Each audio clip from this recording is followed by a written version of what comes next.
Hey, if you enjoyed the video, don't forget to hit that thumbs up and show some love for the series. Every single like and comment truly means a lot and helps keep this project alive. Thanks so much for listening. Chapter 1051. Different styles of different pathways. Upon seeing this scene, H. Vin Rambis immediately extricated himself from that state of calm, clearly aware that he had fallen into a trap. He also further realized that he was already under some sort of influence. Without any hesitation, he arched his back and his body swelled. His pupils turned vertical, turning from pale blue to golden. His face, the back of his hand, and every inch of his exposed skin grew grayish-white scales. Amidst the screeching sound, the white shirt, black vest, formal coat, and straight trousers that he wore tore apart, revealing the dragon scales beneath. In the blink of an eye, H. Vin Rambis had transformed into an abnormally massive monster. Aside from his head that remained in the form of a human, the rest of his body had changed completely. It was like a dragon that had yet to fully evolve. The dragon's back was covered in gray-skinned wings, and its limbs were thick. The grayish-white scales were engraved with complicated, three-dimensional, mysterious symbols. They extended into the flesh, extending into the surrounding void. It seemed to be a mesh of objects that didn't belong to the real world. It threw anyone who laid their eyes upon it into suffering a form of mental confusion as their thoughts warped. Even one's spirit body would be tainted with all kinds of thoughts that came from deep within one's heart, eager to rip apart and mutilate themselves. This was the spectator pathway's incomplete mythical creature form. For demigods of other pathways, those who weren't at the angel level, required immense willpower and firm beliefs to fight in their mythical creature forms. Otherwise, they wouldn't be able to control the madness and the inclination of losing control. There was a high chance of them immediately losing all rationality and transforming into a monster. However, the spectator pathway was different. They had placate which could treat their minds and souls, so they weren't helpless towards the madness and inclination of losing control. Therefore, as long as the fight wasn't prolonged, they could use their mythical creature form and return to normal at will. Whoosh! All the thoughts in Hvin Rambis' subconscious domain boiled over as they churned, identifying the parts of his consciousness that had been altered, purging them out, and melting them down into nothingness. Whoosh! The violent winds surged around Hvin Rambis' grayish-white dragon avatar. It seemed to come from reality, but also seemed to come from an illusory world. They carried a certain will as they whirled in every direction. Any creature that was embroiled would inevitably be placed into various abnormal states, stand rooted to the ground in a daze, or blindly escape towards the corners of the garden. There would be varying degrees of losing of control as their knees would buckle before they slumped to the ground. Some would even faint immediately and fall into a coma. Others would reveal their most fervent expressions, crowding around the dragon-like attendants. This was a qualitative change in dragon might, which stemmed from a mythical creature form. It went from its original state of placing others in a state of awe to mind deprivation, with even more effects. Seizing the moment when dragon might swept the surroundings, H. Vin Rambis focused and transformed into illusory, sinister versions of himself. Through the sea of collective subconscious, which eluded most Bayanders, he approached German Sparrow on the rooftop and Audrey Hall by the garden's periphery at high speeds. As a spectator, he could tell that the attacker was German Sparrow just by seeing his face and temperament. At this moment, Audrey was mumbling to herself and compelling herself based on the discussions and warnings from the two demigods, the world and the hermit, above the grey fog. I can't see anything. I can't hear anything. I can't see anything. I can't hear anything. She was trying to avoid losing control from looking directly at H. Vin Rambis' mythical creature form. However, this also made her unable to see or sense that a particular illusory, sinister version of H. Vin Rambis was approaching her body of heart and mind from the sea of collective subconscious. But suddenly, before H. Vin Rambis' eyes, the blonde, green-eyed girl's island of consciousness disappeared. Audrey felt a warmth from her body, as if she had returned from a cold, dark cave to the surface where the sun shined. She hurriedly dispelled the hypnosis and opened her eyes. The sun in the sky pierced through the clouds that couldn't be considered thin, scattering its resplendence. Bathed in the bright golden glow, autumn flowers bloomed in silence. Everything was beautiful and peaceful. Audrey looked around blankly, but she didn't see H. Vin Rambis, Jem and Sparrow, or the huge crimson moon. This made her feel like everything that she had just experienced was just a dream. What mighty powers of battle between the two demigods might not even harm a single flower. Audrey silently muttered to herself before calmly leaving the garden, retreating to the corridor that connected the garden to the house. She was afraid that her presence would affect Jem and Sparrow's fight. In the concealed world, one of H. Vin Rambis' manifestations had also landed on Jem and Sparrow's island of consciousness under the crimson moon, just as he was about to set foot on it and open the door to the body of heart and mind and control Jem and Sparrow's subconscious to make him do things against his own will. He realized that the illusory island that stood in the sea of collective subconscious was filled with a deathly silence. There were no stirring thoughts or the appearance of new thoughts. There was no way of influencing it. Puppet, marionette. H. Vin Rambis instantly made a judgment. Combined with the information he had obtained in the past, he had a better grasp of Jem and Sparrow's abilities. He wasn't shocked or depressed. Instead, he felt a sense of glee and confidence. This was because, for a demigod of the spectator pathway, he could easily tell the difference between a marionette and the true body, greatly mitigating Jem and Sparrow's strongest ability. Besides, do you think a marionette can foil my mind invasion and control of one's consciousness? That sinister and illusory H. Vin Rambis swept his golden vertical eyes and found a transparent passage on the marionette's island of consciousness. On the island of consciousness, it was the symbolic form of spirit-body threads in the mind world. Right on the heels of that, H. Vin Rambis' figure flashed, and he traced the transparent passageway and found another island of consciousness hidden in the distance. This was where the source of where the marionettes were controlled, which meant that it belonged to the actual body. Found you. H. Vin Rambis snorted coldly as he conjured a terrifying mind storm in the sea of collective subconscious, allowing them to thrash about in Jem and Sparrow's island of consciousness over and over again. This caused the nearby weather to rapidly change, and the ability to percept the surroundings via spirituality suffered intense interference.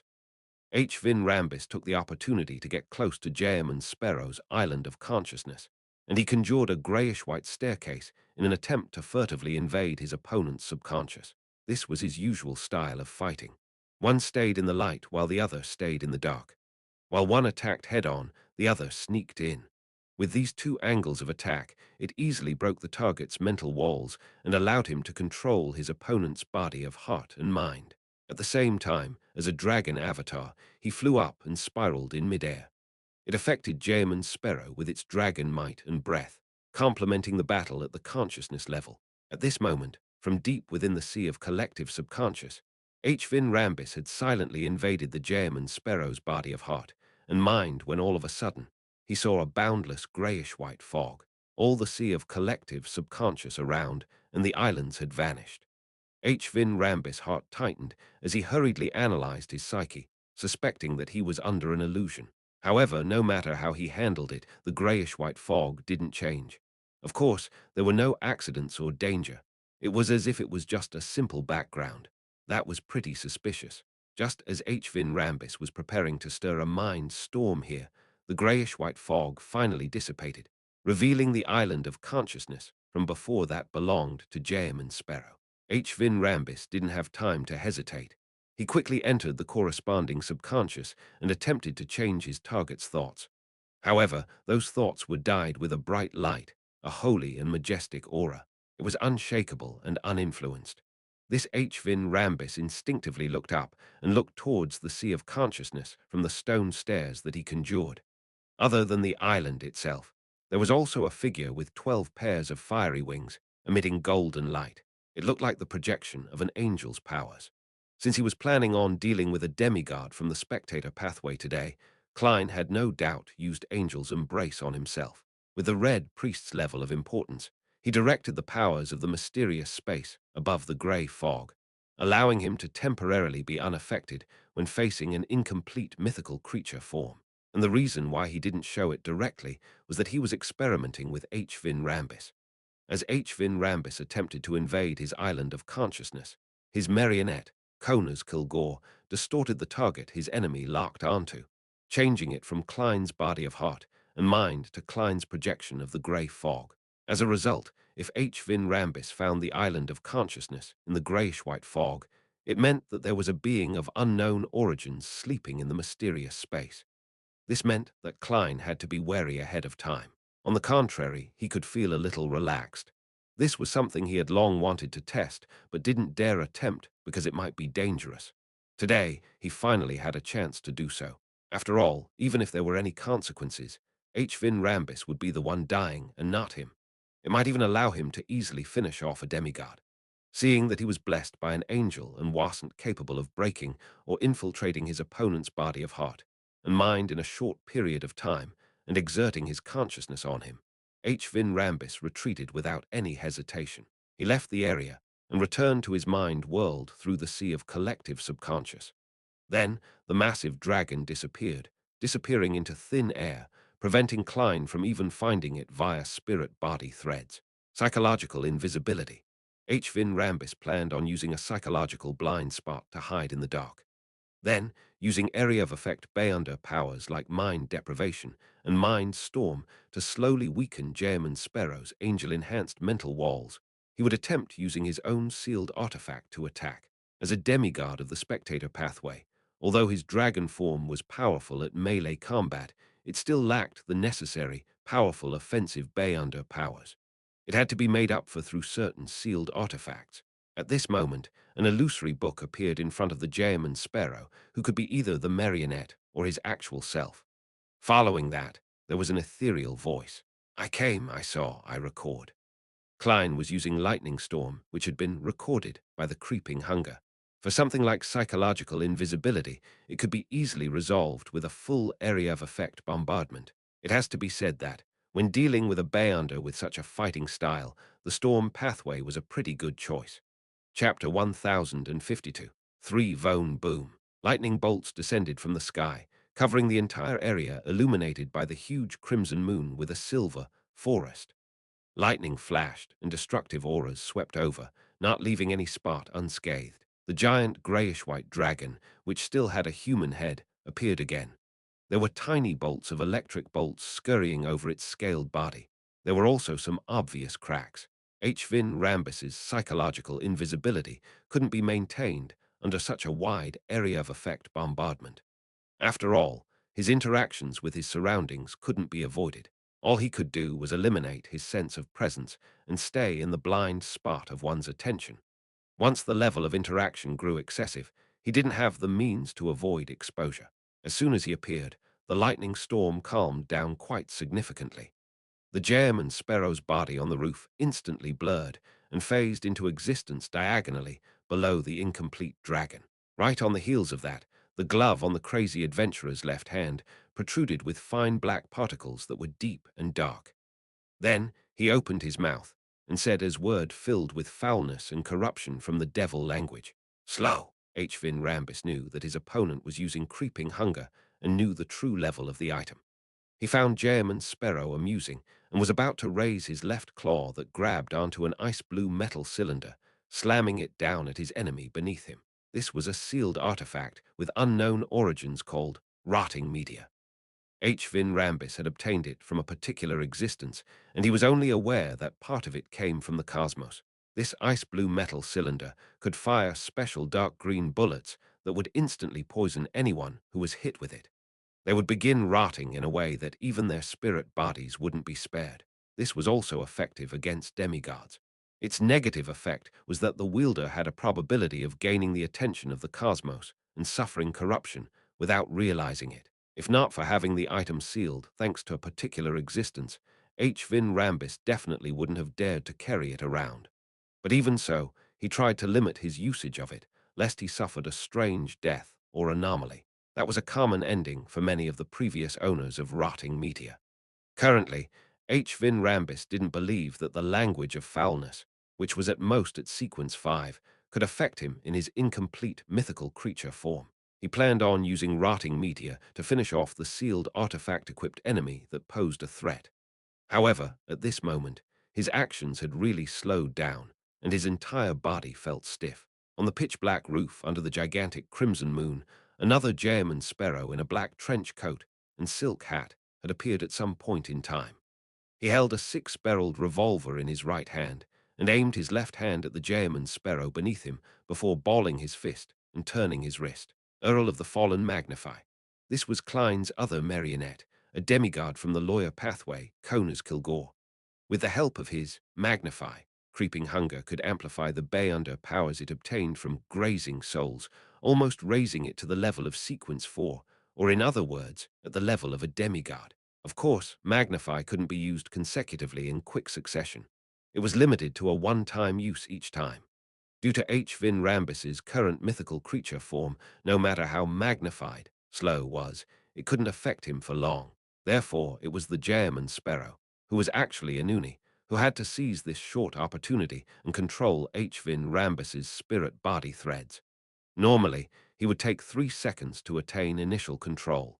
However, his opponent had already revealed a powerful mythical creature form, and time would definitely extend the time required.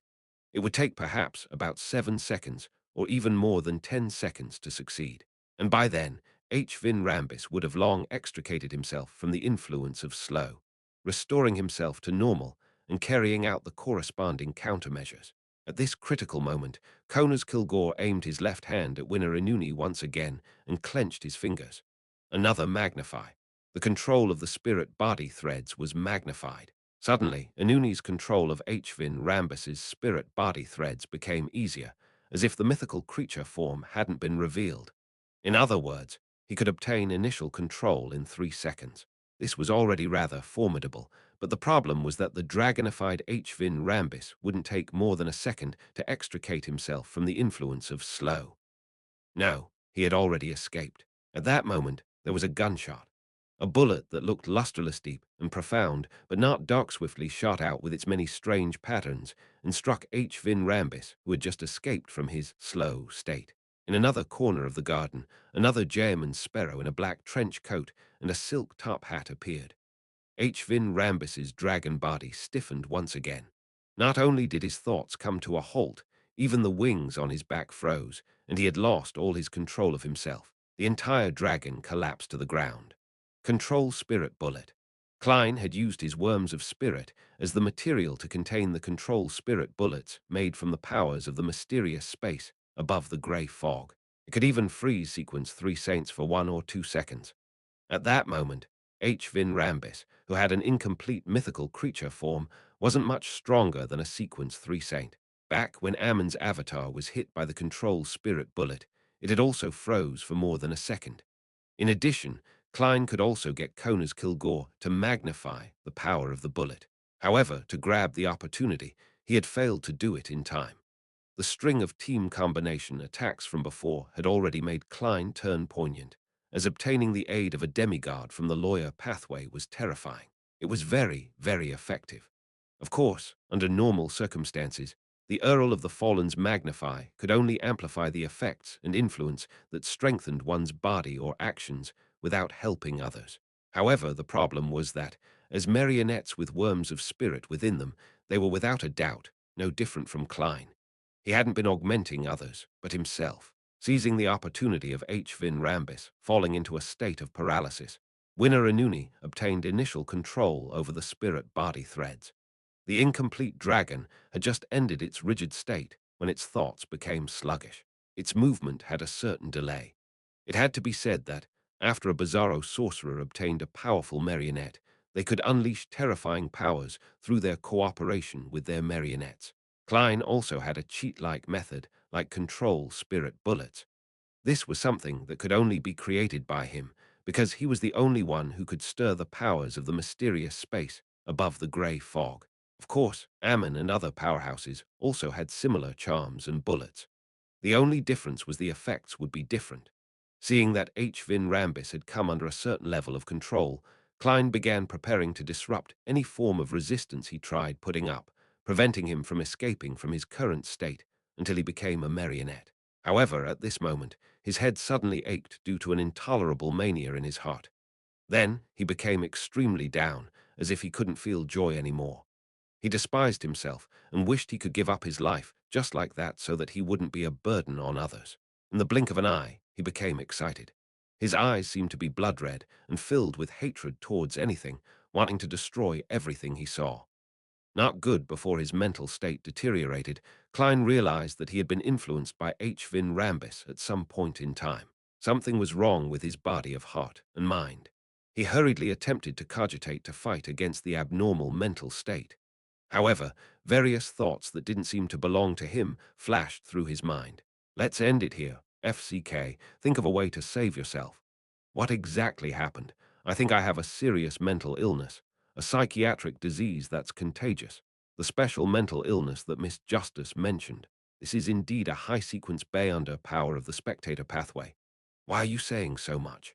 That's a demigod psychiatrist you're facing. Turning him into a marionette will easily resolve this problem.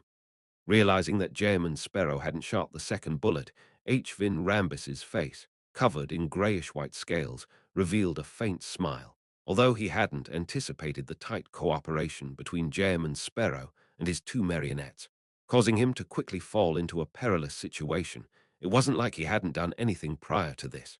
Before he left the sea of collective subconscious, he had secretly planted contagious madness in a marionette. A marionette was, after all, a dead person. Although it was unable to be controlled by any other methods other than spirit body threads, it didn't mean that they didn't have an island of consciousness. It was just a dead mass. But it was precisely here that H. Vin Rambis buried a seed named madness. The seed couldn't affect the marionette itself, but it could secretly infect the sea of collective subconscious of its surroundings, causing the person who kept switching between bodies to unknowingly place themselves in an environment with a contagious mental disease. Also, this madness could also be transmitted via spirit-body threads. In addition, this type of infection stemmed from one's self. It wasn't something an angelic blessing could screen. At most, it would be weakened and have the effects weakened. This was a high-sequence spectator's power, manipulator's mental plague. In ancient times, there would be people from time to time who were placed in repressed states for prolonged periods of time and appear abnormal at the same time. Their abnormality influenced the people around them, causing mass hysteria to happen. An ancient folk song once sang of it in such a manner. 7 young ladies are dancing weirdly on the street. 9 men are rolling on the ground laughing by their sides. On a horse carriage passing by, the nobles are slapping their faces. The stone children are crying outside the house by the street. People are hurting each other. The entire city is crazy. If one thought about it carefully, it would make one feel an inexplicable sense of horror. However, H. Vin Rambis knew that the scene described in the myth was true. It was an experiment from a spectator pathway demigod, a highly contagious mental plague. By the time German Sparrow's actual body went crazy, his control over his marionettes would undoubtedly be lost. When that happened, H. Vin Rambis would be able to escape from his predicament. It wouldn't take long, as it only took a few seconds. At that moment, a manipulator like H. Vin Rambis wasn't afraid that German Sparrow had the charm which Audrey had used, one that could temporarily swap fates between two people. This was because a swap would put German Sparrow in a state of becoming a marionette. His thoughts would turn sluggish, and his body would stiffen. As for H. Vin Rambis, being infected by the mental plague was a relatively simple problem for him to resolve. At this moment, H. Vin Rambis saw the German Sparrow on the rooftop, aiming his left hand at the German Sparrow, who was holding the iron-black, long-barreled revolver. He gripped his fingers and slowly turned his wrist. Distortion. Klein had used Kona's Kilgore's Bayonder powers to distort the level of his mental disease, weakening it and slowing down the deterioration. Making use of this period in which he had clarity of mind, he raised Death Knell again and pulled the trigger. Bang! Another control spirit bullet shot out and hit the motionless, massive, incomplete dragon. At the same time, Kona's Kilgore used Magnify. Despite being attacked, H. Vin Rambis didn't escape from Inuni's control because he had fallen into a long period of feeling numb and stiff. Klein silently kept count of the time, shooting a third control spirit bullet before H. Vin Rambis truly recovered. And before the third control spirit bullets, magnified, effects ended, the grayish-white, incomplete dragon trembled as it returned to normal, no longer looking sluggish. Chapter 1053. President in the dimly lit world. The gigantic crimson moon hung silently over the house, while everything in the garden seemed to be asleep. The despair in the incomplete grayish-white dragon's eyes dissipated as it retracted its skin-covered wings. behaving like a docile hunting dog reared at home. The psychology alchemist's counselor, demigod of the spectator pathway, H. Vin Rambis, had lost his life and became Klein's marionette.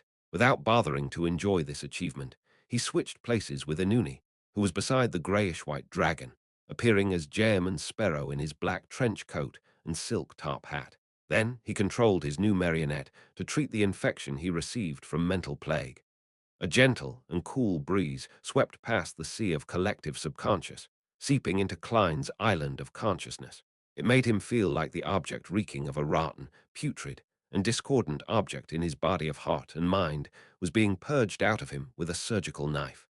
Klein's face immediately contorted as he grimaced. He once again felt the excruciating pain in his soul. Thankfully, in order to create the control spirit bullets and the yesterday once more charms, he was already accustomed to this feeling. He didn't hold his head and roll around. After purging the contagious mental disease from his consciousness, the cool wind brought about a warmth that made him want to take an afternoon nap.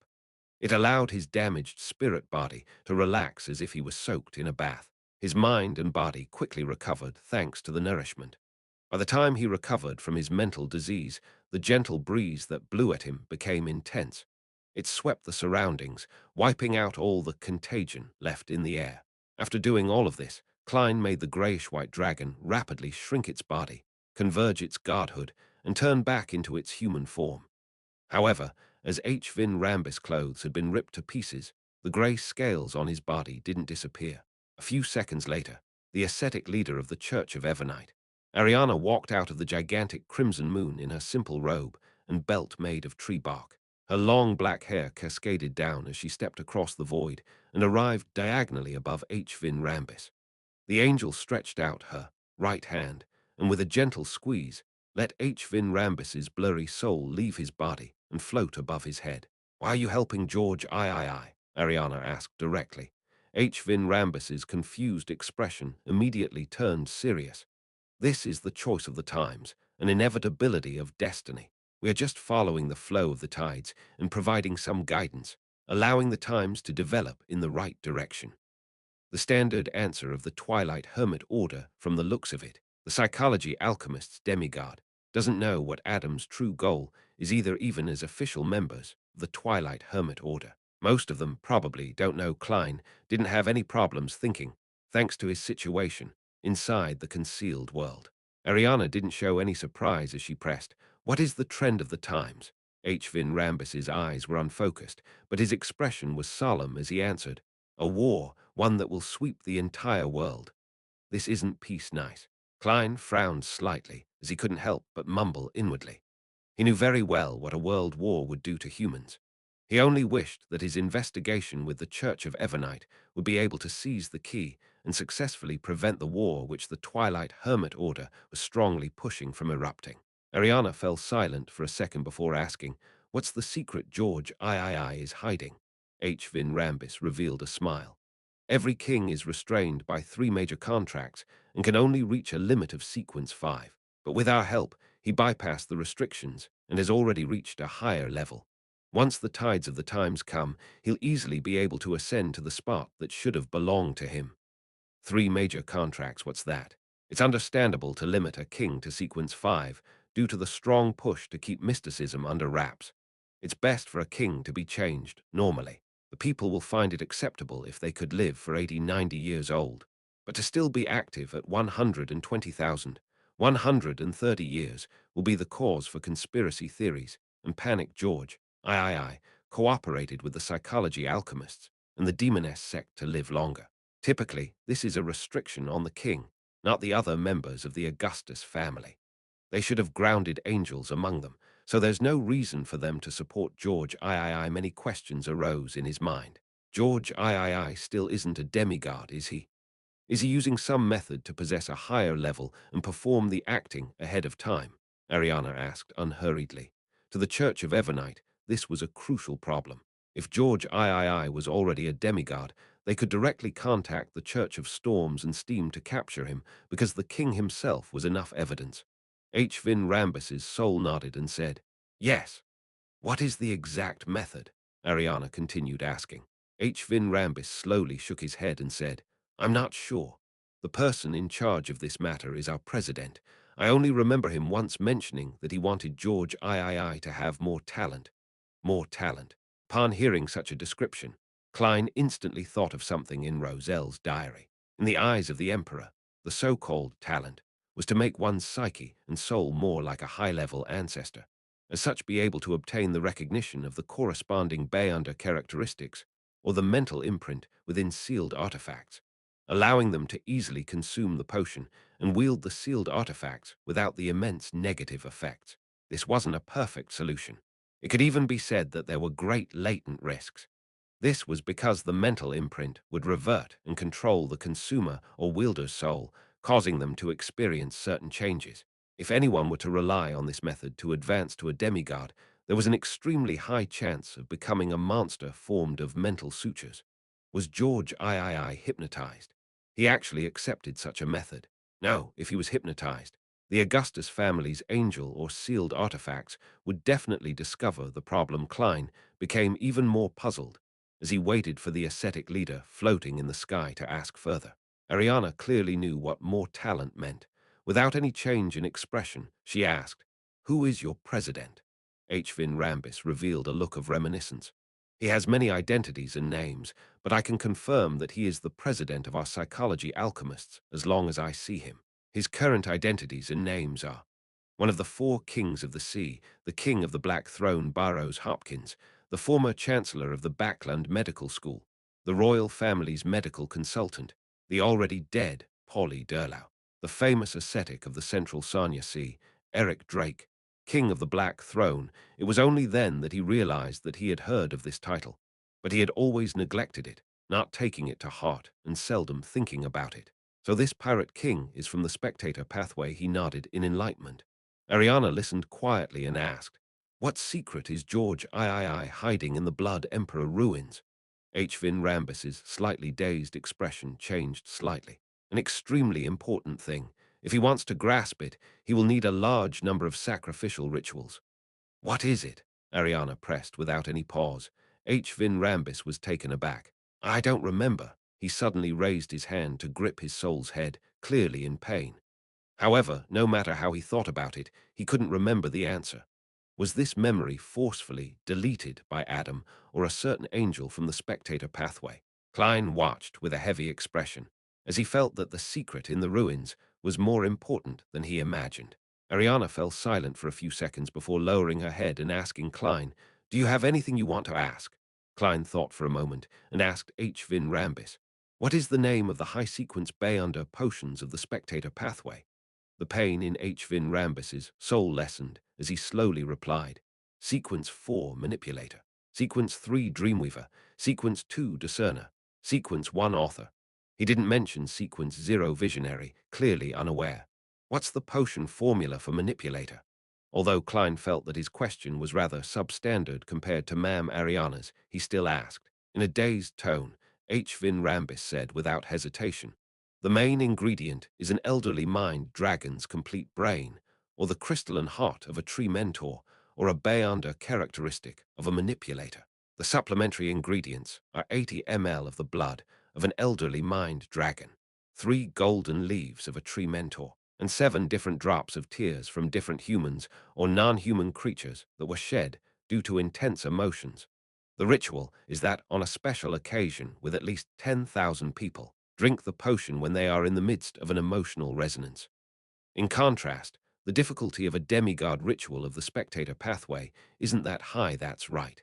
Spectators can heal and analyze themselves, allowing them to effectively deal with the madness and the loss of control brought about by the potion. So the ritual can be simplified." Klein nodded in thought. "What's the potion formula for Dreamweaver?" "I don't know." H. Vin Rambis shook his head. "All right then." Klein asked H. Vin Rambis why he had personally come to Audrey and received the corresponding answer. Then he said to Ariana, "I have no further questions." The questions he had couldn't be answered by H. Vin Rambis. Ariana's right hand pressed softly, causing H. Vin Rambis's soul to return to his body. Following that, the angel glanced at Klein and said calmly, "Don't use him as a marionette. Before his mental imprint is removed, it's best you don't use his Beyonder characteristic to create items." "Of course, I don't want Adam to visit me." Klein nodded sincerely. "I will remember it. Thank you, Ma'am Ariana." Chapter 1054, Tailor-Made Ritual. After thanking her, Klein immediately gave up his control over H. Vin Rambis, making it impossible for him to maintain his marionette-like state. With that, this spectator pathway demigod collapsed to the ground and became a corpse. Ariana lowered her head and took a look, the darkness in her eyes growing deeper. H. Vin Rambis's corpse immediately got erased like a pencil drawing, as if it was being wiped away by an eraser, inch by inch, leaving behind only the ice-blue metal cylinder. Right on the heels of that, beams of light seeped out of the void and quickly gathered together, forming a strange object. It was fist-sized and looked like a heart. However, it resembled a different kind of brain, with its surface being covered in grayish-white wrinkles, each crevice with countless symbols and strange patterns that extended into the surroundings. These connected to a world that Beyonders of other pathways couldn't see. This was the Beyonder characteristic left behind by a manipulator. Miss Ariana's concealment and reversing concealment process is able to quickly extract H. Vin Rambis's Beyonder characteristic. Klein came to a realization after a moment of pause. At this moment, Ariana calmly said, "The mental imprints in it have all been removed." "Thank you, Ma'am Ariana." Not surprised at all, he bowed as if he had prepared to do so. He had decisively given up on his marionette because he foresaw that something like this would happen.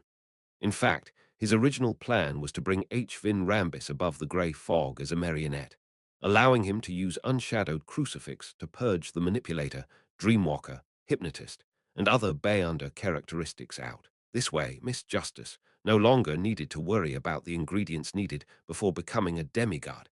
Even her Beyonder dog at home had a chance of advancing. After all, Audrey had briefly mentioned in the past to Dwayne Dance that her act of escaping from H. Vin Rambis's control was all thanks to Susie.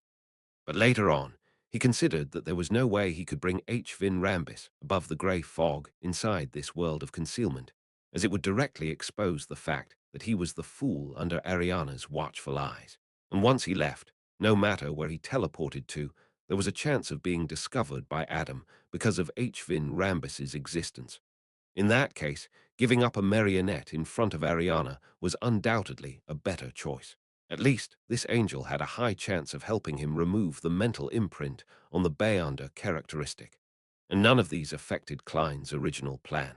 He could easily find some ingredients to make H. Vin Rambis's Beyonder characteristic into a problematic potion. He would then pour it onto an ordinary item so that it could absorb the potion and transform. After obtaining such a sealed artifact and binding it with the unshadowed crucifix, he could obtain the corresponding Beyonder characteristics by keeping track of the time.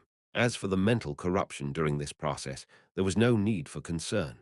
The unshadowed crucifix could also cleanse it. Klein picked up H. Vin Rambis's Beyonder characteristic, but he wasn't able to stuff it into the iron cigar case. He could only stuff it into his pocket. As for Ariana, she cast her gaze towards the ice-blue metal cylinder and said in an unhurried voice, "It's from the cosmos, so it's best you don't use it. Even you carrying it with you should be limited. Otherwise, a gaze might be cast onto you, causing you to be corrupted and suffer aberrations." From the cosmos, Klein found the description familiar. Soon, he remembered the origins of its familiarity. This originated from the yellow light, Venethon's prophecy of the apocalypse in sights in the spirit world, from the Abraham family. Casting one's gaze from the cosmos, the lands shatter, everything in the world will cease to exist. The apocalypse, the origins of this sealed artifact, is related to the apocalypse. What does the cosmos represent? What does it have to do with the astral world? A series of questions formed in his mind, making his expression turn heavy. Faced with his question, Ariana nodded gently and said, "Yes, the cosmos. Is it the cosmos above our heads?" He pointed at the dark night sky, which was embedded with the gigantic crimson moon. "Yes." Ariana gave an affirmative answer, but she didn't explain further. After some thought, he asked again, "There are many hostile existences that are attempting to destroy this world." Ariana's gaze swept across his face and finally stopped at his eyes. "I can't give you an answer. There are some things that make it easier to be infected the more you know. Both your body and soul will be infected. Once you become an angel, you can seek out the exact answer. The more I know, the easier it is to get infected." A chill ran down Klein's back. He didn't ask Arodes earlier about the sealed artifacts that H. Vin Rambis possessed, because he was afraid that Adam would notice them if they left any traces behind. When facing a king of angels, no amount of caution was enough. Seeing that Ariana wasn't revealing anything else, Klein pointed at the ice-blue metal cylinder and asked, "How should we handle this item?" The description of the ascetic leader made him a little afraid of bringing the sealed artifact above the grey fog to disinfect. Ariana calmly said, "My suggestion is to sacrifice it to the goddess. Together with the contributions you have previously rendered, you can exchange them for what you want." Klein nodded slightly. "I understand." After expressing his gratitude, Ariana's figure was quickly erased and disappeared into the dark garden under the abnormally huge moon. And with that, the world of concealment collapsed. Klein observed for a few seconds before taking out candles and other ritual items he carried with him. He quickly set up an altar and sacrificed the ice-blue metal cylinder to the Evernight goddess. At the end of the ritual, amidst the howling winds, the burning ash of the herbs and the surrounding soil rose up and landed onto an empty spot on the altar. The ash and soil were connected, forming words. Sequence 3, Scholar of Yore. Main ingredients, Hound of Fulgrim, also known as Sephra Castle Keeper, pair of eyes. 1 demonic wolf of fog's transformed heart. Supplementary ingredients, 100 ml of Hound of Fulgrim blood, 30 grams of white frost crystal of demonic wolf of fog, a large amount of real ancient historical records, advancement ritual. Be separated from reality for at least 300 years and consume the potion after one becomes history and doesn't belong to the present era. This Klein couldn't help but blink, wondering if he had seen the wrong description. The description of not belonging to the present era made him think of a line in his honorific name. The fool that doesn't belong to this era. I've been hanging above the extraordinary door of light for more than 300 years in a sense. Have I already completed the ritual and am only waiting to consume the potion? The mysterious space above the grey fog really has a very close relationship with the seer pathway. Could it be the manifestation of the uniqueness? Klein was momentarily delighted, but also grim. This was because he didn't know if a price was exacted for such a bestowment. Phew, I really want to jump to a neighboring pathway after becoming an angel to not follow whatever path was planned for me for other bizarro sorcerers. The hardest part about the advancement ritual is to live for more than 300 years. After all, this isn't a pathway that's known for having a long lifespan also. Being separated from reality for 300 years easily drives one mad. For bizarro sorcerers who are in a dissociative state, the risk of madness and losing control is quite significant. Klein looked at the Scholar of Yore's potion formula as thoughts couldn't help but flash through his mind. After an unknown amount of time, he ended the ritual and put away the corresponding items. As he walked out of the garden, the gigantic crimson moon and the pitch-black darkness faded away, disappearing inch by inch. Then he saw fresh autumn flowers and the sunlight shining above them. He also saw a blonde girl waiting in between the house and the garden. Audrey's eyes wore an elated look as the corners of her lips curled up unconsciously. Klein nodded at her before his figure was enveloped by scarlet flames. Elsewhere in the garden, there was another flame soaring in the air, but it wasn't obvious. When the flames dissipated, Jaemon's sparrow was gone. The remnants of the crimson moon and the night scenery vanished completely. Audrey fell into a daze for a few seconds before thoughtfully looking away and entering Viscount Glaint's residence. After she left in a carriage with Susie and the servants, she returned home and had a chance to be alone. As expected, she received the world's invitation for a meeting. Above the grey fog, inside the palace, Audrey looked at the world Jaemon Sparrow and calmly asked, what was H. Vin Rambis's true goal? She had long known from Jaemon Sparrow's calm composure that H. Vin Rambis had been finished off. Klein answered frankly, the first is to find out if there's a mastermind behind Zio and For's actions. Secondly, when the princes expressed their goodwill towards Earl Hall's family, the cue was for you to not be an obstacle. In essence, it's to create a fracture between the three major churches. With regards to this matter, Audrey had already discussed it with Mr. World before. There was no need to seek further explanations as she asked, then why was a demigod like H. Vin Rambis personally visiting me? Klein smiled and said, if you wish to deceive the guards arranged by Earl Hall, as well as hypnotize a hypnotist with great certainty without causing any commotion, a sequence 5 might not be capable of doing so. Therefore, it's best to send a demigod. Furthermore, you knew H. Vin Rambis and had interactions with him before, so your vigilance against him would be minimized. To be honest, if you weren't careful enough and had an unnoticeable helper like Susie, the whole matter would have gone on smoothly without you and I knowing until Monday. Justice Audrey didn't wear a thick mask. She smiled and sighed with mixed emotions. So I'm already this powerful, powerful to the point of needing a demigod to be certain of success. He was even more powerful than I had imagined.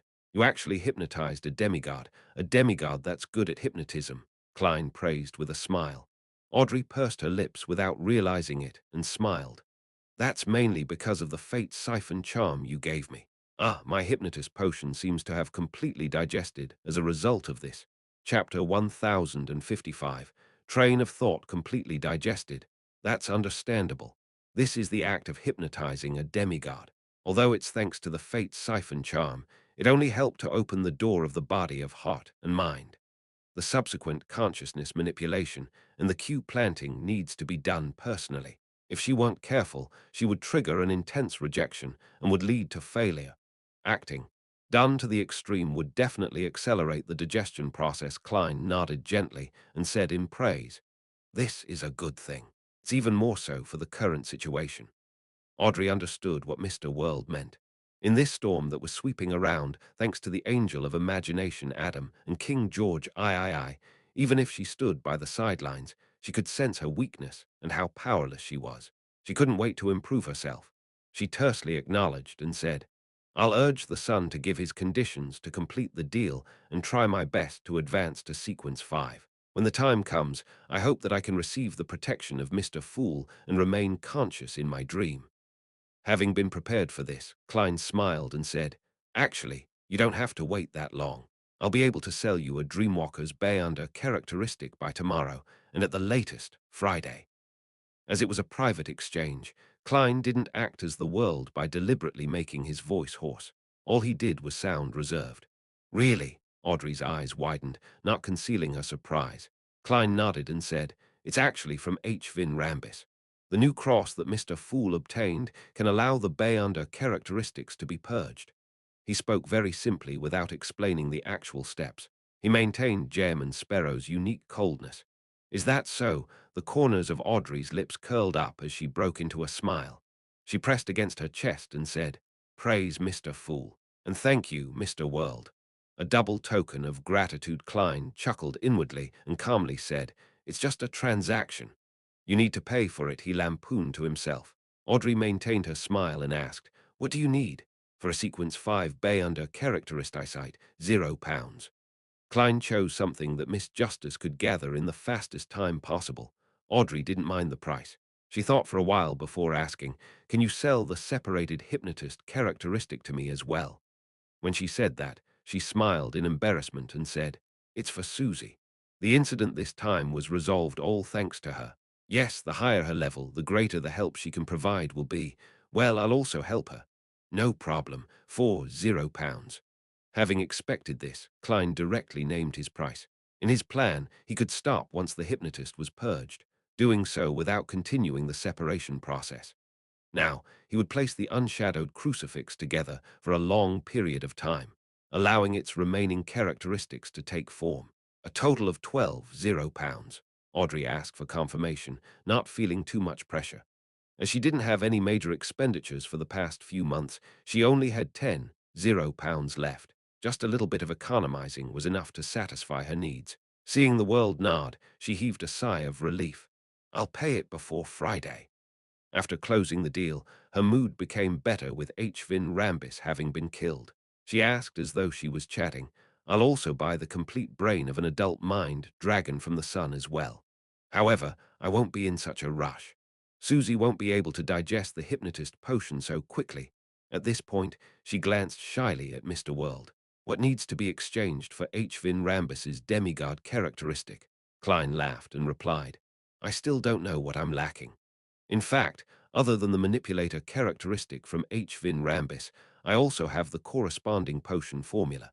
While you digest the Dreamwalker potion, I'll slowly think about what I need. and I'll get you to do certain things and gather some materials so that you can make sufficient contributions to exchange for them." Upon hearing these words, Audrey's green eyes lit up. "All right." After her reply, she asked with interest, "Is this the same as how Zio contributes to M in an E?" "Yes, it's also the same method that the various major churches use." Klein gave an affirmative answer. Audrey nodded and curiously asked, "Mr. World, do you know the name of the high-sequence Beyonder potions of the spectator pathway?"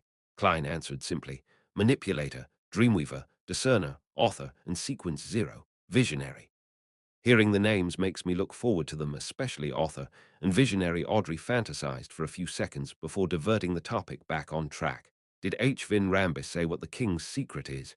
Also, why are they helping the king? She was partially asking for Zio, but on the other hand, she was also concerned herself. The king's secret. He wishes to bypass the three major contracts the royal family signed with the Orthodox churches and become a demigod.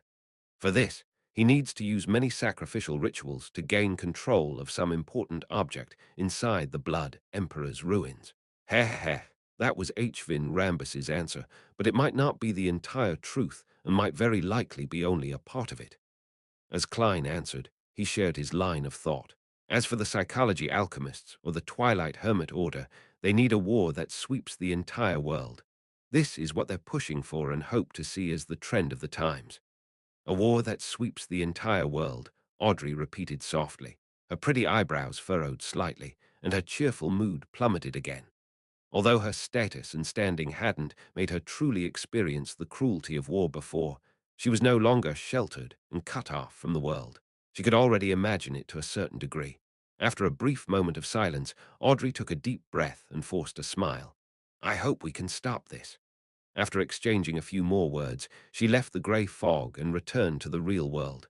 As for Klein, he busily used clear water, tree sap, herbal powder, thousand-faced hunter's blood, spirit world plunderer powder, and other materials to dilute H. Vin Rambus's Beyonder characteristic and concoct a potion that had a questionable name which was definitely filled with problems.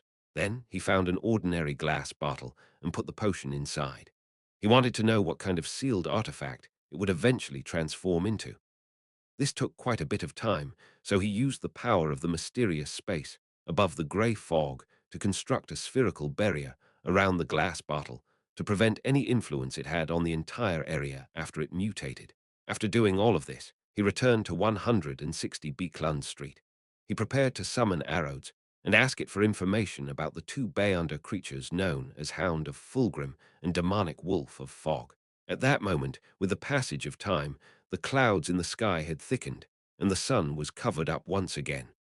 The entirety of Backland had become as dark and cold as the morning. Standing in front of the desk, he looked out the window at the sky. For some reason, he felt as though he and the Church of Evernite had neglected an important problem. Their investigations had been going relatively smoothly during this period of time, and the intelligence they received was also delving deeper. However, for some reason, it made him feel uneasy. Is there some influence or misdirection in this matter, and truly is something that I can't think of? Even heading above the grey fog is useless. Divination will most likely point towards him. Klein hurriedly collected his thoughts, unfurled the paper, and drew a picture consisting of symbols that implied concealment and mystery, prying with a fountain pen. 1 second, 2 seconds, after nearly 8 seconds, the full-body mirror in the room turned dark. Aqueous light rippled and formed silver words. "Exalted Great Master, your puny, loyal, and humble servant, Arrows, is here to answer your summoning. I think I'm late. I'm already a Grade 1 sealed artifact. I need some time if I want to circumvent the isolation. Please forgive me, Great Master." "You're a Grade 1 sealed artifact?" Klein asked with a surprised look. He could already imagine what was going on within the Church of Steam. The mirror that likes to play question and answer games has suddenly gone crazy. The full-body mirror's silver words squirmed and formed new words. "Great Master, is this a question?" He wanted to answer no, but to maintain his image, he nodded and said, "Yes." Arrows immediately produced a line of words. "I'm not actually a true Grade 1 sealed artifact yet. I'm just enjoying the treatment of a Grade 1 sealed artifact in advance. This is mainly because a Grade 1 sealed artifact needs to be reported to other churches and be given a new number. The Church of Steam doesn't wish to do so. So that's how it is. That's understandable, Klein nodded gently. Got it. The aqueous light on the full-body mirror's surface flashed again as new silver words formed. Supreme Master, do you have any questions to test your loyal servant, Arrows? What do you know about hounds of Fulgrim and demonic wolves of fog? He asked without standing on ceremony, completely unfazed that it was actually two questions. In the mirror, the silver words squirmed like they had a life of their own and changed shapes. The hounds of Fulgrim are a type of unique creature of the spirit world. They live in the historical void. Even the Seven Lights only know of them and are unable to interact with them unless they leave the historical void and attempt to hunt.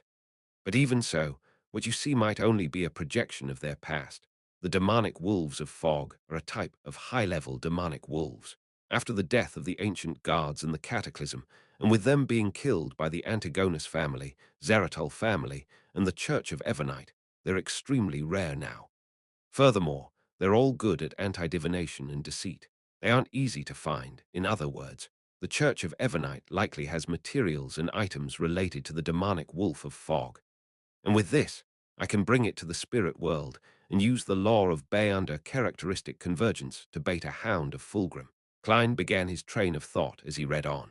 Chapter 1056. The Real Devil. After getting a grasp of the situation, Klein looked at the full-body mirror in the room and asked, "What's the king's secret?"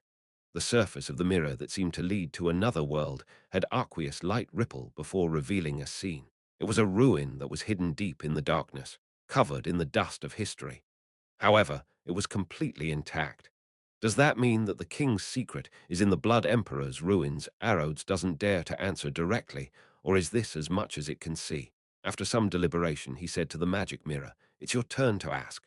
The image in the full-body mirror didn't change at all. It only revealed silver words. "Great Master, do you have any other questions?" "Yes." Without standing on ceremony, Klein nodded and asked, "Where is Saintess of White, Katerina, presently?" In the mirror, the silver words rapidly faded and disappeared, but the background didn't change at all. It was still the Blood Emperor ruins. If not for the words' appearance and disappearance, I would have thought that this magic mirror crashed. Katerina is hiding in the Blood Emperor's ruins. The real one. Klein nodded thoughtfully. "It's your turn." Above the scene, silver words condensed once again. "Benevolent Master, why don't you leave Backland?" "That's a good question. I originally had such plans. I originally investigated the great smog of Backland because of my outrage over the innocent deaths of the poor like old Kola, as well as being lost due to the shattering of my main goal. Later, I ended up with the identity as a blessed of the goddess. Later on, I tried to prevent a disaster from happening and prevent the people I know from suffering due to the ambitions of the powerful and to not drown because of the tides of the times. I was willing to bear some of the risks, as for now, knowing that there might be a war that would sweep the entire world, and discovering that the advancement ritual of Scholar of Yore is practically tailor-made for me, with signs of things being arranged. I've already come to a realization that I might not be able to escape even if I tried. Or should I say that I am unlikely to escape my destiny even if I were to flee Backland? In that case, I might as well take the initiative to face the risk head-on and see if I can figure out the truth and find a chance to survive. Grasping my fate in my own hands, Klein's thoughts kept churning before they settled. Following that, he calmly replied, "Leaving can't really solve the problem." With that, he asked, "Where is Trissy now?"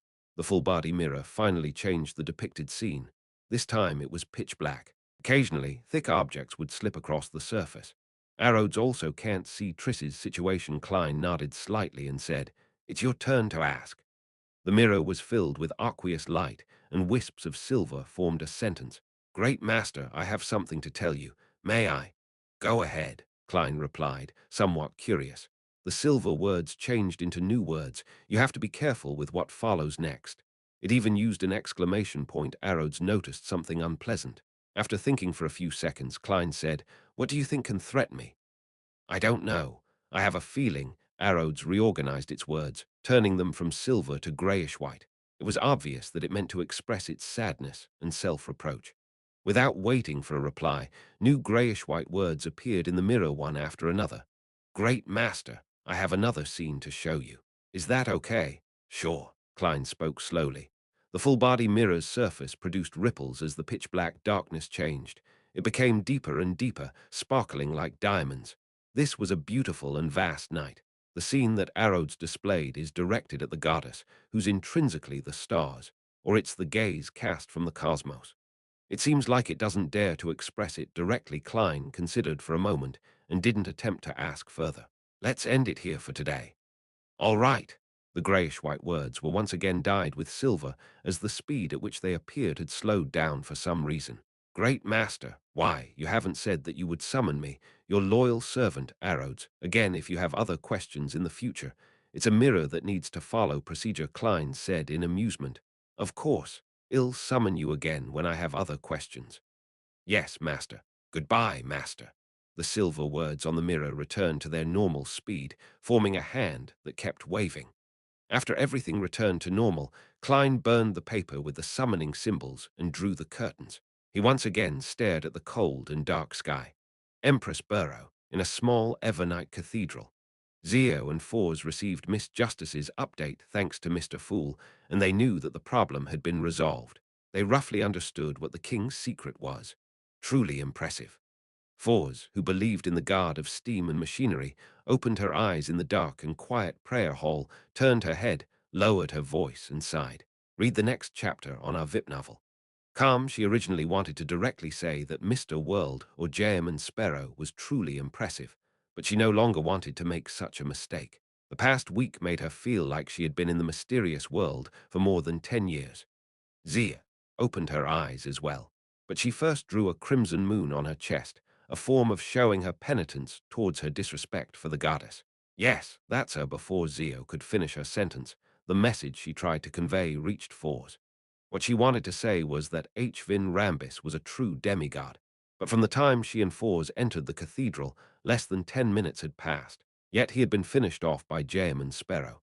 As saints, there was such a huge gap. Perhaps it's the blessings of an angel with her experience in supernatural events and writing novels, Fours made a vague guess. As the prayer hall was dark and quiet, making it unsuitable for communication, Zio didn't directly respond to Force words. She nodded, stood up, and walked into the aisle. The two of them left the prayer area, and after approaching the door, Zio exhaled and said, I really hope that I'll be this powerful one day. I have such thoughts occasionally, too. Force smiled. No matter what, you've already completed your investigations, haven't you? Although the so-called secrets are definitely worth digging into, the outline of the matter is rather clear. Zia looked at the door ahead of her and fell into a daze for a few seconds. But what's the point? I can't do anything about this matter. No, no, no. When it comes to enemies, that person's identity isn't too lofty. At least, he's someone we can look at directly. Fours seriously comforted her friend. When you obtain a qualitative change in strength, you'll discover that you have the ability to participate in that matter, at least in matters that don't involve even higher levels.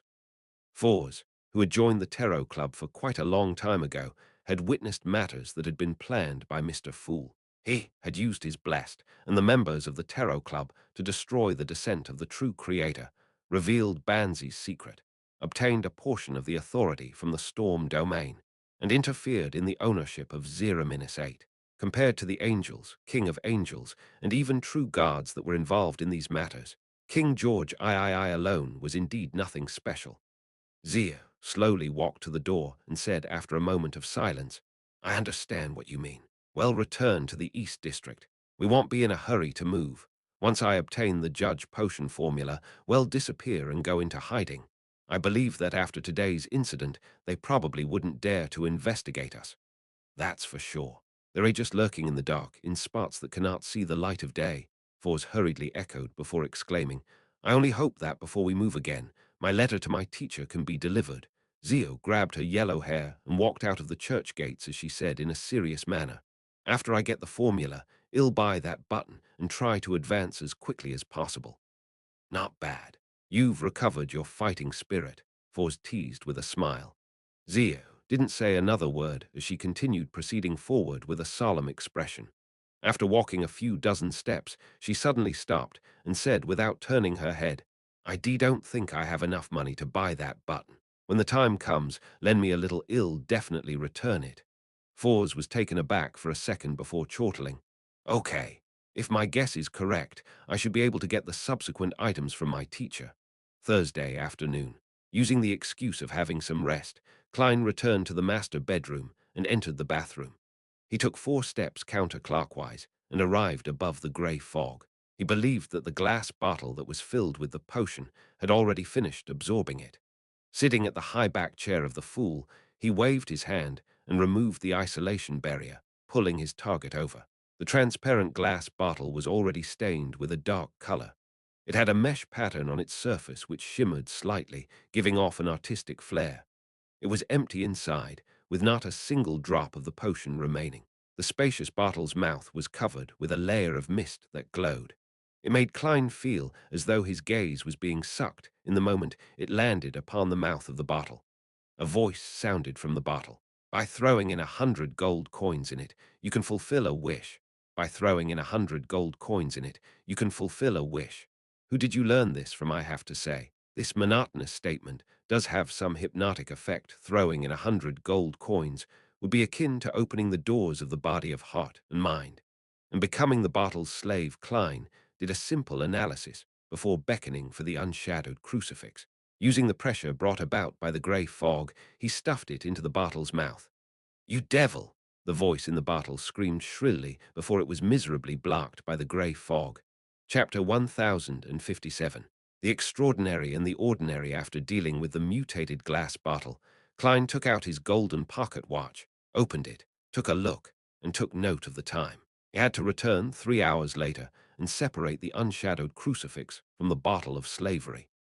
Only then could he obtain a single manipulator's Bayonder characteristic, and not a product that was mixed with the previous sequence's Bayonder characteristics.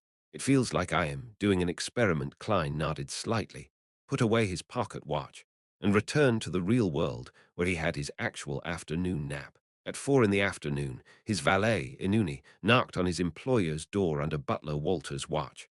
"What's the matter?" In his pajamas, Dwayne Dantes rubbed his forehead and opened the bedroom door. Inuni bowed and said, "Sir, you accepted Madame Rihanna's invitation for high tea the night before. It's today." Klein looked at butler Walter and said, "All right, give me 15 minutes to prepare." Then he instructed his valet, Inuni, "Come in and help me change my clothes." When only he and his marionette were left in the room, he controlled the latter to bring out clothes suitable for high tea, taking glances at the wall clock from time to time. After about 10 minutes, after tying his bow tie and putting on his coat, he took 4 steps counterclockwise and headed above the grey fog. At that moment, 3 hours had passed since he last entered. Placed at the end of the long bronze table, the mutated glass bottle which had been firmly bound to the unshadowed crucifix with the grey fog's power no longer had the twinkling mesh, looking as though it went from being a piece of art to a common item on the street. At the bottom of the glass bottle was a large amount of grayish-white matter that had been purged. It flowed freely, forming a heart-shaped object the size of a child's fist. Not only were there wrinkles on it, but there were also cracks that resembled eyes. As for the complicated, three-dimensional, illusory patterns, labels, and symbols that extended into the void, they were nearly identical to H. Vin Rambis Bayonder characteristic that Klein had seen from before. It's just a little different. Klein released the grey fog suppression and took out the unshadowed crucifix from the bottle mouth. With this step, the item that was purged out was completely separated from the mutated glass bottle, becoming complete and independent. Klein reached out his left hand to pick up the item that resembled both a heart and a brain, and after examining it for a few seconds, he threw it into the junk pile and allowed the grey fog to envelop it. At this moment, a weak voice sounded from the mutated glass bottle. "You devil!" Klein didn't respond as he thrust the unshadowed crucifix back in with his right hand, using the power of the grey fog to press down on it. And with that, the ancient palace returned to its tranquil state. After returning to the real world, Klein put on his top hat, held his cane, and left 160 Barkland Street on his carriage. He headed for Member of Parliament Mac's residence at Unit 39. Inside an elegant activity room at Member of Parliament Mac's house, a few guests sat around an intricate three-tiered tray. In front of them was a cup of charming black tea. Klein took a small cucumber sandwich and took a small bite. Half jokingly, he shared his true feelings. The desserts today seem very unique, be it the carrot cake or cream puffs. Mac laughed when he heard that. Dwayne, your observation skills are truly impeccable. This has nothing to do with one's observation skills. As long as one isn't blind, it's impossible not to tell that the shapes are all banged up, he lampooned silently before saying, "It sounds like something remarkable. Of course, it's personally made by Hazel. You can try it later. Although she can't control its appearance effectively, it really does taste good," Mac said proudly. By the side, Portland Moment, who was the Backland University of Technology's chancellor, laughed and said, "This doesn't sound like the Hazel I know." Mac glanced at Mom Rihanna and said in satisfaction, "Everyone grows up, right? Hazel has really matured recently. Not only is she willing to learn those classes in preparation for socializing and marriage that she used to hate, and occasionally makes desserts and plays music for us, but she'll also frequently offer to accompany her mother to attend musicals, horse racing matches, shop at the departmental store, and listen silently by the side at all kinds of saloons and balls." According to Miss Justice, Hazel's treatment progress has reached a point where she can recall the terrible shock and pain she had suffered, although it's just a direct sense of the emotions and doesn't involve the exact sequence of events. It's enough to make her dream of losing her parents and relatives. This made her learn to cherish her family. For this, she has decided to change herself to a certain extent. Klein nodded in thought and said with a smile, "That's excellent." "Indeed," Mact replied while full of emotion. "I was worried about her personality, worried that she wouldn't have a good marriage and be unable to date people in our circle. After we pass away, she wouldn't be able to find help when faced with difficulties. But now I can finally feel at ease." Mact revealed a sincere smile as he revealed his worries that he seldom divulged. He raised his arm and waved it gently. Then he said with great confidence, "Why am I making an enemy out of the bloody smog and pollution? Why do we have to fight over the colonies in East Balam with Fasak and the West Balam with Intis? Isn't it to let our children lead a better life, so that we have fewer worries? To me, Hazel's maturity is greater than the contributions I made at East Balam, far more meaningful than my fights in the House of Commons." As Klein listened to Mac's recount, he couldn't help but look out the window. It was dark outside and the sun was gone. At this moment, Portland Moment replied to Mac jokingly, "No, those things are for our own good." At this point, he looked at Klein and said, "Dwayne, have you thought about it? Do you want to invest in my mechanical laboratory?" Klein let out a soft chuckle. "Mr. Chancellor, why are you still so anxious like a young man? I've already read through the information you gave me and have a rough impression of the rights and revenue. Frankly speaking, I am very interested. To let talented young adults obtain training at such a mechanical laboratory is greatly satisfying. This should be something we invest in. What's most valuable in this day and age? Talents. Emperor Roselle once said that." Portland Moment chuckled. "So, how much do you intend to invest?" Dwayne raised his porcelain cup and drank a mouthful of black tea. "The initial plan is £10,000. As expected of the most famous tycoon in Backland recently. I can't even guess how many assets you have. First, you donated more than £10,000 of shares, then you spent £20,000 buying Mega Manor, and now you're donating £10,000 to the Portland Mechanical Laboratory." Mom Rihanna couldn't help but exclaim. Portland Moment gave a thumbs up. "This is a truly keen investor." Klein smiled and said, "But I'll still find a team formed by lawyers and accountants to verify the actual situation and stipulate the conditions. Professional matters should be left to the professionals. Besides, I still have to consider investing directly or first establish a company or foundation and complete the investment through it. Oh, Portland, I think there's one aspect that you didn't take into consideration. How can such an important laboratory not have any security measures? Aren't you afraid of commercial spies or foreign powers infiltrating and causing destruction?" Portland Moment was taken aback as he slowly nodded. "That makes sense. I previously neglected this problem." Having accomplished his goal, Klein no longer hopped on the topic. Instead, he deliberately asked, "Has there been news regarding Brigadier General Connors Kilgore?" Mac sighed and said, "No. Civilhouse Yard said that Mager Manor and the surrounding areas have been searched. They didn't even find any leads." As he spoke, the House of Commons Member of Parliament lowered his voice and said, I suspect that the Brigadier General had an accident while carrying out a secret mission. The current mood of the higher-ups has been a little strange from a certain point of view. You guessed right, Klein sighed. I hope nothing happens.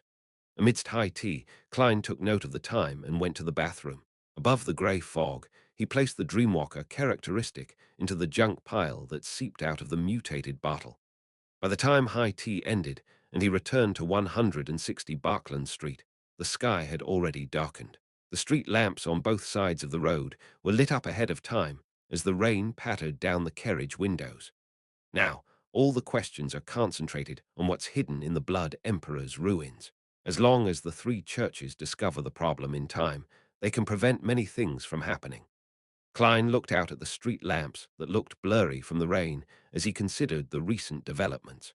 For now, apart from capturing Katerina, I can't provide much help. Furthermore, the goddess is digesting or controlling death's uniqueness. She might not have the power to provide a response at that level. To solve this problem, I either get a grade 0 sealed artifact with a targeted effect from the Holy Cathedral, or I rely on the Church of Steam and Storms and see which one of the true deities will respond. A grade 0 sealed artifact might not be enough since it involves a king of angels, and there might be traitors amidst the two churches traveling from 39 Barkland Street to Unit 160. Didn't take long. Before Klein could straighten out his thoughts, he had already returned to his doorstep. He had no choice but to get off the carriage. When he changed his clothes on the third floor, his spiritual perception was triggered. He saw Rionette Tinker walk out of the void with four blond, red-eyed heads in hand. "It's from Sharon," a guess came to him as he received the letter. "That's right," one of the heads held by Rionette Tinker replied. Without another word, Klein opened the envelope and unfurled the piece of paper. There was only one line on it: "Well, take action at 10 tonight." Chapter 1058. A tool tonight at 10. Looking at Miss Messenger, who stayed in place, Klein walked to the desk and wrote, "I'll be on time." In addition, the situation in Backland has become tense recently. Make sure to keep the matter under control. After reminding Sharon, Klein folded the letter and took out a gold coin and a rectangular diamond that kept refracting light. This is a yesterday once more charm. It can allow you to temporarily borrow powers from your past self. Klein handed the three items to Rionette Tinker. One of the blond, red-eyed heads in Rionette Tinker's hands opened its mouth and bit down on everything. The remaining three said, "Why give me? Count it as part of the remuneration I'll be paying in advance," Klein said with an ordinary smile. Arrodes's reminder made him feel that it was imperative to make more preparations. Rionette Tinker didn't ask further. The four beautiful heads bobbed up and down from their hair as though they were nodding. She then stepped into the void and vanished from the room. Looking at the light rain and the dark sky outside the window, Klein took off his coat and handed it to his valet, Inuni. 9:50 p.m. on a street near the Tussock River in Sherwood Borough. In the commonly seen autumn-winter rain in Backland, a rental carriage turned in and slowly moved forward.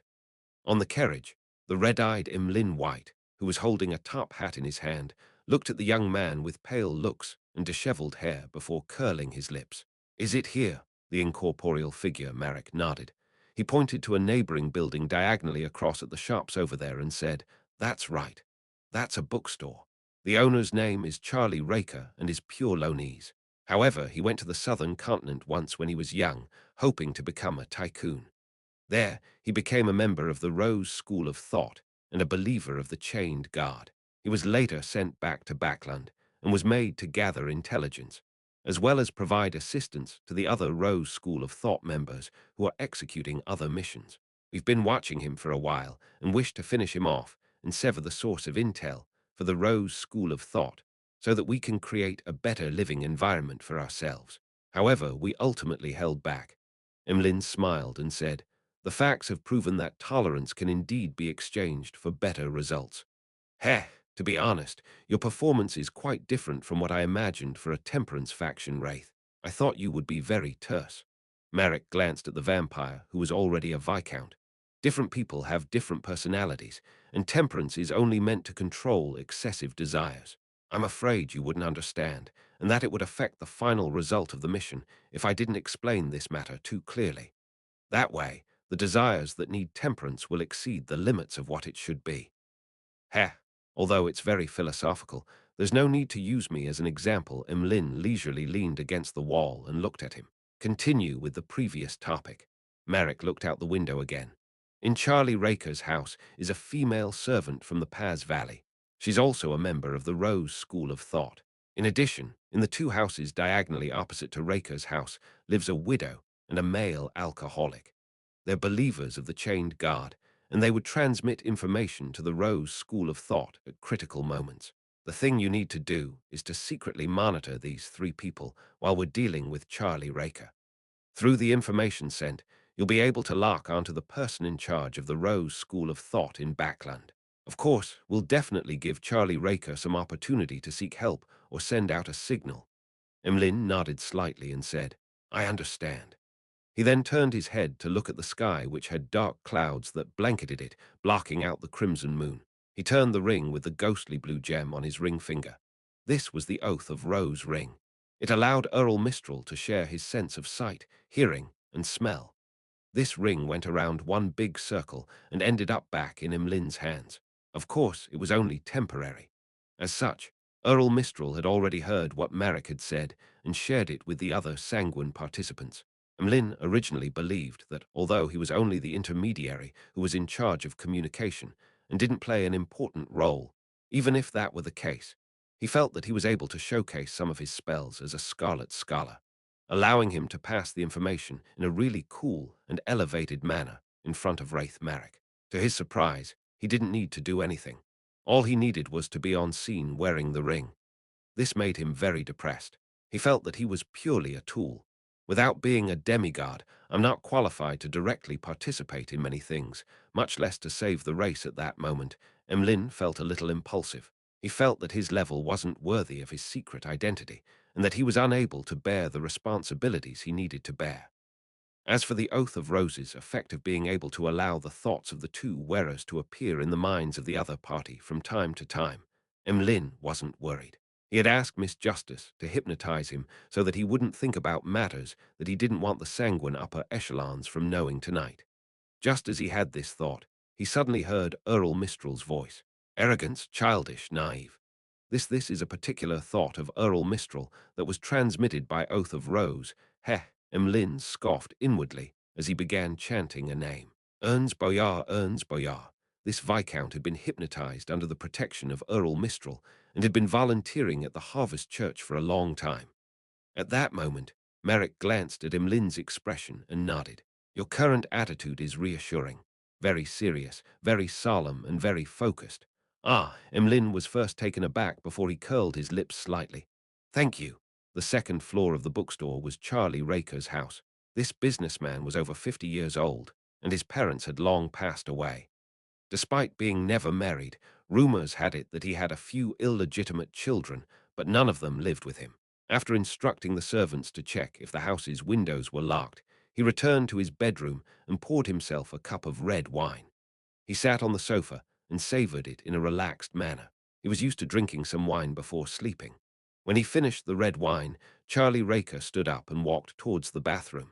When he passed by the full-body mirror in the bedroom, he casually took a glance, and his body suddenly froze up.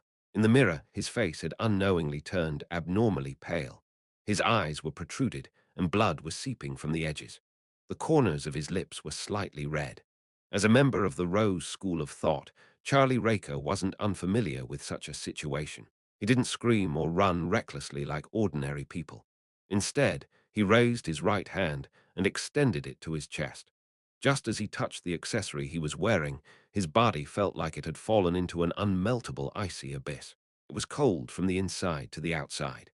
The cold seemed to have a life force of its own as it expanded rapidly and covered every corner of Charlie Raker's body. It made him feel like his joints and muscles no longer belonged to him as they began to abide by the commands of others. At that moment, it was as if there was another person in his body. It was cold and blurry, filled with malice. It directly took over everything other than his thoughts. At the same time, Charlie Raker saw new changes to his body in the mirror. Two figures appeared in his eyes.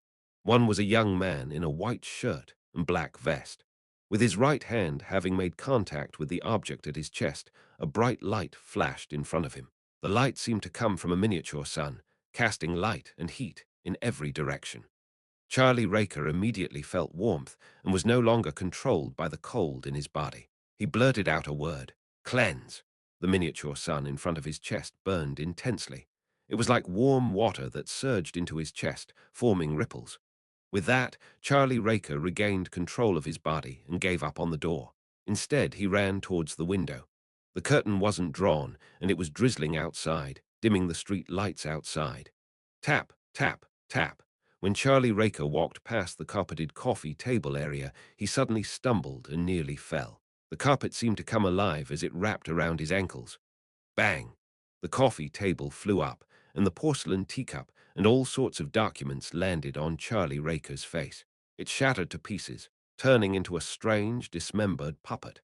Suddenly, Charlie Raker's figure appeared elsewhere as he continued running with a sense of fear lingering in his heart.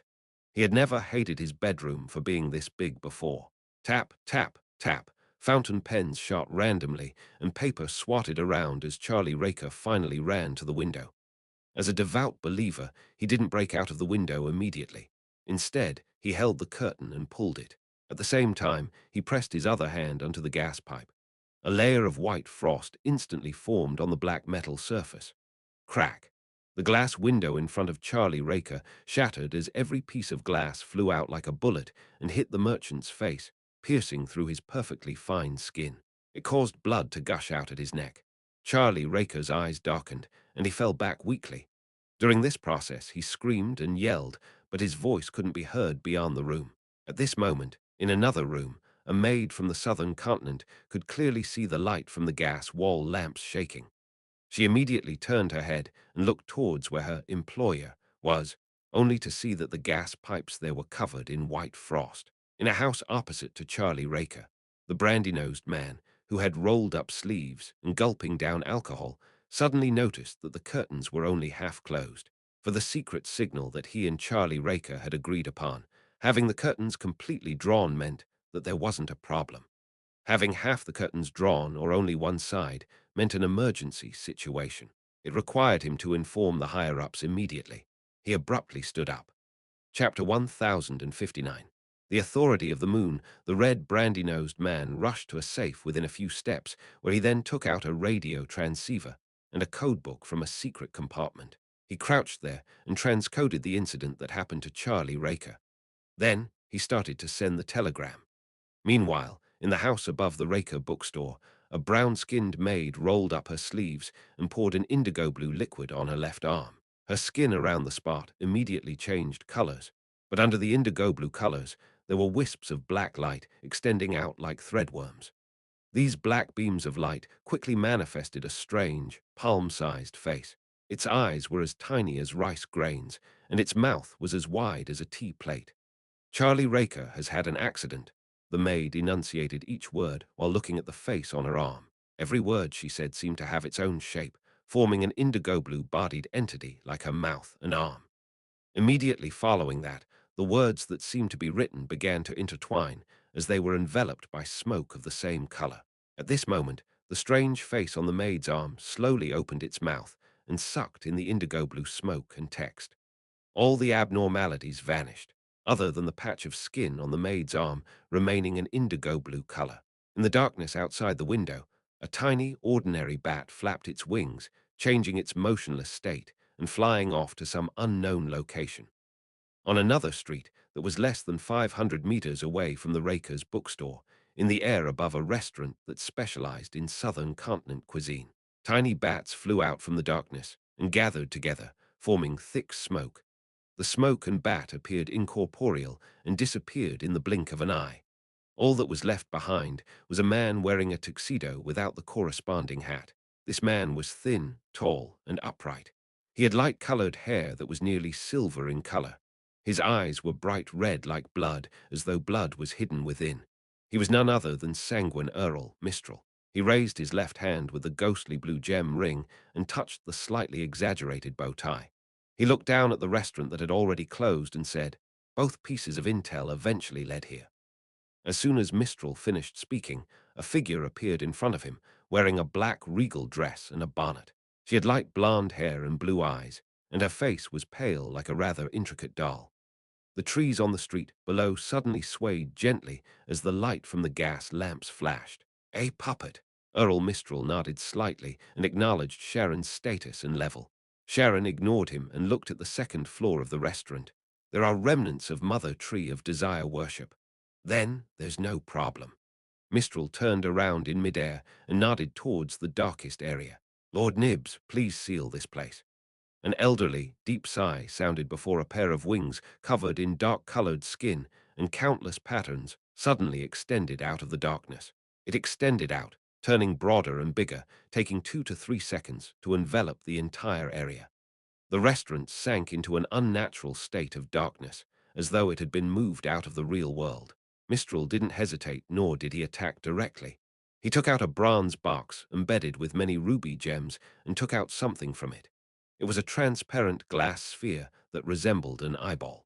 Then the sanguine Earl Mistral grimaced as the glass sphere fell from his fingers and landed downwards.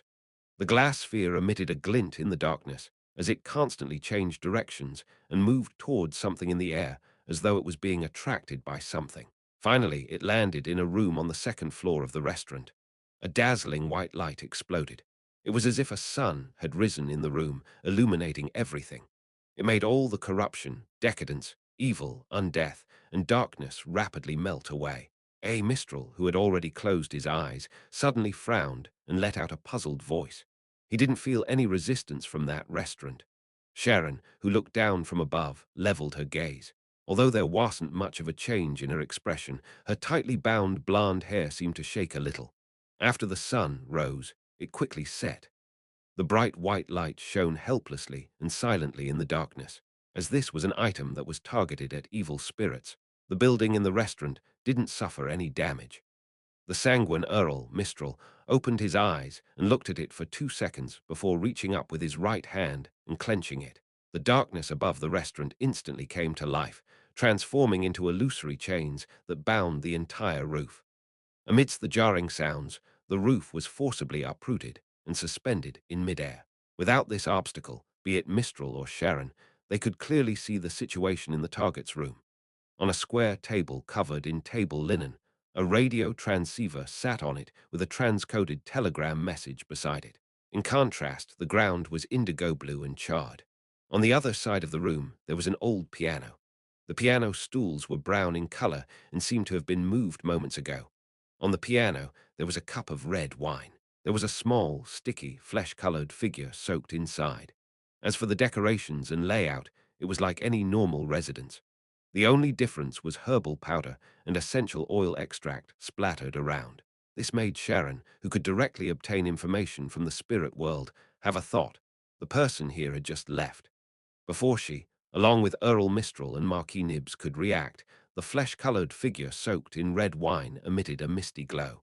The light instantly burgeoned and brightened, forming a gigantic crimson moon in the room. The crimson moon's glow dispersed the darkness of the region, making the demigod participating in the battle feel as though they were on the ground and looking up into the sky. Sharon's blue eyes froze for a moment. She raised her left hand suddenly and flipped it gently, revealing a dark red accessory in her palm. The accessory looked like a full moon, and there were crimson gems embedded around it. In the center, there were symbols filled with full moons and mysterious labels. This was the scarlet lunar corona which Sharon had obtained thanks to Sherlock Moriarty's help. It kept emanating a tranquil halo, imbuing the wielder with immunity to the effects of the full moon. However, the crimson moon in the restaurant wasn't something that was as simple as a full moon. It was even closer to a blood moon, or even stronger. An indescribable surge of spirituality came into existence, making the area which Nib's gigantic wings had isolated present a strange, deeply silent feeling. Even though Sharon wielded the scarlet lunar corona, she sensed the maleficent thoughts in her burgeon as though an indescribable change was brewing. She instinctively wanted to turn into an evil spirit and hide in objects like the trees and gas lamps along the streets. However, her rationality stopped her impulsive reaction because the crimson moon's illumination had no blind spots. At that moment, the sanguine Earl Mistral saw his stomach bulging bit by bit. He felt that the life pulsing in his veins was slowly condensing, as though making an attempt to take form. As a supernatural creature that could use the power of the moon, he hadn't prepared to eliminate the effects of a blood moon. He originally believed that he would be filled with joy in such an environment, allowing him to freely show his prowess. But he never expected the abnormal changes to far exceed his expectations. He felt that if this continued, he would give birth to new life. It was unknown where this terrifying vileness stemmed from. The authority of the moon included fertility and proliferation. At the same time, from the huge bat wings that isolated the surroundings and created darkness, white fur grew out in an extremely harrowing manner. Nibs grunted softly as cracks appeared in the sealed-off area. A few streets away, a bored Emlyn White was rubbing the blue gem inlaid oath of rose. It was at this moment Emlyn suddenly obtained the senses of Earl Mistral, seeing and hearing what he could. The feelings and thoughts that belonged to Earl Mistral were transmitted into Emlyn's mind after a long period of time. He sat up straight in fright, his expression distorted as his stomach churned, feeling the urge to vomit. With the help of creeping hunger, Klein's actual body was hiding in the shadows outside the restaurant. But the marionette he controlled, Kona's Kilgore, had already hidden into the darkness created by Nibs and used distortion to circumvent the isolation, staying within range of his control of the spirit-body threads. At that moment, under the illusory crimson moon's illumination, he was surprised to discover that his marionette, which was intrinsically dead, had an inclination towards reproducing, and that new life was definitely the offspring of the mother tree of desire. This is sanguine ancestor, Lilith, as mentioned in the legends of the City of Silver, as well as the manifestation of the primordial moon, which Emlyn has mentioned before indeed. The mother tree of desire has already grasped a portion of the moon's authority and has corrupted it into an especially evil state. Far more than it originally was. Klein was just about to swap locations with his marionette and enter the region illuminated by the crimson moon and teleport away with Miss Sharon when he felt an indescribable sense of joy within him.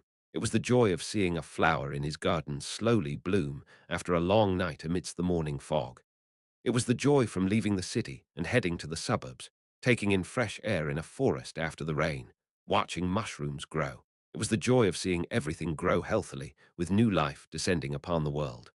The white fur on the huge bat wings fell off completely as Earl Mistral's protruding belly shrank back. The look in Sharon's eyes, who struggled to hold on to scarlet lunar corona, seemed to relax. Right on the heels of that, the crimson moon in the restaurant quickly dimmed, as if large amounts of light had been sucked away by someone. Finally, the crimson moon vanished, and everything returned to normal. Did Sanguine Duke Alma take action? Klein nodded thoughtfully and continued hiding in the shadows. Mistral restrained his anger and looked down at the dining room. He said in a low voice, "The target seems to have detected something ahead of time. It wasn't that much earlier." Combining the present situation and the revelations obtained from the spirit world, Sharon gave her answer. Mistral's bright red eyes revealed a strange glint as he observed for a few seconds before saying, "It was almost at the moment we came over when the person left the person who left behind the glass of red wine and the strange puppet. This trap doesn't look like it was prepared. It's closer to a last-minute setup." Upon saying that, Mistral looked at Sharon and said, "How did they detect danger in such a timely manner?" Sharon's expression was calm as she replied, "It's not because of the mother tree of desire. This evil god wasn't capable of infusing too much energy into reality, making it difficult for her to send any preemptive warnings." Chapter 1060. Covered up secret. The sanguine Earl Mistral frowned slightly. Although he was unwilling to admit it, he said rather honestly, "I don't think there were any leaks prior to this, because if that was the case, the Rose School of Thought's demigods would have had plenty of time to use the response from the mother tree of desire and abomination sewer, laying a more dangerous and terrifying trap. It wouldn't be something an angel could easily resolve." This was also the reason why Mistral had said that the trap appeared to be a last-minute setup and looked rather hasty. This proved that there was no mole. After all, the ones who knew of the operation before tonight were the ones involved. If they wanted to leak the information, they could have done it earlier. This was unless someone changed their minds or wanted to use the urgency of time to obtain more benefits. and all of these would only leave clear traces. The black-bonneted Sharon continued looking at the restaurant that had lost its roof. After a moment of silence, she said, "Perhaps it's a way of detecting danger via other means." For this operation, the Sanguine had used a sealed artifact that could even disrupt a devil's danger premonition, much less things like spiritual intuition. Possibly, Mistral couldn't think of a better explanation. At that moment, in a room on the second floor of the restaurant, other than the red wine and strange figure evaporating, everything else remained untouched, as if nothing had happened. Originally, Sharon and Mistral could attempt using divination to find answers to their questions and restore what had happened before the attack. But now, they couldn't do so because the surrounding area had been illuminated by the crimson moon. It was equivalent to receiving the corresponding cleansing from the mother tree of desire. This meant that divination easily led to this evil goddess, and the results would be unimaginable.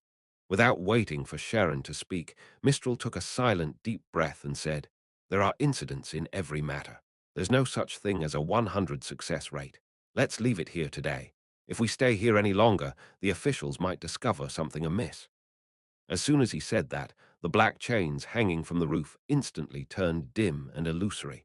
The roof descended once again, covering the second floor of the restaurant and looking no different from what it was like before.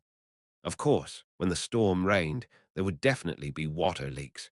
If there was a storm, the entire roof would be thrown up again.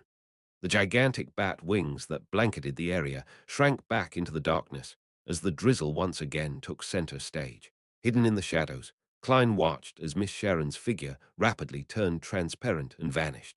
He saw an illusory cloud of smoke puffing up and countless tiny bats flying in every direction. He couldn't help but frown and silently mutter to himself. What exactly happened? It wasn't worrisome to have an accident. What was worrisome was not even knowing what the accident was. Regardless of what one's level was, the unknown was always frightening. At that moment, he suddenly heard a staccato voice. What, exactly, happened? Here, when Klein turned his head, he realized that Miss Messenger had walked out of the spirit world at some point in time, standing alongside him. The four blonde, red-eyed heads in her hands were all trained at the restaurant. "Can you see what happened here earlier?" Klein asked hesitantly. After the mutant pathway reached the Wraith stage, the Beyonder was free to enter and exit the spirit world, allowing them to receive revelations from there directly. Be it their spiritual intuition or divination, they were rather formidable at that. A corresponding sequence 2 angel was definitely powerful in such aspects. Therefore, Klein posed the question. The four heads held by Rionette Tunker shook as they said in unison, "No." Klein nodded thoughtfully. Without further questions, he controlled his marionette to leave the area. Emlyn White, who had retched for a while, rubbed the ring that was embedded with a ghostly blue gem. He muttered to himself in surprise. It ended just like that, through the oath of Rose. He could sense Earl Mistral's frustration, anger, and reluctance to vent his anger at a lady or others. His initial judgment was that the operation had failed because of an accident. "It's over." Upon hearing his words, Marie was equally stunned. He had actually wanted to ask Emlyn White the reason for his sudden nausea and grimace, but he had perfectly tempered his curiosity and restrained his urge. They didn't find the target. Emlyn tried his best to recall what Earl Mistral had seen and heard, but due to the seal by Marquis Nibs, he was only able to see the situation via Oath of Rose after the crimson moon rose, and these feelings were made ineffective quickly after the anomaly. At the same time, Emlyn mumbled inwardly, "The demigod from the Temperance faction came here while possessing a doll. Which master's work is this? It's simply art. Didn't find the target. How can that be?" Mary's brows furrowed uncontrollably. From his point of view, everything in the operation had been going smoothly up till that point in time. Whether it was him, Sharon, or the Sanguine, none of them had the motives to leak the information to the Rose school of thought. As for Sherlock Moriarty, he had proven his credibility through numerous collaborations. Suppressing his immense disappointment and puzzlement, Marie said without much change in expression, "Then we've to leave the vicinity as quickly as possible." As soon as he said that, his figure began to fade, revealing the qualities of a wraith.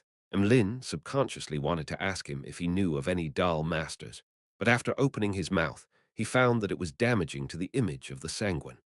Therefore, he could only swallow his words back down. "Even if I know that, master, I don't have the money to buy it to bear the burden of my mission. I have to sacrifice something, unfortunately. We didn't capture the demigod of the Rose School of Thought this time, making it impossible to figure out the current situation of their headquarters. It'll be difficult to receive that holy artifact of the ancestor amidst Emlin's thoughts. His expression slowly turned grave. Backland Bridge area, Irongate Street, in one of the billiard rooms of the Bravehearts Bar. Klein, in the image of Sherlock Moriarty, was sitting opposite Sharon and Marie. After a brief moment of silence, the black regal-dressed Sharon, who was seated on a high stool, said to the detective, "What are your thoughts on the matter?" Klein thought for a moment before saying, "The influence that the Crimson Moon brought was quickly destroyed." What you mean to say is that since the Rose School of Thought's demigod had already sensed the immense danger through a certain method or a certain existence, why would he set up a trap that didn't have any effects? Marie exchanged looks with Sharon before asking in thought. Yes, Klein nodded. He should be able to foresee that under such dangerous circumstances, a trap at this level can be easily resolved. Then, why would he waste time setting it up and not flee immediately? This is the natural instinct of a living creature. Wearing a small bonnet, Sharon moved her head indecismably. On the surface, it's a trap, but it's actually to cover up something, Klein replied, delivering the sentence at a slower pace. Yes, using such a trap to cleanse the scene and stop any divination to conceal the actual situation back then. Only if there's a secret to hide would a demigod from the Rose School of Thought take the risk and stay on the scene for such a long period of time. But it's also possible that they didn't expect us to have an angel from the Sanguine to help deal with the trap, Marie suggested. Klein smiled and said, "They wouldn't ignore the angel behind you. For you to have launched a surgical strike on the concealed Rose School of Thought members in Backland, you must have defectors who know them well." He was referring to the existence of Rionette Tinker. What secret would they need to cover up? Sharon seemed to accept Klein's suspicion as she sat upright and asked. Klein shook his head. There are too many possibilities. Perhaps they discovered the secret of the attack in time. Perhaps they were planning on plotting something in Backland. Having said that, Klein tried to consider if the Rose School of Thought was associated with the current tense situation in Backland. But he realized that there was no place for them. Be it the orthodox deities or the evil gods, they were unlikely to work with the mother tree of desire. This puzzled Klein even more. He didn't know what kind of unknown accident such an unknown factor would brew. He paused for a moment as he swept his gaze across Sharon's and Mary's faces. In short, we need to be careful and cautious. We need to avoid coming here as well. Yes, under the premise that you can ensure your own safety, try to monitor other members of the Rose School of Thought again and see if we can figure out the secret they're hiding. Thank you. Sharon's figure floated up and bowed. Marie did the same. The scarlet flames soared up as Klein vanished from his spot. According to the agreement, as he didn't have the chance to take action, the only remuneration he received was one free instance of help from Rionette Tinker. After returning to 160 Barkland Street, Klein took off his clothes and went to bed early, hoping to wake up early. Suddenly, he heard a series of illusory pleas. It was from a woman. Miss Justice, with a guess, he nodded and entered the bathroom. He took 4 steps counterclockwise and went above the grey fog. As he had expected, the supplicant was Justice Audrey. This lady had gathered £12 in cash, hoping that Mr. Fool could transfer it to Mr. World to complete the transaction of the Dreamwalker and Hypnotist Bayunder characteristics. Yes, if the ritual can be replaced by Angel's Embrace, Miss Justice can try to advance in the next 2 days. When that happens, it's time to place the exploration of Grossel's travels in the schedule. Heh, Leonard has already become a spirit warlock for days, and has nothing to do. Klein heaved a sigh of relief and replied to Miss Justice, getting her to begin the sacrifice. With the current situation becoming more and more tense, with more and more unknown factors, he wished to strengthen himself as quickly as possible. This included many aspects. First, the increase in the number of marionettes and sealed artifacts. Second, the recovery of his helpers. And thirdly, a further grasp of knowledge and secrets. This aided him in knowing the truth and obtaining the true attitude that the different factions have, thus finding an opportunity from within. The exploration of Grossel's travels corresponded to the third point. Chapter 1061, Whose Dream Friday. In the dead of the night, in Audrey's bedroom. After receiving a signal, The golden retriever, Susie, opened the door and left by herself, slumping down outside to prevent anyone from disturbing Audrey. Audrey took the Dreamwalker's Bayunder characteristic, the corresponding supplementary ingredients, and the apparatus used for concocting the potion out from a hidden spot. Most of the supplementary ingredients came from the City of Silver, and they were things that she hadn't paid for since little son hadn't thought of something he needed. She concocted the potion skillfully and looked at the liquid that was dotted with darkened points of grayish-white light. She took a step back, clasped her hands, and placed them in front of her mouth as she chanted softly, "The fool that doesn't belong to this era." Just as her prayer ended, countless figures in an indescribable form appeared in front of her. They quickly swam and meshed with one another as though they were active in the sea. Above the sea were 7 pure beams of differently colored light that seemed to contain infinite knowledge. Above these 7 lustrous brilliancies was an endless grayish-white fog, and above that was a towering and magnificent palace. At that moment, the door to the palace opened as a figure formed from golden light spread out its 12 pairs of wings formed from scarlet flames and flew down, landing in front of Audrey. The 12 pairs of fiery wings were layered as they wrapped the blonde, green-eyed girl into an embrace. Such a scene only lasted for a second or two before vanishing. It was as if she was hallucinating, but Audrey always had the feeling of being immersed in this kind of holy and lofty feeling. She calmed down and sincerely thanked Mr. Fool. With Angel's embrace, she could maintain lucidity in her dream and wake up whenever she needed to. She didn't have to worry about being engrossed in her dreams and being unable to extricate herself. This meant that she had already held the corresponding ritual for Dreamwalker, and the effects were definitely better than what it could have been. After all, not every hypnotist can obtain such benediction from a hidden existence and be embraced by a special angel such as this Audrey. All the best. Audrey mumbled inwardly before she stopped hesitating and picked up the glass bottle, drinking down the potion inside. The potion wasn't as bad as she imagined it to be. It was a little sour, a little sweet, a little bitter, a little surreal, and a little stimulating. It was like a wild dream she could let herself loose in. Before she could feel the effects that the potion exerted on her body, Audrey was suddenly startled before she regained consciousness. She saw that the night was becoming dawn outside the window, with the sun rising from the horizon, dyeing the sky red. Within the garden, flowers were blooming, the tips of the blades of green grass shimmering with crystalline dew. It was as if Audrey had become the ruler of this world. Her consciousness floated up as she looked down upon the various scenes. Her father and mother held hands as they strolled down the garden trail, taking in the fragrance as they bathed in the morning light. Having worked through their differences, her 2 brothers, Hibbert and Alfred, rode on horses and brought servants along with them. Laughter accompanied them as they entered the woods, competing against each other for a more successful hunt. The ambassadors or special representatives of the various countries like Fasak, Intis, and Fainapata signed an agreement at Lone's Sodler Palace, announcing to the world that a war wouldn't happen, thus dispersing all the dark clouds in the sky. The smog situation in Backland improved.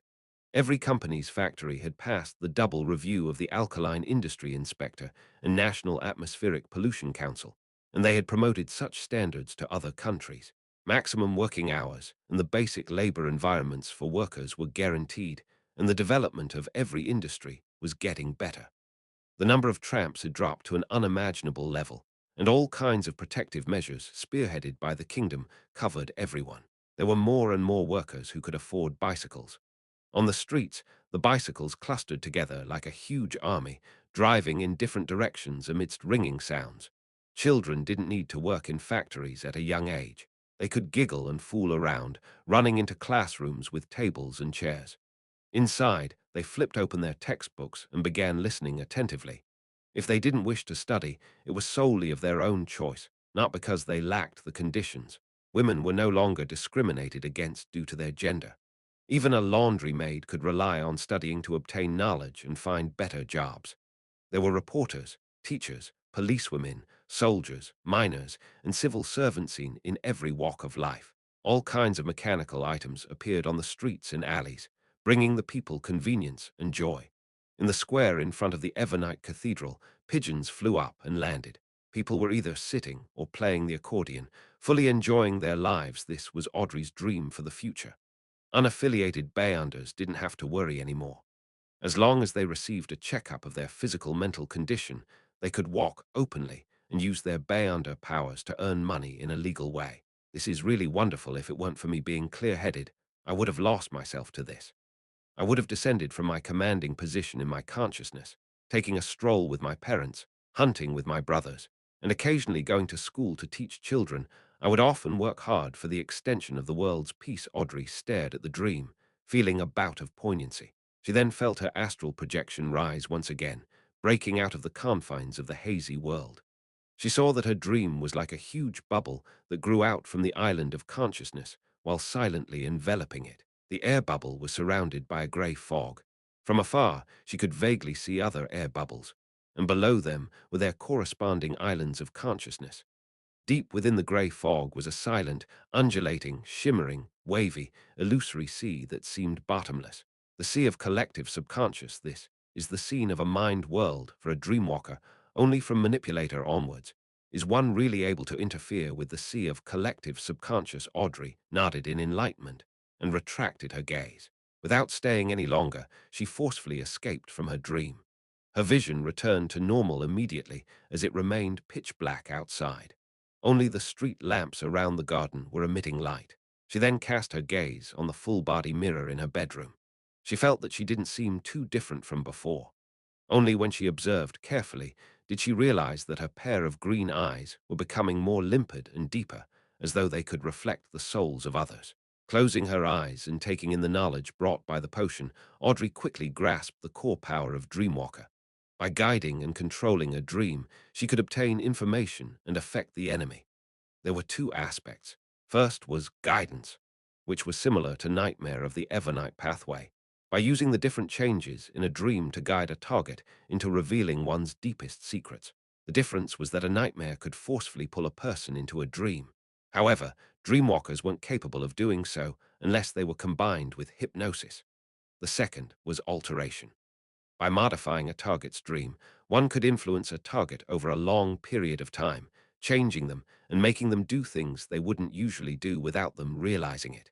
The principle behind such an alteration used a dream as the incisive points and the astral projection as a point of leverage, slowing, contaminating the target's soul body before affecting the body of heart and mind, planting it deep in the subconscious. Compared to directly using hypnosis, a control that stemmed from dreams was more mild and furtive, making it difficult to be noticed and suitable for targeting targets at a higher level. From the looks of it, most matters that involve love at first sight might have had a few hidden cases that were a result of dream alteration. Yes, amongst many popular best-selling novels, the female lead often dreams of a figure and spends a beautiful, romantic time with him. Therefore, when they encounter the male lead, who's similar to the figure in their dreams, they will quickly succumb to them and have a strong penchant for love. Audrey recalled the novels she read in the past and suddenly found it amusing. To her, be it guidance or alteration, they weren't an essential enhancement over hypnosis. Instead, there was another Bayanda power that she liked even more. It was dream traversal. This made her body turn incorporeal, as if she was an elf in a dream or a dreamwalker. Not only could she directly hide in someone else's dream, but she could also jump from a dream to another dream, completing a blink in the physical sense. The restriction of such traversals was that the distance between two dreams couldn't exceed 500 meters, and they had to belong to intelligent creatures. In special environments, this can effectively hide myself. Why didn't H. Rambis directly affect me through dream alteration? Because this place is protected by the church. The Evernight pathway is also skilled in the domain of dreams, Audrey thought, as she began converging her spirituality. In the ancient palace above the fog, along the long bronze table, Klein sat a few seats diagonally across from Leonard. "Why are you suddenly looking for me?" Leonard leaned back in his chair and asked lazily. Regardless, he still remembered that this place belonged to Mr. Fool, so he didn't dare appear too casual. Klein glanced at him and said, "I need your help with something." "You need my help?" Leonard pointed at himself and asked in surprise, "Are you referring to Palles?" He didn't think he could help a demigod like Klein. "You have a very clear understanding of yourself," Klein tusked. "However, I'm really looking for you this time. It mainly involves a few dreams." Dreams Leonard came to a realization as he said with a hint of puzzlement and laughter, Klein, you seem to have changed a little. I mean, you've become more like the past, no longer wearing that gloomy expression. Without waiting for a reply, he straightened his disheveled hair and smiled. That's a good thing. Well, I'm still quite good at dreams. Who do the dreams belong to? Without batting an eyelid, Klein replied. A lone soldier from more than 100 years ago, a fourth epoch aristocrat, an ascetic from the third epoch, and an elf and giant from the second epoch. What? Leonard asked with his green eyes wearing a blank look, wondering if he had heard wrongly. Ignoring the elves and giants from the second epoch. Even the nobles of the fourth epoch had to be from particular Bayonder pathways, and to have become saints before they could survive to this day. It can't be that they're all angels aside from that lone soldier, right? Entering the dream of angels, I think it's better to find old man Leonard's thoughts churned instantly, as though he was in a dream. Chapter 1062. Teaching, online Klein glanced at Leonard and smiled. The targets aren't demigods. They've only lived to this day due to some sort of influence. This is also the secret I wish to discover through dreams. He deliberately emphasized the word lived. Without waiting for Leonard to respond, Klein continued. The aristocrat from the fourth epoch is a member of the Zoroast family. You might be able to use his dream to learn more about Palace Zoroast. Old man's descendant Leonard's heart stirred as he looked forward to the proposal that Klein raised. Although he had gotten along rather well with Palace Zoroast and gradually built some trust in this angel, he still held the most basic level of vigilance against him. After all, he was an outsider who lived in his body. At that moment, Klein added, For now, don't mention this matter to Palace Zoroast. Do you think I am such an unreliable person? Leonard grumbled inwardly as he replied, There's no need to remind me. Seeing that Leonard had agreed, Klein smiled and said, Get me a few drops of your blood when you return. This is necessary to explore the dreams. He didn't specifically mention how to give the blood to him. After all, Leonard knew at least two methods. Firstly, he could sacrifice it to Mr. Fool and request that he bestow it to the world. The other was to summon the messenger of mysterious origins and place the blood inside a bottle, sending it over with a letter. Blood. Leonard subconsciously repeated the word. In mysticism, one's blood was an important item. It was best not to give one's blood to others. Otherwise, they might die without knowing the reason. Sometimes, death wasn't the most terrifying outcome that could happen. After a brief moment of hesitation, Leonard nodded. When will the exploration begin? Klein was prepared for this question as he replied, Late Sunday night, close to midnight. He wanted to give Miss Justice time to converge her spirituality and familiarize herself with her abilities. All right. Leonard didn't say anything else. Following that, Klein seriously explained skills in sophistry so that the dear poet knew how to pacify his grandpa after returning. After returning to the real world, Leonard was deliberating over his words when he heard Pallas Zoroast's slightly aged voice. Why did your former colleague look for you? Is there anything that cannot be explained in a letter? Leonard adjusted his sitting posture and chuckled. He's afraid that the letter will be leaked. After all, it might involve that person. Just as he finished his sentence, Leonard inwardly mumbled, Of course, the most important thing is to be wary of you. What I see is equivalent to what you see. That person, Pallas Zoroast, seemed to understand who he was referring to. Yeah. Leonard picked up a cup on the table and drank a mouthful of malt beer. He found an ascetic from the third epoch. He hopes to learn the history of that epoch through his dream. What Leonard said was the truth, but it was only a portion of the truth. This was the skill that Klein had specially taught him. An ascetic from the third epoch. He's still alive, Pallas Zoroast asked in surprise. Of course, he wasn't too surprised. After all, at his level, even if he didn't grasp 100 methods that allowed people to live from the third epoch, he knew at least 5 or 6 methods. The easiest way was to steal the time or life of others to imbue it into a target. He's likely still alive, but has a very special condition. Leonard explained what he knew. Pallas Zoroast fell silent for 2 seconds before saying with a chuckle, Is that so? Then I can only wish you the best in not seeing scenes you shouldn't see in the dream. Of course, your former colleague is protected by an existence of concealment, so he must be prepared. Leonard didn't respond to the topic. He suddenly exclaimed, Old man, are you actually not the least bit curious? Don't you want to know what the true deities were like in the third epoch or the cause of the cataclysm? This was the second technique in sophistry that Klein taught him. Rather than being asked, it was better to take the initiative to ask questions. I can roughly guess what's going on, Pales Zorost replied with a sigh. He then scoffed. You took too much initiative to control the flow of our conversation today. This is very different from your past behavior. This means that you have a secret you're hiding deep down. Not bad, it's much better than the past. At least it's not something that can be seen through at once. Leonard's expression froze. Pales immediately chuckled. See, I just gave it a try and you exposed yourself. You still lack training. Your former colleague is really Tusk. Leonard could only respond with a dry chuckle. He put down his cup and leaned forward.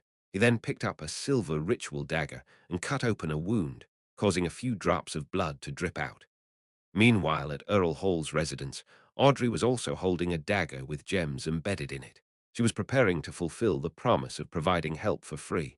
She moved the tip of the dagger towards the back of her hand. The pain is very mild, the pain is very mild.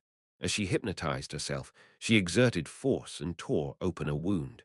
It was currently impossible to tear her skin without using strength, even if she didn't reveal her dragon scales. On Sunday night, after attending a ball, Klein returned to 160 Barkland Street. He made up an excuse that he was feeling tired and needed to sleep early. In the wee hours of the night, he got out of bed, set up a ritual, and summoned himself. After some work, he sat in the seat that belonged to the world Jaeman Sparrow. He confirmed that once the summoning ended, he could use the grey fog's level and standing to forcefully extricate himself from Grossel's travels. At that moment, in front of him were 3 metal bottles and a silver mask. The former was filled with his, Leonard's, and Audrey's blood, while the latter was sacrificed by Miss Justice ahead of time. As she knew that Mr. Starr would be involved in the exploration of the dream this time, she planned on wearing lie the entire time to mask her face and avoid her identity from being uncovered. After examining it for a while, Klein made the hard-covered, deep brown Grossel's travels to fly out of the junk pile and land on the long bronze table. At the same time, he placed the unshadowed crucifix into his body. Following that, he pulled Justice Audrey and the star Leonard above the grey fog. 2 dark red beams shot up at the same time, forming rather blurry figures. Audrey and Leonard cast their gazes at the bottom of the long, mottled table and sized up the items in front of Mr. World. Then their attention was drawn to the ancient book. Audrey's eyes darted around as she curiously asked, "Our exploration this time is related to this book?" "Yes, our targets are inside this book," Klein replied with a smile. "Inside the book?" Leonard asked in surprise. Even though he was a red glove and had also read a large number of supernatural case files, he had never heard of communicating with characters in a book. Klein nodded slightly and said, "Yes, this is a magical book. Inside it, there is a world that was envisioned. What happens in that world becomes the book's contents." Envisioned. Audrey acutely grasped a key phrase, linking it to its synonyms.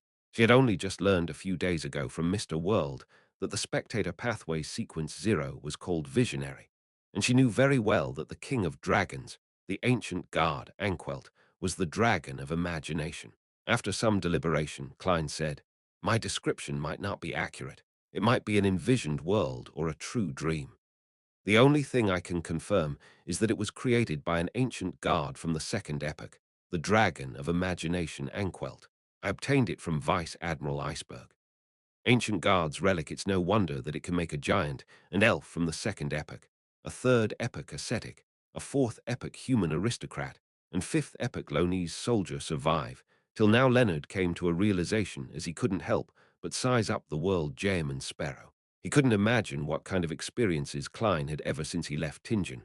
At this moment, Klein looked around and pushed the lie mask to Miss Justice as he said, "Let's head on in." "All right." Audrey put on the silver mask. Leonard looked around and nodded. "Okay." Klein immediately picked up the 3 metal bottles and poured out some of the blood inside, smearing it on the cover of Grossel's Travels. So this is what the blood was for. Just as this thought flashed through Audrey's mind, she saw a white, snowy storm. Amidst snowflakes the size of down feathers and a biting cold wind, a city that was more than 15 meters tall stood nearby. A soldier wearing leather armor on guard by the gates was huddled in a spot that was immune to the wind and snow. As long as there weren't any merchant convoys, He wouldn't head forward to block any ordinary pedestrians. This is a world that was completely envisioned. It's like it's real.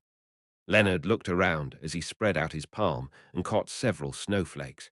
He felt the coldness of its touch before they quickly melted into water. After confirming the environment, Leonard suddenly realized something.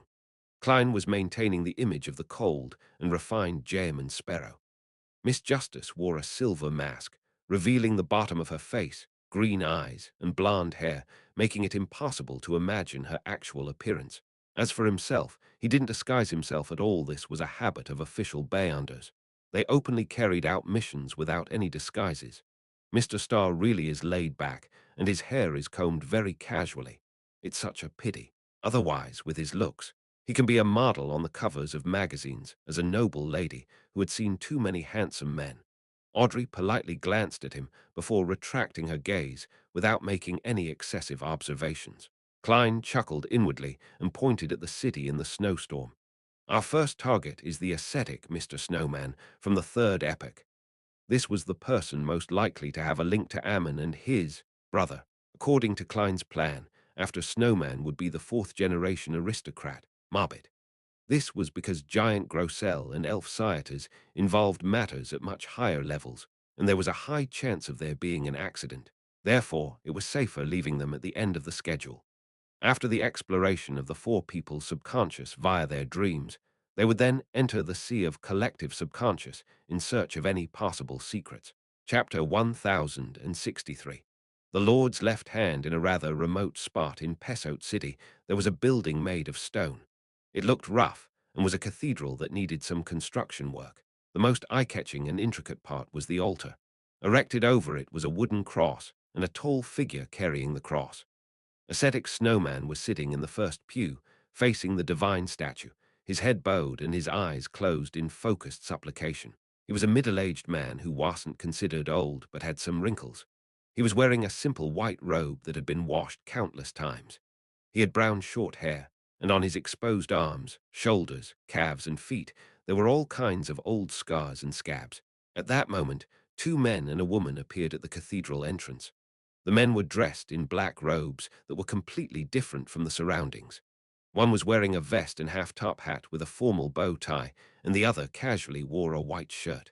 The former had a pronounced outline with a cold expression, while the latter had black hair and green eyes. He looked pretty good, exuding the romantic air of a poet. The lady was wearing a long white dress that was tight at the waist with frilly designs at the sleeves. Lacy flowers were sewn in a meshed manner at her chest.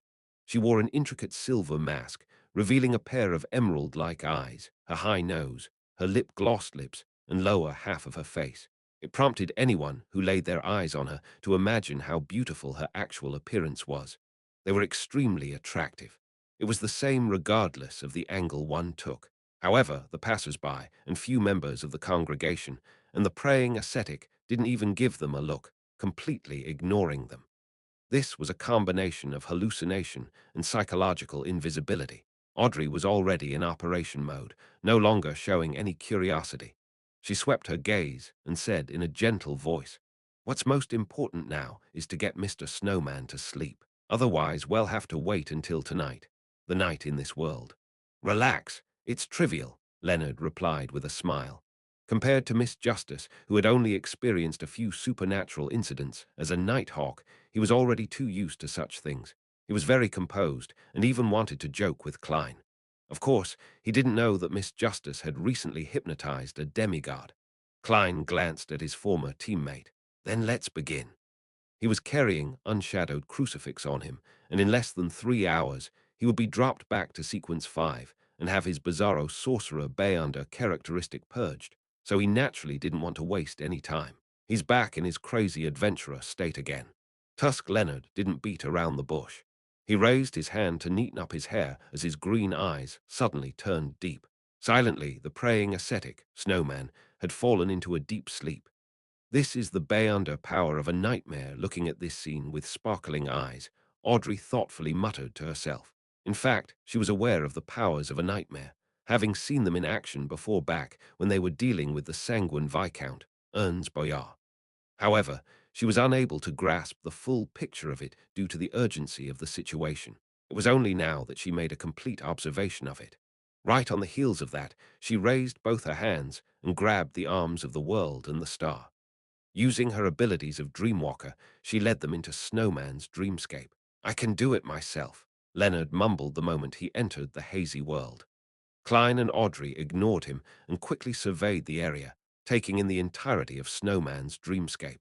They were also inside a cathedral, an unusually majestic cathedral. Ancient stone pillars propped up a towering dome, but they didn't make the hall appear too segmented and cramped. It still remained extremely spacious. The cathedral's door was wide and tall, even for giants. Lined on both sides were candles placed in silver cups that emitted a warm glow. The altar right in front was grand and magnificent. Above them were grayish-white crosses and a sculpture of God bearing the cross.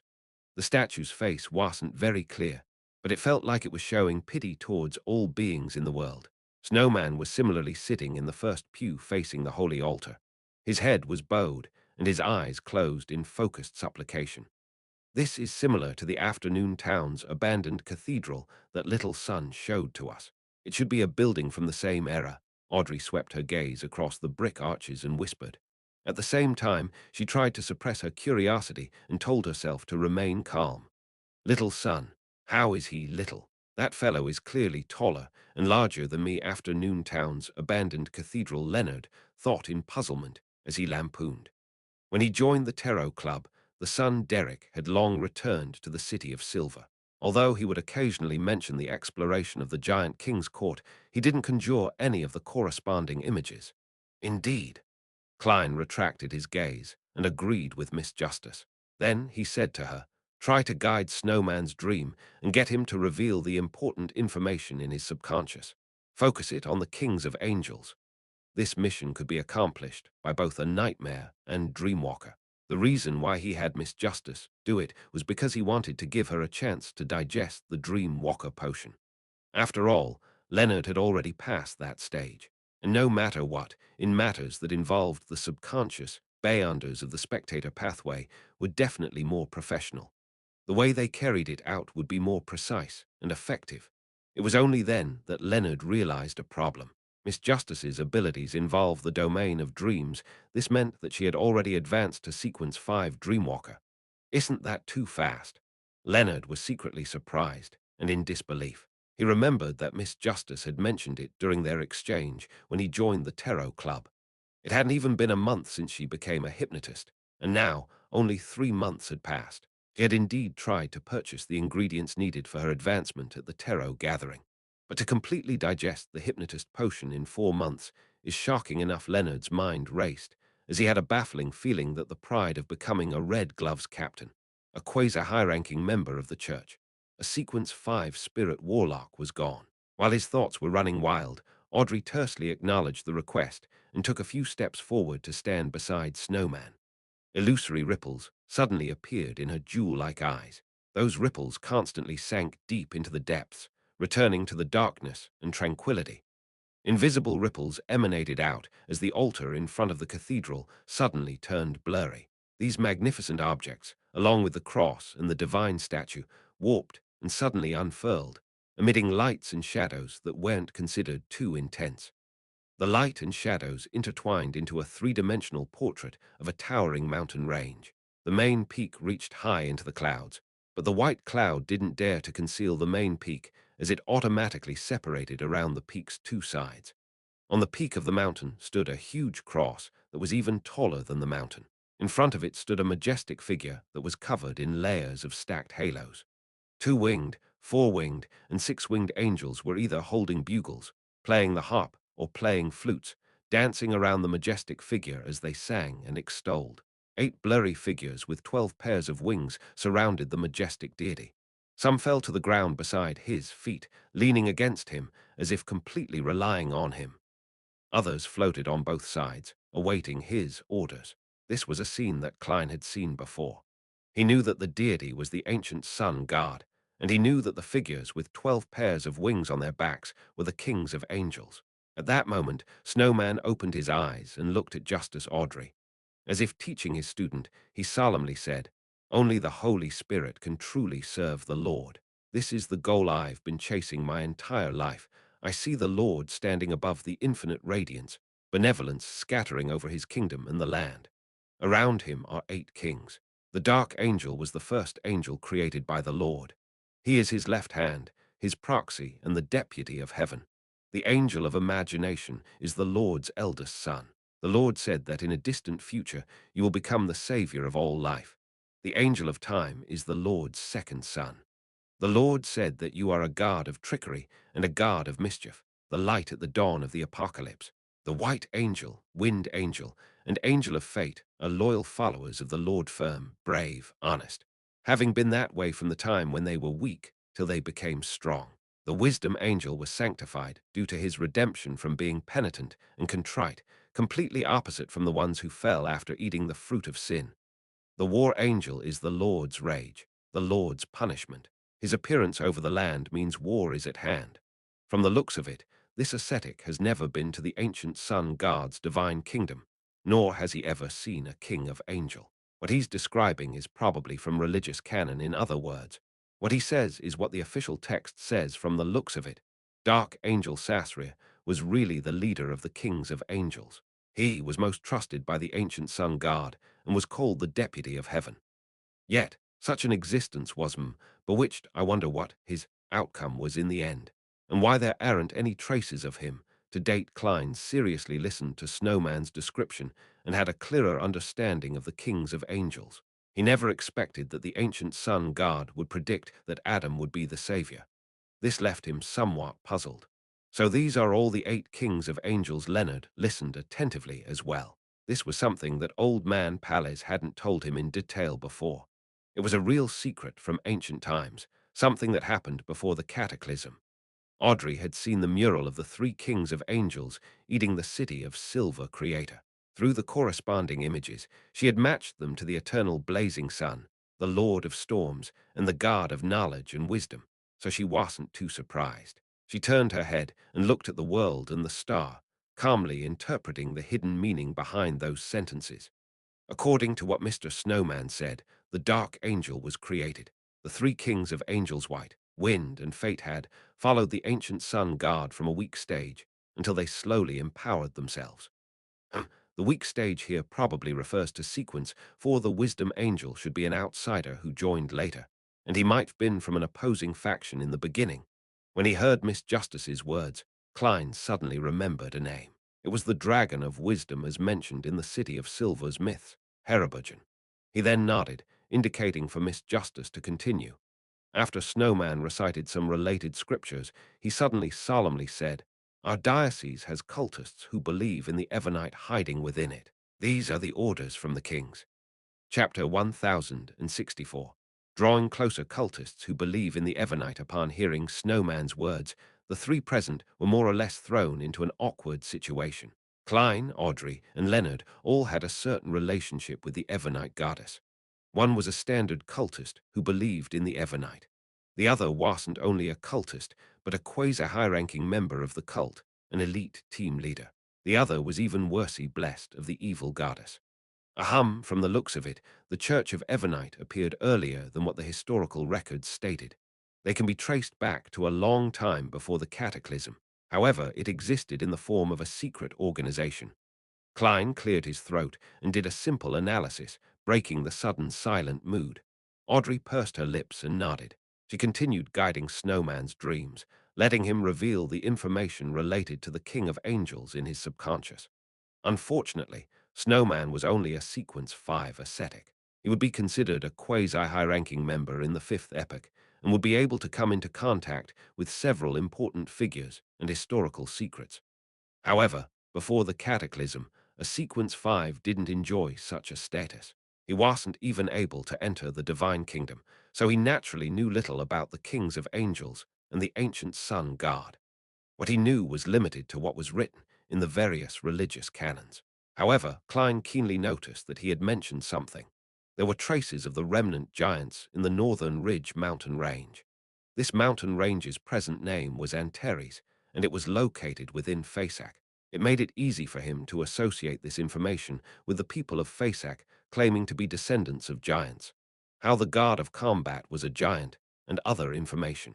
Seeing that there was no connection to the kings of angels, Audrey switched to guiding Snowman's dream into presenting what was most important and influential to him. The majestic cathedral they were standing in began to shake as changes silently happened. In just a few seconds, the cathedral's scale shrank. Outside was a square that had been renovated. Snowman knelt in front of the cross and divine statue, his body bathed in pure sunlight. A blurry figure in simple priest robes appeared beside him, speaking with a loud and solemn tone. Are you willing to choose the path of an ascetic, to give up love, to distance yourself from indulgence, to not wield power, to train your mind, and to temper your mind, allowing you to approach our Lord by entering heaven one step at a time? Snowman devotedly kissed the ground and said, I am willing to choose the path of the ascetic. I'll give up love, distance myself from indulgence, not wield power, train my mind, and to serve the Lord. It will be so forever and ever from this day forth. It will be so forever and ever from this day forth. The more Snowman spoke, the more resolute he became. In the end, he solemnly repeated his promise. This is the one thing that left the deepest impression on him and has resulted in the deepest effects on him. Audrey turned her head and said to the world and the star, thinking back on Snowman's past performance and recalling how he never gave up on his beliefs, nor stopped his ascetic training despite being stuck in the book world. Klein nodded gently and sighed. He is a true ascetic.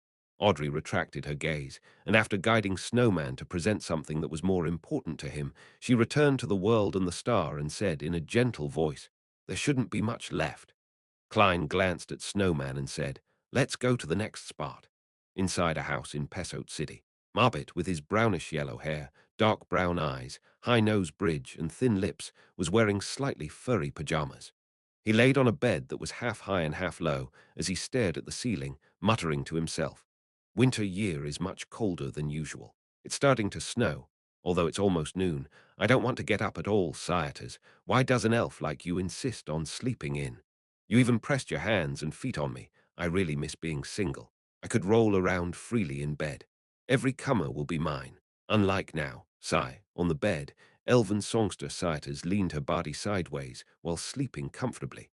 Not only did she occupy nearly half of the bed, but she also left a large amount of space on her side as her body clung close to Mobbit. She left one arm and leg on him, squeezing Mobbit to a corner of the bed, almost to the point of falling off.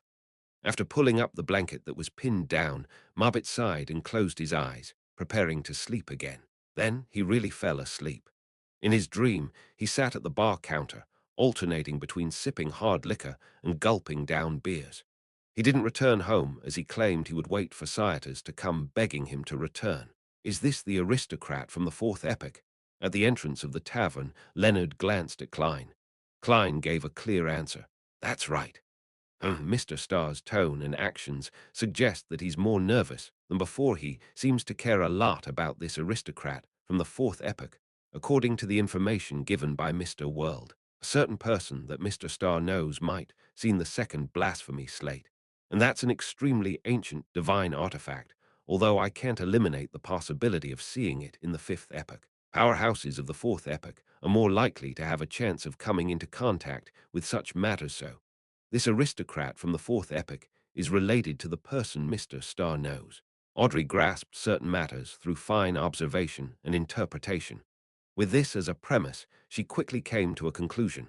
Mr. Starr would step forward and suggest that he would guide the dream. As expected, the fourth epoch revered asymmetrical beauty, but such attire really made me uncomfortable. Leonard teased before looking at Miss Justice and the world Klein Morty. Let me do it this time. All right, Audrey replied with a brisk tone and smile. This was a development that Klein was happy to see. He naturally wouldn't stop it. That wouldn't be an issue. Leonard then tugged at his collar and walked to the bar counter in a few steps. He sat beside Mobbit and ordered a local Sanjan beer. He gulped and suddenly said, You look like a member of the Zoroast family. Everyone here knows that. No, not just humans. Mobbit took a sip of his alcohol and continued looking forward. Leonard smiled and shook his head. Let me introduce myself. I'm a student of Palace Zoroast. He planned to use this identity to pull strings and reduce any sense of reluctance Mobbit would have, making it easier for him to continue guiding him. Indeed, the person Mr. Starr knows is also a fourth epic aristocrat, a member of the Zoroast family. I wonder what level that person is. So Mr. Starr is secretly a student of a certain important figure.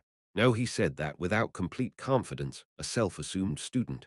Audrey validated her guess as her smile became more obvious.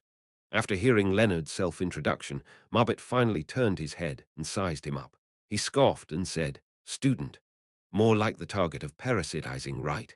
Leonard's expression froze. Target of parasitizing, although Audrey was mentally prepared, she couldn't help but twitch her eyebrows. As for Klein, he had a hard time holding back his laughter. Of course, he didn't believe that there was anything wrong with Leonard's identity as a student of Palais Zoroast. If it were him, he would have said the same thing. It just wasn't right to directly mention that he was a parasite's victim, right? And being friends appeared too distant, a disadvantage for any subsequent attempts to learn more. The problem this time was that nobody expected Mobbit to guess the truth. After laughing twice, Mobbit looked at Leonard's slightly stiff face and said, "You aren't a member of our Zoroast family, so how can you become Old Man's student? You can only be a target of parasitizing." Having said that, he slowed down and said, "Don't worry. Old Man isn't too bad. He wouldn't really take over your body. After the parasitizing is done, he will at most take away a few years of your life. You're still young anyway, so raising your sequence would make up for it. Heh heh. Actually, most Bayonders can't live till the end of their natural lifespan." "Why must he take a few years of my life?" Leonard subconsciously asked. Mobbit raised his glass and gulped down a mouthful. He replied in a daze, "Since you've already been parasitized, something must be stolen, right?" Leonard snapped out of his daze and asked in surprise, "You also call him Old Man?" "Of course, we all call him Old Man." "Heh heh. He doesn't seem to object to it." Mobbit suddenly sighed. "He is my great-grandfather, and I haven't seen him for 1,000 years now. 20 years. So the reason why Old Man tolerates me calling him Old Man is because it can remind him of the beautiful past. I wonder if his direct descendants are still alive." Leonard suddenly felt wistful. As for Justice Audrey, while she was finding the words, "Something must be stolen," funny, she was surprised at the word he. This represented that Old Man, Mr. Palais Zoroast, was an angel. Indeed, Audrey had expected this. At this moment, Mobbit sharply noticed a keyword and asked, "Also? Why did you say also? Do you also call him Old Man?" Leonard nodded seriously. Mobbit was instantly puzzled as he sized up Leonard again. "Don't tell me you have the bloodline of the Zoroast family." "I don't know," Leonard answered honestly. Mobbit shook his head. "No, it doesn't look like that's the case. It might be that Old Man suffered a terrible blow and has changed to a certain degree." "That I know," Leonard pondered and said. "He was nearly killed by blasphemer Ammon. He hasn't recovered yet." Grossel's travels was currently above the grey fog. It didn't matter which deity's true name was mentioned in it, since it wouldn't be sensed. Therefore, Klein, Leonard, and Audrey were free to talk about Ammon and Adam. The powerful and terrifying ancestor of the Ammon family. Marbit's voice unconsciously lowered. Leonard finally gained the initiative and asked, "The aristocrats of the Solomon Empire are all very cold and evil. Why isn't the Zoroast family like that?" Chapter 1065. Cosmos Wanderer Marbit glanced at Leonard and said in puzzlement, "They aren't that cold and evil." He raised his glass and took a gulp.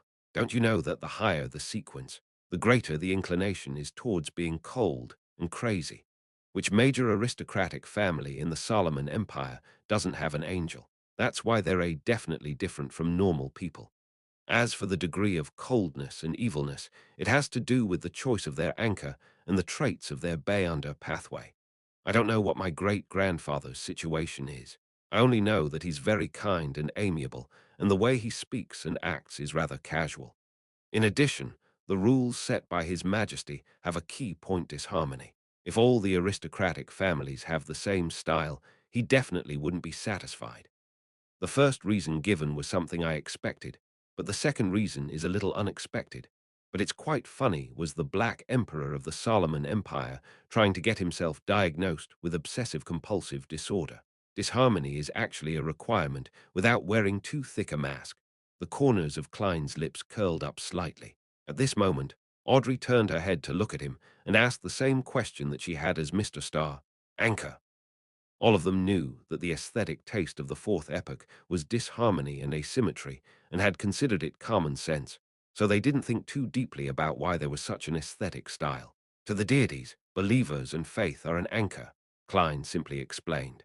So that's the case. Mr. Fool also said that it's to stabilize one's condition. Audrey felt her sights broaden, allowing her to consider the relationship between the deities and believers. At the same time, she thought in puzzlement, in the early stages of Mr. Fool's reawakening, he shouldn't have many believers. Back then, what was his anchor? Leonard listened attentively as he couldn't help his expression from turning solemn. It was as though he had suddenly thought of many things. He quickly focused his attention on Marbet. After some deliberation, he said, "What kind of an angel is Palles Zoroast? What kind of habits does he have?" Leonard is still very cautious. He still hasn't fully believed that the grandpa in his body is Palles Zoroast. Yes, we can't rule out the possibility that the real Palles has fallen, and that the one still alive is an impostor. To an angel of the marauder pathway, such an action is rather normal, and to a secret existence, replacing a particular identity is equivalent to possessing that identity. So he wouldn't deliberately expose the truth, on more important matters, matters that he's interested in, and those that involve his safety. Leonard is more reliable than I expected. If not for that, he wouldn't have realized that I was still alive back then. As for other matters, he's just too half-hearted. He's too used to using his past experience. It's not that he isn't intelligent, but rather that he can't be bothered to use it. Klein couldn't help but sigh. Marbet was taken aback for 2 seconds before he drank a mouthful of hard liquor and said, "Old man appears to be an ordinary elder at home. He's a bit naggy and likes to throw blows at his descendants and enjoys life. If one didn't know it ahead of time, no one would have guessed that he is a Sequence 1 angel. His aesthetic style is different from His Majesty. He is absorbed over categories and emphasizes cleanliness and tidiness when facing enemies. He is good at trickery and often likes to finish off his enemies by making them break down.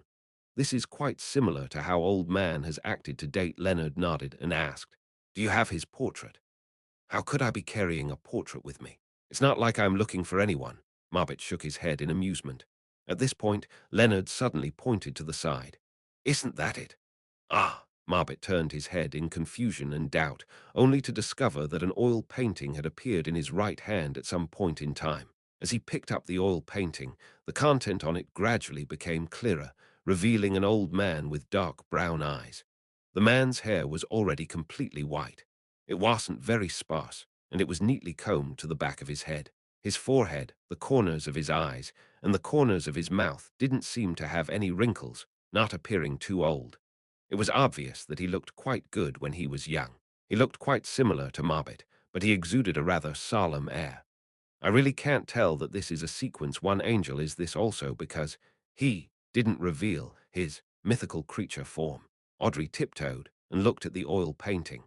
After Leonard memorized the contents of the portrait, he mentioned a few relevant questions related to the Zoroast family and received a satisfactory answer.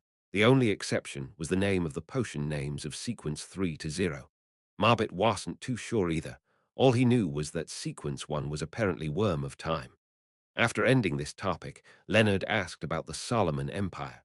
"In your era, what major aristocratic families are there in the empire?" "There weren't many families with dukes." Marbet put down his cup and spread out his palm. "Our Zoroast family, the Abraham family, the Zaratol family. In addition, although the Medici family and Lord Ouroboros didn't have any aristocratic titles, their standing wasn't worse than the major aristocratic families."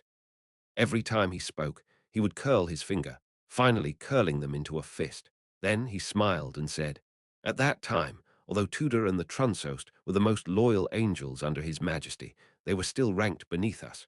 They were on par with Augustus and Castia."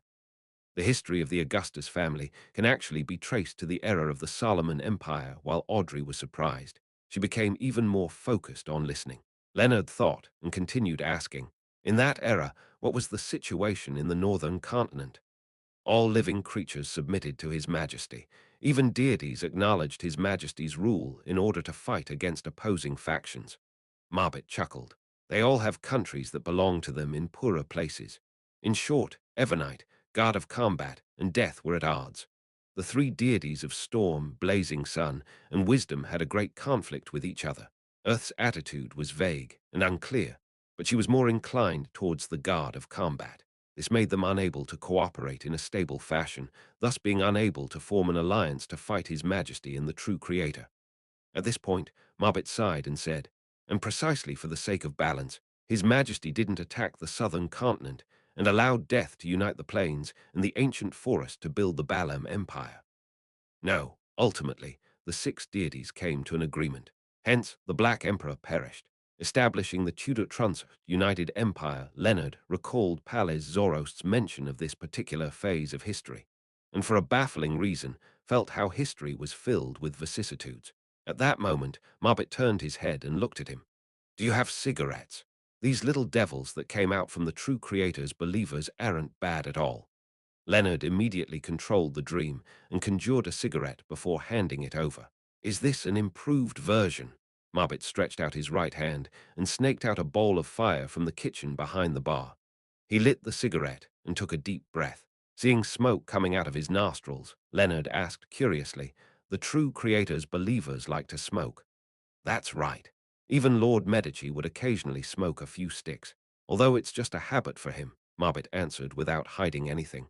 Leonard nodded and asked, which deity do you believe in? Of course, it's His Majesty. All the aristocrats in the Empire believe in His Majesty. Ah, other than Lords Medici and our Barbaros. They believe in the true Creator. Also, Duke Bethel Abraham might just be faking it. According to what I know, he only believes in himself, Marbet quipped. Bethel Abraham, a thought came to Klein. He was about to signal Leonard to ask further when he heard the poet ask, is Duke Bethel Abraham very powerful?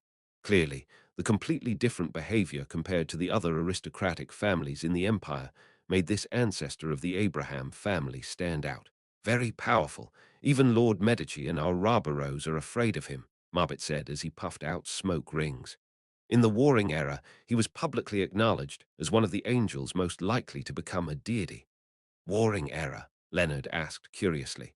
Marbet looked at the slowly burning cigarette in his hand and said, this isn't thrilling enough. Heh heh. The Warring Era refers to the time after the Cataclysm ended to the point when the Empire was established. It lasted about 112 years.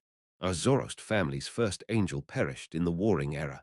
Thankfully, we were helped by His Majesty before he became a god. Thus, we didn't lose the Bayonder characteristic. Who did it? Leonard immediately asked. Marbet shook his head. I'm not Sequence 4 yet, so there are many things I am not qualified to know. Let's talk about Duke Bethel Abraham.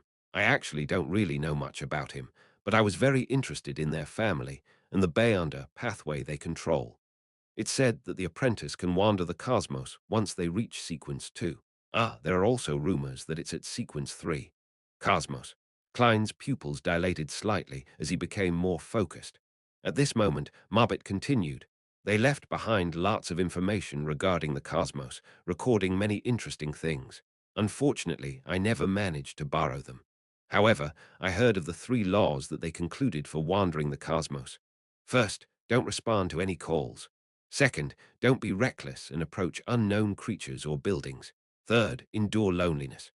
It sounds like the cosmos is vast and dangerous. I wonder if the current Abraham family still has the travel notes related to the cosmos. It'll get Miss Magician to ask in the future when Klein's gaze swept over. It happened to cross with Miss Justice's gaze that was directed at him. They immediately realized that the other party had also thought of Miss Magician. Leonard did the same. He nodded slightly and asked about other matters. During this process, the dream changed with Marbet's memories. Following that, they saw the appearances of Medici, Barbaros, and other high-level figures. Of course, as Marbet had few interactions with the Black Emperor and Bethel Abraham and didn't dare to look at them head-on, his impression of them was a blur. Towards the end, Audrey grabbed both Klein's and Leonard's arms and jumped into Cyatas' dream. This elven songster was standing in the garden holding her stomach and frowning at Marbet. Can you steal the fetus in my stomach and stuff it into your body?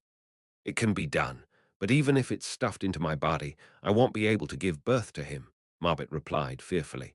Cyatas thought seriously and said, then steal the corresponding organs that are needed. If it's just the simple act of theft, then it might still succeed. But for what follows after, I'll be at my wit's end. This is beyond my capabilities, Mobbit said nervously. The conversation between the human and elf left the trio dumbfounded. After a few seconds, Audrey suggested, "Why don't I do it this time?" Chapter 1066. Familiar name upon hearing Miss Justice's suggestion, Klein thought for a moment and said, "Guide the dream towards matters encompassing the second epoc's history, the Queen of Calamity Kohainam, elf habits, and the most ancient language of the elves, as well as the legendary Western continent." All right. Audrey's eyes moved slightly, revealing a thoughtful expression as she digested the information that Mr. World had said. Then she walked to the elven songster's side. Under her guidance, Marbit's figure in the garden rapidly blurred as he vanished from Cyatus's dream. The ripples in Audrey's green eyes stirred once again as her lips quivered, as though she was reciting something.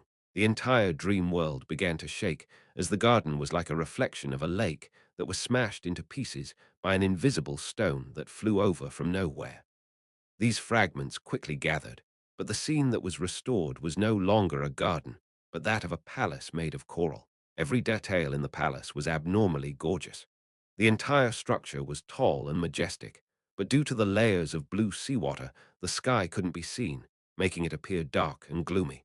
Inside it, coral pillars propped up an exaggerated dome, and the walls and the top of it were filled with terrifying murals of the storm. Above the murals and corals, silver bolts of lightning followed a certain trajectory, as if they were alive. Finally, they converged at the 9 steps that were inlaid with pearls, diamonds, emerald, and turquoise. Cyatas was standing there, with many elves standing opposite her. On the 9 steps, there were 2 huge chairs that seemed to be formed purely of lightning. One of them occupied the center, just like the ruler of this palace. One of them was on its left, appearing less eye-catching. Sitting on the throne in the middle was a man wearing a simple, loose robe. His ears were pointed, and his facial features were rather soft, and his hair thick. His hair was a mix of black and blue colors. Not only did his facial features look outstanding on their own, they combined together to form an even more handsome face. However, he directly gave one a tyrannous impression, as though he wouldn't say a word before picking up the electric spear leaning on his armrest, and then throwing it. Sitting beside him was a beautiful woman with raven-black hair. Her hair was tied up into a high bun, her ears slightly pointed, and her facial features delicate. She had dark brown eyes that were as deep as the ocean, and in her hands she was playing with a complicated golden wine cup. Without needing Cyatus's introduction, Klein and company could easily determine that this couple was the Elf King, the ancient guard, Soniathrum, and the Elf Queen, Queen of Calamity, Kohainam. That traitor, Ormir. Suddenly, a voice resembling loud thunder boomed, causing the entire palace to shake violently. It made Cyatus and the other attendants lower their heads in fear. This roar came from the ancient guard. Ormir, isn't that the name of the giant king? I've recently been drinking red wine named after him. I have to say that its quality is indeed higher than anything else. It's just a little expensive. As Klein listened, he had a random thought. He remembered that Little Son had once said that Giant King Ormir, Elf King Soniathrum, and Sanguine Ancestor Lilith, 3 humanoid ancient gods, were allies. They fought against the opposing camp formed by Dragon of Imagination, Anquelt, Phoenix Ancestor, Gregrace, and the Mutant King, Kavasta. As for the Devil Monarch, Farbody, and the Annihilation Demonic Wolf, Phlegria, they were independent beings who wanted to subvert all order and corrupt all living beings. So the alliance of 3 humanoid ancient guards eventually collapsed. Klein reigned in his thoughts and waited for the subsequent changes in the dream. Due to Derek's existence, Audrey wasn't unfamiliar with the history of the second epoch. Without any hesitation, she directly made Cyatus's dream continue its development. Despite the terrifying roar, Queen of Calamity Kohainam wasn't affected at all. With a cold expression, she calmly said, "Wasn't this already long confirmed? His reputation is exactly the opposite of his physical build." At that moment, the ancient guard, Soniathrum, had already been enveloped by bolts of lightning. He said in a thunderous voice, "I thought that after centuries, he would understand the global situation even more. I've overestimated his intelligence. If he didn't sell out Lilith back then, how could she have perished? The sanguine ancestor Lilith perished so early." Klein's eyelids twitched as he quickly focused his attention. After the Elf King finished roaring, Queen of Calamity Kohanim maintained her previous posture and said, "That's not a bad thing. At the very least, Kavasta and Phlegrea were dragged to the grave together with Lilith. All the deities no longer trust each other. Even if we don't form an alliance, we can rule the ocean, lakes, and rivers." Upon hearing these words, spectator Audrey couldn't help but feel alarmed. She had no choice but to use placate on herself. This it means that the sanguine ancestor Lilith, mutant king Kavasta, and the annihilation demonic wolf Phlegrea perished in a battle between ancient gods. So the betrayal of giant King Ormir and the other ancient gods had nothing to do with the ancient sun god. This is why Lilith didn't fully die and is still able to occasionally deliver divine revelations. And because of this, the Antigonus mother of the sky and Hornisis mountain range managed to survive to the fourth epoch Klein, increasingly believed that the history recorded in the City of Silver had many fabrications or vague records. Thankfully, he hadn't completely digested the Bizarro sorcerer potion and didn't need to consider advancing to Scholar of Yore. Otherwise, the history he used might not be real. In ancient times, the sanguine ancestor Lilith and mutant King Kavasta perished due to the sanguine has recently been working with the mutants' temperance faction. Time sure is a great magician, heh heh. If the Moon Imlin were to know of this, I wonder what kind of expression he would have. The star Leonard sighed as he thought.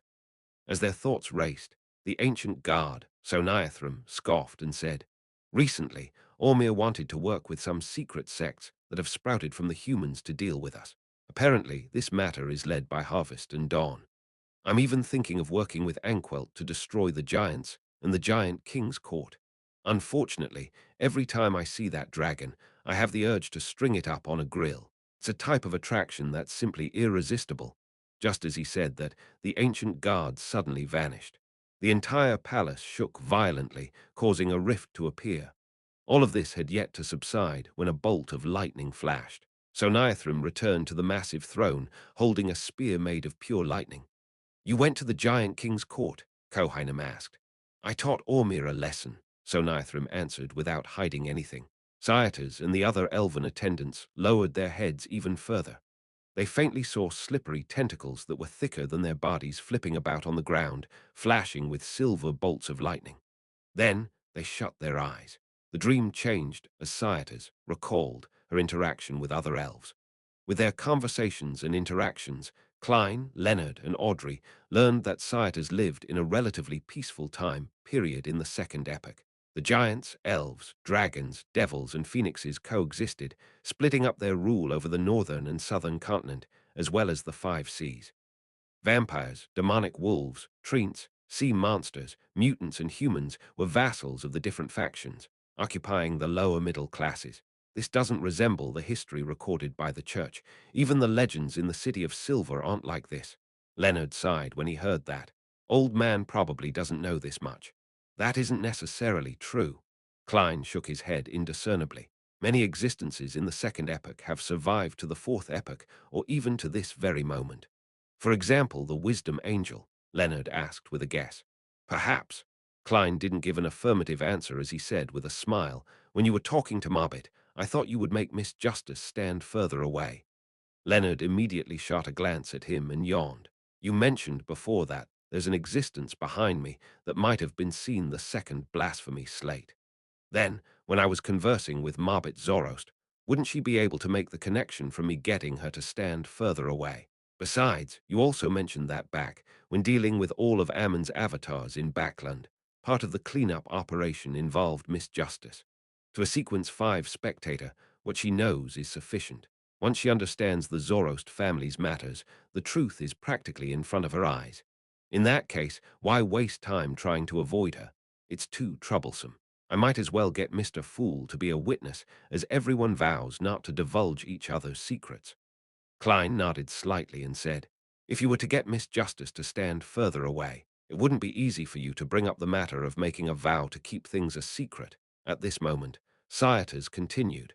After the death of the sanguine ancestor, the annihilation demonic wolf, and the mutant king, some of their subsidiary gods were killed, while others surrendered to other ancient gods. There were a few who vanished as they hid in the shadows. Having transformed herself into an elf, Audrey immediately asked, "Who surrendered to who? Who died?" Saetas recalled and said, "I've never even seen it before. Ah, the Sanguine's goddess of life and the mutant king's god of war were killed. No one even remembers their names. The annihilation demonic wolf's god of the dead, Salinger, came under the phoenix ancestor. The Sanguine's goddess of beauty, Aonir, came under us. The mutant king's god of spiritual creatures, Talsna, and annihilation demonic wolf's goddess of misfortune, Ammonizes, vanished. Salinger, Aonir, these two names made Klein's forehead twitch. He instinctively used his clown powers to maintain his facial expression. Aonir was the Blood Moon Queen, the wife of the Fourth Epoch's Emperor, the Empress of the Trunsost Empire. As for Salinger, he was the founder of the Balam Empire, the Emperor of the Underworld Death. Chapter 1067. The Elven version of history, this the Second Epoch's subsidiary gods truly are hidden powers. There was Dragon of Wisdom, Herabagen, and there's God of the Dead, Salinger. They were all powerful figures that even reached the throne of Sequence Zero. Of course, I can't be sure about the Dragon of Wisdom. It's just quite possible, yes. And there's the God of Dawn, Badhale, and the Goddess of Harvest, Umbella. I can't rule out the possibility that they have lived quite well all the way to the Fifth Epoch. I wonder if the god of spiritual creatures, Talsna, and the goddess of misfortune, Ammonizes, managed to evade the authority retrieval operation by the City of Silver Creator at the end of the Second Epoch. If they managed to escape that fate, what roles did they play in the Third and Fourth Epoch? After a moment of shock, Klein began thinking poignantly. Thinking back to the betrayal of the kings of angels in the Third Epoch, he couldn't help but lampoon. You have to be careful of fire, theft, and subsidiary guards. At that moment, Audrey, who didn't know much about the subsidiary guards' true names or authorities, didn't show any perturbations in her emotions. She acted as different female elves in Saetas' memories, and she constantly talked to her about her experiences and things she knew about the Second Epoch. According to Saetas, in the history of the elves, there was no concept of the First Epoch or Second Epoch. In the beginning years that were unknown to her, it was chaotic, dark, and crazy, and it didn't leave behind any texts. After the supernatural races obtained a certain level of intelligence and had their own languages, creatures finally had some knowledge of history. In that era, ancient gods appeared one after another. The sky, the land, the sea, and the underground world slowly changed from disorderliness to orderliness. However, other than the tyrannical and crazy ancient gods, no one knew how many years this stage lasted. She just knew that, very, very long ago, it was referred to by the major supernatural races as the Sprouting Era. After the Sprouting Era was the Early Era of Fire, in which the 8 ancient gods fought against each other in different camps. This was also a long time before Saetas' birth, so she could only understand this from the elven historical records that it was a time when quasi-humans fought non-humans, resisting the corruption and intrusion from the devils and demonic wolves. Amongst them, the humanoids were the giants, elves, sanguine, as well as their slaves. The early era of fire lasted different periods of time according to the different records. However, a common point was that it lasted less than 1,000 years, as the essence of the ancient gods was madness, tyranny, cruel, and cold. They were often driven by their instinct. After the sanguine ancestor Lilith, mutant king Kavaster, and annihilation demonic wolf Phlegria perished during the betrayal, the E3RLY Elm of Fire ended, and the war broke out. The world was damaged, and it did VT stop for centuries. Due to the fact that the giants and dragons were relatively strong in this period of time, they were known as the Dual Era. By the time the 5 races formed a new balance of powers, the northern continent, the southern continent, the east continent, and the 5 seas had recovered some level of peace. This was when Saetas was born and had grown up in until she entered Grossel's travels. In the history that she described, there were 2 important points. First of all, it proved the existence of the East Continent, a place where the giant king's court was. Second, after the Sprouting Era, the supernatural races had their own kind of civilization. They weren't completely irrational, as their descendants believed them to be. Of course, the inclination towards tyranny, cruelty, coldness, and slaughtering still existed, as though they were all in a half-state of losing control. It was only after the Dual Era that the new generation of elves and giants gained some level of rationality. They had feelings just like Sciatars and Grosel. The East Continent seems to be the forsaken land of the gods. It was abandoned during the Cataclysm. Similar thoughts surfaced in Klein's, Leonard's, and Audrey's minds. They were very interested in this, but it was a pity that Sciatars had always lived in the Elf King's court. Their occasional forays outside were limited to parades at sea. She had never been to the East Continent, and she lacked the required knowledge. Under Audrey's influence, Cyatas' dream began to show the traditions and language of the elves. According to the legends that the queen's attendant had heard of, Elvish was created by the king in the Sprouting Era. Every word was produced with the birth of a first-generation elf. The number of Elvish words meant the number of first-generation elves. However, the traditions of the elves weren't too unified. They relied heavily on their surroundings. Elves in the forests and the sea were undoubtedly different in all kinds of customs. What they shared in common was that they believed in the king, who was an ancient god, and his queen. They liked to make food with the blood of their prey. Many of them had culinary methods such as roasting. Even sea elves often came up to the reefs for a bonfire party. They were close to nature and were good at using all kinds of spices. They idolized the strong, and they were proud of being quick to act before thinking, with myths and reality mixed together. It's hard to tell what's real and what's fake. Their traditions have destroyed my previous theories. Klein listened with a stoic expression as he quickly analyzed every word Cyatas said. After figuring out the relevant matters, Audrey circled around the keyword of the West Continent and made Cyatas' dream change. It reflected some of her subconscious memories. The Coral Palace appeared before Klein and company again. Cyatas followed behind Queen of Calamity Kohainam and walked to a crystal window. She glanced at the queen's exquisite and complicated dress, and she stole a glance at the deity who controlled calamities. She asked curiously, "Your Highness, are you looking west?" To the elves, as long as they didn't feel the pressure of violence, they would ask questions on the spot. "Why do you think so?" Kohainam didn't turn back as she asked with an indifferent expression. "I just learned of a legend that our elves originated from the Western Continent," Cyatas replied. "Your Highness, does the Western Continent really exist? Is that really where the first-generation elves were born?" Kohainam's lips curled slightly as she said with a slightly ethereal voice, "The Western Continent may exist, but it may not exist either. Every race needs to give themselves an illustrious origin, a home for the mind. Cyatas, where is your home to you?" "My home?" Cyatas repeated the question as she replied blankly, "It's where His Majesty and your Highness are. It's this palace that can lead to the forest where my parents live." As she said this, Cyatas' emotions gradually turned heavy, lost, and melancholic. It was obvious that she was influenced by her subconscious corresponding memories. She had entered Grosel's travels and had been away from home for 2,000 to 3,000 years. Therefore, to elves like you, the Western Continent doesn't exist, but to some elves, it definitely exists. Queen of Calamity, Kohainam calmly gave her final answer. Cyatas didn't ask further, because she suddenly remembered that the queen wasn't a first-generation elf. Such a response made Klein increasingly confused and puzzled. Thankfully, from the second epoch to the fifth epoch, the Western Continent had zero presence, so it didn't have any important secrets related to him. He was just trying to find out more about it and hadn't held out much hope.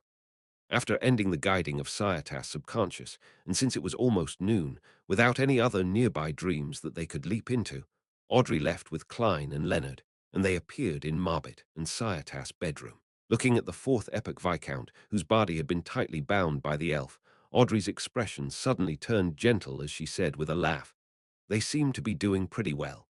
"No, no, no. It's terrifying to have such a violent, direct, and imaginative wife who dares to take action. Only a person like Mobbit would like and enjoy being with her." Leonard, who didn't have a poet's talent but had the liberal inclinations of a poet, shook his head as he kept his hands in his pockets. At this point, he muttered in thought, "On the contrary, it's true that an experienced thief needs a woman like Cyatas to rein him in. I wonder what kind of members of the opposite sex old man's other family members like. Sigh, they don't need our envy or objections. This is how they live together. Emperor Roselle once wrote a poem saying, 'For my love ill sacrifice my life.'" As Klein listened to their discussion, he opened his mouth and closed it again. He didn't tell them that Cyatas and Mobbit had actually died. It was only when they died that they truly felt their love for one another. The ones living in the book were just copies created by the book world. After leaving the couple's house, the trio headed to Grossel's blacksmith shop. Along the way, when they went past a street, Klein saw Frunzer, who was known as a philosopher, and Audrey recognized him to be Lonese at a glance. "Is that the soldier from 100 years ago?" Audrey slowed down her pace and asked. Klein recalled Frunzer's longing for his hometown and the ashes he had placed in Backland's cemetery. He fell silent for 2 seconds before nodding gently. "Yes, Mr. World is feeling a little emotional. He's like a calm river on the surface, with a lot of undercurrents and eddies underneath." Audrey nodded indiscernibly and asked, "Can we enter his dream? I want to get the judge and disciplinary paladin's potion formula." "No problem," Klein replied as he glanced at Leonard.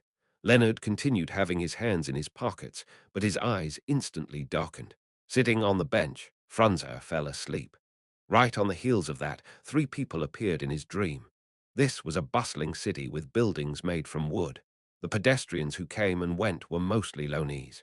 The black-haired, blue-eyed Frunzer stood outside a house as he looked in without daring to approach. Only when a woman wearing an old long dress came out from inside did he excitedly go forward and attempt to hug her. His hug went through the woman without them making contact at all. Frunzer stood rooted to the ground as he blankly shouted, "Mother!" Audrey, who wanted to guide the dream, quietly watched this scene. Then she looked around and discovered the iconic clock. Backland. Audrey pursed her lips and turned her head. She looked at Klein and asked, "Can't they leave the book world? It's been too long. If they leave, they will grow old, die, or even be reduced to dust." Klein's voice was like a serene river. "I delivered one of Frunzer's items to Backland." This as a spectator, Audrey acutely sensed the cruel reality behind those words. She couldn't help but raise her head and look out of the dream, looking at the location where Marbit and Cyatas were. Leonard wanted to ask what it was, but after looking around, he maintained his silence. Following that, Audrey seriously guided his dream. Outside of obtaining 2 potion formulas, she made Frunzer return home and live happily with his parents, brothers, and sisters. It was a beautiful dream. After leaving Frunzer, Klein, Leonard, and Audrey quickly saw Grossel's home. This was the last stop of their exploration. After obtaining information from Grossel's subconscious, they would enter the book world's sea of collective subconscious and seek out the secrets that might exist in this book. Adapted from a Hungarian poet, Sandor Petofi's Liberty and Love. Chapter 1068. Illogical Details. Which one is Grossel? In the dream, Leonard looked ahead blankly. There was a huge bonfire there, and there were more than 10 grayish-blue-skinned, single-eyed giants who looked no different from each other. To be honest, I wouldn't be able to recognize him without the ability of a faceless to me, without their age, hairstyle, height, scars, clothes, and maturity. Giants all look the same. Klein mumbled inwardly as he looked calmly at Miss Justice, as though saying that it shouldn't stump a spectator. Audrey raised her hand and pointed at a giant who was gulping down alcohol. From time to time, he would shout twice to express his approval. "That's Grossel." It looks like, in the traditions of the giants, clapping isn't a sign of affirmation and praise. Instead, it's a roar. The louder the roar, the higher the level of praise. Miss Justice is acting like a folk scholar now. Thankfully, he's only shouting and not singing. If not, the noise would be worse. It's obvious that the giants here aren't adept at modulating their voices. That roar from before didn't have any rhythm to it. Klein nodded and said to Audrey, "Begin guiding him then." As Audrey went forward as Leonard stepped back, he raised his right hand and stroked his chin. "Tell me, in the second epoch, which supernatural race widely possessed the Beyonder characteristics of the Evernite pathway? Isn't it the demonic wolves?" Klein glanced at Leonard, wondering if the poet had contracted the traditional disease of the nighthawk, shaving a bad memory. "I know." Leonard maintained his original posture as he said with a strange expression, "Then how do they act as a midnight poet? Or should I say that the potion's name back then was called Midnight Roarer? There wasn't a potion name in the beginning." Klein's thoughts were accidentally led astray by Leonard. The scene of such fellows crouching on the ground and howling at the moon surfaced in his mind. He couldn't help but mutter, "This might be more suitable for you. There's no need to write poems, making it very easy." The corners of Leonard's mouth twitched as he said, "There are different types of poets. I am a singing type." As the two idly chatted, Audrey's guidance attempt gradually pushed through. Grossel's dream began showing the waning forest, barren tunnel, the corner of the giant king's court, Dawn Town, and the nation of gold. Grossel wasn't a subordinate of the deities, like the giant king, and he was only able to occasionally see these high-level existences while on duty at the waning forest, or in particular spots of the giant king's court and passageway. Furthermore, he didn't dare look at them head-on, receiving them while genuflecting and having his head bowed. Therefore, he wasn't able to present the images of giant King Ormir, giant Queen Umbella, and the eldest son of the giant king, God of Dawn, Badhale. They only appeared as portraits. Similarly, Grossel knew very few secrets. His grasp of history and the situation in the world was completely incomparable to elven songster Sciatas. However, an interesting point was that in the giant king's court and the giants, the traitor was synonymous with Soniathrum. They claimed that his abandoning of the alliance had resulted in the sanguine ancestor Lilith's death. Klein strongly suspected that, because of his bad temper, Soniathrum was obviously not good at such things. The Queen of Calamity seems capable, but the problem is what she plots is extremely hard to hide from her spouse. A true ancient god, Soniathrum in contrast. Giant King Ormir being the traitor makes more sense. Klein did a rough analysis as Audrey changed the direction of guidance in an attempt to let Grossel present anything he had seen or heard beyond the giant king's court. It was a pity that, shortly after the giant left the king's court and passed through Dawn Town before arriving in the nation of gold, he obtained the book and entered it. He didn't know much about the styles and appearances of people from different regions. Currently, the most valuable piece of information is how to avoid the front entrance after entering the giant king's court from Afternoon Town. It's through the waning forest and the barren tunnel. Audrey ended the guidance and walked back to Klein's and Leonard's side. This is very useful for Little Sun and Company's subsequent explorations. Yes, we can tell him at the next gathering, Klein nodded, just as he was about to suggest that they enter the book world's sea of collective subconscious through Grossel's dream. Audrey suddenly looked back and said in thought, "There's one detail that's illogical." Which detail? Leonard seriously recalled what he had seen and heard, but he didn't find anything suspicious. Just as Audrey glanced at the world and said, "In the matter regarding how giant King Ormir's father and mother are buried in the waning forest, the rule that only the ancient guard can enter is illogical." Klein didn't notice that there was something wrong with that detail, but after Miss Justice mentioned it, he immediately had some ideas. He deliberated and said, "The father and mother of the giant king are equivalent to the ancestors of the giants. Normally speaking, they should be consecrated by the entire race." That's right. Regardless of the race, they'll have some level of worship towards their ancestor. The giants are no exception. From Grossel's dream, the keepers often make sacrifices to the ancestors outside the waning forest. Audrey nodded in agreement. If there aren't any other factors of influence, the giant king should occasionally organize things and make it a point to honor their ancestors instead of making it a rule that only he can enter. Perhaps the waning forest contains immense danger. Aren't the oldest giants crazy, violent, and irrational? After their death, their corpses have corrupted the environment and affected the entire forest. It's not something that can't be understood. Leonard gave his opinion. Audrey and Klein shook their heads at the same time, denying the statement. If it's only danger or corruption, giant Queen Umbella and the Guard of Dawn Badhale can clearly withstand that. With the help of the giant king, there are almost no problems. Yet they are also forbidden from entering the waning forest, even with the ancient guard by their side. Klein simply explained his thoughts and guesses. Perhaps what's buried inside isn't giant King Ormir's parents. There might be some other secret. That's more likely the case. Audrey nodded seriously. She wore a silver mask, and her green eyes darted around slightly, faintly revealing a hint of curiosity. If that's the case, what would a secret that can't be known to his wife, child, subsidiary guards, or fellow members of the same race be? That's quite interesting. Leonard smiled as he allowed his thoughts to wander. After another round of discussion, the three of them made use of the time to enter the giant king's court through the barren tunnel and enter the place that was frozen amidst the sunset. According to Klein's experience, this was actually the path to the borders of Grossel's dream. This time, there was no need for him to activate creeping hunger and use the strength of a zombie to open the heavy door to the giant guard's quarters. Audrey directly influenced the dream and made the door flutter open like a piece of paper. Due to the unshadowed crucifix, Klein was unable to wear the human-skinned glove. Outside the door was a hazy world. There was no longer the scene of the giant king's court ahead of them, but a cliff. After a brief exchange of the various situations that could occur in the sea of collective subconscious, Audrey made a staircase appear on the edge of the cliff. The staircase spun around, sinking deep into the dark, hazy, silent, and bottomless mind world. The three of them didn't delay as they stepped onto the staircase and walked down. In this lonely environment that could drive one crazy, Audrey used placate a few times every time they traveled a certain distance. This wasn't only to placate Klein, Leonard, and herself, but it was also to placate the grayish-white Cliff Grossel's subconscious.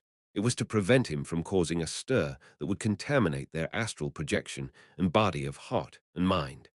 The countless rotting giant palms that Klein encountered the last time didn't appear. Even the most unbearable feelings of loneliness, silence, and being infinite didn't feel that terrifying thanks to being able to speak to each other. This is the mind world. The domain of consciousness is indeed different from the others. Leonard looked around as though he wanted to use a few poems to express his feelings, but he eventually chose to give up. If it were any other mission elsewhere, Klein might have asked his dear poet to remain quiet, but here he felt that it was good for him to say something anything. Audrey didn't reject the exchange as she said seriously, "That's the essence of the environment that we can sense. The cliffs, precipices, and the hazy world are a reflection of our subconscious. If it were another race, it might not be like that." "I now find psychology rather interesting," Leonard said, with interest after hearing that. Klein glanced at him and resisted the urge to say that, with his personality and habits, he really wasn't suited to the spectator pathway. In this exchange, the three of them lost track of time until they finally stepped onto the solid but hazy ground. Looking upwards, they could see the undulating shadows. They overlapped and formed an illusory sea. Klein, Leonard, and Audrey were about to walk forward when a water spout suddenly surged over. A rather blurry figure stood up from within. It was a grayish-blue giant that was 6 to 7 meters tall. His chest was covered with dragon scales, and there were all sorts of indescribable patterns, symbols, and labels that went beyond what one would consider a normal language. His single vertical eye was filled with blood vessels as it emitted a violent aura that couldn't be concealed. It had obvious hints of destruction in it as it gnawed on a bloody human leg. This was a demigod-level giant. He was a projection left in the sea of collective subconscious. Perhaps it was an actual encounter with a human or some other race's ancestor. Or perhaps it was something Grossell and the other giants had heard about. The moment he appeared, the madness spread towards Klein and company like a plague that could infect them. This was a world that directly came into contact with one's mind and consciousness. Chapter 1069. Under the sea, the leg-gnawing giant, whose vertical eye was filled with blood-red threads, wasn't actually real. He was, in essence, a strong emotion produced by a particular living creature. The emotions that originated from having a deep impression had entered the subconscious. It spread from one's island of consciousness to the surrounding illusory sea, before slowly settling and forming a mark. It wasn't possible for all of its emotions and consciousness to ultimately settle down as the foundation. Most of them would be washed away with time by the seawater. Only extremely intense and repeated experiences would remain. And once it formed a mark, it would be a drop of water in the sea of collective subconscious, which would then affect living creatures of the same species in its surroundings. It would be a shared, ancient memory carved into one's pulse. Therefore, not only was the phantom image of the giant blurry, but it also had many mistakes caused by the subjective aspects of the mind. Normally, it wouldn't result in Leonard and Audrey being unable to look straight at it, confusing their spirituality and breaking down their minds. However, the madness that came with it, an extreme sense of horror that stemmed from an unknown person, seemed all so real. It could contaminate every living creature's body of heart and mind, astral projection, and even soul body. This was the essence of the danger in the sea of collective subconscious. It didn't stem from the strength, level, and status itself, but from the emotions and feelings that were generated and imprinted there. Of course, if one were to encounter a mark left behind by a high-level creature or deity, they could directly see some type or multiple types of mythical creature forms. However, the result was definitely nothing rosy. One would either have a mental breakdown or go crazy. Otherwise, they would be completely contaminated by the deity or high-level creature's emotions, and feelings their outcome would ultimately be completely unpredictable. All in all, in this sea of collective subconscious, the style of combat was different from the outside world. Sometimes, the more anxious one was at trying to destroy the illusory figure, the more likely one would be contaminated by their stirring emotions. It was precisely because of this that, when Klein saw the 7-8-meter tall, grayish-blue giant rush over, he immediately took the initiative to control his emotions. Then he used illusion creation. The target of illusion creation was Leonard and Audrey. In the eyes of these two sequence 5 Bayanders, those 2-3-story tall giants no longer had the madness and violence that left one trembling from one's heart. Everything seemed normal and ordinary. Therefore, before those extreme feelings could truly contaminate them, Leonard and Audrey remained very calm, without showing any emotional fluctuations. Then, with one hand in his pocket, Leonard reached out with his right hand and slightly opened his mouth. Having become a spirit warlock, he originally wanted to use the first Spirita Terra banshee that he sealed in his tooth with the help of the Archbishop. It was a powerful spirit world creature with a beautiful face and rotting body. It had a pair of huge eagle wings and was good at draining the consciousness of others, injecting feelings of terror in them. However, he quickly remembered that not only was he in an astral projection form, but he had also been cleansed by the grey fog.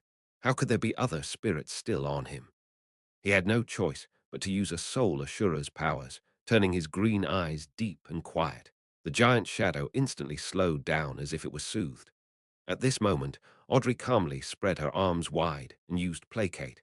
An invisible wind blew past, and the giant figure seemed to pause as it instantly weakened the contamination around it. During this process, Klein took out the bronze cross that had many sharp spikes. As he opened the bottle containing his blood, he poured a few drops onto it and solemnly said, "Light."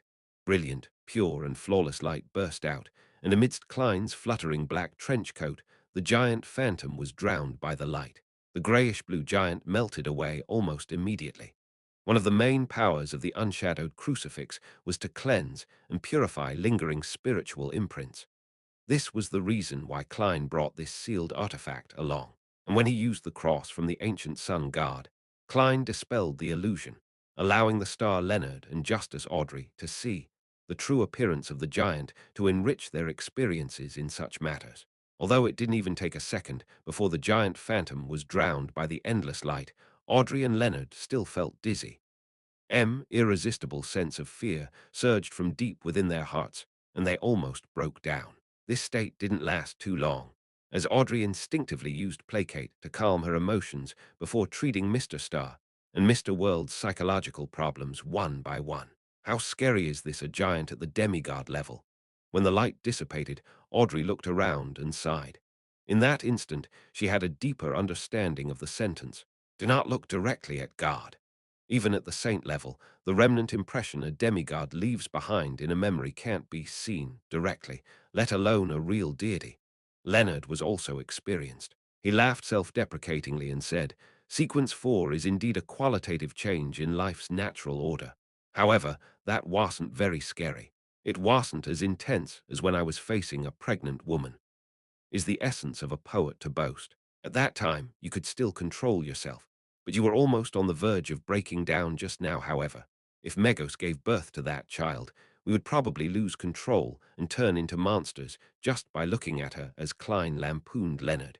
It stirred up some memories as he sighed poignantly. "Was that pregnant lady a demigod?" Audrey asked curiously. "No," Leonard shook his head, "but she was pregnant with an evil god's spawn." Is that so? Audrey didn't ask further. She knew very well that the adventure and exploration hadn't ended, and that wasting time wasn't an option. She then looked at Jayaman Sparrow, who was wearing a black trench coat and holding a bronze cross and small metal bottle, and said with a smile, "Thank you for affecting our senses. Ah, where should we go next?" As an experienced spectator, it wasn't difficult to determine the fact that she had received Mr. World's help from making a comparison. Klein controlled himself from subconsciously furrowing his brows, and he looked around. Doesn't this sea of collective subconscious have a core region to it? No, Audrey shook her head seriously. Wherever there are living beings, there's a sea of subconscious. There's no such thing as someone who's more important and lofty. This illusory sea won't really stir, and the situations within the different areas will depend on their actual surroundings. We call it a precipitating effect. To put it simply, the sea of collective subconscious of lone will be quite different from Inti's, because it precipitates the strong emotions and feelings of generations of lonees. In contrast, this will also affect the citizens of both countries, making them have different qualities and personalities to a certain extent. After explaining this a little, Audrey concluded, if that's the case, how can there be a general consensus of a core within the sea of collective subconscious? Klein nodded and asked thoughtfully, in other words, you can't give any effective suggestions on where to go. Mr. World is so direct. If it were another lady or gentleman with a more fragile heart, they would definitely be embarrassed and feel hurt as the thought flashed through her mind. Audrey saw the world's pair of deep, brown eyes, which were nearly black in color. They were in no way crazy or cold. Instead, they were calm and tranquil. This Audrey instantly came to a realization. She realized that Mr. World was doing such things on purpose so that she could experience the various problems within the details of a joint operation, allowing her to gain more experience. Yes, she nodded frankly, not feeling embarrassed at all. Klein secretly nodded and looked at the star Leonard. Don't look at me. My expertise isn't in this strange sea of collective subconscious. Leonard immediately waved his hands. Compared to Miss Justice, having participated in countless operations, he knew that he shouldn't force it when he shouldn't. Then follow me. Klein looked away and moved the unshadowed crucifix, which had turned bronze again, to the hand holding the metal bottle, and he took out a gold coin. Ding! As the gold coin tumbled, he grabbed it without looking at the results. He looked in a direction and widened his stride. This is a divination technique. Audrey was enlightened. She looked at the world's serious and calm side profile, black trench coat, silk top hat, and bronze cross. For some reason, she felt like the other party was a preacher. Leonard suddenly recalled something from the past. It was the first case he had worked with Clento find a kidnapped child. At that time, it was also a way for Klein to lead the way through divination. He had been beside him the entire time. Compared to his awkwardness before, it seems as if he had entered the mysterious world for more than 10 years now, Sai. It's only been over a year. Leonard placed his hands in his pockets as he followed closely behind Klein. Audrey glanced at him and felt the change in his mood.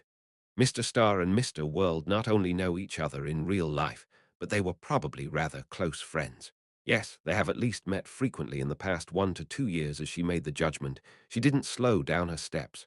Combining what she had learned, she observed the surroundings and identified which spots might hide maelstroms and dangerous creatures. With her help, Klein's lead went very smoothly. It was nothing like how they had directly encountered a mark like the giant phantom. Occasionally, they would walk straight and turn at other times. After some time, the area before the trio suddenly opened up. In front of them was a huge crater in the deep sea. In the middle of the pit was an island-sized city. The foundation of the city was grayish-white in color, and on it were several 100-meter tall, magnificent stone columns. They either stood there on their own, or they held up majestic ancient palaces together. They were bizarre and magnificent, unlike something built by ordinary creatures. Although Audrey didn't know the city, an idea instantly appeared in her mind. City of Miracles, Liveside, Chapter 1070. Maybe its real Liveside was a floating city that the dragon of imagination Anquelt imagined out of thin air. No matter what, it was a miracle, a divine miracle. It was even more magnificent than the giant king's court, more rugged and unique. Every stone pillar was nearly 100 meters tall, like a throne for the dragon to rest on. It was a city that left a deep, unforgettable impression just from hearing about it. Therefore, although Audrey had never actually seen the City of Miracles, she instantly made connections from witnessing the scene. Of course, one of the main reasons for knowing that was because she knew that Grossel's travels came from the dragon of imagination, Anquelt. As for Klein, as he had once divined the origins of Grossel's travels and had seen the real City of Miracles, the floating city, and now he was sure that the island-sized city in the middle of the deep-sea crater was identical to Liveside. All it lacked were the dragons that flew in every direction. Is this real, or is it a clone? Or is it a gathering of some special creature's subconscious in the book world? Klein was slightly surprised as he quickly analyzed the situation. According to his divination results and the contents of the dream from giant guardian Grossel and elven songster Cyatas, he was certain that, when Grossel's travels was created, the City of Miracles live site still existed. When it reached the giant king's court, the City of Miracles live site still existed. When Grossel began his adventure, and when Cyatas was sucked into the book world, Liveside still existed. If the City of Miracles Liveside were to vanish, the various supernatural races wouldn't have any reaction. In other words, these facts were undeniable proof that the city in the middle of the deep-sea crater was unlikely to be Liveside. But very quickly, Klein remembered something. That was the answer that Arrows had once given him, certain that it first appeared among the dragons, after the disappearance of the City of Miracles, Liveside. This is interesting. What did the magic mirror rely on to confirm that Grossel's travels was the first to appear, and to believe that it was after the disappearance of the City of Miracles Liveside? It wasn't even able to see matters related to Zaratol, so how could it pry into the origins of an ancient god's possession? I originally used this conclusion to infer and consider things, but this point was completely overturned by my divination. I never expected Klein observed the tall stone columns and magnificent city as many thoughts ran through his mind. Suddenly, he grasped onto an idea. The last owner of Grossel's travel was Vice Admiral Iceberg Edwina, a member of the Church of Knowledge. They believe in the God of knowledge and wisdom. The God of knowledge and wisdom can almost be confirmed to be one of the kings of angels who served the ancient sun god, the angel of wisdom. And from the Church's history and the history of the Third Epoch, it's reasonable to suspect that the angel of wisdom is most likely the dragon of wisdom, Herobogen. This was the dragon of imagination, Anquelt's subsidiary god, a high-level member of the dragons. This, the appearance of Grossel's travels after the disappearance of the City of Miracles, was thanks to the god of knowledge and wisdom passing it around through a certain method, which had convinced the magic mirror. If he really is a dragon of wisdom, it means that he was directly involved, and his level was already very high back then. His understanding of this matter definitely trumps the Grossel and Cyatas, but how do I explain the scene I divined above the grey fog? Just recalling it now makes my head ache. What I saw was definitely the ancient god, dragon of imagination. Himself, Klein, cheered up when he managed to string up all these matters together, but he also fell into a state of puzzlement. He tossed the gold coin continuously and quickly came up with some theories. Since the City of Miracles Liveside was imagined, couldn't it just be imagined again after it disappeared? The original Liveside was stuffed into the book by the Dragon King Anquelt. Then, the one that subsequently existed was one he imagined again. This could fool all the dragons, but not the one that was known for being intelligent. If this were true, then there were actually two instances of the City of Miracles, Liveside. The one here is the oldest one, but here comes the question. Why didn't the Dragon of Wisdom enter the book, Himselphone? Even if he wasn't a spectator, with his title of being omniscient and omnipotent, he should have enough powers to perform a deeper exploration. He has actually been here a long time ago, but didn't alert any living beings in the book. Also, because of certain motives, he left this City of Miracles here. As thoughts surfaced in Klein's mind, the star Leonard, who had both hands in his pockets, looked at him and then at Miss Justice, who had also been looking down in silence for a long time. He took the initiative to speak and break the silence. This city is grand and magnificent. It clearly doesn't belong to humans or humanoid creatures, but there's no need to stare at it for so long. You're not an architect after all. Klein gathered his thoughts and glanced at Leonard. This might very well be Dragon of Imagination, Enquelt's City of Miracles, Liveside. In a sense, it's the divine kingdom of an ancient god. Of course, if there was really another Liveside, the nature of the divine kingdom here didn't hold much importance. Divine kingdom. Leonard's pupils dilated as he repeated the keyword. Audrey regained her senses and whispered, "Is it really Liveside? It's only possible." Klein had already calmed down and replied simply, "It's not floating in the air like the legends, but has sunken to the bottom of the sea of collective subconscious, so it's hard to tell if it's real or fake." At this moment, Leonard finally managed to control himself. He looked at the magnificent city in the deep-sea crater again and smiled self-deprecatingly. I didn't expect the day when ill come to the divine kingdom of an ancient god. Frankly, if Miss Justice wasn't here, he wouldn't have been able to help but marvel at how rich Klein's life was, ever since he reunited with his former teammate. Not only did he meet the two sons of god kings of Angels, had also entered the mysterious book world, and found a city suspected to be a divine kingdom. This was many times more interesting than what he had experienced in the past year. The level of such matters was many times higher. Of course, it was a lot more dangerous. Having said that, he looked up at the floating, seawater phantoms and asked thoughtfully, "How do you know if the sea of collective subconscious is real or if it's imagined?" This was a continuation of the problem of determining Liveside's authenticity. Audrey thought for a while and said with uncertainty, "There's no way to tell the difference, or rather, the sea of collective subconscious here is also real. In essence, collective subconscious is the accumulation and settling of strong emotions and feelings. Although the people in this world may be imaginary, their experiences, feelings, joy, anger, sadness, pain, and happiness, they all truly happened before." As she spoke, Audrey stopped as she vaguely realized something, but she was unable to say it out loud. At this moment, Klein suddenly said, "The objects that he can imagine will be conjured. The kingdom he dreams of will surely descend upon the physical world."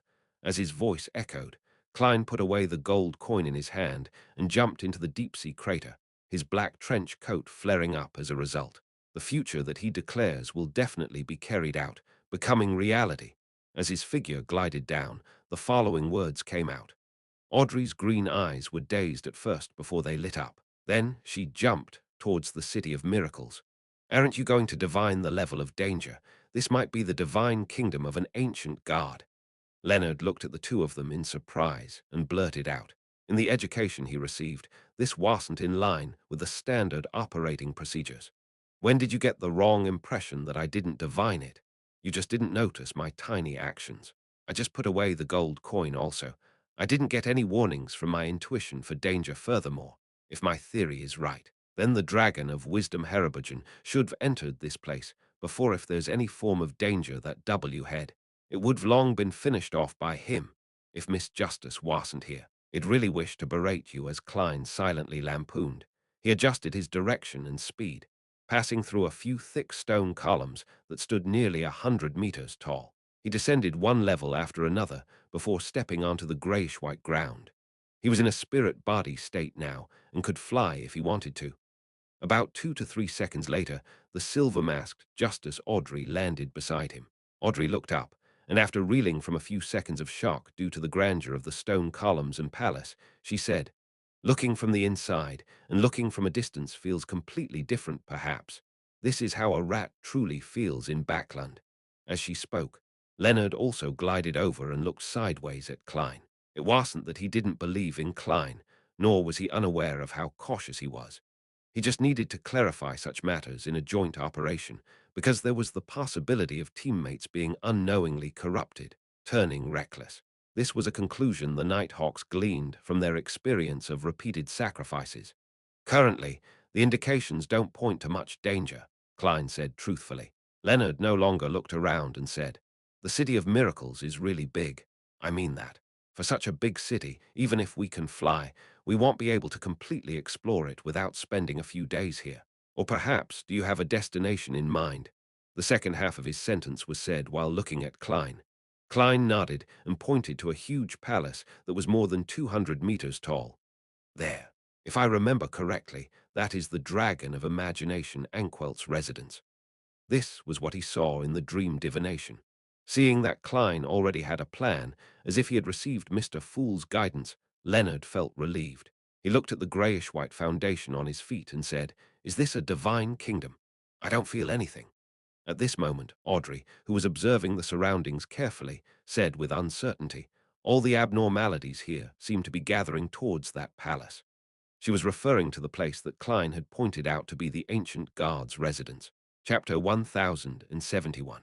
Hall of Truth in front of the grayish-white Grand Palace that was more than 200 meters tall. There were a few thick stone columns that were slightly shorter than it was, as though they were a squadron of soldiers standing at attention there. Klein could imagine that, when the City of Miracles live site was still floating in midair, these stone columns would definitely have powerful dragons crouching on them. These were the servants of the ancient guard. He then looked up at the open door and said to Leonard and Audrey, "Stay close to me. Once an accident happens, it'll immediately take you out of the book world and return directly above the grey fog."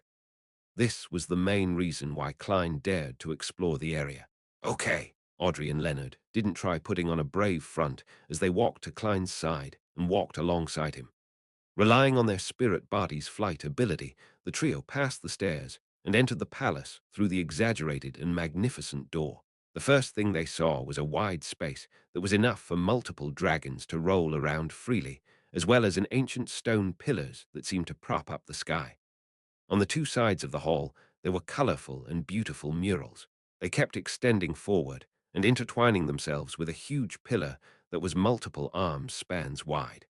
The giant pillar was in the deepest recesses of the hall right ahead of them. Without relying on anything else, just the pillar alone was enough to make people feel a strong sense of fear and make them experience the vicissitudes of time. It was like a fossilized deity. Almost instantly, a grayish-white figure appeared on the pillar. The figure was covered in scales, and every scale resembled a sturdy stone slab. Just the faint outline of the figure made it seem epic. Dragon of Imagination, Anquelt. Just as this thought flashed through Klein's mind, he heard an oddly familiar voice echoing in the spacious hall. Dragon of Imagination, Anquelt. As Klein looked around in astonishment, he heard Leonard sigh emotionally. The deep air listened round him as he rode, and all the low wind hardly breathed for fear. This fellow still has the mood to recite poetry. I wonder whose poem he's reciting. Klein turned to look at Leonard. Then he heard an echo. This fellow still has the mood to recite poetry. I wonder whose poem he's reciting. At this moment, Leonard's expression was one of shock. He shut his mouth tightly and shook his head in denial. But the next second, a voice sounded beside him. "I didn't recite anything. What's going on? Strange." At the same moment Klein had this thought, he realized that the strangely familiar voice belonged to him, as it echoed again, repeating the thoughts that flashed through Klein's mind. Then Audrey's gentle and mumbling voice sounded. This hall is able to let our thoughts present themselves in our surroundings, and is even able to conjure them. And when I saw that huge pillar just now, I was imagining what the dragon of imagination Anquelt looked like. It was based on the blueprint of the mind dragon I saw before. Why is whatever I am saying no? Indeed, the hall articulates it. So that's the case. Luckily, I didn't think of anything strange just now. Yes, rain in my thoughts. Rain in my thoughts. Klein began to use cogitation to focus his mind and not let his imagination run wild. At the same time, the corresponding words echoed around him almost in sync. Rain in my thoughts, rain in my thoughts. So that's what Mr. World's inner world is like. He's like a child who just started school, constantly emphasizing matters that he needs to take attention of. Also, the image for his cogitation is actually layers of spherical lights. It's so beautiful. No, I'm not thinking of this. I'm not describing you like this. Mr. World, I am. Serious thoughts kept appearing as she finally couldn't help but curl her lips. As for Leonard, the voices around him were already echoing with ha ha ha. These two fellows know. Why am I using fellow? Be polite, be more polite. As Klein listened to his thoughts, he sighed helplessly. This place is very suitable for playing truth or dare. Perhaps it should be called the Hall of Truth. What game is that? Audrey didn't need to open her mouth to express her doubts. It was probably invented by Emperor Roselle. I have to be careful not to think about things I shouldn't think about. Seriously, it's too difficult to rein in random thoughts without the use of cogitation, as Klein replied. He habitually warned himself, only to have the hall ruthlessly betray him again. This time Audrey laughed and said, "Ha ha, Mr. World actually has such a side to him. I actually failed to read it in the past. Ha ha ha, to think you're experiencing such a day, Klein." "No, what did I say?" Leonard suddenly raised his right hand and covered his mouth. Unsurprisingly, he heard Miss Justice's question, "Klein," and a certain someone's complaint. Perhaps only turning them into marionettes can stop these fellows from having wild thoughts. Wait, what was I thinking? Phew, calm down, calm down. Klein took a deep breath and began to focus his attention on the matter itself. Let's take a look at what the murals describe. In ancient times, murals were very important methods for recording memories. They often contain plenty of information. At the same time he made the suggestion, he heard Audrey's inner thoughts laugh and think, Claney's this Mr. World's real name. No, no, don't think too much about it. Mr. World will be angry. No, I think it's more likely for him to feel embarrassed. No, Nathai's is all Lie's fault. Mr. World, please believe me. Few, calm down. Calm down. Focus. Focus. Using the spectator pathway's ability to control her emotions and thoughts, Audrey gradually reined in her thoughts and cast her gaze on the mural on the right. Compared to them, Leonard's ability to control his mind was slightly weaker. There were still plenty of random thoughts resounding around him. Turning into marionettes, is this fellow that dangerous now? Tusk, tusk, so this is what's truly on your mind. Haha, Miss Justice's reaction is very interesting. I haven't seen that fellow in such an embarrassing situation in a long time. When Klein and Audrey began seriously looking at the murals and were exchanging their thoughts through the stirrings in their hearts, only then did Leonard gradually calm his thoughts and focus his attention. The mural on the right depicted historic developments. There was a scene of human construction, scenes of snow-covered plains, war and migration, various nations and cities, as well as towers and fruits that represented zero communication barriers. It was obvious that these murals started from the entrance and ended at the Dragon of Imagination's throne. Towards the end, Klein suddenly noticed a familiar figure. It was a gigantic dragon with bluish-blue eyes and ice crystal scales. It was the King of the North, Ulyssan. The book world's development is based on these murals. As Klein's thoughts were exposed, he quickly looked back and found many blurry-faced adventurers hunting the frost dragon before opening a door to leave. The snow and ice melted before flourishing cities like Pesot appeared. They then discovered the weather turning cold, implying an end in which a new story was about to unfold. The contents of the murals will become reality in this book world. Audrey couldn't help but have such a thought. This wall, this mural looks very ordinary. It's not even as good as the works of street artists as expected of the Dragon of Imagination's residence. Is this the power and authority of an ancient god? Leonard similarly had poignant thoughts. It's possible. Before Klein could give a more tactful reply, he heard his own voice. Let's look at the murals on the other side before putting everything together for analysis. Leonard and Audrey didn't object and followed him to the other side. During this process, they realized that even their spirit bodies couldn't fly in the palace. As the murals were huge, it didn't take much walking before the three of them could see the corresponding content. The first mural near the entrance made Klein's pupils suddenly dilate. In the mural, a giant with blurry looks, grayish-blue skin, and a single vertical was holding a hard-covered book in his hand. This, Klein heard his own shocked and hesitant voice. In the subsequent murals, the common highlight was the goatskin binding. There was a dark brown-covered book. It was obtained by the elves. The words on its surface changed. It was being put into a collection. It was obtained by different people, and it kept exchanging hands until it flew above the clouds and came to the cosmos, where it landed on a gigantic claw. In the next mural, the book seemed to have nothing to do with the scenes in front. It suddenly appeared over the surface of the sea and stayed inside a blurry ship.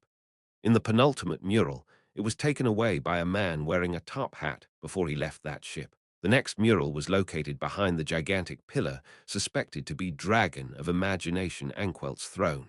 It depicted that the book from before met a classic quill.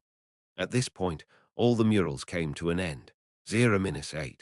Leonard's shocked voice echoed in the hall. The Dragon of Imagination wants to create a set with the book and quill. What will happen? When dealing with Insi Zangwill, this scene almost appeared, but ultimately, it didn't happen because the book landed in my hands before I sacrificed it to Mr. Fool. Otherwise, Adam was already prepared against it and deliberately provided some help. Oh right, previously while inside Grossel's travels, the moment the ascetic mentioned the angel of imagination Adam, the frost dragon attacked the camp, it was because the book itself didn't allow him to finish his sentence. Or had Adam heard his thoughts, which became a connection for him to see and cast his gaze over, stirring up a certain reaction? Klein's thoughts wandered before sounding it out loud. During this process, he could only control himself to treat the fool as another existence. At the same time as he spoke, Audrey's thoughts appeared. The contents on this mural will become reality in the physical world. Adapted from Tennyson's Godiva. Chapter 1072. The call from behind the door. the contents on this mural will become reality in the physical world. Be it Klein or Leonard, they couldn't help but repeat Miss Justice's words in their hearts. If the murals on the other side determined the history of the book world, then it was only considered rather amazing. However, the discovery on this side would be enough to shake everyone's hearts and bring about a huge upheaval throughout their bodies. The pictures you depicted would definitely show up on stage in the real world, not in an illusory world. This was the performance of a deity. It's not that exaggerated, right? After Leonard repeated the statement, he whispered in a low voice, finding it hard to accept. Klein, on the other hand, started his analysis out of habit. Even if 0-8 can only affect a big city, making it difficult for it to exceed this range, a sequence one author of the spectator pathway should be similar, and the visionary's uniqueness has been confirmed to be in Adam's hands. Then what does this city of miracles rely on to guarantee that the contents on this mural will become a reality? The divine power of the dragon of imagination from back then. When this book was formed, the contents of the murals had already been branded into the sea of collective subconscious, sinking right inside and spreading its infection in every direction, so as to drive generation after generation to accomplish this without realizing it. If this is true, then the possibility of making another mural become a reality would definitely be nil, as the dragon of imagination has already perished, and there's no way to provide any more divine power, but we can give it a try. If the contents of the new mural really happens in the physical world, it means that this city of miracles really is live-side, and it contains a huge secret. It also implies that matters regarding the spectator pathway goes deeper than what I had imagined. Author, there's a potion name like that. Hearing Klein's thoughts, Leonard couldn't help but mutter. Compared to how the name Dragon of Imagination could be stretched to make an inference to the name Visionary, the potion name of author was more eye-catching. It made one's imagination run wild. It felt more like walking from reality and into the realm of fantasy. Audrey, who had long known the name of the high-sequence potions of the spectator pathway, suddenly had another thought. Uniqueness, Mr. World actually managed to link up and analyze so many things in an instant. Impressive. Ah, did I praise him too directly? Mr. World has heard it all. This hall is really hard to adapt to. No, Mr. World, I really am praising you. I really mean it. Audrey felt a little ashamed at first, but then she quickly adjusted her state of mind, trying her best to keep calm. As expected of a psychiatrist, she adjusted herself really quickly. A thought came to Klein's mind. As expected, Mr. World isn't as cold as he looks. He's the type of person who will inwardly mutter to himself, I didn't say anything." Just as Audrey instinctively thought of something, she immediately denied it. The same voice echoed around Leonard. Klein's German sparrow disguise isn't bad. Almost everyone who knows him believes that he's cold and crazy. He, who would thought? Just as Leonard's thoughts were about to wander, a voice interrupted him. Shut up! Looking at the way German Sparrow was dressed, he spread out his hands and held back his laughter as he said, Look, that isn't cold enough, right? Cold. Then ill directly press the unshadowed crucifix against your head. If you don't want your Beyonder characteristic, donate it to the people who need it. Without being able to use cogitation to control his thoughts, Klein instinctively retorted. Audrey looked at Mr. World, and then at Mr. Star, and her heart skipped a beat. So they have so much drama in their hearts, I could only tell that was the case for Mr. Star, but I failed to read what's under the world's poker face. A giant boss, Minnie. At crucial moments like this, the experienced Audrey forcibly manipulated her thoughts to begin reciting names so as to stop her thoughts from wandering off. Who are they? Leonard's attention was diverted.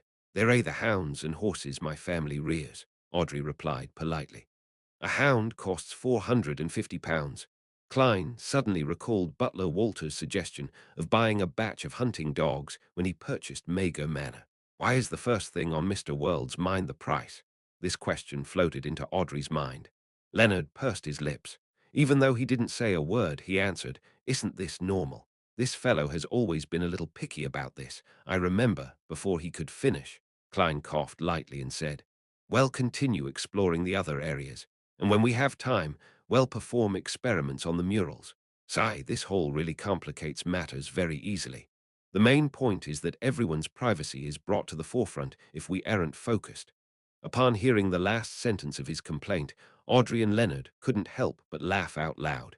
but not by their own will. Seeing that Mr. World clearly didn't want the situation to develop into chaos again, Audrey raised her head, looked up at the ceiling, and focused her attention and got down to business. The mural on the right side controls the book world, and the left seems to affect reality. What if you draw the mural on the ceiling? What would happen? Klein immediately made a connection. The Dragon of Imagination's authority contains at least three aspects.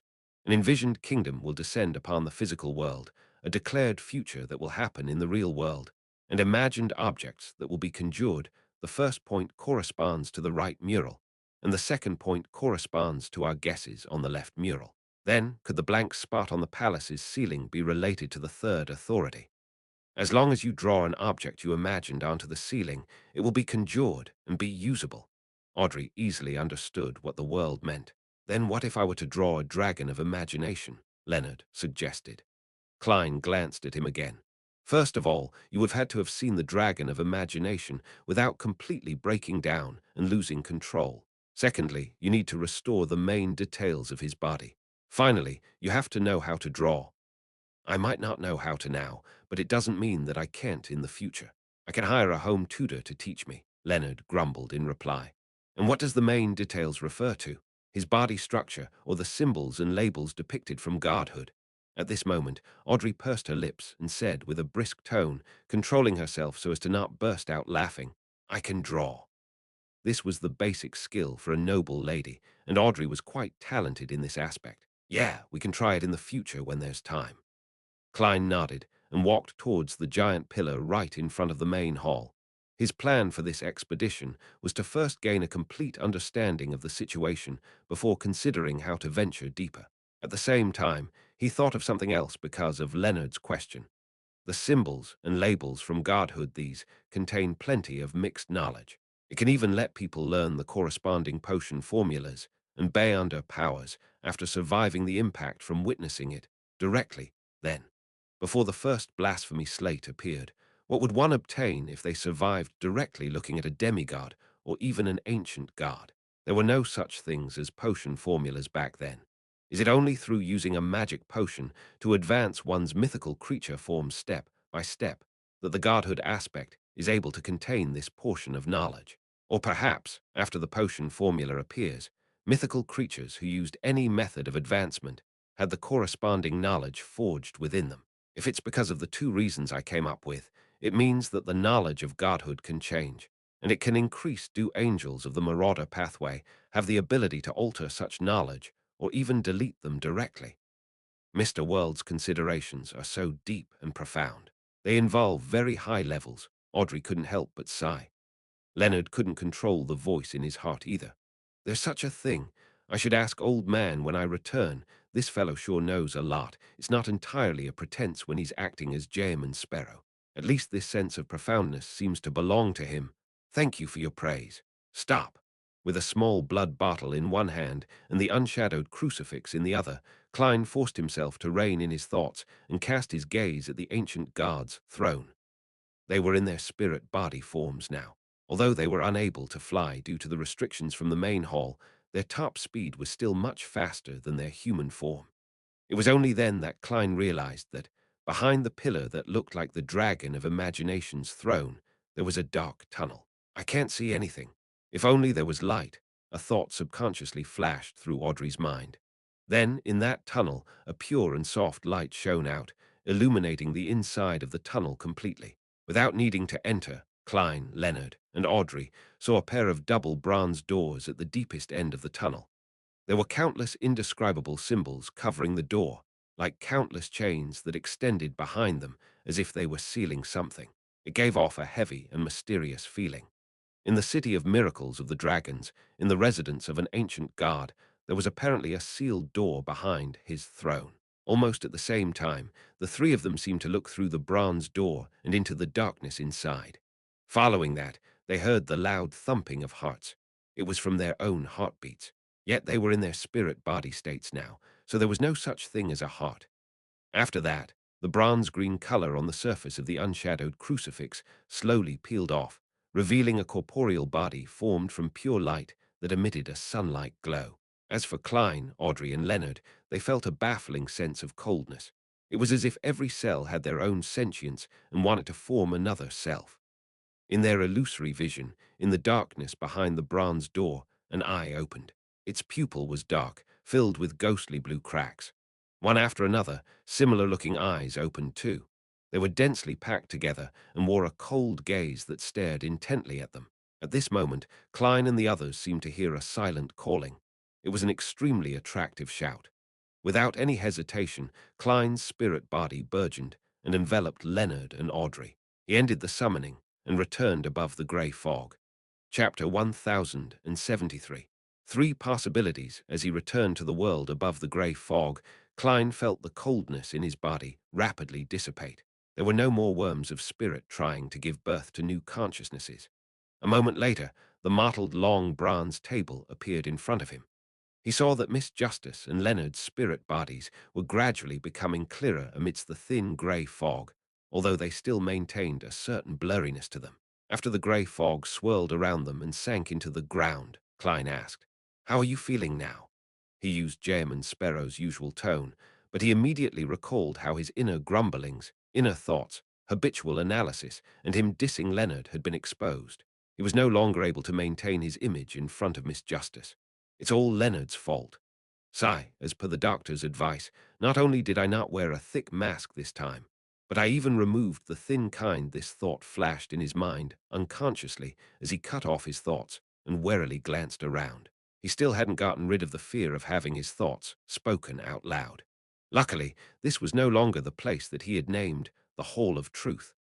There were no more magical powers that he couldn't defend again via normal means. It was obvious that Audrey and Leonard also had a similar trauma due to their post-traumatic stress. One of them suddenly pursed her lips, while the other sat up straight, as though they had instinctively thought of something. After a few seconds of silence, they then remembered that the world had asked about their situation, so they quickly turned their attention back on the right track. "I feel like something was being purified. I had the illusion that I would dissociate into a second personality. No, it wasn't a second personality. It seemed like a consciousness that didn't belong to me was awakening inside my body. Yes, it's now gone. Praise be to Mr. Fool." Audrey rather professionally did a psychoanalysis on herself before sincerely expressing her gratitude. "I can openly accept such gratitude that was a dangerous thought." Thankfully, Miss Justice's and Leonard's thoughts didn't steer towards the fool while inside the Hall of Truth. Otherwise, he'd definitely not be able to resist the urge to reply. "That'd spell the end of me. My sense of shame will cause me to lose control on the spot, breaking down into a clump of worms of spirit." Klein's thought flashed as he seriously replied, "Praise be to Mr. Fool. Praise be to Mr. Fool." As a believer of the Evernite goddess, Leonard hesitantly echoed and quickly changed the topic. "There's nothing wrong with me, too. Just now, I felt something calling me from behind the bronze door. What about you?" Seeing that Leonard had confirmed his condition, Klein placed the unshadowed crucifix and the metal bottle containing his blood onto the long, mottled table in front of him. "I felt the same way, too," he answered with certainty. "Me too. It wasn't an illusion. I did an analysis on my own mind," Audrey said in a very clear and certain tone. Leonard held his chin and said, "What could that be?" It actually needed an ancient guard to seal it behind his throne. After what had happened before, he felt that he no longer had much of an image in front of Miss Justice, so his posture became more casual. "We can try analyzing this." Audrey carefully glanced at the world. She had a deep impression of this gentleman's ability to gather information, make connections, complete an analysis, and infer the information in a short period of time. Klein thought for a moment and said without any inclinations, "There are only three possibilities. One, it's a powerful creature from the second epoch of the real world. It's at least close to sequence zero, and the dragon of imagination Anquelt had sealed it behind his throne and beneath the city of miracles liveside. However, I don't think that's very likely. This is because that ancient guard definitely had his reasons for creating this book and stuffing liveside into it while affecting the book world and the real world. It's unlikely he would place an unpredictable element in here for prolonged periods of time. Yeah, we all know that we have to eliminate possible accidents. What's more, an ancient guard." Audrey nodded slightly and began to discuss seriously with the world Jayaman. At this moment, Leonard chuckled and said, Perhaps an ancient god like the dragon of imagination had seen certain scenes of the distant future and believes that the sealed item will help him achieve his goals. That's why I said that it's not impossible, but it's highly improbable, Klein replied calmly. The second possibility is that the sealed item is key to the dragon of imagination Anquelt's ploy. Once this book and 0-8 meet, the seal will be released, and that object will return to the real world and bring about certain changes. I believe that this theory has the highest possibility. Amongst them, perhaps it also involves the dragon of wisdom's true attitude or intent. Then what could it be? Mr. Fool once said that, after Adam obtained 0-8, he is even closer to being divine. The times have changed as a result. Does this mean that Adam has gathered all the ingredients for visionary and is just short of the ritual? Is there anything wrong with my understanding? Audrey shared her point of view. I am not sure either. I'll pray to Mr. Fool and see if I can get a clearer revelation. Klein didn't want to give a firm answer. Unfortunately, Old Man is an angel from the fourth epoch and doesn't know much about the second epoch. But he isn't unfamiliar with Adam, the star. Leonard thoughtfully said.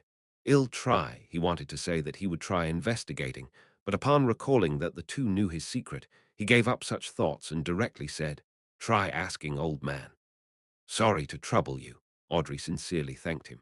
From her point of view, this was a matter regarding the spectator pathway. The person most concerned about this was undoubtedly herself, while others were merely providing help. Then she said, the third possibility is that there is some sort of object or monster sealed inside the book world. Yes, it might be closely related to the book world, and destroying it might cause the book world to collapse. Therefore, all Anquelt did was seal it. Klein shared his theory. Audrey thought for a while before saying, I have an idea regarding this possibility. Seeing Mr. World and Mr. Star cast their gazes over, awaiting an answer, she slowed down her pace and said, I am considering it from a psychological perspective. Since that book world was created by Anquelt's envisioning it, the sea of collective subconscious, there would definitely be formed as a result of him. It would have his psyche, emotions, and feelings branded into it. Perhaps the city of miracles, Liveside, seals the most extreme parts of these things. They're either trauma or fears of the dragon of imagination. Some terrifying matters from his unconsciousness might be projected onto this brand, as long as he cannot defeat them. And if it hasn't been dealt with in the real world, the book world's sea of collective subconscious cannot be destroyed and can only be sealed. If it's ignored, they will slowly contaminate the sea of collective subconscious and make the development of history deviate from its intended path. Leonard was more focused than when he attended Red Gloves meetings. He couldn't help but mention when he had heard that, as an ancient god that ruled the sky and the mind, what could have left an irremovable trauma and create such an intense sense of fear? I don't know. Audrey shook her head frankly. If it's just a psychological analysis, since it's sealed under the throne and at the bottom of the City of Miracles and is reached by a tunnel, it means that the source of the trauma and fear comes from underground. Therefore, the dragon of imagination sealed Itno. He isolated the mental projection coming from underground. Otherwise, why wouldn't it be beside the throne, in the depths of the hall, in a specially created jail, or somewhere else? Upon hearing Miss Justice's words, Klein instantly thought of what had happened to Miss Magician and Miss Judgment. According to the information provided by the Sanguine, they found an ancient castle of unknown age. At the bottom of the castle was a bronze door that seemed to seal something terrifying that came from underground. Once they approached the door or stayed in its vicinity for too long, they would be corrupted, dying a tragic death. It was an ancient castle that was built to defend against something unknown. It was originally guarded by humans from an unknown era after the Sanguine discovered it. No one dared to enter back then. I thought that it might be related to devils, and that one needed to be a demigod in order to explore it. Could this be related to the seal in Liveside? Klein's thoughts wandered as he quickly found the relevant information from his memories. On the way to the ruins of the Battle of the Gods on Catlia's future, he met a so-called deep-sea well. At that time, the future sailor, Nina, had dived to the bottom of the sea and did a series of investigations. She said that it wasn't a giant well. It was deep and dark, impossible for a human child to enter. The bottom couldn't be seen, and there were strange, honeycombed signs of corrosion along the inner walls. Surrounding it were collapsed iron buildings. In a sense, this is also a tunnel that goes deep underground. Klein looked around and deliberated before saying, "Do you remember the matter Miss Magician mentioned? Under an abandoned castle in Delaire Forest, there is a pair of doors that seals a powerful corruptive force." Ah, right. Audrey instantly recalled the past. Could it be that in the early days of the second Epichin, that ancient irasupernatural beings had some common, terrifying enemy that came from underground? Perhaps. Klein couldn't give an affirmative answer, so he took the opportunity to say, it might also be like the many predictions of the apocalypse which state that the danger comes from the cosmos. Yeah, Audrey and Leonard didn't know much about such matters, so they couldn't discuss this matter too deeply. Let's end it here for today. After we have a preliminary understanding of the situation, we will try to experiment on the murals. Also, remember to keep this a secret. Klein shot a look at Leonard and said, "Oh, after you return, pray to Mr. Fool and request that he be the witness to our vows to not divulge each other's secrets." Audrey didn't object and added, "I'll use hypnosis here to forget certain matters here to prevent myself from remembering it when I return." Chapter 1074. The answer to questions. After Audrey and Leonard left the grey fog, Klein didn't immediately return to the real world. He was still sitting on the high-backed chair that belonged to the world, silent for more than 10 seconds. Then he beckoned for an item. It was a heart that was the size of a child's fist, one that full of grayish-white wrinkles, a manipulator's bay-under characteristic. Holding the bay-under characteristic, Klein stood up and walked out of the majestic palace. He entered the depths of the mysterious space above the grey fog and arrived at the staircase of light that seemed to lead to a divine kingdom. Walking along the stairs, he walked up to the floating grayish-white clouds and stood in front of the strange door of light and the hanging transparent cocoons. Klein raised his right hand, lifting the brain-like, heart-like manipulator bay-under characteristic to his chest, and extended his spirituality, hoping to use it. He wanted to see if there were still any subconscious thoughts in the people inside the cocoons. He wanted to see if they had put together a miniature sea of collective subconscious. If that happened, he planned to use H-Vin Rambis manipulator bay-under characteristic to enter the consciousness and check on the psyche branding to figure out what the people who had been hanging above the door of light had experienced before their transmigration. He wanted to know if they sensed anything during that long slumber. This was the inspiration that the expedition today gave him. Of course, the bay-under characteristic left behind by H-Vin Rambis might not be able to help Klein do what he wanted.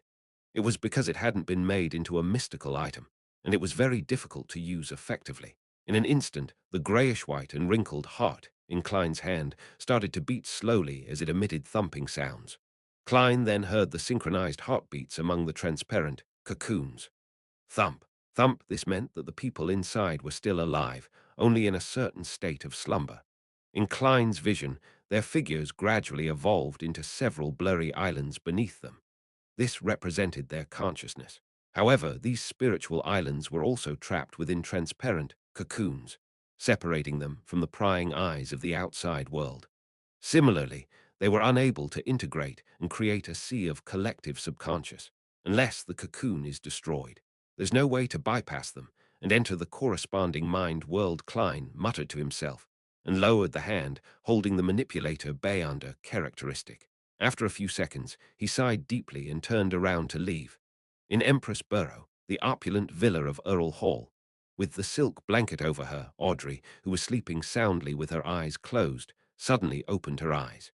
She then sat up, moved to the side of the bed, and prayed sincerely to Mr. Fool, asking him to witness her vow to secrecy. After she was done with this matter, she pulled a pillow over and placed it behind her waist, reminiscing over the experiences that she had yet to forget during the exploration. The history of ancient times is really interesting, and terrifying. Mr. Starr's performance is similar to my usual observations of him. He's more carefree and casual, and his thoughts easily wander in an uncontrollable manner. Yet there are matters where he shows his experience and acuity. He's rather reliable. This isn't a contradiction, as many people have such mixed layers to themselves. Mr. World is indeed a gentle person. He doesn't seem to wear much of an expression on his face, but he's secretly, inwardly muttering something to himself all the time.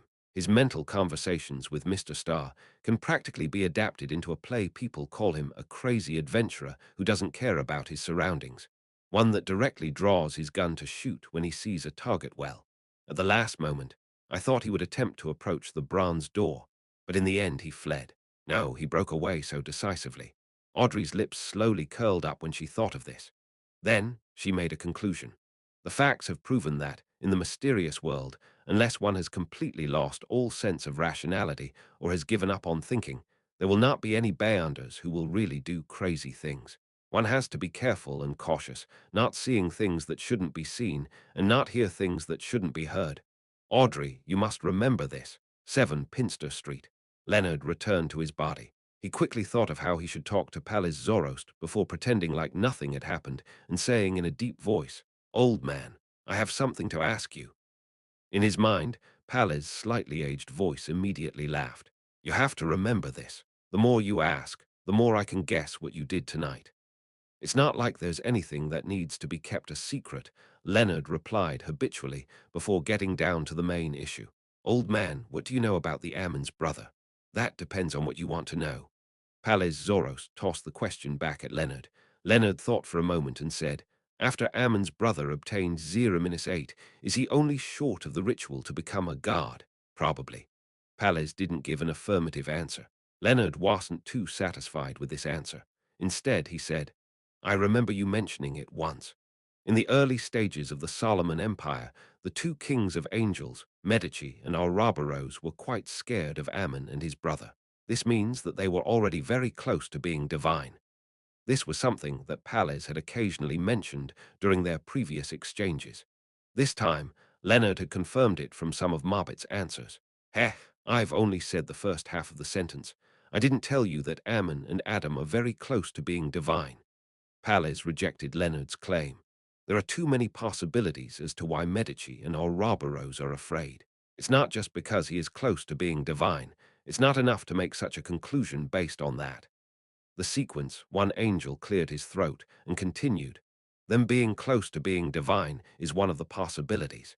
Adam and Ammon wield unique authorities, and them being hard to deal with is another possibility. For instance, you will always have no idea that Adam is sitting beside you. You have no idea if what you're doing was arranged by him, nor do you know that you're walking into his trap by your own volition. Heh, I am referring to you, not me. Of course, I also have to beware of such matters. Letting my guard down might result in terrible consequences for me too. As for Ammon, he has many different ideas and has a do-it spirit, making it hard for people to guess his motives and be on guard against him. Besides, he is very good at deceit. There's always some conspiracy behind him. In that era, apart from the true deities, there was no one who wasn't afraid of him. Heh heh, even true deities had to be wary of him. Otherwise, they might have certain authorities stolen by him at some point in time. Leonard nodded indecismably and diverted the topic. "Old man, do you think the spectator pathway is hiding any secrets?" "I don't think there are any secrets below the level of angel. I'm not sure of anything above it," Palace said after pondering for a few seconds. Without waiting for Leonard to respond, he hesitantly added, "I heard from Medici that high-level Beyonders of the spectator pathway are the hardest to lose control or go crazy, but it's also the easiest to lose control and go crazy." "Why?" Leonard asked in surprise. Palace Zoroast scoffed and said, "I have some guesses, but I lack the necessary evidence and logic behind them. I don't want to tell you for the time being." "You actually don't have any ideas or theories, right?" Leonard habitually grumbled. "Don't try your little tricks in front of me." The slightly aged voice wasn't affected at all. Leonard didn't dare to ask further as he deliberated for a moment before saying, "Old man, I went to a real dream this time. There were quite a lot of psyche remnants of people from ancient times in it. Do you know a viscount named Marbit Zoroast?" "Marbit." Pala's voice suddenly aged significantly before returning to normal. "He's a direct descendant of my bloodline. He vanished after a large-scale war, and I thought that he had been killed by Ammon or Jacob in passing, causing me to fail to divine the murderer. From the looks of it, things weren't that simple." "Indeed." Leonard gave an affirmative answer. Then he briefly provided the gist of things. "He's been dead for some time, leaving some of his psyche behind. In that real dream, he married a songster from the elves. After listening quietly, Pallas said after a while, "That's good, too." Leonard had originally wanted to mention that Marbet also addressed Pallas as old man, but he suddenly couldn't bring himself to. He had no choice but to end the conversation there. After witnessing Leonard's and Audrey's vow, Klein returned to the real world. He tidied up the altar in the room, took out a pen and paper, and drew a complicated symbol that was a mixture of concealment and mystery prying. He wanted to summon Arrows to ask how it had confirmed that Grossel's travels had appeared after the disappearance of the City of Miracles, Liveside. After waiting for more than 10 seconds, the full-body mirror in the room lit up with a faint, aqueous light. Silver words appeared one after another in the dim light. "Exalted, benevolent, great master, your puny, loyal, and humble servant, Arrows, is here to answer your summoning. Do you have any orders for me?" Some questions. After giving his answer, Klein was in no hurry to ask about the matter regarding Grossel's travels, intending to start with something that wasn't very sensitive first. He thought and said, "Arrows, there's an abandoned castle in Delaire Forest. In the depths of it is a pair of bronze doors. It seems to be sealing some power coming from underground. Do you know what it is?" The moment he finished speaking, the light on the full-body mirror's surface suddenly dimmed and turned pitch black. In the pitch blackness, white, liquefied words appeared one after another. "I came from underground." Chapter 1075. No response. I came from underground. Looking at the ghastly white words that appeared on the full-body mirror, a chill suddenly ran down Klein's back. His pupils dilated as he instinctively wanted to switch places with his marionette next door. In the room where the valet was, Inuni, who was lying quietly, had opened his eyes. His stomach began to expand and contract as though he had a second heart, one that beat extremely slowly. At the same time, the scene of the magic mirror, Arrows, answering where it came from flashed through Klein's mind. Large amounts of black sticky liquid spewed out from an underground hole, writhing and expanding. An uneven number of hands and legs that turned into numerous monsters grew out. During this process, a speck of light was shot out along with the black liquid before landing on a rock, to which it rapidly fused together, turning into a mirror with ancient patterns and black gems adorning its two sides. Arrow's main form. It really came from underground, and this underground is the same as the underground area sealed by the bronze door inside the ancient abandoned castle. I didn't make the connection before. It's not like I could help it. There are just too many things that involve things from underground. Most of them have little special meaning, just like Colham a few days ago. I didn't think that there was anything overly special with the underground. Klein controlled the urge within him and ignored the shock from Arrow's answer, and he said with an unperturbed expression, "What's the exact situation?" The ghastly pale words changed and gave off a baffling feeling, as though it was almost crying. "Great Master, I'm not exactly sure what happened. I only came to the surface and became a mirror before I gained true sentience.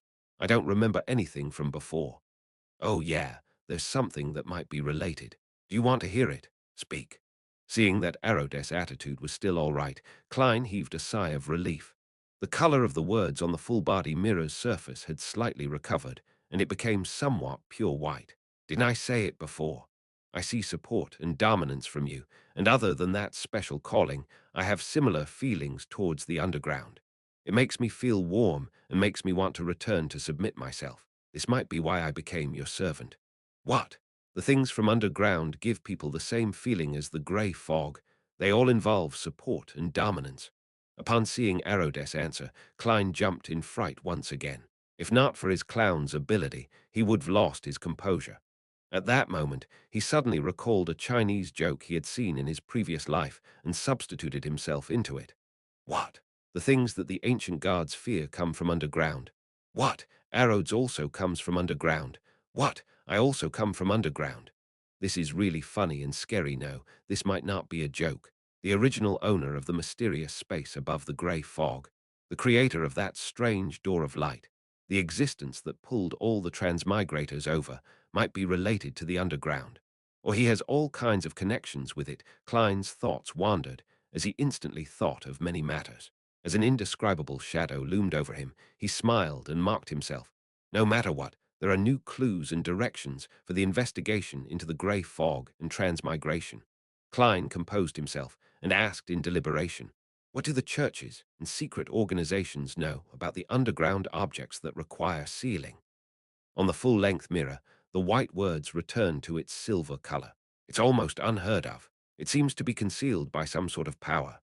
Isn't that concealment? Klein frowned slightly and didn't say a word. The silver words on the mirror continued to appear.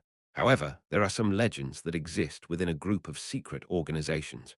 According to the legends, the underground is described as the lair of devils and evil spirits, the source of humanity's decadence, the primordial sins and evil.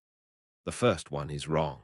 The underground object that needs to be sealed has a high chance of having nothing to do with devils or evil spirits. Legends are actually similar to the mysterious symbols.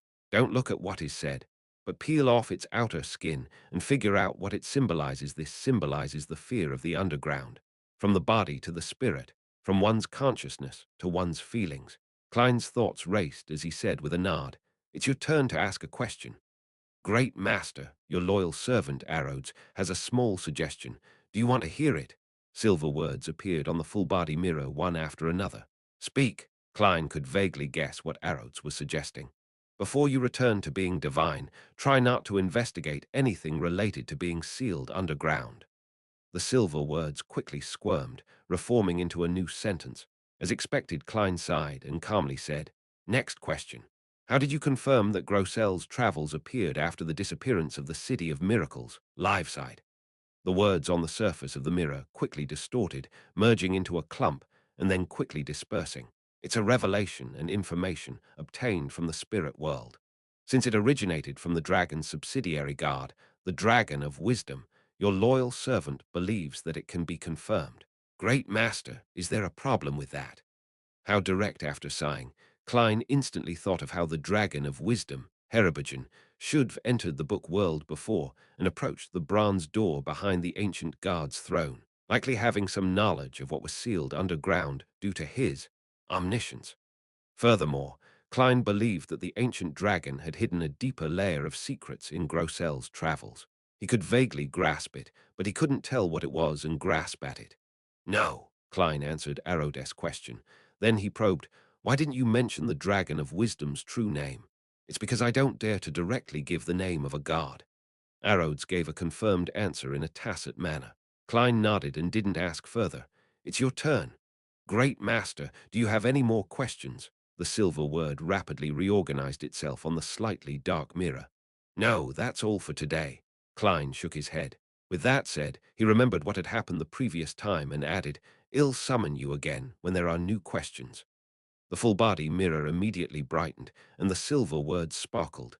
"Yes, master. Your loyal and strong servant, Arrows, is waiting for you to call again."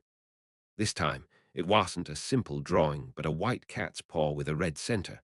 There's always something new. The corner of Klein's mouth twitched slightly as he watched the full-body mirror. The bedroom returned to normal. He stood in the darkness, bathed in the crimson moonlight shining through the curtains. After standing quietly for a while, he returned to his bed and quickly fell asleep with the help of cogitation. The next morning, on Monday morning, Klein woke up 15 minutes earlier than usual. He led his valet, Inuni, down to the first floor and said to butler Walter, "I had a nightmare last night. I want to visit the cathedral before breakfast." Although butler Walter was surprised by this, it wasn't too strange. After all, as long as the cathedral's doors were open, people could enter at any time. He quickly arranged for a carriage and sent Dwayne Dantes all the way to the door. When Klein arrived at St. Samuel Cathedral, the door wasn't opened yet. He waited until 8 before entering the main hall with the first batch of believers. He found a seat in the first few pews and sat down facing the dark, sacred emblem. Closing his eyes in the tranquil environment, he focused on chanting the goddess' honorific name in ancient Hermes, the Evemite goddess who stands higher than the cosmos and more eternal than eternity. "You are also the Lady of Crimson, the Mother of Concealment, the Empress of Misfortune and Horror, Mistress of Repose and Silence." After he finished reciting the honorific name, he changed to his normal lone language and said almost soundlessly, "There's an ancient castle in the middle of Delaire Forest. There's an ancient bronze door deep within it. It's sealing a powerful corruptive force. How should I eliminate this latent problem there?" This wasn't a test of a deity, but an open report. As for what reaction the church would have after that, and what they would see through their operations, was a whole other matter. After repeating it 7 times, he began to pray seriously. Time passed. In the quiet and peaceful church, Klein stood up and walked out of St. Samuel Cathedral with his valet, Inuni. During this process, he didn't receive any revelations, nor did he see the matron of the Evernite cloister, Ariana. The feedback itself meant something. That was he wasn't qualified to know about the underground seal, East Borough, in a 2-bedroom apartment. Fours pulled up the blanket and covered her head. She abhorred the curtains here because they were too thin and translucent and couldn't block out the morning sun. That seriously affected her quality of sleep. I have to change it. No, we might have to move again soon. Just as forced thoughts wandered about, she heard the sound of the bedroom door opening and Zio's familiar gait. In a flash, her blanket disappeared and a letter landed on her. Your letter from Pritz Harbor, Zio informed her. Teacher's reply. Fors sat up suddenly, opened the letter and quickly read it. After a moment of silence, she said, I have to go out for a while. My teacher has already reached Backland. This letter should have arrived 2 days ago. The letter had a date and address. The postman over here isn't that responsible. Zio glanced at her friend and said, Will you be late? Fortunately, teacher said that he would wait 3 days for me. Fors hurriedly got off the bed and started changing her clothes. She had a feeling that she would be able to understand the Abraham family more deeply this time, and also receive the potion formula of Traveler and some Bayonder ingredients. Chapter 1076. Dorian's Request, outside room 2016, at the Hat, Trick Inn on Sherwood Burrows, 22 Hope Street. Fors directly walked through the wall without drawing anyone's attention. Then she knocked on the door in a rhythm that was previously agreed upon. Not long after, Dorian Gray Abraham, who was dressed in black, with his broad shoulders and thick arms, unlocked the door and turned the doorknob. The gentleman quickly sized up the area and made way for Fors to enter the room. I really didn't expect you to become a scribe so soon. After closing the door, Dorian carefully examined the door's lock before turning around and sighing. Based on the standards of this era, he was considered a middle-aged man, but he was still a Sequence 7 astrologer. He had no hope of advancing yet. His student, Fors Wall, took about a year to go from Sequence 9 to Sequence 6. This comparison between the two made Dorian feel poignant and sad. The Abraham family's bloodline should have been noble and enviable, but now it was a heavy curse that made him depressed. It's because you taught me well. Although Fors didn't like going out and enjoyed staying at home, she would still be invited by the nobles from time to time. She was a best-selling author who participated in high society's literary salons, so she wasn't clueless as to how to speak. Furthermore, she had indeed obtained quite a bit of help from her teacher from providing knowledge and money to formulas and ingredients. Dorian looked at her and shook his head with a smile. It's not like you're my only student. As far as I remember, this advancement speed can only be matched by one person. He paused and continued. Next up, your target is Sequence 5 Traveler, and I have even higher expectations for you. I hope that you can obtain godhood and become a Sequence 4 Secret Sorcerer. Of course, I also have a request. When you truly become a demigod, try to pray to a hidden existence and listen to his answer to figure out what he is talking about. This is indeed a bit dangerous, but a Sequence 4 demigod would have sufficient power to withstand it. Without any other elements at play, there shouldn't be any problems. Teacher, is this answer important to you? Although Fors knew what was going on, she still acted curious and puzzled. Dorian fell silent for a few seconds before sighing, It's very important. My parents, my brothers, my sisters, my children, too many people have sacrificed their lives in pursuit of this answer, but to no avail. Don't worry. We paid such a huge price because there's an ancient curse on our family's bloodline, and you aren't related to us by blood. I don't expect to find a way to break the curse through that answer during my generation. However, I hope to know where it originates from and understand the cause of my death.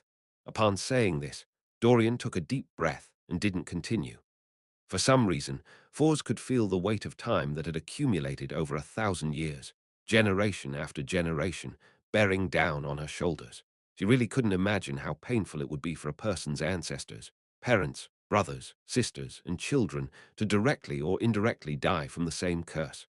Thinking of how well her teacher had been taking care of her, Fors, who had only received this type of care from her elders, opened her eyes, lowered her head, and nodded. "I'll try my best." Dorian held back his feelings and nodded slightly. "The most praiseworthy trait of yours is your kindness." Fors felt a little embarrassed as she turned to talk about a phrase the teacher had mentioned.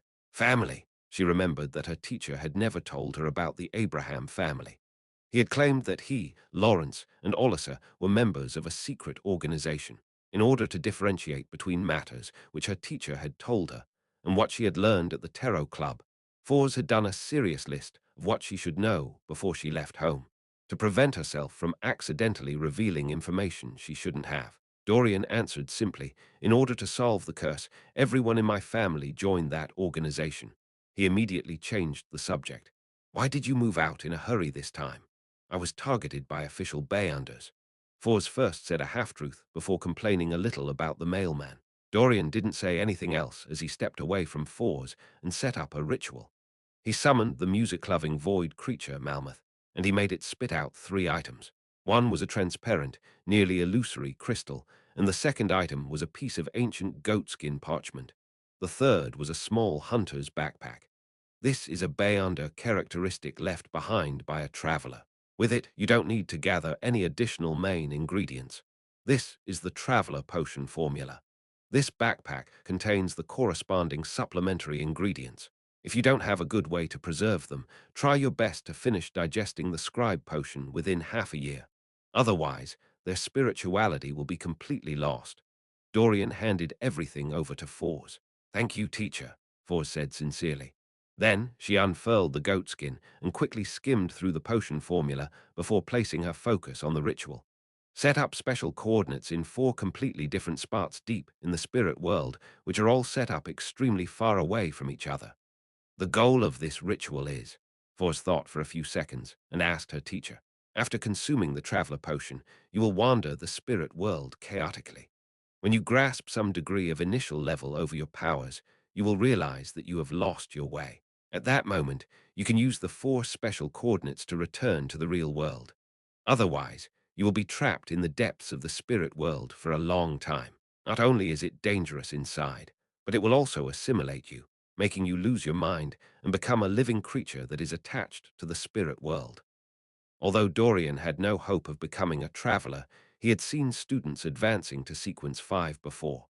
Then there should be another alternative, Fors muttered in thought. "Yes."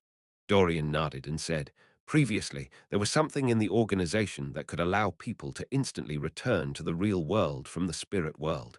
Unfortunately, it was lost."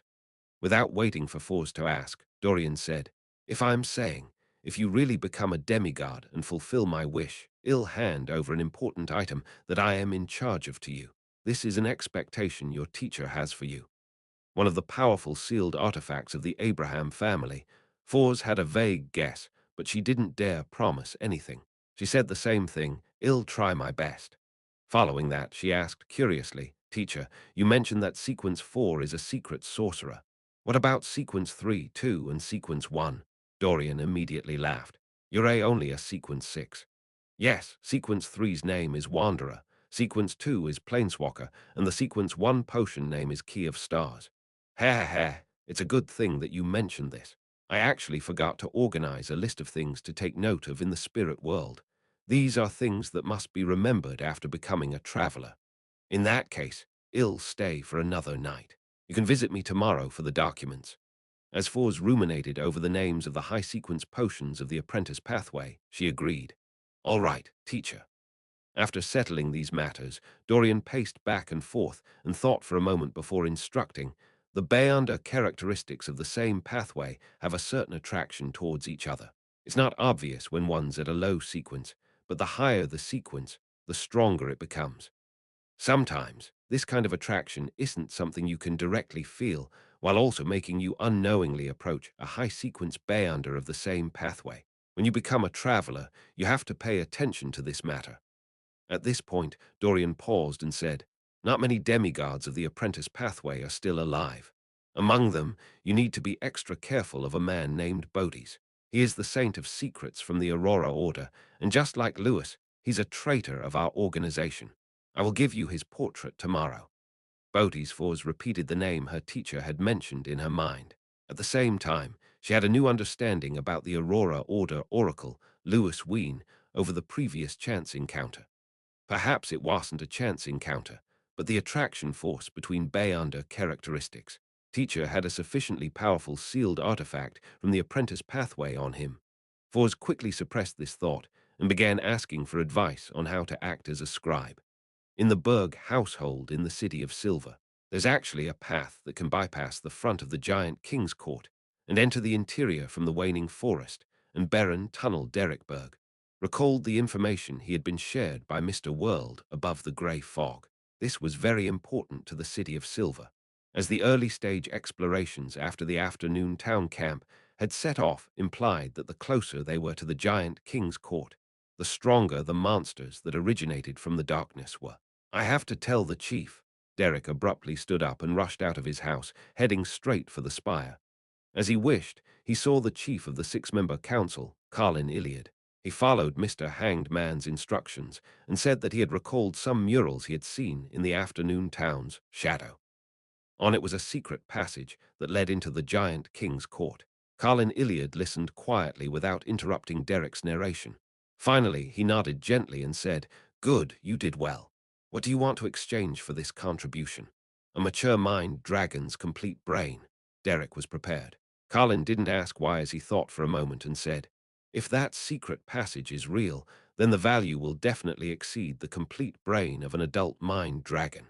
You can pick something else. Are you interested in the potion formula for a relatively higher sequence of the plantar pathway?" This is a question for Mr. Fool. While Derek was enlightened, he said in surprise, "Do we have a relatively higher sequence potion formula for the plantar pathway?" He had no recollection of it. "Of course, you should remember that the giant king's queen is the goddess of harvest, but the surrounding areas lack the corresponding Bayonder ingredients. There's no rush. You can think about it again." Carlin Iliad calmly changed the subject. "Are you skilled with your priest of light powers?" "Yes," Derek replied succinctly. Carlin was silent for a moment as he looked at the adolescent child before him and said, "What kind of saint-level sealed artifact do you want to choose?" Chapter 1077. Four choices. What kind of saint-level sealed artifact do I want to choose? Derek Berg subconsciously considered what he needed. Due to the fact that the sun pathway was rather powerful against the monsters in the darkness, and with Thunder God's roar, he didn't have the desire for sealed artifacts that provided offensive or supportive effects. Instead, the pain from being beaten up while making friends made him subconsciously hope to obtain a mystical item that could provide stronger defensive capabilities.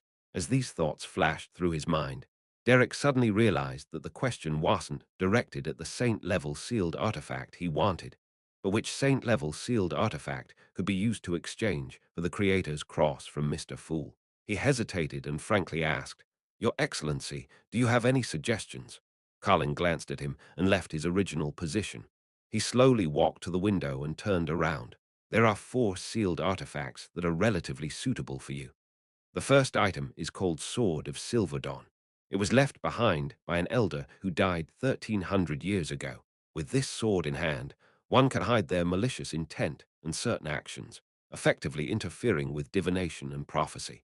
They would obtain an exaggerated amount of strength and bring to their surroundings a dawn that can resist evil and degeneration. It can also stir up a powerful destructive hurricane of light. It can create an invisible and sturdy defensive wall around the wielder. Every time it connects to the land, its defensive strength will be unshakable. At the tip of the hilt is a single-eyed, huge-mouthed head engraving with living characteristics. Feeding the corresponding herbs, essential oils, and medicine to this engraving will give the Sword of Silver Dawn different effects. For example, lightning strike, freeze, purification, decay, and exorcism. This sword has strict requirements for its usage. It's impossible to lift up if one isn't at least 180 centimeters tall. Below 200 centimeters, it will be hard to unleash its full strength. In addition, the head engraving at the hilt is very fond of talking. It's always talking non-stop. If the wielder doesn't respond, the Sword of Silverdon might suddenly give up resisting at a critical moment and even attack its owner. If the wielder is willing to converse with the head engraving, they will be pushed to the edge of madness. "This is what I want, a sealed artifact that's good at defense," Derek muttered to himself. He didn't interrupt the chief's explanation as he quietly listened to him introduce the other sealed artifacts. The second is Twilight Mask. This is from the first chief. It's a mask made from a skull. It can hide any malicious intent, thoughts, and inclinations. It makes the wearer feel like a dead person without any thoughts. As long as one puts on this mask, one will possess the power of a real giant and have control over the undead. Any living creature that looks directly into the eyes of the wearer will immediately die. Even those that possess godhood will be seriously injured. And even without any direct eye contact, the target of the wearer will slowly wither away as if they were floating across a river of death. The person wearing this mask can also create a terrifying twilight storm. Any item stained with the dim light will disintegrate, rot, wither, and die, losing the vibrancy of life. Most of the attacks, aside from purification, are ineffective against the wearer of Twilight Mask, as though no one can kill a dead person. This Twilight Mask is extremely powerful, but it's extremely dangerous. Even if it's not doing anything, the people around it would suddenly die one after another for no reason. Therefore, it must have a proper sealing method. No matter who it is, once you put on this mask, you will hear the sharp shriek and howls that seem to come from deep within the underworld. This is a psyche attack that will drive people crazy and make them lose their minds. At the same time, as long as you wear this mask for more than 5 minutes, you will permanently become its slave. This sealed artifact is almost useless. Although it's powerful, it can only be sealed. Only a mighty existence like Mr. Fool can ignore its negative effects. Derek opened his mouth, but didn't say a word. Carlin Iliad did some recollecting and continued. The third item is called Life's Cane. It can control Beyonder creatures with low intelligence and reduce their insanity for a short period of time. It can use incomplete spirits and various materials to complete the ultimate alchemical life. This could create an ordinary human that can exist for a long time. It can also create different dolls that could be used for battle and various kinds of things. This includes stone golems, mud golems, and steel golems. Any living creature lashed by this cane would have an increased tendency towards madness and losing control. Their bodies would also have a certain chance of mutating, producing watermelons, mushrooms, and wheat. Of course, these things cannot be eaten, as they would result in contamination. As for the living beings touched by the cane's tip, they'll be healed no matter how seriously injured they are than those that have already lost control. This cane will fill the surrounding areas with a vibrant life force. Be it plants or animals, it can grow with exuberance and reproduce rapidly. Unfortunately, it is useless against this land that is cursed. The person carrying Life's cane has a high chance of mutating. The longer one holds it, the higher the odds. This will result in additional organs or even them having missing body parts being replaced by various plants. Sounds very sinister for some reason. Derek felt a little horrified. Finally, he couldn't help but ask, "What's the fourth sealed artifact?" "It's from a demon which lost control. I hunted it and called it Fallen Flute. This is a plain-looking silver flute. However, once someone blows it, the living around it will fall into an unavoidable illusion. Their anger, sorrow, pain, greed, vanity, arrogance, and other desires would rapidly swell. Some would have their mind explode, others lose their sanity or experience a loss of control. Being in the vicinity of Fallen Flute, all sentient beings, other than the wielder, will significantly have their mental facilities deteriorate and will easily make mistakes. At the same time, the wielder of the flute is exceptionally sensitive to danger. Sometimes, they can even predict the possibility of a threat to their lives 1 to 2 days early. Wherever this fallen flute is, one's humanity will gradually degenerate, and all kinds of desires will enter center stage as their beliefs are cast aside. The wielder will also turn cold and be unable to have normal emotions again. The more they use it and the more they carry it, the worse it will be. And this might result in conflict with their own pathways acting, leading to an increased risk of losing control. After introducing the fourth sealed artifact, Carlin Iliad's light blue eyes, which seemed to be filled with stories, looked at Derek and asked, "What do you think?" "I need some time to consider," Derek replied rather skillfully. "Indeed, this is really important to you. You can't rashly make a decision." Carlin nodded. 3 days later, we will set off for the afternoon town camp. Tell me your answer before we set off, and reserve some time to familiarize yourself with the sealed artifact. Yes, Your Excellency. Derek bowed seriously and left the chief's room. He wasn't in a rush to return home to pray to Mr. Fool. Instead, he planned on heading to the training field first to temper his various domain theurgical spells. This was a habit engraved deep within the pulses of every single person in the City of Silver. Only a self-disciplined person who could endure hardship was able to live longer in these desolate and dark lands. In a dark alley in the Backland Bridge area, Zia once again met the golden-masked M-in-an-E member who clearly showed kindness to her. The judge potion formula might take some time, the golden-masked man said. This was because, although the investigation into Zio didn't continue, it didn't end. Zio pursed her lips and nodded as though she had finally made up her mind. I don't want that formula anymore. You gave up. The golden-masked man was surprised and couldn't hide his joy. Zio didn't directly answer as she turned her head to the side and said, I'll exchange all my contributions for cash. After hearing her answer, the golden-masked man nodded in relief. It's best that you understand. Let bygones be bygones. You, your mother, and brother will have a brand new future. Yes, if your contributions are exchanged for cash, it'll be about £20. It'll help you gain more. After that, you can continue being an outer circle member of M-in-an-E. Having an official status is very useful for unaffiliated Bayanders. Zio was silent for a few seconds before her lips quivered. Thank you. She could clearly sense the kindness coming from the man in front of her, so she sincerely thanked him. However, there was no way she was giving up. The reason why she chose cash was because she had already reserved the Judge Potion formula from the world Gem and Sparrow, the crazy adventurer, had also claimed that the disciplinary Paladin Potion formula would subsequently follow. At the same time, giving up on the surface could effectively dispel the suspicions of M-in-an-E. After briefly explaining the progress of the previous commissions, Zio bade farewell to the golden-masked man and left the alley. On Tuesday morning, Fours went out early and came to the Hat Trick Inn in Sherwood Borough, where she met her teacher, Dorian Gray. This is one of the things to take note of in the spirit world. This is a portrait of Bodhi's. Dorian covered his mouth and yawned before handing a thick stack of paper to Fours. Fours wasn't in a rush to read the documents as she cast her gaze at the portrait. On it was a black-robed man who likely wasn't even 40. His brown hair was slightly curled, but it gave off an unusually firm feeling. His dark eyes seemed to contain countless objects. This is the Saint of Secrets. Fours rubbed her fingers together and used her Trickmaster powers to burn that portrait. Not bad. Very cautious. Dorian nodded approvingly. He then carried his suitcase and said to Fours, I have to return to Pritz Harbor. It will arouse suspicion if I come to Backland for too long. Fours knew that the situation in Backland had been tense recently, so she was eager for her teacher to leave as soon as possible. Therefore, she didn't hold him back and watched him leave the room. Then, with the help of door opening, she walked all the way to the alley behind the hotel. Just as she got her bearings and turned into a street, she suddenly saw a man in a black trench coat walking over.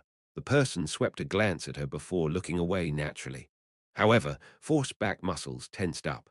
Her eyes reflected the other person's appearance, a man who likely wasn't even 40. His brown hair was slightly curled, but it gave off an unusually firm feeling. His dark eyes seemed to contain countless objects. Chapter 1078. The hidden secret Saint of Secrets, Bodhi's Fours, had experienced many things recently, to the point of being watched by a king of angels, so she didn't show any signs of abnormality. She retracted her gaze in a natural manner and didn't slow down her pace as she walked towards the man in the black trench coat. After a few steps, they brushed past each other. Did he happen to pass by here because of the attraction between Bayander characteristics? If he knew that teacher was here, he wouldn't be so slow and would use teleport to chase after him. Luckily, teacher has already boarded the carriage and left the inn. Force heart calmed down, her tense mind relaxing a little. She took a few more steps forward and looked up at the sky.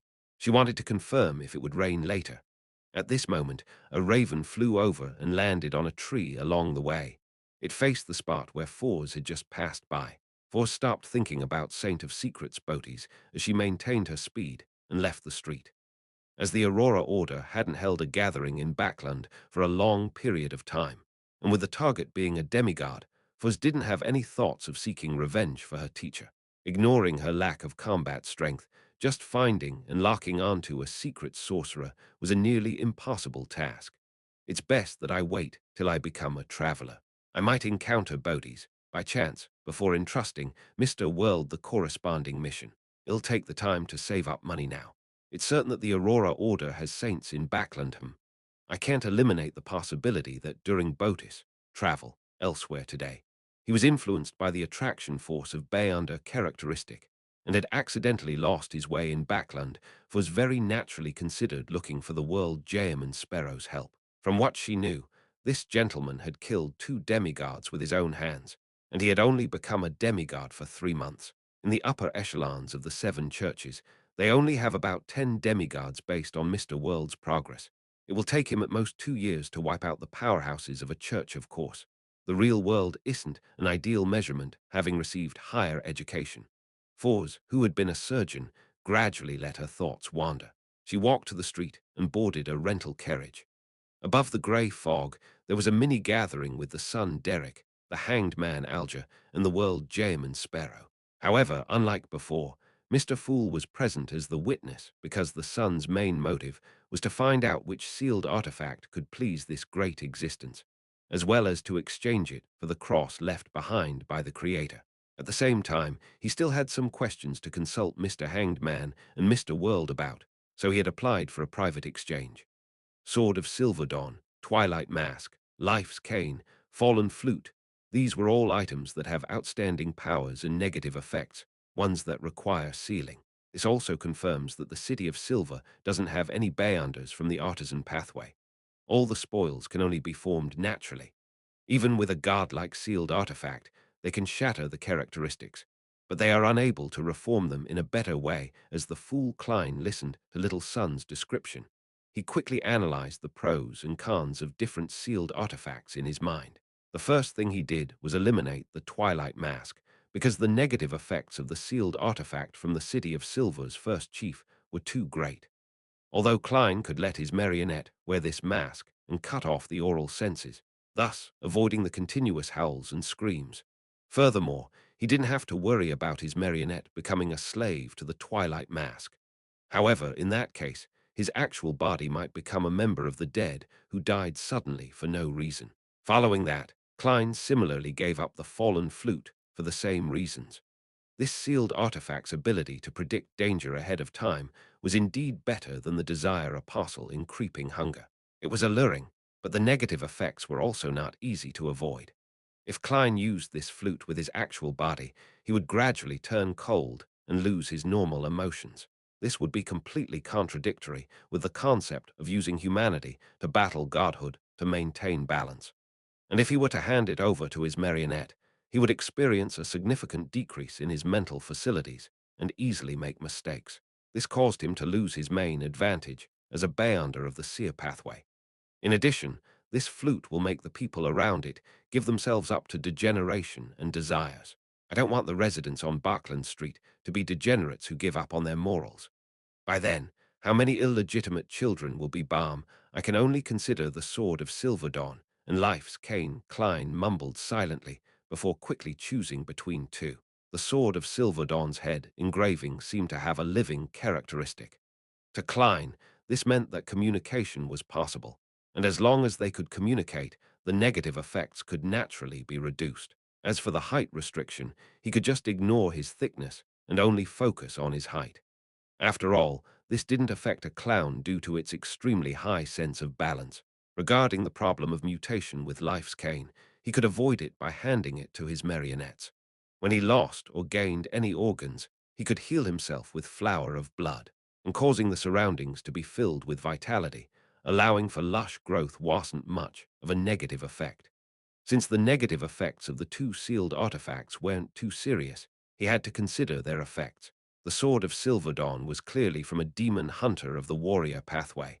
Be it attacks or defense, they were both potent.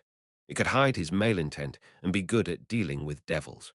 As for Life's Cane, it was good at creating and causing mutations, which made it rather sinister. After a few seconds of consideration, when Derek asked for the answer, the fool Klein spoke unhurriedly as though he was discussing something ordinary. The cane. In the end, he decided on Life's cane. In fact, the Sword of Silver Dawn and Life's cane had their own pros, making it a tough decision.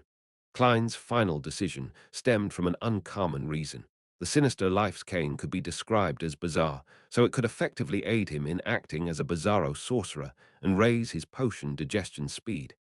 Yes, Mr. Fool, Derek replied, unable to hide his joy. This meant that when he completed the sacrificial and bestowment ritual, he would obtain the cross from the Creator.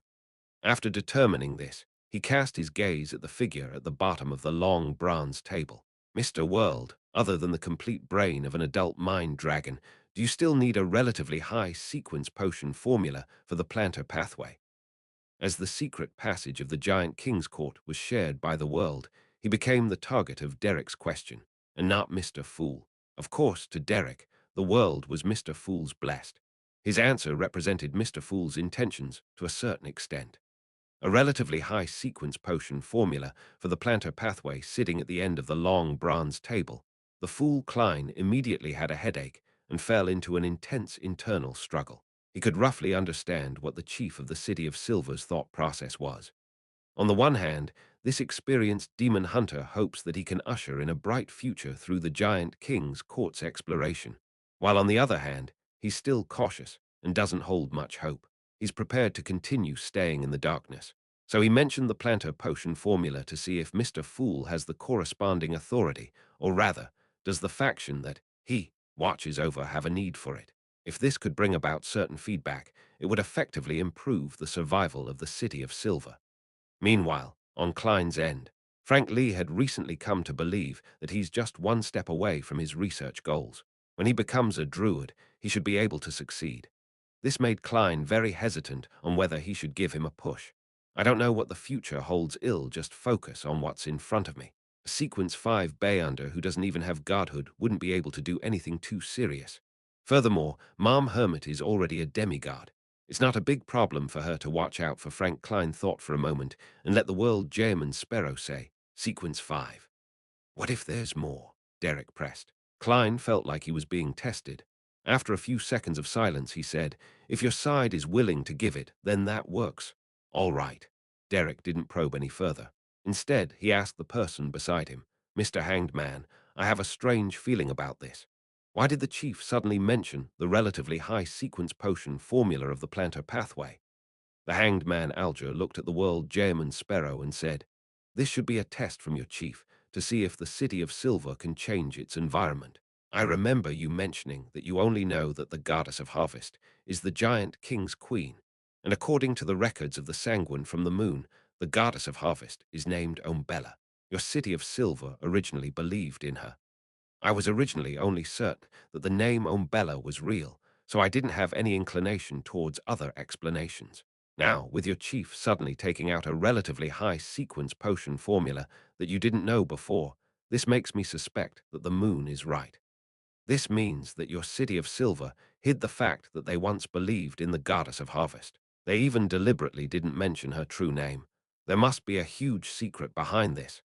A huge secret, Derek thought seriously, but couldn't think of any secret. Fortunately, this wasn't an important matter to him. He quickly ended the private conversation and returned to the City of Silver to prepare for the exchange of sealed artifacts. Chapter 1079. The hardworking gardeners above the grey fog, Klein, who was sitting at the fool's seat, beckoned for the unshadowed crucifix.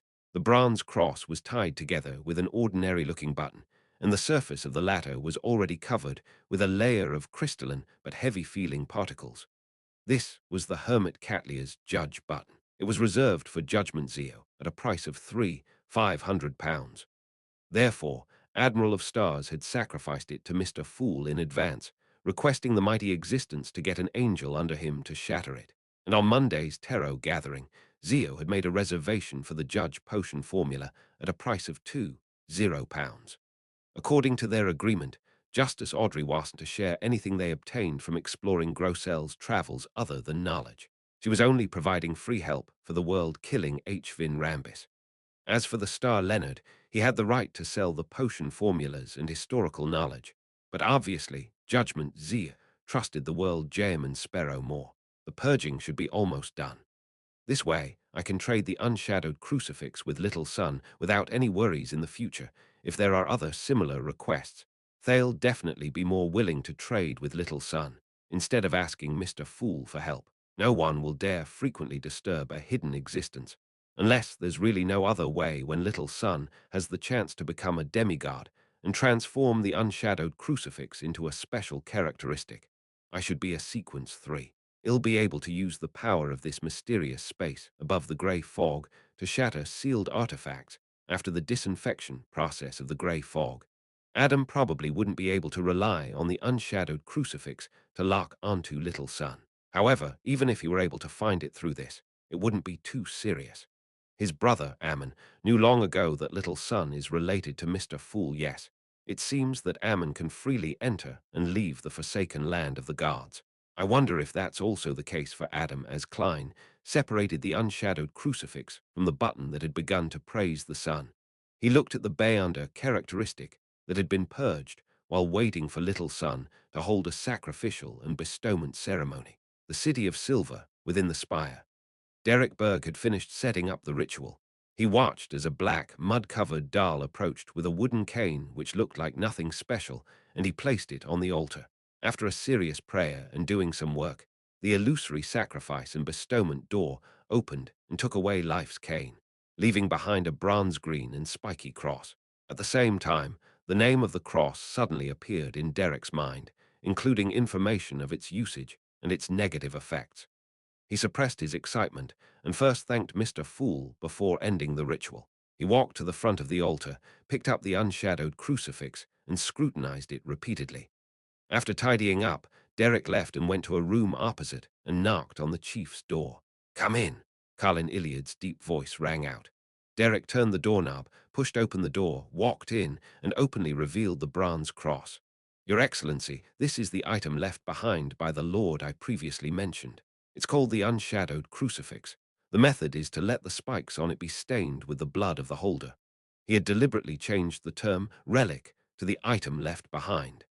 The white-haired Colin had already cast his gaze over when Derek took out the ancient cross. After listening to the introduction, he walked towards it with heavy steps. He took the item and kept examining it. Finally, Colin Iliad placed his thumb on a thorn and allowed fresh blood to flow out. The mottled bronze green started to peel away, as the unshadowed crucifix revealed a physical body formed from pure light, illuminating the entire room without any trace of darkness. After an indescribable sacred feeling filled the surrounding area, Colin released his fingers and sighed. This is indeed the Lord's item. Although he was born in an era more than 2,000 years since the city of Silver was forsaken, making it impossible for them to sense the aura of God, this city still had quite a few things that were used to offer sacrifices to the Creator. Every time the black-faced grass was harvested, they would be taken out and used in the ritual. Through a comparison with these items, Colin Iliad could almost confirm the origins of the cross. Derek had wanted to give a response, but the heavy tone in the chief's words suddenly pressed down on his heart, preventing him from speaking. Colin Iliad didn't make any further comments and just stood there silently with the unshadowed crucifix in hand. After a few seconds, the City of Silver chief broke the silence and said with a slightly hoarse voice, "The return of the Lord's item is a sign. We shall welcome the sign of dawn. I will hold on to this unshadowed crucifix for half a day. I want to gather all the elders in the city to present this item to them." Heh heh, even I can't casually deal with a saint-level sealed artifact. Since I lost life's cane, I have to explain it to the other elders and request to be punished. You must remember that, as chief, you must have the courage to shoulder the corresponding responsibilities.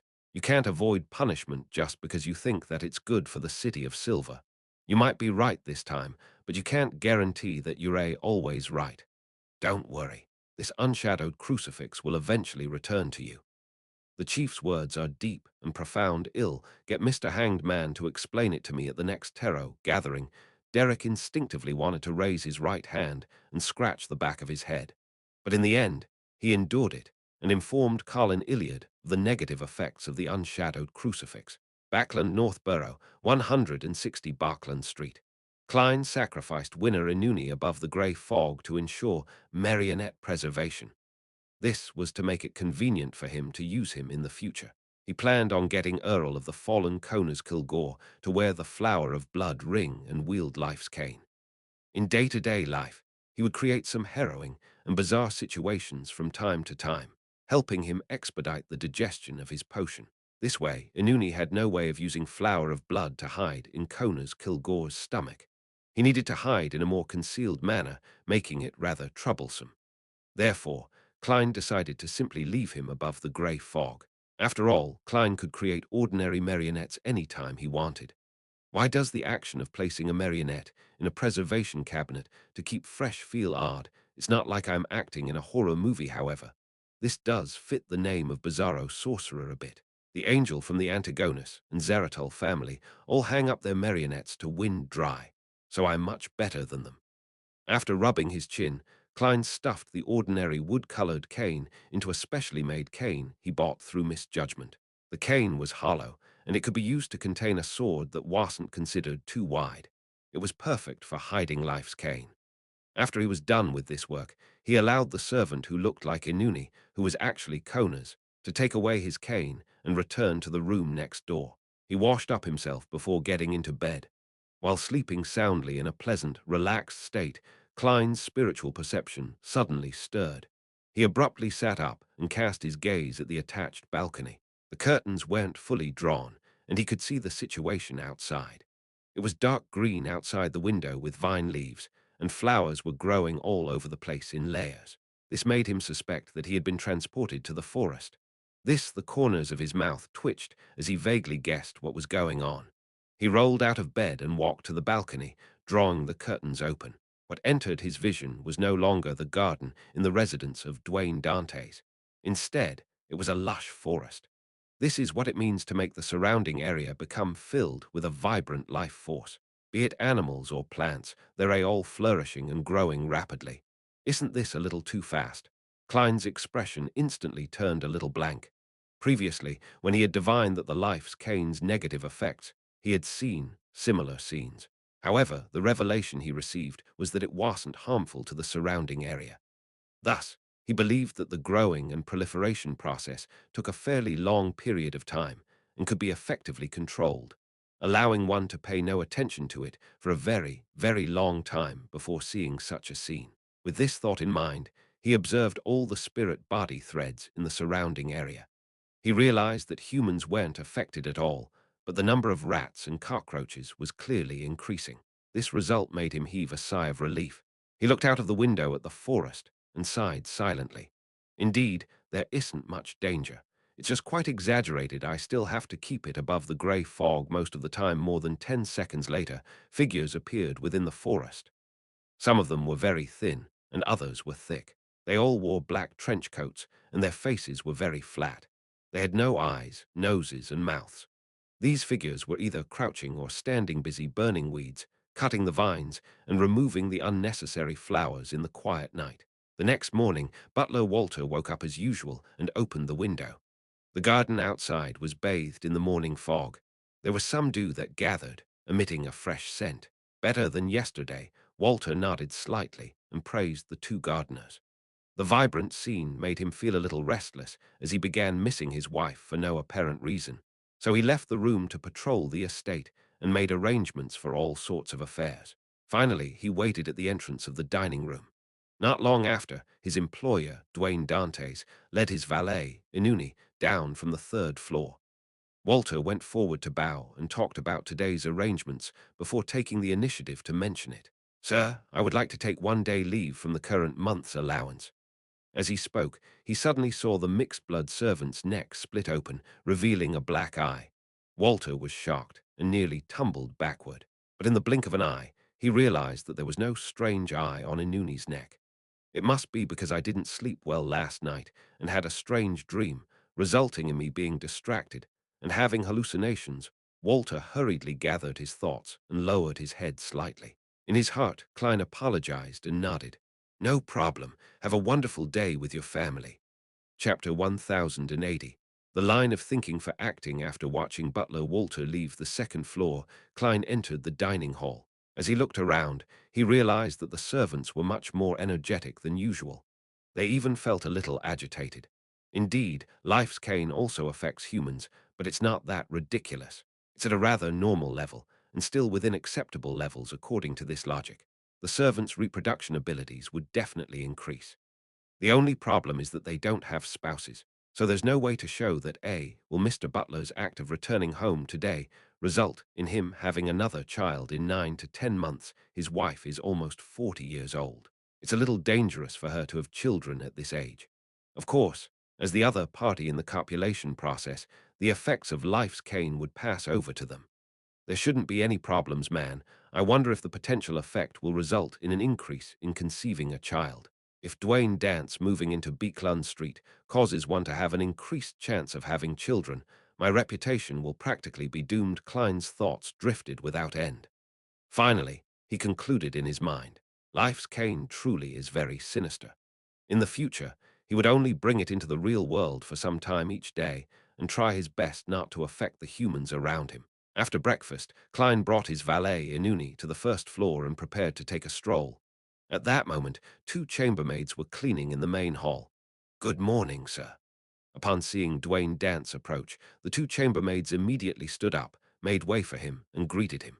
Of course, if they were in a more remote corner, they would try their best not to make a sound, just in case they disturbed their employer. This was something they learned from Butler Walter's teachings. Klein nodded and gave a simple response as he slowly approached the door. At that moment, the two maids suddenly saw a wheat head embedded in Inuni's head. It was full of golden particles and was extremely attractive. Before they could even take a closer look, the valet seemed to have sensed something amiss. He raised his right hand and yanked off the piece of wheat, using plenty of force. The two maids looked at each other in surprise and amusement. They imagined that Inuni had accidentally gotten some wheat on his body when he followed Mr. Dance over to Mago Manor, bringing it all the way back to 160 Beekland Street, where they scattered in places that weren't easy to clean. For example, under the pillow he slept last night. In his dreams, he pushed the pillow away and ended up lodging a piece of wheat into his hair without realizing it when washing up in the morning and during breakfast. Although this process was complicated and not easily achieved, it was still possible. It can't be that Inuni grew a single wheat head, right? The two maids mumbled to themselves as they continued with their work. After exiting 160 Beekland Street, Klein and Inuni slowly walked with one behind the other under the withered Inti's parasol trees, breathing in the fresh autumn air. Like him, a number of neighbors were taking a morning stroll. Of course, this wasn't a habit belonging to those amongst Backland's high society. Last year, the smog was very serious, and the air was quite pungent. No one was willing to waste their time in the streets, braving the cold wind and the humidity. As a neighbor, since they had met each other, there was no doubt that they would greet each other. When they walked past each other, one of the lawyers glanced at Dwayne Dance valet from the corner of his eye, had raised his hand to cover his mouth, as if he was yawning. When the mixed-blood youth put down his right hand, the lawyer suddenly realized something was different. His nose seems to be even higher, haha. I must been thinking too much about such matters, causing me to hallucinate. If only my nose was slightly higher as the lawyer thought about it. He raised his hand and rubbed his nose. At the same time, he saw two wild dogs engaged in a chase in front of him, attempting to reproduce on the street. After the stroll, Klein returned to the activity room on the third floor and sent life's cane above the grey fog. Indeed, there's a certain effect. The main point of the Bizarro sorcerer's digestion is actually to create shocking scenes to scare people, as well as use a strange method to make people horrified. This really does resemble a director. But it's just a horror flicks director, yes. I don't have to really scare them. Peaceful daily life events contain terrifying scenes, but the surrounding humans don't notice them at all. They only occasionally made the connection. And when they think about it, they would feel a sense of fear from certain possibilities, to the point of not daring to turn off the lights and ending up having nightmares. That's also a horror film archetype. As Klein observed his condition, he summarized his experiences over the past few months and finally summed it all up with the keyword horror film director. After understanding this, he had many ideas on how to quickly digest the potion. Not only did he have to deal with enemies, but he also had to turn his enemies into the main characters or important supporting roles in a horror film. This will be quite troublesome. I definitely have to give my all to the targets at the demigod level. I wouldn't be in the mood to waste my time and effort on pulling some tricks well. There's no need to find a demigod target. There's no restriction for acting like this. I can teleport to the sea and find some lucky pirates to participate, creating some horror stories, that's right. Since I am a director, I have to let my works spread. It seems like I have to let some of the actors escape successfully every time and spread the nightmare that they experienced, creating a corresponding myth at sea. I can't feed them to creeping hunger. As he formed his plan, Klein suddenly thought of a question. In the horrifying legends of the people in the northern continent and the sea, how many of them were deliberately created by bizarro sorcerers? There must be some sigh if Ammon were to act as a bizarro sorcerer. He would probably be able to digest the potion in less than a month. His talent in this aspect is astounding, and he doesn't consider the consequences in truth while looking for pirates to film the horror movie. I can find an opportunity to scare other demigods. I don't have to fight them to the death. Once my goal is accomplished, I can escape. With this thought in mind, Klein came up with a plan for the supporting role. Hence, he carefully considered his targets. There's no way I can find an angel or higher. Those who I'm not familiar with will make me the leading character of a horror movie on the spot. Those who are familiar with me are well aware that I am a bizarro sorcerer, so there's no way to scare them. There are many saints that I have no idea about their whereabouts. Frightening the archbishops will easily cause unnecessary chain reactions, causing the world situation to become even more tense, and for the war to erupt prematurely. After eliminating all the possibilities, the most suitable target is the numinous episcopate's artificial death faction's demigod, Patrick Bryan, as well as the counselors of Will Ossipton's Fate Council. As well as after creating a name list, Klein decided to take some time over the next 2 days to visit Dr. Aaron Series. He wanted to bring some ice cream for a certain baby to ask where the counselors were recently seen. If he wanted to frighten someone else's subordinates, he had to get the approval of the president. Klein was in a good mood after organizing his thoughts. He went out again and went to St. Samuel Cathedral to pray and donate before heading to the Lone Charity Bursary Foundation, where he stayed till noon. In the afternoon, he saw a few businessmen and professional lawyers and accountants who were seeking investments, behaving like a normal tycoon. After filling his stomach, he returned to the half-opened room with the balcony, just as he was considering whether to visit Dr. Aaron Serra's house directly tomorrow, or invite their family to have a nice dinner at the S. Wren's restaurant, which served excellent ice cream.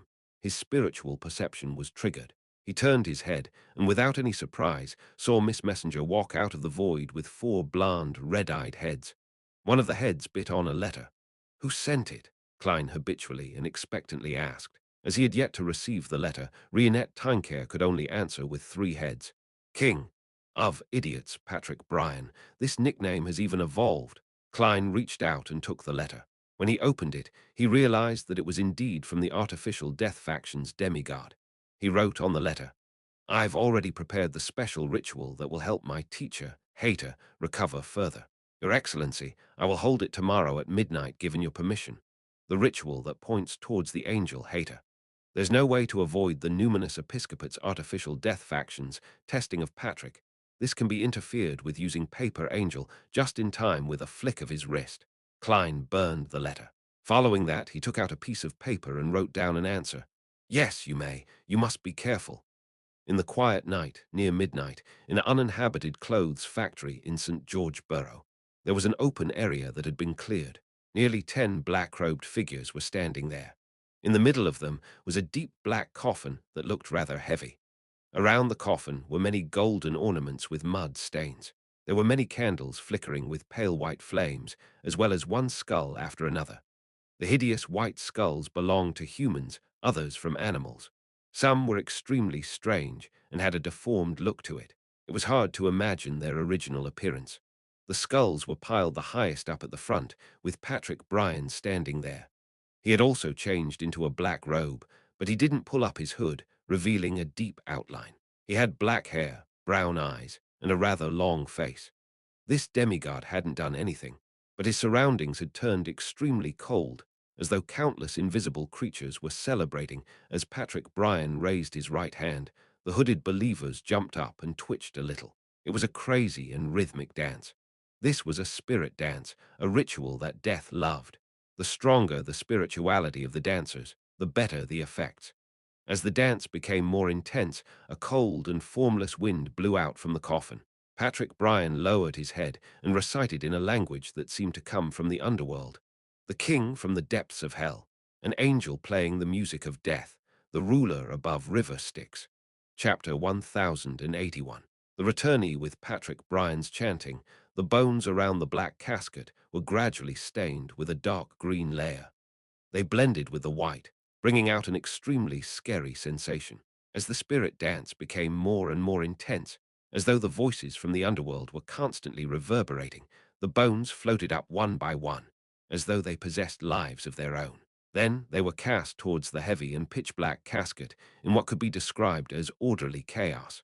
They passed through the lid and entered as though they were incorporeal. The casket immediately transformed into a deep whirlpool that seemed like it couldn't be filled. It expanded on the spot, emitting a cold aura that was high and mighty. This made Patrick Bryan instinctively tremble and lower his head. This was an angel, the aura of a death council. At that moment, the believers of death, the ones who were dancing spirit dance, all collapsed to the ground with their bodies left convulsing. Their consciousness became muddled, as though they were touring the underworld. And above the grey fog, with the help of his marionette's prayer points of light, the fool Klein secretly heaved a sigh of relief because the leader of the numinous episcopate's artificial death faction, the angel who was sleeping in the mausoleum, the high priest hater's test, didn't exceed his expectations. Using the enslavement and control higher sequence Beyonders of the death pathway had on lower sequence Beyonders, he could directly obtain information from Patrick Bryan.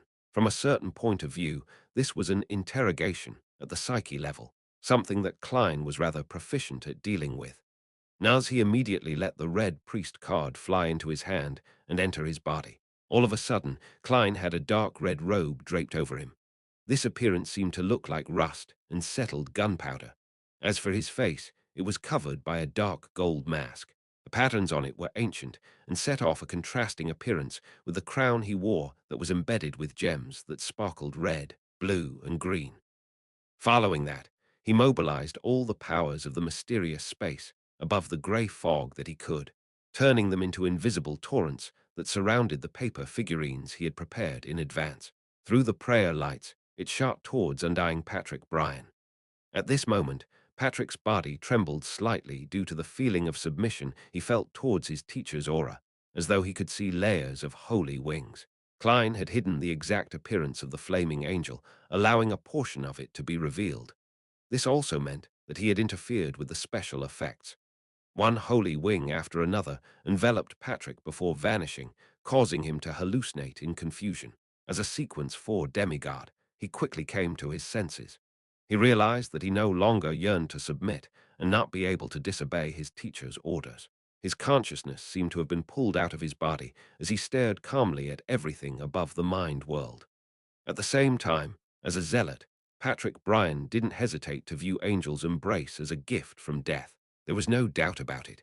At that moment, in the deep vortex formed from the black casket, an old and cold voice sounded out, one that could rip out a person's soul from their bodies. Not bad. Any progress in awakening God recently? Patrick Bryan followed the instructions given by the blessed, and he described his efforts and intentions in a half-truthful manner. After a series of questions and answers, the death domain angel on the other side of the vortex hater didn't suspect anything. He calmly said, "Very good. Continue doing it. I will support you." He paused for a moment and nonchalantly said, "I'll send you an assistant first, a Sequence 5 gatekeeper to help you in completing the corresponding tasks to relieve your stress." Is this what His Excellency mentioned about not being at ease with me? Teacher is indeed unwilling to see me gain the favor of God and threaten, his position having been slowly influenced by Klein through his daily communications with him. Patrick Bryan, who had slowly changed his mindset, had no way of rejecting such kind intentions. He could only answer politely, "Yes, teacher." Just as he said that, the pitch-black vortex suddenly opened up. It transformed into a mysterious pattern, conjuring up a pair of indescribable double bronze doors. With a creaking sound, the door opened and a crack widened. There was still darkness behind the rift, and there seemed to be eyes hidden in the depths of the darkness, quietly watching the outside. At that moment, a palm stretched out and rested on the door crack. Its skin was rather pale, allowing one to see the blue blood veins underneath.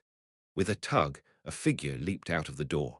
This was a young, tall man wearing a black robe with red linings with his hood pulled up. His facial features were gentle, and his skin was slightly brown. It was obvious at a glance that he was from a southern continent bloodline. He was rather handsome, but he looked anemic. Stepping on the solid ground beneath his feet, the young man didn't even glance at Patrick Bryan. He raised his head and looked into the sky. The corners of his mouth curled up as he narrowed his eyes and sighed. This intoxicating atmosphere, as a bay-under of the death pathway, to be ignored by someone whose sequence was lower than his. There was no doubt that Patrick Bryan was a little angry, but in front of his teacher, he had no choice but to follow the flow and end the ritual. During this process, the fool's response above the grey fog was even more intense than Patrick's, because through the grey fog's true vision, he could see the abnormality of the new gatekeeper. The gatekeeper's internal underworld expanded in an odd manner, covering every part of his body. And there was only one soul in the underworld, a young and handsome soul with red hair, signs of rotting on its face, and a flag mark on its glabella. It wore black, blood-stained armor. Klein wasn't unfamiliar with this soul, for he immediately recognized it. The Red Angel evil spirit, Sauron Einhorn Medici. This fellow has returned to Backland again, and had a certain working relationship with the angel of the numinous episcopate's artificial death faction. Klein instinctively took out the red priest card and accommodated the tyrant card before summoning the sea god scepter. He planned on giving the red angel evil spirit a zap of lightning storm. But as his thoughts raced, he restrained this impulse and gave up on the corresponding thoughts. This would expose Patrick Bryan's problem and let the angel from the death domain guess that something had happened to artificial death. This wasn't beneficial to the Evernite goddess control and digestion of the death pathway's uniqueness. Amidst his thoughts, he quickly left the world above the grey fog and returned to the real world. He made his marionette secretly leave the clothing factory and teleport away with his body. He had originally planned on creating a shocking experience for Patrick Bryan after the ritual. He had even made some preparations beforehand. Now, he could only give up to prevent the Red Angel evil spirit from discovering him. Inside the clothing factory, the young gatekeeper, who had been possessed by Sauron Einhorn Medici, pulled his hood even lower before turning his head slightly and looking in a particular direction outside. That was the spot where Klein's marionette, Kona's Kilgore, had been hiding, nearly a kilometer away from the factory. After staring at it for a few seconds, the young gatekeeper revealed an obvious smile, just as Patrick Bryan was about to say something, planning to use his identity of the person in charge of the numinous episcopate's artificial death faction to haze the envoy of his teacher. His spiritual perception was triggered. He turned around in a bizarre manner, casting his gaze on another building in the factory. On the second floor of the building, behind a glass window in a room, there was a pair of emotionless black eyes staring at them. Patrick Bryan's eyelids twitched, and his body suddenly vanished. Woo! A cold wind blew, causing the glass window to rot silently. Without any movement, it crumbled into countless snowflakes. In the corresponding room, a skinny Patrick in a black robe and a thin face emerged. He saw that the master of that pair of cold, black eyes was a rough mud doll. Who made the doll? Who moved it here? Patrick Bryan looked around cautiously, not missing any corners. Just as he turned his gaze towards the corridor and faced the glass window with his body slanted, the crude, black eyes of the mud doll suddenly turned. Then it raised its hands and grabbed Patrick's neck. Halfway through the action, the mud doll seemed to lose its support and lost all mobility. Many cracks appeared on its surface as it instantly shattered into pieces. Patrick Bryan's figure disappeared first before he appeared in the corridor, staring at the collapsed doll as if he was facing a most powerful enemy. At that moment, he had really jumped in fright. Although there were all sorts of bizarre and harrowing matters related to spirits, it was still quite scary for a puppet to suddenly come alive without the influence of an external spirit body. The mud doll lay there quietly in fragments, without so much as a stir. Patrick Bryan waited patiently for a while before finally confirming that there were no more abnormalities. He shuttled through the spirit world once again and returned to the place where the ritual had been held. At that moment, the heavy, pitch-black casket had completely decayed. It was as if it had been buried in the ground for centuries, if not millennia, and the surrounding underworld believers were slowly recovering from their semi-conscious state. Patrick Bryan looked around, but could not find the young gatekeeper sent by his teacher. He didn't know when he had left. Isn't he here to spy on me? The demigod of the death pathway was at a loss. Taking into consideration the abnormal discovery, he had Madeth living mud dull Patrick Bryan didn't delay any further. He quickly snapped his followers awake and cleaned up the scene and removed all traces. After he was done, he suddenly heard a voice. "Is this clothing factory yours?" Patrick Bryan's figure instantly disappeared and appeared again, now facing the person who spoke. That was the young gatekeeper who had gone somewhere. No, Patrick frowned slightly.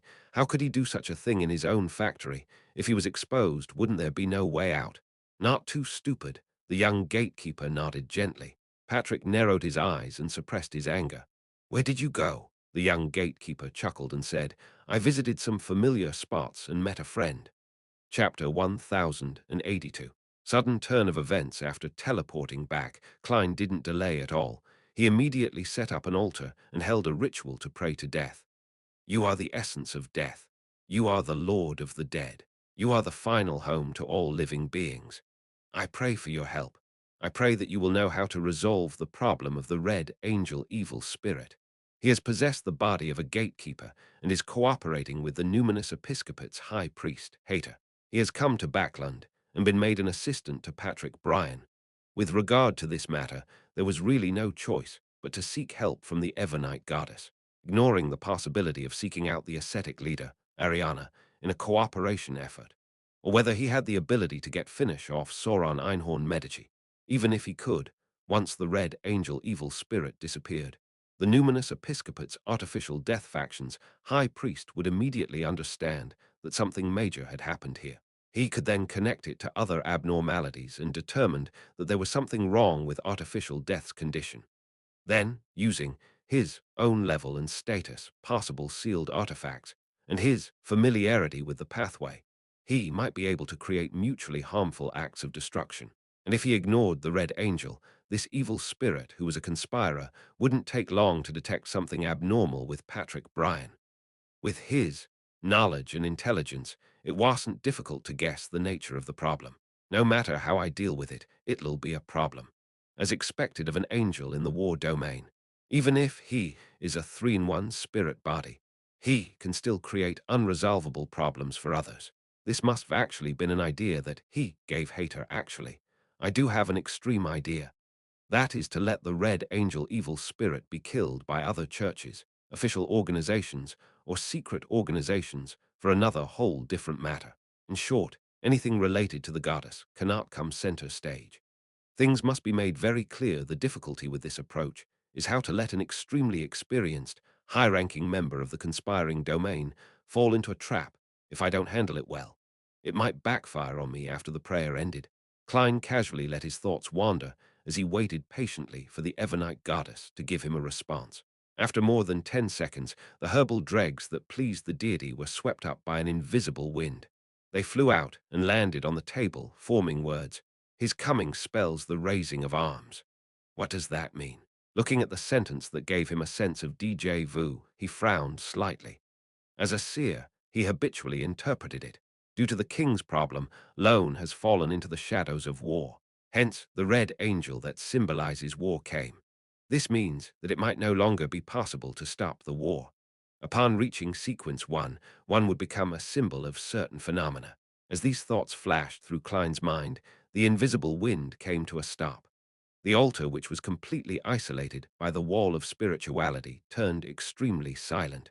There are no other revelations. After waiting for a while, Klein confirmed that this was all, so he ended the ritual and cleared the altar. He then walked to the sofa in the room and sat down to see if anything else would happen. After a full 15 minutes, he didn't usher in the arrival of the matron of the Evernite cloister, the leader of the 13 archbishops, Angel of Concealment, Ariana. I don't have to deal with the Red Angel evil spirit, and I should just leave him be. Or there's another solution, but my involvement isn't needed. In essence, he wasn't a devout believer of Evernight. Since the goddess said that he didn't need to bother about it, he naturally couldn't be bothered to do so. After all, this matter was not only extremely troublesome for him, but it was also extremely dangerous. Shaking his head, Klein took out a pen and paper from his pocket and began a dream divination. What had happened tonight made him feel that he couldn't waste any time. He had to digest the bizarro sorcerer potion as soon as possible. Above the fog sea, inside a steam-powered merchant ship that was extremely close to a pirate ship, one by one, the men and older women were tied up and pushed to the edge of the deck. Then, the pirates either used their hands or legs to throw them into the sea. The splashing sounds didn't affect the pirates at all, guffawing over this bloodless massacre. After clearing the captives, they carried their guns and lanterns to the shipboard, preparing to enjoy the pitiful bugs struggling.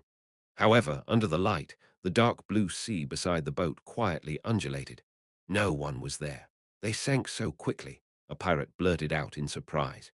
The leader of this pirate crew frowned.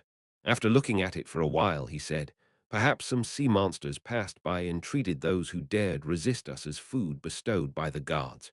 Perfect timing. If we feed it, it won't attack us." Upon saying this, the leader waved his hand. "Everyone, enjoy yourselves." As a fairly experienced pirate, he knew that there were many strange things at sea. It was best not to seek out the reason and try to figure out the truth. Since it didn't harm him or his crew, he would thank the Lord of Storms for his blessings, doing so as though nothing had happened. After making sure that there were people on duty, the pirates began gulping down copious amounts of alcohol, ate huge chunks of meat, and sang loudly, and fought for the rights to the young female captives. In the noisy and lively atmosphere, the pirate leader led a beautiful passenger that he had long taken a liking to into the captain's room. He eagerly began the final process for that night of revelry. In the middle of the night, the tired pirate leader stretched out his right hand and touched something cold. He jolted awake. Through the crimson moonlight shining through the window, he saw a piece of coarse wood in his arms. A series of branches with green leaves grew out from the wooden block, hugging him like a human's limbs. "Pa!" The pirate leader's pupils rapidly dilated. As he pushed away the wood, jumped off the bed, and stumbled back. Was I with such a thing previously? His mind was filled with terror. He couldn't care less about his clothes, picking up a flintlock and cutlass before leaving the room immediately. Outside, there was a pirate on duty. "How can I be happy to steal your ear?" When the pirate saw his leader open the door, he quickly asked. The pirate leader had originally wanted to chide the other party for secretly drinking, resulting in his incoherence. However, when he looked up, he saw that his subordinate's mouth and his surroundings were filled with golden grains. Even the surface of his tongue was covered in dense clusters. The pirate leader's scalp tightened as he felt a numbing chill run down his spine. At this moment, the door across the corridor opened as well.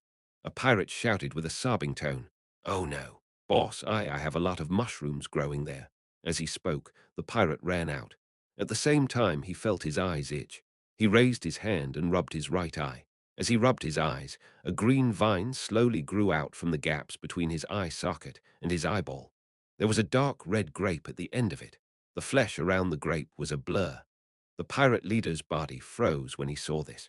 He asked in a voice that didn't belong to him, "What did you guys encounter?" While rubbing his eye, the pirates who didn't notice the problem said without any recollection, "A pole-like shadow struck me." "WEU," the pirate, whose tongue was covered in golden wheat, echoed. He was blocked by his leader and didn't see his fellow crew members' terrifying appearance. The pirate leader's legs began to shake uncontrollably. He instinctively turned around and ran out of the cabin. At this moment, he saw a long wall that looked like a shadow from a pole rapidly sweep towards him before lashing out at him.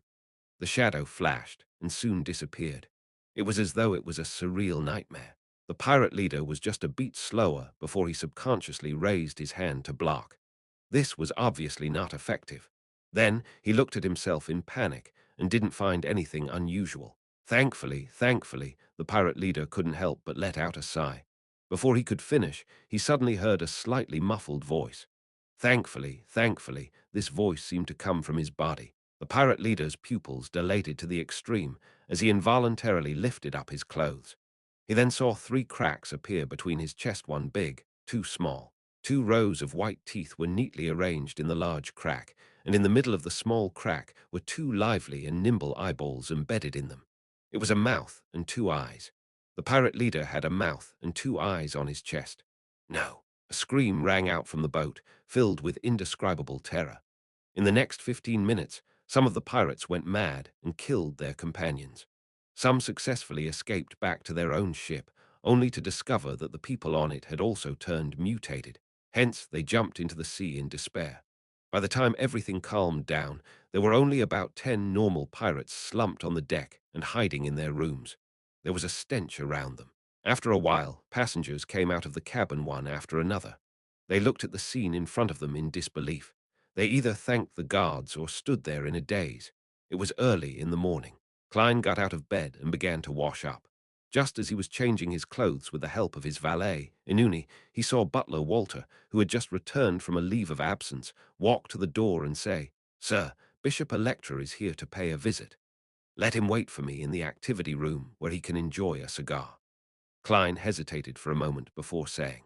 He suspected that this was a late response from the goddess. Walter immediately turned around and went downstairs to make the arrangements.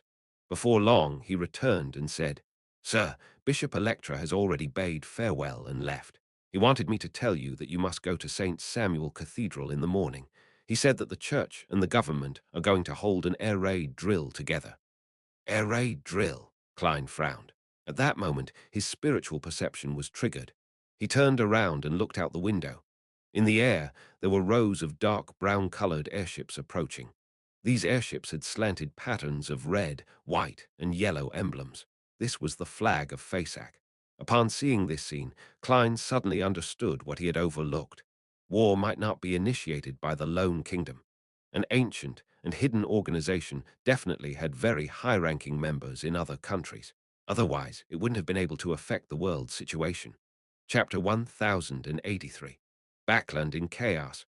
Although the Sanya Sea wasn't like the Fog Sea, with it often being filled with fog, the northern regions would occasionally fill up with a rather thick fog every autumn and winter morning. Alger Wilson's Blue Avenger was sailing in such an environment, following the borders of the Sanya Island back to the lone coast. He had already spent too long in the North Sanya Sea, so he needed to return for a routine report. Within the pale white fog, the ghost ship quietly proceeded forward, occasionally appearing like a dream that didn't leave any traces. Alger was wrapped by the wind as he stood in midair in front of the window, admiring the white world outside. He allowed his thoughts to wander in different directions.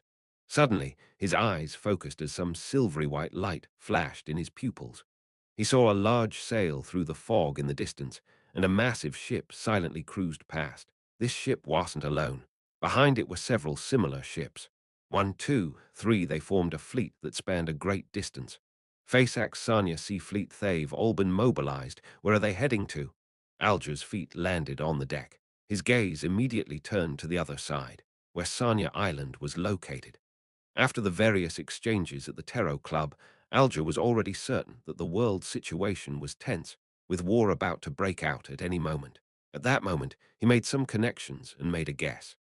To the Fasak Empire and the Lone Kingdom, Sanya Island was extremely important. If it were occupied by the Lone Kingdom, Fasak's eastern naval fleet would be completely blocked off in the cold north, unable to vie for any of the various colonies in the Sanya Sea or head to East Balam. Meanwhile, after waging war, if they wanted to threaten the Lone Kingdom's hinterlands, they would have to cross the Amantha mountain range or cross the Mitsisha, passing through the defenses of several counties. That would be extremely difficult, and if Sanya Island was conquered by the Fasak Empire, then they could use that as a base to attack all the ports in the north and central regions of Lone, including but not limited to Enmat Harbor or Pritz Harbor. If the Fasak commander was more daring and unfazed by the losses, he could even be able to directly target the capital of the Lone Kingdom, Backland, which was not far from the port. It was precisely because of this that the two countries had waged the 20-year war. The Fasak Empire clinched victory, and they had obtained the crucial southern path. In the Battle of the Violated Oath, Lone had won the war but had failed to regain this territory. Its strategic goals for the war were only half achieved. Alger stared at this scene for a moment before speaking in a serious tone. Is war about to erupt?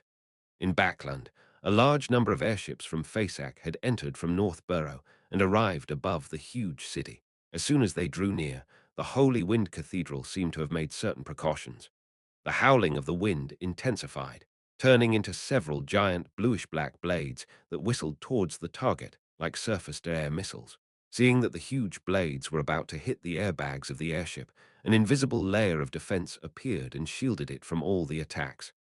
Under the violent strike, the transparent wall shook, but ultimately managed to hold on. At the same time, the compartment for guns, projectile launchers, and cannons of the airship opened up and aimed downwards. Boom! As a hurricane around the Holy Wind Cathedral took form, a loud explosive boom emanated in every direction. In such a terrifying storm, the airships were like boats sailing through the sea where they met mountain-like waves and were about to be tossed into the distance. At that moment, the blood and rust-like beams of light flashed on the leading airship. They enveloped all the other accompanying airships and connected them together. Suddenly, Fasak's airship fleet had stabilized in the hurricane and was no longer a puny boat in the gigantic waves. The power of the high-level Red Priest pathway belonged to war, and war was the art of gathering the masses. This was the authority of a war bishop. After the Phasacians blocked this wave of attacks, they took advantage of the gap in between the wave of attacks to deliver their bombs through the hatches and allow them to drop beneath them. And in the hurricane, the trajectories of the bombs became unpredictable. Boom, boom. The cannon hatches also lit up and showed off their prowess that would honor the god of war. This airship fleet didn't attempt to travel through Backland. After entering North Borough, it immediately turned to West Borough, the center of politics for the Lone Kingdom. North Borough, Backland University of Technology. The withered Inti's parasol tree, leaves swayed in the wind. Students were either carrying books or bags as they walked around the campus. As a member of an institute of higher education, as the first batch of students of this reorganized university, these young adults were full of vigor. They looked forward to their future and would gather together every day to discuss their ideals, recite poems, and research technology. They were pure and happy. Melissa Morty walked amidst them as she raised her head to look at the wall clock at the top of the main teaching building and involuntarily hastened her pace. She had to go to Chancellor Moment's office today to prepare for the upcoming mechanical laboratory that was to be officially launched. This was something that she enjoyed greatly, something which made her feel happy every day. She felt that life on campus was so wonderful and that her classmates were so adorable. Subconsciously, Melissa looked at the steam locomotive in the middle of the square. Its massive, complicated body was displaying its infinite charm in the machinery industry. Quite a number of students liked to gather there, knocking, hitting, and analyzing its structure. As for the school, it didn't encourage or forbid it. The corners of Melissa's lips curled into a smile as she moved to look away. Suddenly, a metallic gray object descended from the sky and landed in the middle of the square. Boom! The ground shook violently as all the windows of the main teaching building shattered. If not for the distance, Melissa might have been thrown up by the blast of air. Countless screams rang out, and like the other students, Melissa fled in panic, not knowing what had happened. She was only 16 years old. After all, she had never experienced such a scene before. The billowing dust and smoke gradually fell. After hiding behind a tree, Melissa subconsciously looked at the spot where the explosion had just occurred. Her expression instantly froze, and her eyes glazed over. The steam locomotive's head was already in pieces. Its components and fragments were scattered everywhere. The students around it and those passing by had already collapsed to the ground, their bodies no longer intact. They were no longer breathing. Some of them were covered in blood, others charred. There were some moaning in pain. This scene was like an oil painting that wasn't realistic enough. Melissa stared at it in a daze, momentarily at a loss for a reaction. Kardash knew that male student who had a great spirit for research. Every time everyone was in discussion, he would confidently say that he was going to be a ship engineer. Now, he only had half his lower body left, and his intestines were all over the ground. Udorash was a student from the same faculty as her. Despite studying machinery, she loved poetry very much and was rather talented in this aspect. She was loved by the people around her. Sometimes, Melissa would also attend their gatherings and quietly listen to Eudora's recital. She felt that this girl was really attractive, but now her leg was badly mutilated, and she was moaning half-consciously in pain. In just a few seconds, these people's future had been cruelly changed. It was only when many teachers rushed out of the teaching block and started to rescue the injured and evacuate the students that Melissa woke up from her trance and hurriedly moved closer to the teachers. Listen to me. All of you are to split up into two groups. One batch will head to the laboratories and the other to Tiffany Cathedral. They all have an underground area that you can hide in. One of the teachers wore a look of terror, but he still held his breath and made arrangements with his clear voice, as though he had been specially trained. He looked around and saw that the students didn't dare to leave the teachers. He hurriedly said, "Don't worry. The enemy's airship has already turned and gone to Westboro. There's no danger here."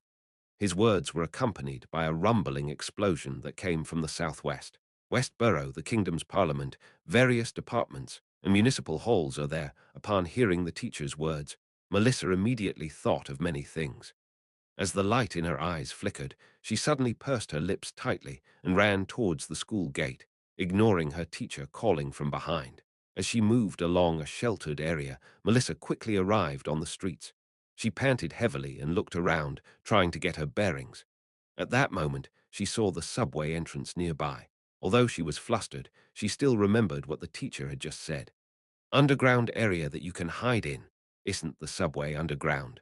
The bombing has just started, and the subway probably hadn't stopped moving as her thoughts raced. Melissa rushed towards the entrance that showed signs of bombardment. Upon going underground, she realized that the people here weren't as many as she had expected. Most ordinary people who had never been trained wouldn't think of hiding in here immediately. The subway had indeed not stopped moving, but no one was checking the tickets. After a short wait, Melissa ran over, her lips tightly pursed and her face filled with anxiety. After 3 stops, the subway stopped at Kings Avenue. Melissa squeezed through the crowd and rushed out of the carriage. She had already recovered her stamina.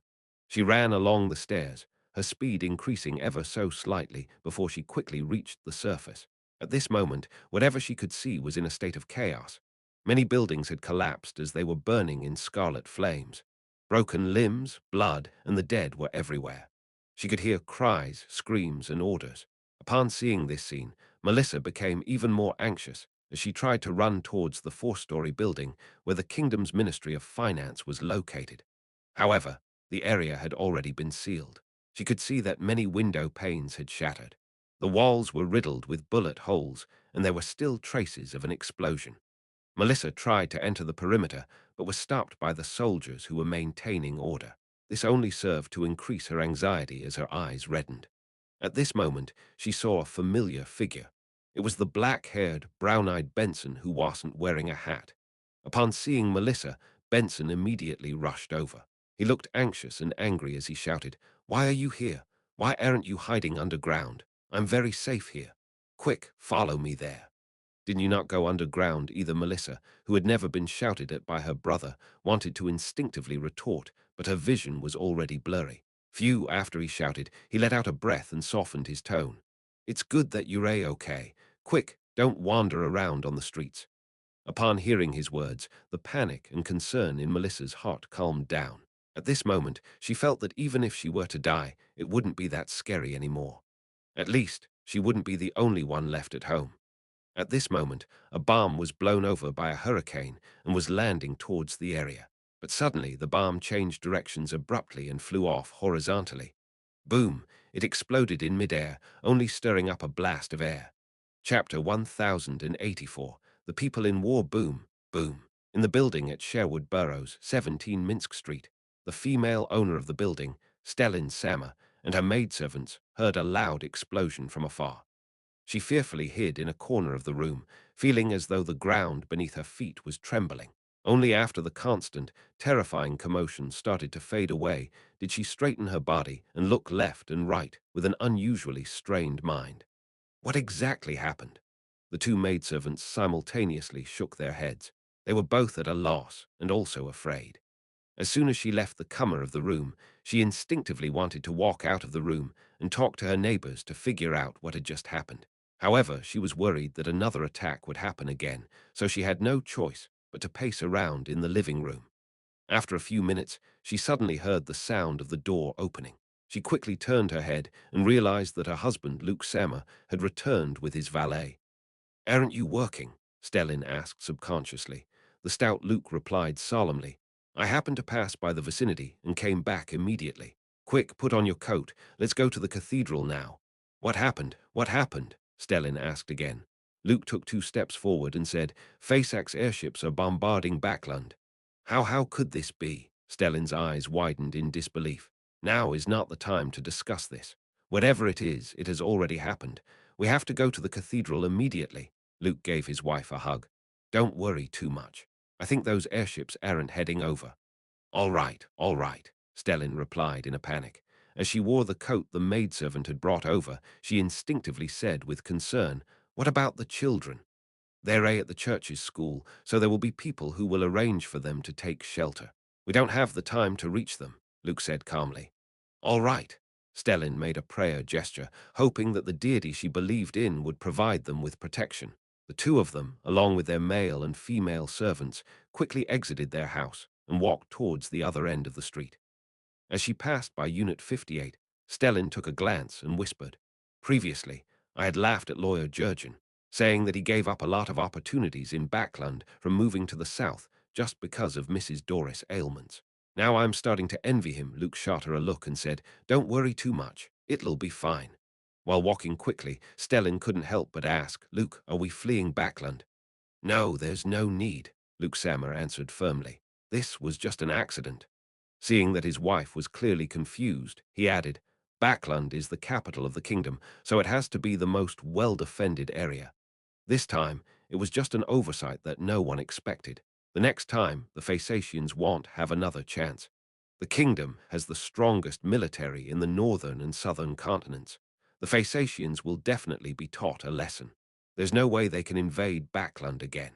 After this, Backland will definitely be the safest place to be." "I see." Stellin felt that her husband's words made sense, and she was willing to believe him.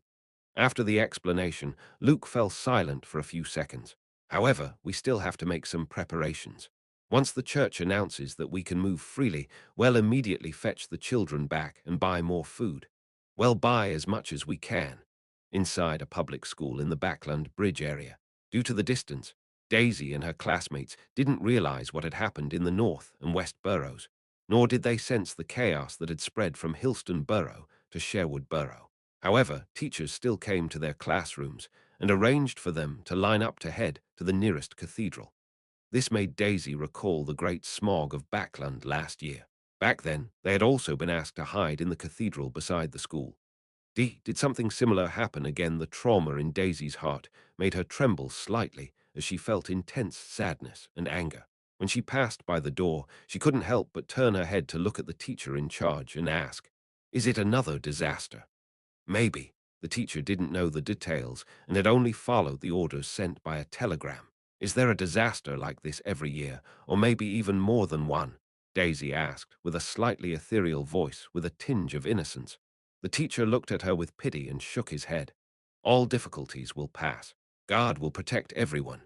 Daisy didn't waste his time and followed the crowd to the nearest cathedral in a somewhat blank manner. North Borough, 22 Phelps Street. After hearing the explosion inside the Lone Charity Bursary Foundation, the first thing Audrey did was to conceal her dragon scales before rushing to the window. Seeing the airships with the FASAC flag appearing in the air and the bombs being carried away by a hurricane and being thrown into the distance, either landing on the ground and exploding or disappearing as though they had entered the spirit world. A thought flashed across her mind, the words that the world Mr. Jamin Sparrow had said, as well as the mission of the psychology alchemists. She came to a realization: war had truly erupted. She immediately turned her head and said to the huge golden retriever, Susie, her personal lady's maid, Annie, and the others, "Quick, hide in St. Samuel Cathedral." Although Audrey didn't know how to deal with an air raid, the education she received from a young age told her to go to a cathedral as soon as possible if she ever encountered danger. In fact, she instinctively wanted to rush back to Empress Borough to protect her mother. However, considering that Annie, the other servants, and staff were ordinary people who lacked experience and the ability to deal with Sioux crisis, she had no choice but to take care of them and accompany them to St. Samuel Cathedral. In order to resolve any dangers that she might encounter along the way, she planned to put on hand of horror and lie.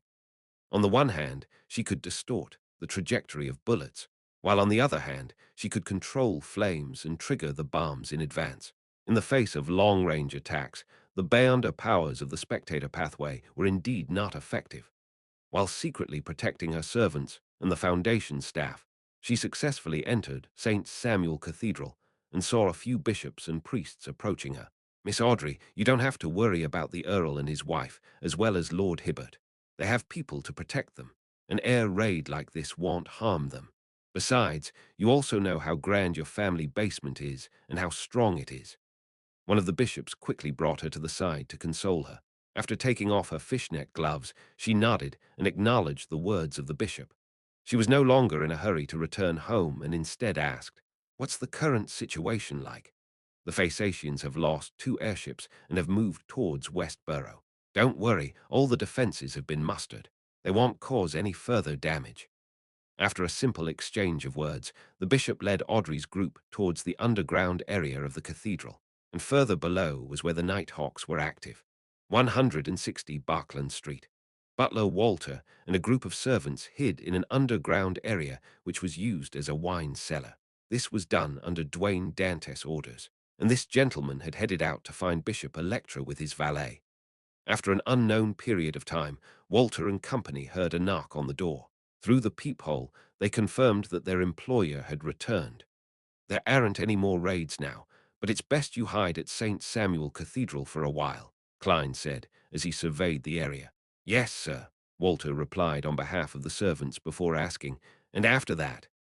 As a qualified butler, he often read the papers and understood that the situation was tense. It wasn't difficult to guess that a war would break out after the explosions. Klein thought for a moment before saying, "Once the church has verified the situation, we'll head to Mago Manor. You can bring your family along. No matter what, the capital of the kingdom is definitely a relatively safe place.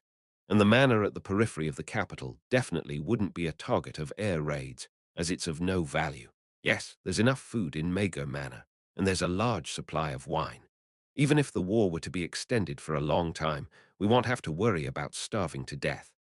Upon hearing the employer's words, the servants who had already formed a family immediately revealed looks of delight, wiping away their pale looks of fear. Walter expressed his gratitude directly. He said with some deliberation, "You can buy more food. Under such circumstances, no one will find it excessive. Also, there might not be any more attacks near Backland, but I can't say the same for security. The manor outside the city must be on guard." Klein nodded. "I've also considered this. I'll discuss this with Member of Parliament Mact and military personnel about purchasing a batch of decommissioned weapons and bullets. You must practice more. Anyway, during this period of time, Inuni and I will return to Backland to handle certain matters according to the situation. If there's anything I haven't considered, I'll make up for it later." As for the food, he didn't forbid Butler Walter from buying it. This way, if a famine really happened, he would have the ability to save them. After discussing the follow-up procedures, everyone in the residence of Dwayne Dantes packed up their luggage and brought their valuables. They followed their employer into St. Samuel Cathedral and arrived underground. With a single glance, he saw Audrey walking amidst the people, placating their moods. He smiled and nodded at her. Upon seeing Dwayne Dantes, Audrey smiled back and confirmed that nothing major had happened from his attitude. Fours and Zio had moved again, but they were still at the borders of East Borough, and they were even closer to the Backland Bridge area.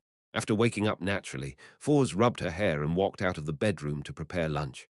As she looked around, she saw Zio, who had gone out early, sitting on a chair and flipping through the newspapers.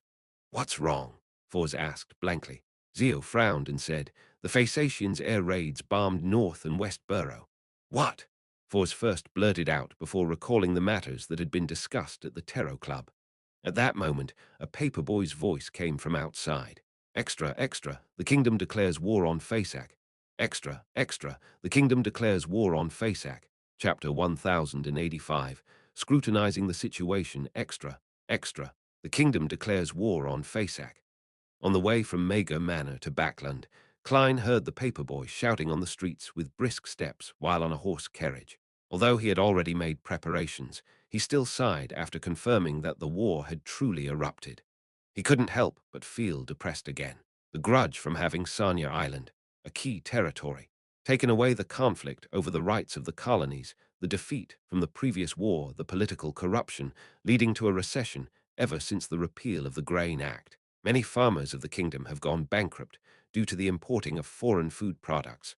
The lower class live in abject conditions. The rich-poor divide only grew deeper. The middle class blind confidence in the lone kingdom's might, and the eager desire to raise their own positions, the intensifying conflict between different political factions in high society, leading to a fracture. The king and his faction wish for a large-scale war with all these factors combined, just from an objective standpoint. And considering this from the angle of materialism, it's almost inevitable for Lone to start a war. Reality is the best author jumping out from his experience from the past. Klein scrutinized the Lone Kingdom's situation from a fresh point of view. He realized that the tides of the times had already formed and were surging over. Without a true deity's descent, it was completely unstoppable. In comparison, what puzzled him more was why the Fasak Empire would be willing to initiate a war, even if the members of an ancient secret organization were indeed members of the upper echelons of Fasak, or the Church of the God of Combat. Key figures who had the right to make the decision. There was no way they could be alone in deciding such an important matter. How could the others agree to a world war? Could it be that the conflict between the various classes in the Fasak Empire has also completely escalated to the point that it urgently needs a war? With his lack of understanding of the Empire of the North, it was difficult for Klein to make an accurate judgment. But they just won the East Balam War and reaped more of the rights to the colonies. There's no reason for its situation to be more serious than Lone's. Yes, the royal family, the Einhorn family, is in control of the Red Priest pathway. It's understandable that they crave war, but the Church of the God of Combat has no reason not to stop it. As a member of the Orthodox Deity Alliance, they lack the motivation to help Ammon's brother advance to Sequence Zero. Thinking of this, Klein suddenly came up with a theory. Did that brother of Ammon realize that the goddess has already acquired the uniqueness of the death pathway and is in a critical stage? So he revealed this information to the Church of the God of Combat, and the God of Combat is in a neighboring pathway with the goddess, so there's no way he can ignore this matter. He will definitely make an intense response. Of course, it might not be done by the brother of Ammon. It might also be because of the numinous episcopate's artificial death faction's angel, Hater. After being warned by Einham Sauron Medici, this conspirer expert, he discovered the abnormalities ahead of time. On the one hand, he pretends not to notice anything and continues to set up a probe. On the other hand, he pulled in the Church of the God of Combat to worsen the situation and make it more chaotic. The Red Angel evil spirit is truly a symbol of war. If this is really the case, then it's inevitable for Fasak to wage this war. Furthermore, the matter regarding the uniqueness of the death pathway has no room for compromise. At the critical moment, the God of Combat might descend, causing a battle of gods that hasn't happened since the end of the fourth epoch to happen this time. For the airship fleet from Fasak could stealthily to travel from the coast for nearly 100 kilometers without being detected. It would definitely have a weather warlock providing protection. Otherwise, even if they were to take a detour across places with few people, they'll still be seen ahead of time and definitely be stopped by the lone airships. A weather warlock is an angel. Since the fifth epoch, the number of wars that have Bayanders at this level are few and far between. After Emperor Rosel's death, most soldiers don't even know of Bayanders. Even in the colonial wars, to have a weather warlock be involved in this means this is really a battle that will sweep through the entire world. It involves battles at all levels. Is this what Ammon's brother wants? When the time comes, the Lord of Storms, the eternal blazing sun, the Earth Mother, the god of steam and machinery, the god of knowledge and wisdom will have to take their respective stances. Would the conflicts that they have temporarily suppressed for almost 2,000 years be escalated? Earth Mother likes the giants, and even amongst her blessed, they are Phasacians. And because of the splitting of Lenberg, Massin, and Sega, these made the Fainapotter kingdom bear a bone-deep grudge with the Lone Kingdom and Intis. The king's powers and the divine powers are highly likely to be unified, and they might form an alliance with Fasak. From the south to the north, they will attack Lone and Intis. Of course, Countries like Lemberg and the Church of Knowledge, who are in the crossfire, will definitely try to stop it. As for Daisy Bay, Faenapata, and the Lone Kingdom are directly connected. The South wouldn't be peaceful either the more Klein thought about it. The more he felt that the situation in the northern continent would become abnormally chaotic. And no matter what direction it developed into, he couldn't stop it. Even if he were a Sequence 4 demigod under the tide of the times, there was no way for him to cause any major impact in this battle of gods or exert any key influence. It would be pretty good if he could protect himself and the people he cared about. Previously, when the Fasak air fleet attacked, the first thing he did was arrange for Butler Walter and company to hide in the underground area that was used as a wine cellar. Then he teleported to Backland University of Technology. At that time, a bomb had already hit the ground. Some had died, and others were injured. The only thing he was thankful for was that his sister, Melissa, wasn't within the vicinity of the explosion. By the time Melissa and Benson met, the airships from Fasak didn't stay for long and quickly retreated from Backland. Only then did he return to Dwayne Dantes' residence. Few Klein let out a slow sigh of relief. He turned his head to look out the window and saw that, after hearing that the kingdom was declaring war on Fasak, a small number of pedestrians on the street wore a look of horror, as though they had recalled the air raid in the morning. Most of them wore blank expressions with a look of panic. They had no idea what they could do even if they wanted to. They might not have truly understood what this war would bring, but they instinctively felt that peace had been broken. The future was a chaotic mess, fraught with danger. Klein retracted his gaze and looked at his valet, Inuni, who was sitting opposite him. From his eyes, he realized that he was somewhat at a loss. He gave a half-smile and sighed. He raised his hand to rub his temples and wiped away his depressed and helpless feelings. He thought about what he could do and what he needed to take note of. No matter what, with this experience and lesson, the king's faction has had a war spark out as they wished. Before all of Lone collapses, it's nearly impossible for Fasak to invade Backland again. It would be safer for Benson and Melissa to stay here. What's most worrisome is the lack of food and various assassinations. The latter is nothing. The place where Melissa and Benson live in is decided by their own levels. They aren't anywhere close to coming into contact with someone important who is a target for assassination, so they won't be implicated. Fortunately, Portland Moments Research Laboratory has just been established, and there are no results from it yet. It won't become a target that must be destroyed. As for the former, I can provide some help through Miss Audrey. The Winter County at the Holy Cathedral is located in the far north reaches of the kingdom, next to Fasak. It's always the front line of every war. Ma Mariana might return to help the military. Oh, she might also be sent elsewhere to protect the coast. After all, the defenses of Backland are sufficient. The royal family definitely has grade 0 sealed artifacts and also angels. The three churches most likely have hidden tricks up their sleeves in that case. My greatest pillar of support is gone. At most, I can get some help from the church and use some sealed artifacts in the past. I wasn't too worried about the effects the Red Angel evil spirit's return has on me. Now I have to raise my guard for this matter. Patrick Bryan knows very well that Dwayne Dantes is equivalent to Jaeman Sparrow, who is equivalent to the Blessed of Death. I had intentionally revealed this information, hoping that it would direct the points of suspicion to Mr. Azik, the Death Consul. And now, this also means that the Red Angel evil spirit will be able to grasp this information in no time. The Red Angel evil spirit currently only has a high level, but his actual standard shouldn't have recovered to the level of an angel. There's no irreconcilable feud between him and me, nor do I have what he wants. Even if he knows that Dantes is equivalent to Jem and Sparrow, it would be very unlikely for him to deal with me directly other than attacking me directly. What harm will it bring after he grasps this situation? Is he using this to set up a conspiracy or sell the intelligence to someone who needs it? What conspiracy who would want it? Many thoughts and names surfaced in his mind, but they were quickly eliminated by him.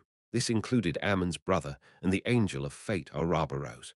From the Red Angel evil spirit's past actions, for the time being, he wouldn't make contact with Rose Redemption, and Ammon's brother is a sworn enemy of Medici and Company. Suddenly, a name appeared in his mind. Zaratul, the leader of the secret order, the Sequence 1 Seer Pathway Angel, Zaratul, who had returned to normalcy after becoming mad. According to Arodess feedback, this powerful and concealed existence had already left his original location, and his whereabouts were unknown. Previously, Klein had been wondering if he would come to Backland due to the law of Beyonder characteristic convergence. Medici and the Zaratol and Zoroast families were serving under the Solomon Empire. Even if they weren't friendly with each other, they must be very familiar with each other in the foggy town. Zaratol had met Jaeman Sparrow. If he really wants to pursue something, he would definitely chase after the crazy adventurer with a thought in his mind. Klein instinctively began to assume that Zaratol was in Backland in search of Jaeman Sparrow. And with that, he began to analyze the situation for other abnormalities. At almost the same instant that he thought of something, Klein recalled the failure of the joint operation between Sharon and the Sanguine. The Rose school of thought is also looking for Jam and Sparrow. So would Zaratol, who received the corresponding news, work with them? Back then, the operation was on the brink of success. The Rose school of thought's person in charge in Backland had left in a hurry. Clearly, he had only noticed the problem at the last moment. With the Sanguine preparing the corresponding sealed artifact, it's rather impossible for such a failure to happen. Even the Sanguine Duke was puzzled and confused. But what if it was thanks to the perceptive intuition of a sequence, one angel of the seer pathway? This would explain it perfectly.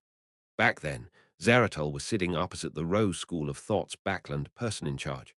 The Rose School of Thought retreated in a panic and had even deliberately left behind a doll to create moonlight and cleanse everything so as to cover up the existence of Zaratol.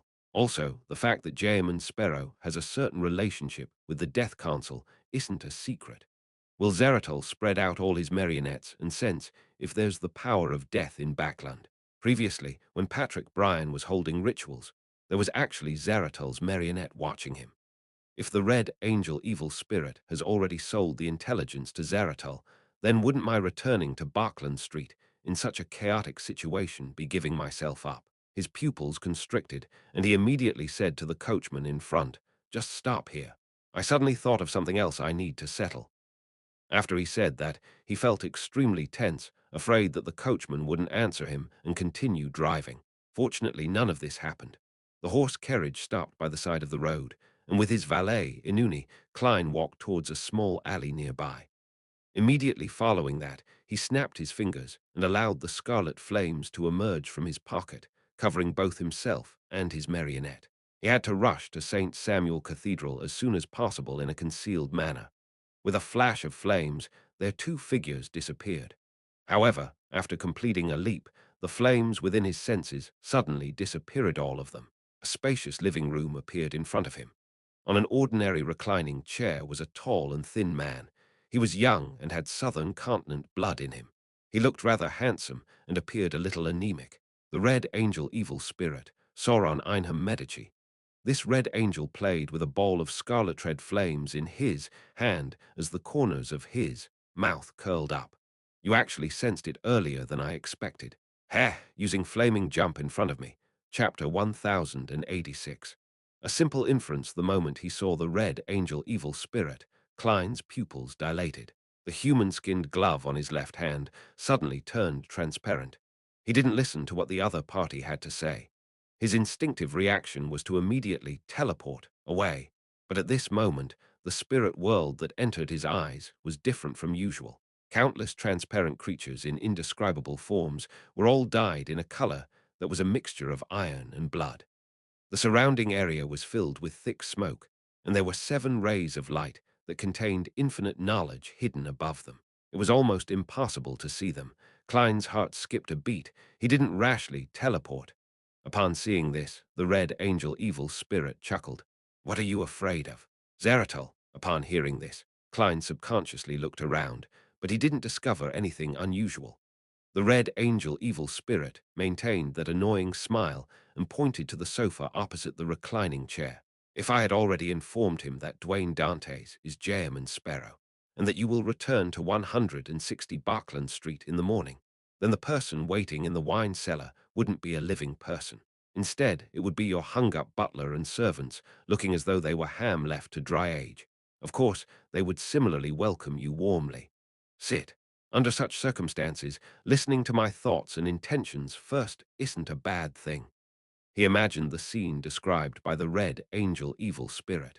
Although Klein had done similar things himself, his hair stood on end, and he was horrified. He kept his guard up, allowing the marionette, Kona's Kilgore, in the form of Dwayne Dantes to sit on the sofa while he waited by the side as though he was his personal servant, Inuni. He had unknowingly swapped places with his marionette and instantly changed their appearances.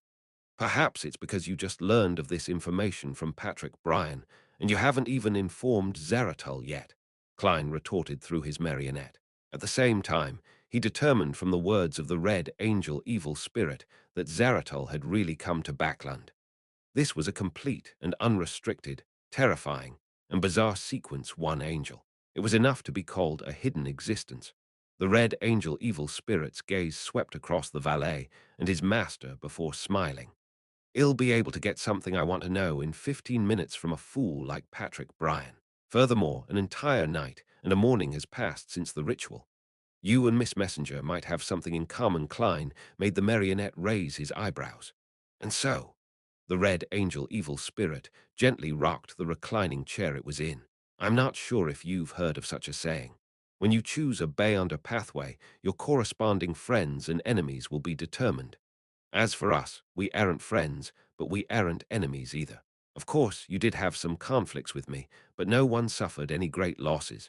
The matter has passed. To me, your growth will bring great trouble to a few people I hate, so I don't want to kill you in advance. I'm happy to see you continue your advancement. The Emperor had said similar words a few people he hates. Klein deliberated and asked, Blasphemer Ammon. Not that ignorant and not that stupid either. The Red Angel evil spirit laughed and stroked his chin.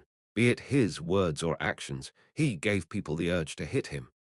After some thought, Klein calmly pointed out a question. Then you can definitely choose Zaratul. If he can rise up because of this, he will similarly bring about extreme trouble for Blasphemer Ammon. Compared to him, I am still too weak. I'll still need a long time to grow. There are too many possible accidents from this point forth. The Red Angel evil spirit nodded seriously. Indeed, that's what I thought in the beginning as well. A fellow like you, who isn't much stronger than a wild dog, what are you going to use to compete with the already sequence one Zeratul? Die faster than anyone else. At this point, the Red Angel evil spirit changed the topic and sighed. However, if one can choose the most ideal proposal in this world, that would be too wonderful. Before he could finish his sentence, a bloody gash appeared on his left bloody cheek. The wound opened up in a wide manner, opening and closing like a mouth, and revealed 2 rows of illusory white teeth. I've investigated. The collapse of the Sauron family was caused by Zeratul and Roselle. Is this the spirit left behind by the ancestor of the Sauron family? The dissociation of the Red Angel is worse than I imagined.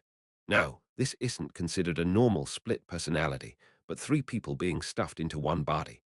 No matter what they do, they have to first come to a unanimous decision, or there will be internal strife. Klein believed that the Red Angel evil spirit wasn't setting up a trap, but that he had no way of informing Zaratul of the relevant information. This is his weakness. I can use it in the future. Klein muttered silently before asking, Then why did you come to me? Just to say those words. The Red Angel evil spirit raised its hand to rub his left cheek, causing the mouth that appeared to slowly disappear. At the same time, he smiled and said, Aren't you investigating the lone royal family? It seems to involve a high-ranking demoness named Katerina. If you have any tracks from her, inform me before you carry out any operation. Saintess of White Katerina, why is the Red Angel evil spirit looking for her? The Hunter Pathways Sequence 4 can cause women to become men. The Sequence 7 of the Demoness Pathway can make men into women. This should be 2 separate Beyonder pathways that can be interchanged. The Red Angel evil spirit can't find a suitable Hunter pathway Beyonder characteristic, so it plans to jump to the Demoness pathway. That's right. As an evil spirit, as long as he resolves his issue of survival, he can still advance using potions and characteristics. Klein was first taken aback before he used the secrets he knew of to come up with a guess. He suddenly had a strange idea. When there are both high-sequence Beyonder characteristics of the Hunter and Demoness pathways within a body, would the Red Angel evil spirit display a male form or a female form? Whoever has a higher level and is in charge decides. At that moment, the Red Angel Evil Spirit looked at Dwayne Dantes and his valet and scoffed. You have a great talent for provoking others. I haven't said anything, Klein inwardly replied in a daze. The Red Angel Evil Spirit curled his lips and said, I can guess what you're thinking, unless you admit that you're ignorant. However, this might be a good thing for them. Shut up! A bloody mouth appeared on both sides of the Red Angel Evil Spirit's cheeks. Looking at the dissociative identity disorder happening before him, Klein rationally gave up on the idea of going deeper into the topic and said, It's not impossible to inform you in advance, but the problem is how should I inform you? From his point of view, the demoness of unaging, Katerina, was a vile person. It was the same with the Red Angel Evil Spirit. It wasn't a bad thing to have them clash. The Red Angel Evil Spirit smiled and said, Of course it's by reciting my honorific name. The great god of war, the symbol of iron and blood, the ruler of chaos and strife. Pewee! The mouth on both sides of the Red Angel Evil Spirit's cheeks let out a disdainful sound, as though they didn't approve of it. This is a standard deity's honorific name after gaining control of the uniqueness. To a certain extent, Medici had already become a quasi-god. And as long as no one can accommodate the uniqueness of the Red Priest pathway, this evil spirit's level will not drop. The honorific name will always point towards him. Klein nodded thoughtfully and probed, What do you know about the secret ruins of Blood Emperor Alistair Tudor? Upon hearing this name, the Red Angel's facial muscles twitched slightly before sneering. Are you asking what the secret of the lone royal family is? You might not know this, but you might be familiar with the Blood Emperor's secret ruins, Klein said deliberately. The Red Angel Evil Spirit suddenly laughed out loud and slapped the armrest of the reclining chair. Your tricks are so childish that they look like a 3-year-old's. Ha ha! The secret hidden by the lone royal family is very simple. I could guess it just by reading the newspapers. Tusk, you only have a smart-looking face. Your brain is filled with squirming worms. You can guess it just by reading the newspapers. Klein frowned and asked. The Red Angel Evil Spirit finished laughing and curled his lips. Of course, it needs some basic knowledge. I believe you should have it. How about this? I'll ask you a few questions, and you'll understand how simple the answer is. Is that Blood Emperor secret ruins the kind known by the churches? No. Klein shook his head firmly. The Red Angel Evil Spirit smiled and continued asking, Do you know which sequence the Blood Emperor, Alistair Tudor, was in before he advanced to sequence 0? The Black Emperor pathway, sequence 1, Prince of Abolition, Klein calmly replied. The Red Angel Evil Spirit nodded slightly. Did you know that before Alistair Trunsost became Blood Emperor, he was one of the 2 consuls of the Tudor Trunsost United Empire, and that the ones supporting him were 6 of the 7 present deities, including Evernight and Storm? Klein nodded and gave an affirmative answer. The half-slumped Red Angel Evil Spirit crossed one leg over the other. Then do you know that, after Alistair became Blood Emperor, he had truly gone mad and even died during the Battle of the Gods? Kind of. Klein didn't dare to be too sure, because this was something he had read from Roselle's diary, and the Emperor had learned it from Mr. Dorr. The Red Angel Evil Spirit chuckled and said, Then do you think that Alistair Tudor would have the rationality and opportunity to leave behind secret ruins after he became Blood Emperor? No. Klein slowly shook his head. The Red Angel Evil Spirit spread its hands and said, Since it's a ruin left behind by Alistair before he became Blood Emperor, and if the 6 deities who supported him aren't aware of it, what could it be? If you had a choice, would you take a path destined to go mad? This Klein instantly thought of the 9 mausoleums that the Black Emperor needed in the ritual needed to become a god. To a Prince of Abolition, before the return of the former Black Emperor, secretly seeking out a way to advance to Black Emperor was something he wanted to do. Is that ruin related to the Black Emperor? Klein asked in a deep voice. The Red Angel Evil Spirit rubbed his chin and chuckled. You seem to know the Black Emperor's ritual. Isn't that simple? What has the King of Loan been doing in the past 2 to 3 years? The Grain Act was abolished. There's the Civil Servant Unified Examination, a restructuring of the military. The House of Lords and Nobles are struck down a notch. Strengthening the authority of the House of Commons, isn't this something that was published in the newspapers? Besides, isn't it common knowledge that the Justicia pathway can be switched to the Black Emperor pathway? As many of these things were the trends of the times to Klein, with one of them being pushed by him, He had never considered them from a mysticism perspective in the past. Now that they were connected, he immediately understood. Soon, he recalled something else. The last person who wanted to become Black Emperor was Roselle. He happened to be related to Ammon's brother. Chapter 1087. The deity's attitudes, the Grain Act was abolished, the civil servant unified examination, a concession was made. Bringing the church's forces into the military, these seem to be in line with the trends of the times. But in essence, they're oppressive, weakening the nobles and supporting a new class. Compared to the previous thousand-year rule, this can really be considered to be against the norm. It's the order needed to become Black Emperor in the past decade or so. The changes in architecture style have been very drastic, as well for Roselle to be able to obtain the uniqueness and obtain the corresponding sequence one Bayanda characteristic. That ancient secret organization must put in quite a bit of effort. It might even provided part of it directly. When this emperor perished, who took away those characteristics?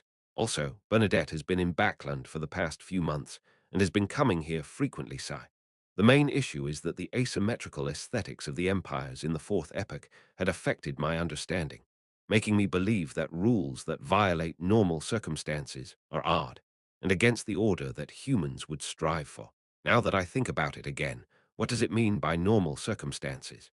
Isn't it just something that everyone has already gotten used to and therefore won't have an instinctive sense of resistance towards it? From the tribes to the countries, from feudalism to republicanism, don't they all violate the normal circumstances of the period they were in, with countless people wishing to return to the past? The phrase, old fogies and leftovers from the old dynasties, encompasses this problem from the looks of it, as long as a deity doesn't intervene. The revolution that the Black Emperor needs will definitely happen. It's just a matter of time, with the tides of the times surging over. It's really hard to stop it. That brother of Ammon is indeed a powerful and terrifying author in the depths of the Blood Emperor's ruins. There should be a mausoleum, similar to a pyramid, and according to the ritual requirements, one has to drive one's citizens to build it. Therefore, there are cases of people going missing in the East Borough and overseas slave trade when the war develops to a certain stage, using the excuse of praying for victory, or the nation's mourning for soldiers.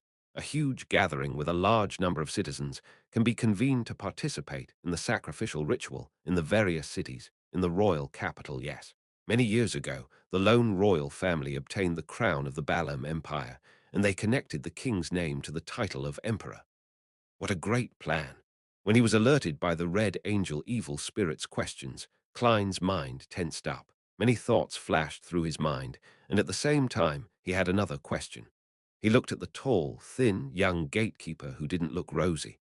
He said after some deliberation, George III wishes to directly become Black Emperor, but he isn't even at sequence 4. Even if George III could act ahead of time to make himself more talented and reduce the impact caused by the mental imprint in the potion, Klein didn't believe that a sequence 5 Bayonder could become a guard directly, unless he was lucky enough with that very slim chance of success. And such luck wasn't something that could be described simply as being sufficient. The snake of Mercury, who represents fate, Will Ossipton, didn't even dare to directly devour the die of probability, and he had to seriously find a way to accommodate it. The Red Angel evil spirit scoffed when he heard that. How do you know that George III is only sequence 5? How are you so sure that the George III under investigation is the real George III? Could it be that he was imagined into existence, or could it be a faceless at the angel level? These are truly very difficult things to accomplish, but to a certain zealot, these are all within the scope of one's ability and the resources in one's grasp.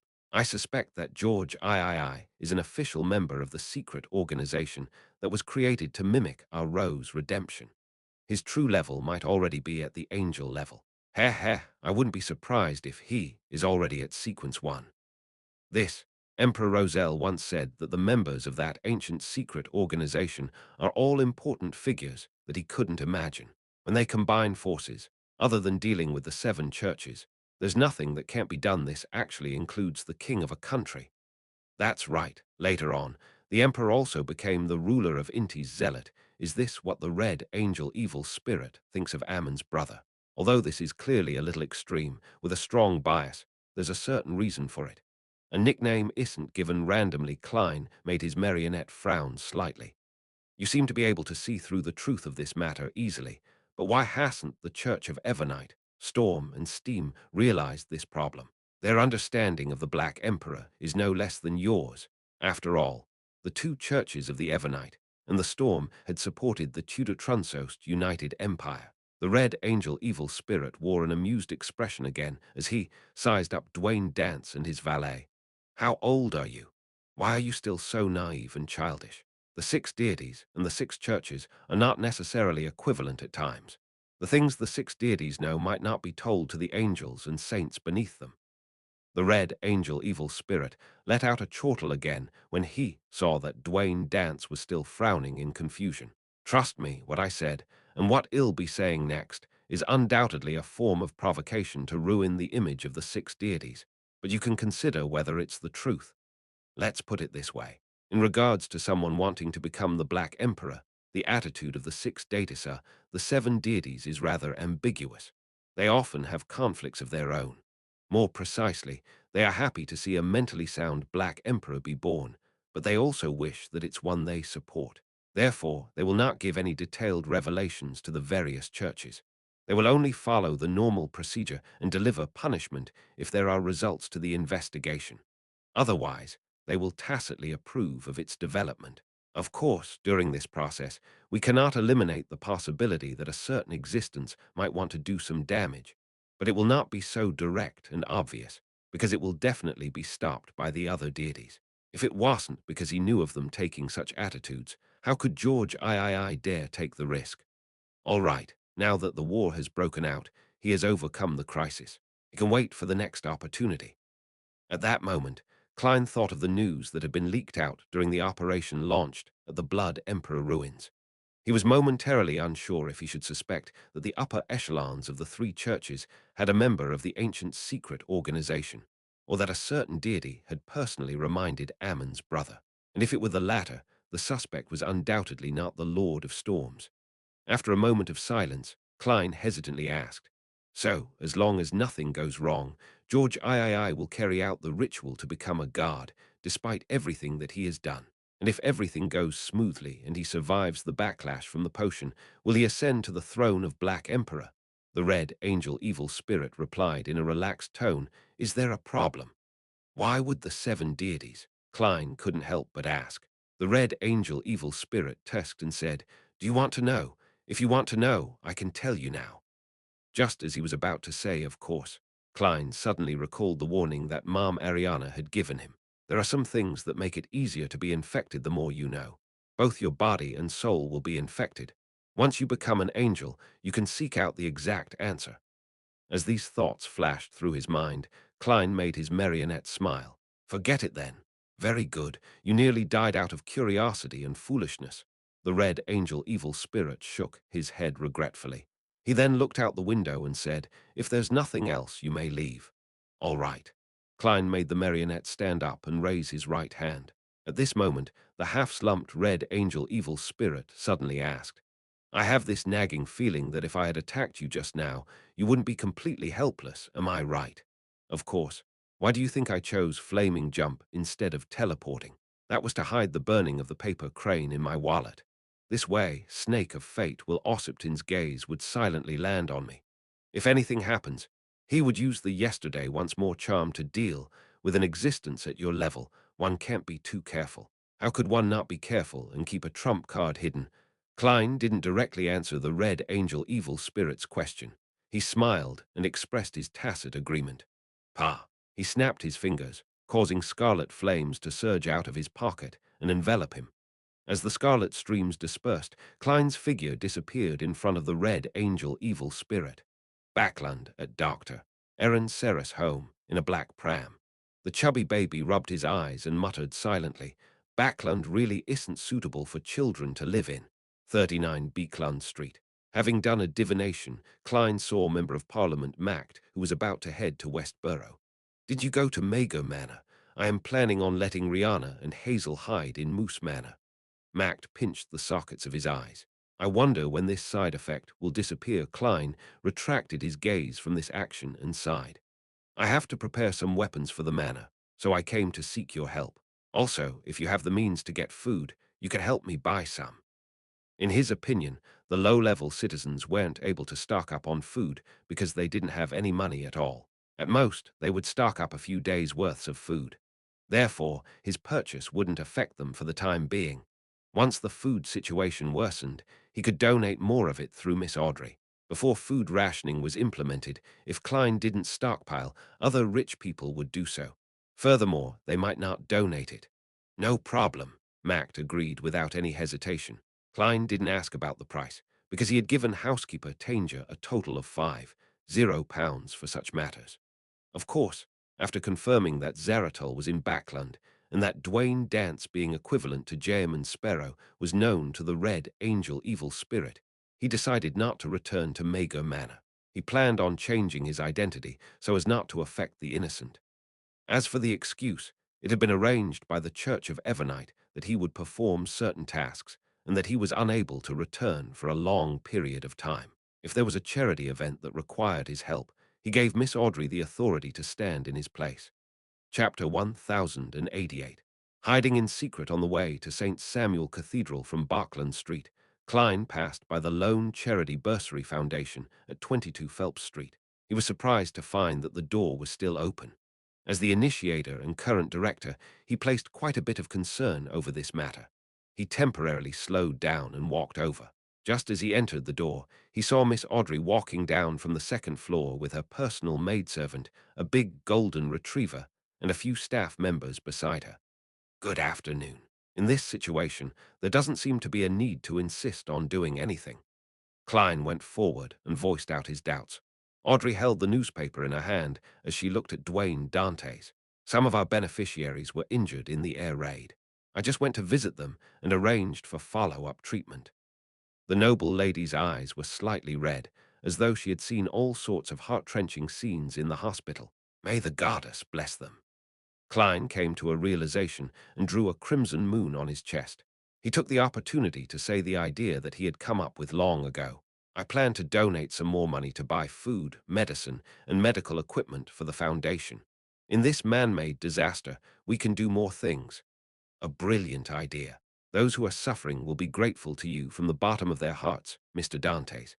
Audrey tapped her chest 4 times in a fluid motion. There was obvious joy and pity in her eyes. "I will do my best as well." She didn't want to just donate money, but to spearhead certain matters. Klein nodded. "You don't have to praise me. At times like these, I only did what I should do. Apart from donating funds, I will also donate food. All of you can discuss this directly with my butler, Walter." "Yes, Miss Audrey, I can write a letter of authorization to you now so that you can use my name to transfer the resources of Mago Manor." "What about you, Mr. Dantes?" Audrey asked with a vague guess. This was the most normal response in such a conversation. "I received a notice from the church that I need to help them perform certain tasks. As for what they are, I haven't gone to St. Samuel Cathedral yet, so I am not sure either. The only thing I can confirm is that I have to travel around. I won't be able to return to Mago Manor for a long time." Klein gave the reason he had come up with previously. "Miss Audrey, during this period of time at the Foundation, I have come to understand your character and ability. Your background and standing also determine your visions and style. Handing these matters to you is the best solution I can come up with." Klein didn't expect his lies to fool a senior spectator. He only wanted to deceive the people around Justiso. These people didn't include the dog. Does Mr. World want to temporarily give up on his identity as Dwayne Dantes so that he can perform certain matters in secret? Feeling enlightened, Audrey pretended to think. After a few seconds of silence, she said, "With the current situation, I can't refuse such a request." Klein secretly heaved a sigh of relief.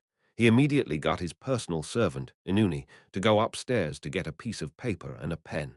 Then, while being witnessed by the staff, he personally drafted a letter of authorization, signed his name, printed his thumbprint, and stamped the seal. After doing all of this, Klein cast his gaze at the newspaper in Audrey's hand. "Is there anything else? I just came back from outside the city. I only heard the paperboy shout that the kingdom has declared war on Fasak." Audrey pursed her lips and said with a slightly gloomy expression, "Not long after the airship fleet from Fasak attacked Backland, their Sanya Sea fleet took advantage of the thick fog to attack the Imperial Navy's base at Pritz Harbor's Oak Island and the shipyards in the surrounding area. Fortunately, the Church of the Lord of Storms received a warning beforehand and sent a telegram in advance. Pritz Harbor wasn't lost, but it lost quite a number of ships and factories. It said that many people died and were seriously injured. This is war, Klein sighed. Can I see how the king declared war?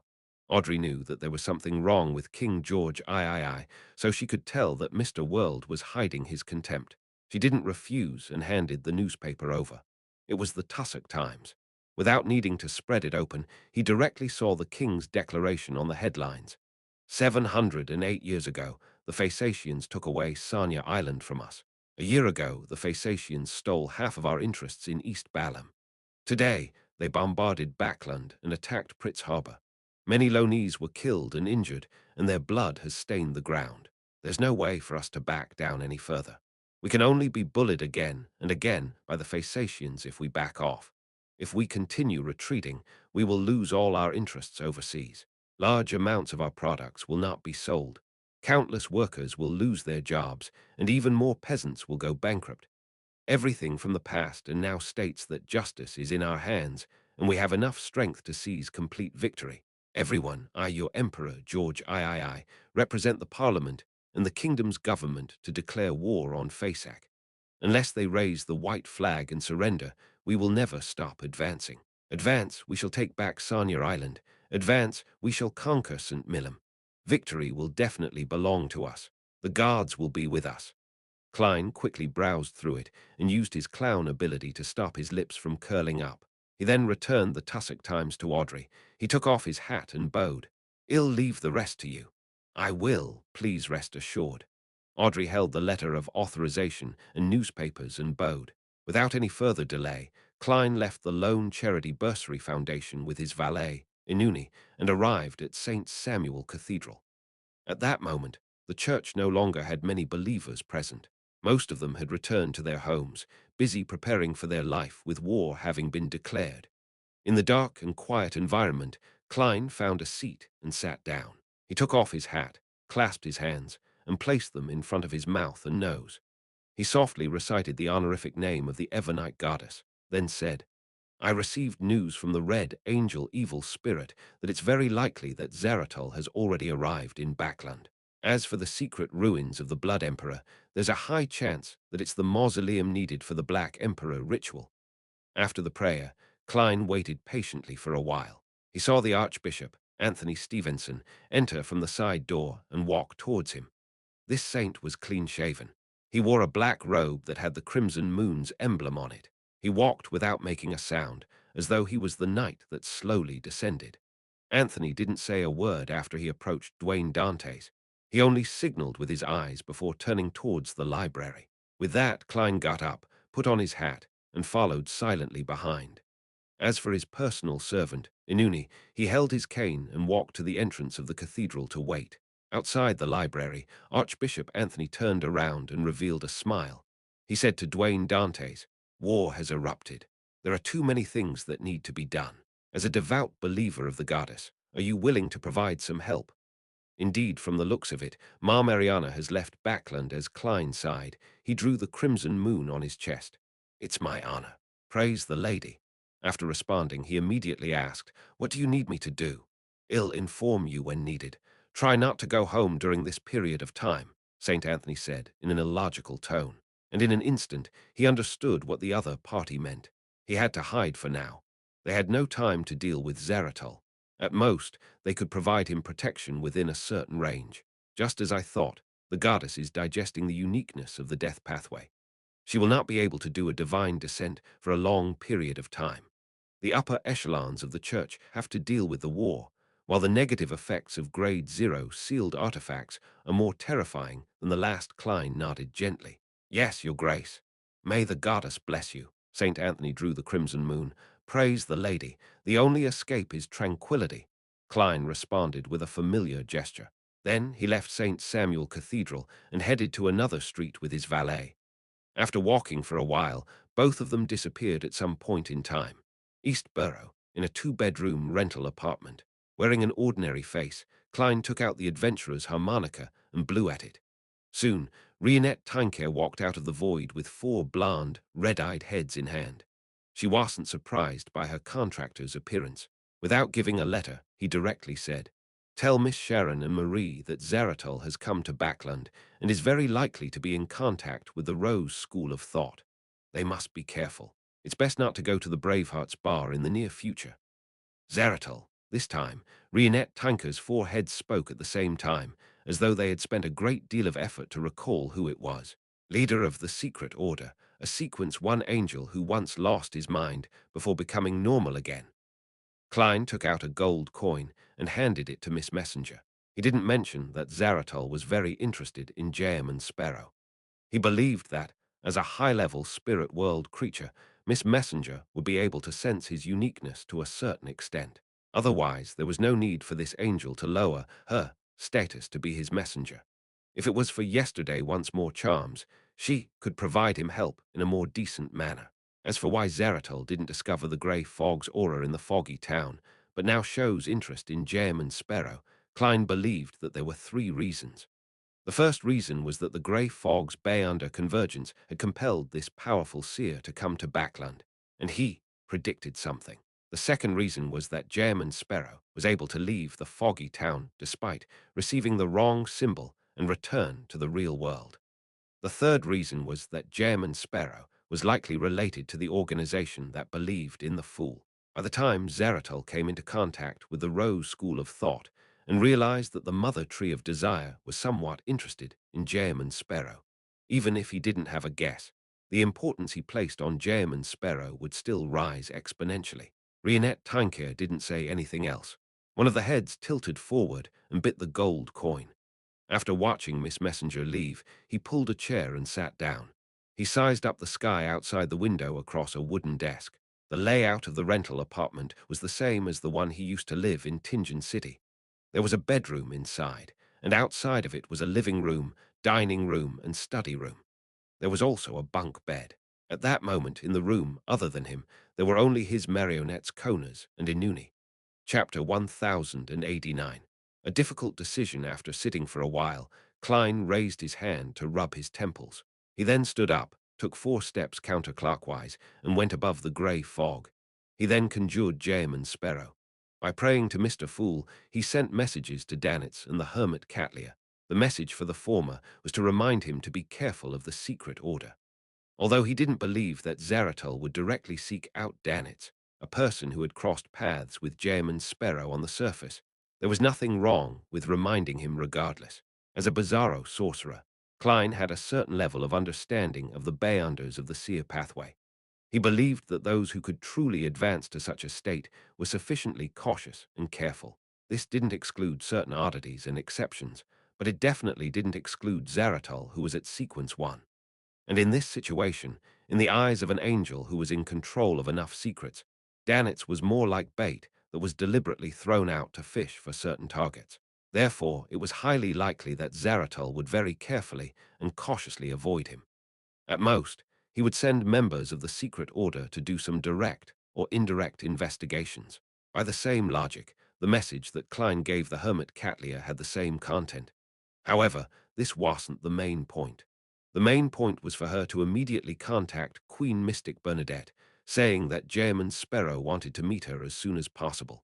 In addition, he also informed the Admiral of Star Something he wanted to delay till the next tarot gathering that she was to decide if she wanted to purchase the Sequence 5 Druid and Sequence 4 Classical Metallurgist of the Planter Pathway, west of the Berserk Sea, Thuros Island.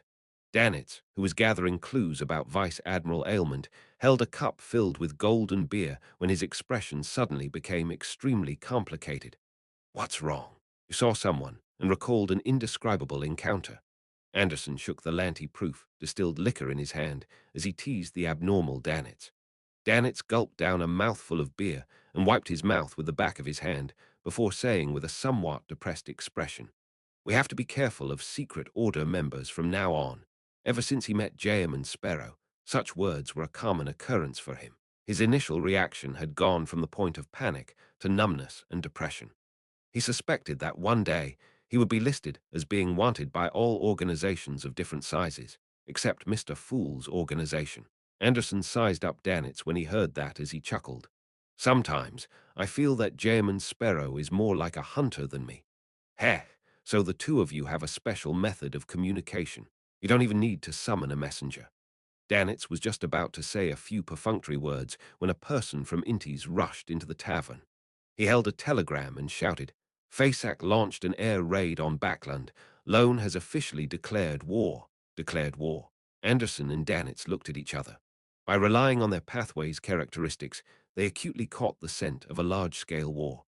Fasak attacked Backland and Pritz Harbor, and in return, Lone has officially declared war. The three ironclad warship fleets weren't at the harbor, so there wasn't many losses.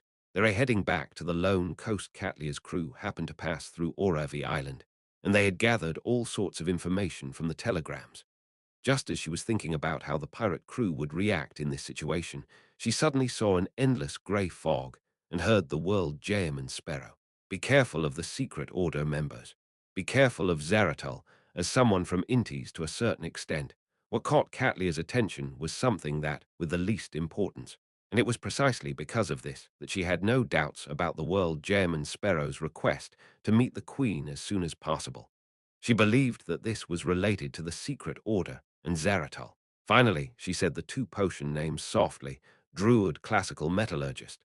This sequence four's modern name should be the Ancient Metallurgist. It was previously called Human Metallurgist. Catlia subconsciously walked to the window and cast her gaze down. On these seas, which had a time difference between it and Backland, Frank Lee and Artisan Sylph were leaning on the side of the ship sunbathing. The former a relaxed expression and looked very pleased, but there was a pensive look in his eyes. It was as though there were still some problems that couldn't be resolved. The latter's face was pale, and his lips were quivering. Scattered over his clothes were mushrooms. Druid Ancient Metallurgist Admiral of Stars Catlia repeated the two terms again, feeling as though something was pressing down on her. After about 10 seconds, Catlia adjusted the heavy glasses on her nose bridge and consoled herself. Mr. Fool didn't give any warnings. It means it's not a big deal with this thought in mind. Specks of bright light floated down, forming a staircase of light between the captain's cabin window and the deck. Catlia went down the stairs and walked to Frank Lee and Sylph's side. After a few seconds of silence, Catlia asked, "Frank, what are your dreams?" Only then did Frank Lee realize that his captain had arrived. With a push of his palm, he flipped to his feet. Dreams. This biologist thought about it seriously and said, "I wish to be able to study the soil, the creation of objects, and crossbreeding techniques without restrictions, so as to ensure that humans will no longer be hungry anymore. Equality between people will be achieved. What you can do, I can do. What you can grow, I can also grow." Upon hearing this, Artisan Sylph slowly got up and silently crouched to the side, opening his mouth and vomiting. Frank Lee continued without being affected. "In order to have such a world, one has to have sufficient food and resources, so I hope to create all kinds of creatures that can deal with different environments and conditions. Heh heh, everyone has their own tendencies. I prefer fish, beef, and spores." Catlia finished listening to Frank's description with a deadpan expression. However, during this process, she repeatedly nudged the thick glasses on her nose thrice. After a moment of silence, Catlia asked, "There's only one step left to your research now." "That's right. I'm just short of a D-mid's ability for catalyzing it. If I can get the formula, I am help me make the Druid Bay under characteristic I have into a mystical item," Frank answered frankly. "No, I won't help you, you devil." The silently vomiting Artisan Sylph raised his head and shouted anxiously. Catlia watched this scene quietly. With a flip of her hand, she produced a gold coin. Ding! The gold coin flipped up before landing in Catlia's palm, heads facing up. "I have the Druid Potion formula. It's from Jayman Sparrow, 50 pounds, Catlia explained in detail, as though she was deliberately telling Artisan Sylph, informing him who the true murderer was. A look of pure joy immediately appeared in Frank Lee's eyes. "He really is a swell guy. Ah, Captain, I've only saved up to 30 pounds. Can you lend me 20 pounds? Most of his previous savings had been used to buy the Druid Bayonder characteristic, and he had even sold some of his items. Catlia fell silent once again. A few seconds later, she nodded while Frank Lee's expectant eyes were on her. "Okay, Northborough, Backland Medical University's affiliated hospital. Eudora lay on the bed with a blank expression, lacking the vibrancy a young girl should have. She had woken up from her coma some time ago, but she hadn't opened her eyes. Thus, she heard the doctor tell her parents that the injury she received to her right leg from the air raid likely couldn't be saved. They had to be prepared for an amputation procedure. After that, she lay down in a daze, feeling as though there were many people coming and going one after another. Among them, the person who had originally only visited the student next door, the lone Charity Bursary Foundation director, Audrey, indicated that she was willing to pay for the subsequent treatments after hearing about her. The school's chancellor, Mr. Portland Moment, had promised to create the most advanced and most convenient robotic limb for her to walk like a normal person. However, none of this dispelled the gloominess, heaviness, sorrow, and despair in Eudora's heart. She wasn't even 18, and she had yet to enjoy the beauty of life, but now she was about to lose a leg and lose her dreams. Her family wasn't considered wealthy. Her father was the owner of a grocery store that believed in the Lord of Storms. He was violent, barbaric, and unwilling to reason with women. Her mother was timid and weak, and she relied on her father to survive. If not for the fact that her family didn't have a second child at home, Eudora wouldn't have been able to study at all. But even so, her father had chosen a place like the Backland Technical School where results could be quickly seen. Previously, she had commented on how lucky she was that the Backland Technical School had been turned into the Backland University of Technology. Furthermore, she had passed the examinations and become a real university student. This made her smile every day as she passed the joy to the people around her while having the time to indulge in her hobby for poetry. Eudora's dream was to remain in the university and be a university teacher, finding a husband who loved her as she loved him. At the same time, she could constantly keep true to her pursuit of poetry, hoping that they would one day be published in magazines and newspapers. Now, all of this had been destroyed by a bomb that fell from the sky. It had been mercilessly and cruelly destroyed. After an unknown period of time, Eudora silently pulled up the blanket and covered her face. She let out a soft whimper that sounded like a baby beast. The crying didn't stop for a while. After a while, Eudora suddenly lifted the blanket and saw a black figure standing by her bed. Half of the black figure's face was covered by mushrooms, while the other half was covered in weeds. In the black figure's hand was a wooden cane. Eudora couldn't even scream. She felt like her heart was about to burst out of her chest. The black figure touched her with the tip of the cane. Eudora felt her heart return to normal while her right leg felt cold, as though she could feel her leg again. When she looked at the bedside again, the black figure wasn't there anymore. In her daze, Eudora moved her right leg and realized that it wasn't painful at all. It was as if she had never been hurt before. She pulled up the blanket again and covered her face. A few seconds later, there was a sound of disbelief under the blanket. It was filled with fear, but it was also mixed with crying that were tears of joy. Chapter 1090. Haunted Tales Nighttime, Pritz Harbor, in a cemetery in the suburbs. The people who died in the airship bombings had been brought here. The priests and bishops of the three churches were busy comforting the souls of the dead to prevent any anomalies from happening. In that short day, many wives lost their husbands, many children lost their mothers, and many families were down to a single person. Some of them loitered in the cemetery, some silent, others sobbing. Some even wept until they fainted. Wearing an ordinary-looking face, Klein stood among them and watched everything without saying a word. It was as if he had recalled the funeral he had attended before. While it was dark, he had just used life's cane to treat the injured in Backland and Pritz Harbor's various hospitals victims of the air raid. He had also left behind a strange and horrifying urban myth to help him further digest the bizarro sorcerer potion. And he knew that, once such haunted tales spread like wildfire, Zaratul, who was in Backland, would immediately be able to understand what was going on. He would send his marionettes to monitor the corresponding areas. Hence, before the news spread, he relied on teleporting to travel to all the hospitals in Backland and Pritz Harbor, leaving behind all sorts of horror stories to treat patients with severe illnesses. When this matter spread, he believed that he would receive a great deal of feedback, allowing him to take a firm and huge step in the direction of completely digesting the potion. However, Klein didn't stop there. The existence of a conspiracy created by the Red Angel evil spirit, and the fact that Zaratul was in Backland, was like a guillotine hanging above his head. urging him to continue searching for opportunities. Hence, he came here to witness the grief of the ordinary citizens. After a moment of silence, Klein retracted his gaze and turned to leave the cemetery.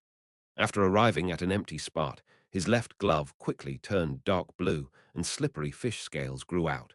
With a whoosh, the wind swept over, and Klein flew up into the air towards the harbor. In the sea beyond the land, the Sanya Sea Fleet from the Fasak Empire was quietly waiting. It was as if they were prepared to launch another bombardment after daybreak, destroying the rest of the shipyards. Soon, Klein arrived above the harbor ruins and looked at the faint flames in the dark night. At the same time, his two marionettes had used flaming jump to rush over from the ground, splitting up into different hidden locations. From what he had heard and seen, Klein didn't have any doubts or feelings towards what he was about to do. However, he was still confused. Taking revenge on the invaders was a legitimate matter, but if he were to seriously injure the Fasak fleet, the happiest person would be the lone king.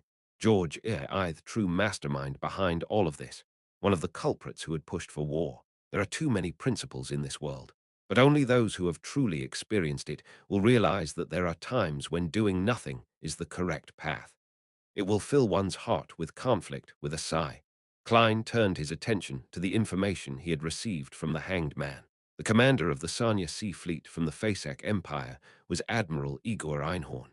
He was a demigod from the royal family, currently a Sequence 4 Iron-Blooded Knight of the Red Priest pathway. Through this information, together with the contents of the Red Priest card, more key points surfaced in Klein's mind. Iron-Blooded Knight can make women turn into men, and also make them have courage that is comparable to steel. Not only can they control multiple types of flames, but they're also masters in this domain. They can even turn their own flames into steel on the Nepos, the flagship of the Fasak Empire's Sanya Sea Fleet. A burly man with a thick beard more than 2 meters tall, Igor Einhorn, was sitting behind a desk. As he drank Sanya blood wine, he pondered over what to do next. After daybreak, Lone's airship crew will definitely attack. Their Pritz ironclad warship and the corresponding fleet will return soon. If they continue staying here, it'll be left in a passive situation. Although I am an iron-blooded knight, allowing the entire fleet's power to gather onto me while distributing the damage. The commanding officer of the ironclad warship is most likely a demigod of the Arbiter pathway, or they have the corresponding Grade 1 sealed artifact, so it won't be easy to deal with them if I am not careful. They might be able to make use of the advantage of their fleet's speed, and armaments retreating is the best option. After that, we'll continue attacking the coastal ports while the lone navy is damaged. Heh heh. This war is indeed a good opportunity to digest potions. Unfortunately, I wasn't able to become a war bishop before this. Otherwise, I might have a chance to advance to the level of an angel after the war. Sigh, only a war bishop can truly unleash the strength of an army. It's not like how I am right now, only able to focus power on myself in the midst of Igor Einham's thoughts. He planned on using the hidden connection between an iron-blooded knight and the soldiers that were under his command to inform his adjutant to pay him a visit, so that he could give the orders of performing a retreat overnight. Suddenly, he looked up at the door. Thump! There was a knock on the door, and it instantly reverberated in the quiet room. An advance warning before an attack, this thought flashed across Ego's mind, and he became extremely tense. In a battle between demigods, setting up an environment, sudden attacks, and catching enemies by surprise was a good way to seize the initiative. It was a combination that could effectively defeat or even kill an enemy of the same level. On the contrary, it was very difficult to accomplish it successfully. Therefore, giving an advance notice before an attack was either a warning without any follow-ups, or it meant that the attacker's level and strength far exceeded the target. As a senior iron-blooded knight, Igor instinctively considered the worst situation. He immediately woke up every sailor and soldier on the Nepos to establish a connection with him. At that moment, the noise sounded again. Boom! This time, the knocking sound on the door was comparable to the loud boom of a salvo. It made Igor feel like a bomb had exploded in his ears. Under his high-strung nerves, he carefully listened to the commotion. This wasn't much different from the roar of a cataclysmic interruption. In an instant, Igor's ears buzzed, and he felt dizzy. He quickly spread out the damage and let every member of the Nepos hear a faint buzz. Then Igor grabbed the fountain pen on the table and threw it at the door. This dark red fountain pen left afterimages along the way, like a cannonball that had been fired. To an iron-blooded knight, no matter how ordinary it was, it could become a terrifying murderous weapon through his augmentation. Boom! The door that was hit by the fountain pen cracked open, revealing the person in the corridor who had knocked on the door. It was a man in a black trench coat. His body was as thin as paper, and his face had no facial features. At that moment, the fountain pen had already exploded. The tiny fragments were like storms brought about by the sweeping of a machine gun. It embroiled the person who knocked on the door, tearing him into pieces of flesh and blood. Igor didn't relax. Instead, he stood up and looked around warily. He clearly knew that the person who had knocked on the door hadn't appeared. At this moment, the adjutant, whose bunk was diagonally across from him, opened the door and ran out. When he saw the flesh and blood on the ground, he said in surprise, "Admiral, what happened?" "There's an intruder." Before Igor could finish his sentence, his gaze suddenly froze on the adjutant. The adjutant retracted his gaze from the flesh and blood on the ground and slowly raised his head. There were no eyebrows, eyes, nose, or mouth on his face. It was the same as the person who had knocked, just no a featureless surface. Igor's heart palpitated, and his entire body ignited, transforming into flames that shot out in all directions. After the scarlet flames dispersed, they swept forward and surrounded the adjutant. The fire quickly spread, revealing the already charred adjutant. When the cold wind blew past, the adjutant collapsed into a pile of ashes. The flames didn't stop as they flew out of the room, one after another, forming a tall and burly Igor in midair. At that moment, he saw seagulls flying around him. All of them had a human head, without any facial feature, rest their heads bare. Igor let out a secret grunt as a blazing flame surrounded him before he sent towards the strange seagulls at high speeds. At that moment, he heard the sound of metal rubbing against each other and immediately looked over with the help of the soldiers. When he saw this, his body suddenly turned cold. He couldn't help but feel a sense of horror. On one of the ships on the other sail-powered battleship of the Sanya Sea Fleet, the cannons seemed to come alive and had a life of their own. They turned around and aimed into the air. As for the cannonballs, they actively leaped into the cannons. Boom, boom, boom. The moment these shells were fired, they were struck by fireballs that followed different trajectories, exploding prematurely mid-flight. Seizing this opportunity, Igor quickly recited the honorific name of the highest commander in the Sanya Sea Theatre, a weather warlock from the royal family, the ruler of the fog of the battlefield, the symbol of weather flux, the totem of the storm and lightning, the great Watoma Einhorn. This was also the reason why it was difficult to kill a demigod of the same level when an advanced warning was given. They could always find an opportunity to seek help. Of course, the main goal of the attacker, Klein, was to create a bizarre scene to scare a demigod and help him digest his potion. He had no intention of completing the hunt. Upon seeing this, he hid beneath the water. Having achieved his goal, he immediately got Konas and Inuni to swap locations over to him and teleport away with them. As for Igor, he didn't let his guard down. He remained extremely tense and guarded against any possible attacks. Only when the angel responded did he truly heave a sigh of relief. Following that, Igor didn't let the fleet stay any longer. He abandoned the sail-powered battleship that had turned into an urban myth, and he left those waters. After a while, a seagull flew over and landed on the sail-powered battleship that had regained its silence. The seagull had obvious dark eye circles. It looked around and said in the language of humans, "I can smell the aura of a seer demigod." Chapter 1091. Asking himself Backland, East Borough, in a cramped rental apartment. Wearing a rather thick jacket, Klein stood behind a desk and looked at the glass window in front of him. He carefully sensed the speed at which the Bizarro sorcerer potion was being digested. It's really fast. It's even more than the first 3 months of my digestion combined, however. There's nothing I can do about it. Before I received Life's Cane, I couldn't provide sufficient treatment. I have to make sure that the heart of the target can withstand the fright they experience. So as a result, I wasn't able to go to the hospital to create an urban similarly. If it wasn't for the fact that a war broke out, it would be rather difficult to find other demigods, those whose whereabouts that I can confirm are mostly on their own home ground. To secretly invade and create a bizarre sense of horror will involve turning innocents into marionettes. Even if there's no other choice, I wouldn't have considered it. Klein shifted his attention away from himself and sighed silently. He then repeated a word in his mind. War at this moment, the street lamps in the distance were lit up. East Borough was pitch black, with the occasional policeman patrolling the streets with lanterns. In the past, these policemen wouldn't have been so enthusiastic. Now that the war had broken out, they had to carry out the corresponding curfew orders to ensure that there was order and security. War, Klein repeated the words softly again, and in a daze, he saw a part of the ending. The lone king, George III, has finally broken through the shackles. He's no longer worried that any of the seven deities will strongly object to his apotheosis. He can officially push for the various rituals needed of Black Emperor. What follows will depend on himself, or should I say himself.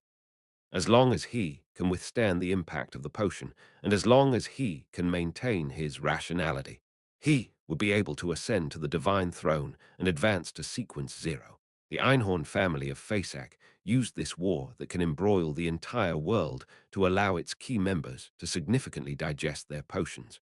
And without much difficulty, they can prepare the corresponding rituals and allow their family's overall strength to be enhanced. As for Ammon's brother, he can consume the potion during these tumultuous times and experience a transformation to become a visionary, allowing this world to have another true god. As Klein's thoughts drifted, a question suddenly popped up in his mind.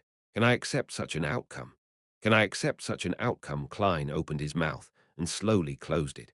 Everything he saw seemed to pass through the limitations of time and space before returning to another place.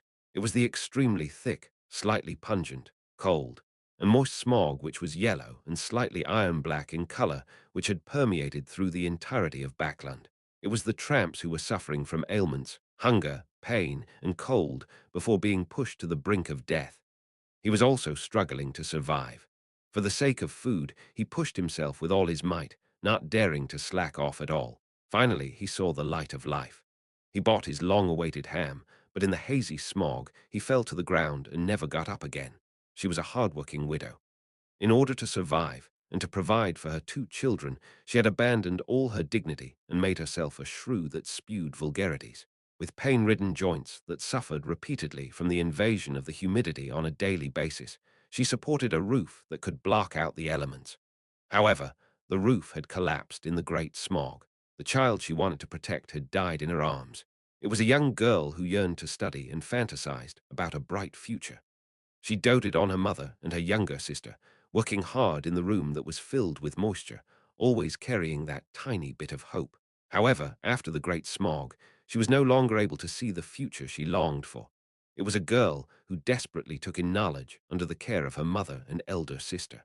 She had gone through too much suffering, and she walked out of her predicament one step at a time, hoping to improve herself. She hoped that her mother and sister wouldn't tire themselves out anymore, and that she would have a chance to let her family of three to live an ideal life. However, all of this ultimately shattered. In that terrifying smog, this girl was left alone. No matter how much pain or joy she felt, she was no longer able to share it with her mother and sister. That fantasy of her family life never appeared, nor would it ever appear again. They were living beings that fell to the ground like straw, one family after another, one human after another. They would never be able to erase the pain in their bones. It was a student who clearly had a bright future, but only half of his body was left. Thighs, intestines splattered all over the ground. They were children who returned home from school, only to suddenly realize that they had lost their parents and had become orphans. It was the pain of writhing on the ground while crawling with great difficulty. He was an ordinary person who wanted to approach the future, but was powerless to swallow his last breath. It was the people in the cemetery who were so silent that it made one's heart ache, or those who cried until they fainted several times. It was a land stained with blood. It was the air filled with gunpowder. They were cold and ruthless shells. And for the mastermind behind all of this, the greatest murderer, he would step up to the divine throne over piles of corpses, only to receive cheers and escape his mortal coils. Can you accept such a development? Can you accept such an arrangement? Can you accept such an outcome? After a moment of silence, Klein suddenly spoke with a deep voice. No, I can't. This voice immediately echoed in the room. It was layered and interlinked. No, I don't accept it. There were still lingering echoes in his ears as the corners of his mouth curled up. Klein gave a self-deprecating laugh. The seven deities already tacitly accepted it. What meaning is there even if you don't accept it? Once again, he fell silent. After a long while, he finally exhaled and said to himself with a calm expression, even if it's meaningless, some things still ought to be done. In this world, how could there be many things that were guaranteed to succeed, that they were of value and be of use? The corners of Klein's mouth curled up. He looked away, turned around, and entered the room inside the rental flat. Although he had already made up his mind, he had no intention of doing it rashly. With his current level and status, no matter how hard he tried, it would be difficult for him to affect George Ill's matters. Other than throwing away his life, there wouldn't be any other outcome. Furthermore, if this resulted in chaos in the Lone Kingdom during a critical period of the war, resulting in the invasion of the Fasak army, then the deaths and injuries of the innocent would only be 10 times or even 100 times worse than the great smog of Backland. All I can do now is make preparations. On the one hand, I have to improve myself. On the other hand, I have to make more preparations and patiently wait for an opportunity. Klein muttered silently to himself. He found a black sticky blob and split it into two before smearing one half uniformly on a mirror. This was a way to contact Demoness Trissy. However, when all the black objects disappeared, there was still no abnormality in the mirror. There's no response after being frightened by an angel like Miss Messenger.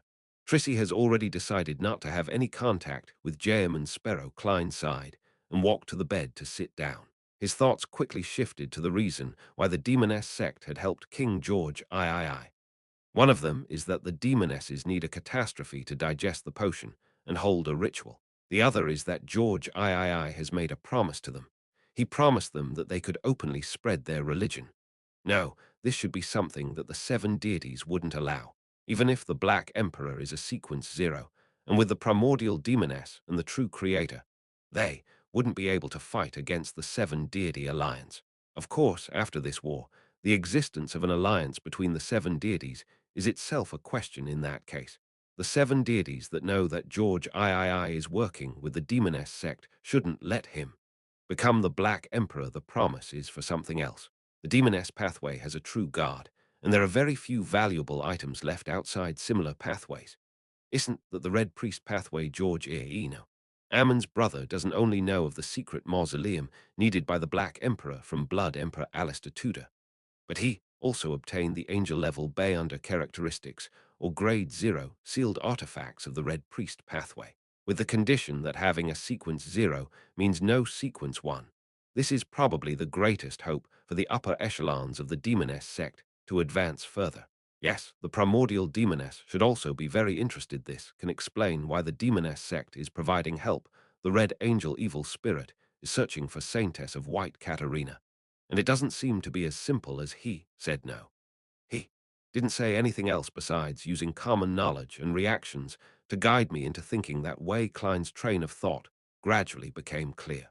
He decided to use Saintess of White Katarina as a breakthrough point, making her his next target.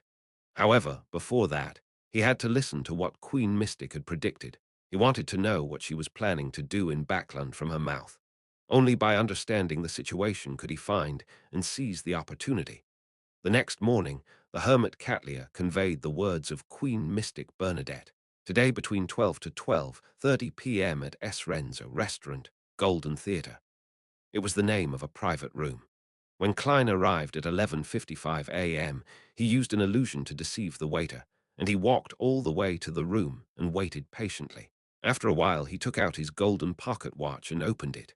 With that, he put away his pocket watch and counted down to 10 silently.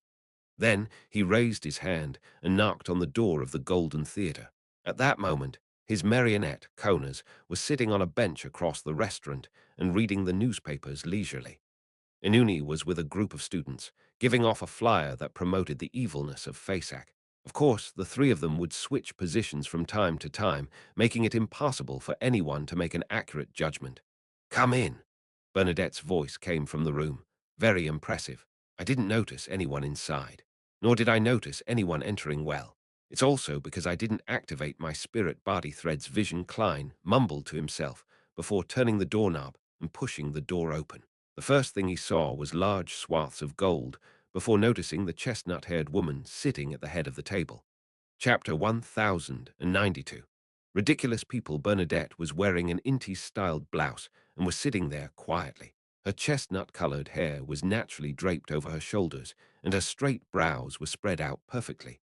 She actually had the aura of a female professional from Earth, one that had been in a high position for a long period of time. The Emperor's sense of aesthetics still has quite the influence over Queen Mystic. However, it's limited by the environment around her, and it cannot be fully manifested. Klein took off his hat and pressed it to his chest. He bowed slightly before casually pulling out a chair and sitting down. With a sweep of her blue eyes that resembled the deep blue sea, Bernadette's gentle and calm voice rang out. "Why did you contact me so urgently this time? Aren't you a clairvoyant? Didn't you receive a hint of a revelation?" Klein subconsciously replied in his mind before he felt that he was being too arrogant. This should be the after-effects of interacting with the Red Angel evil spirit for too long with his level. It would naturally affect the people around him. If he was willing, this effect would definitely turn into a form of corruption. Klein quickly did a self-analysis and made a judgment.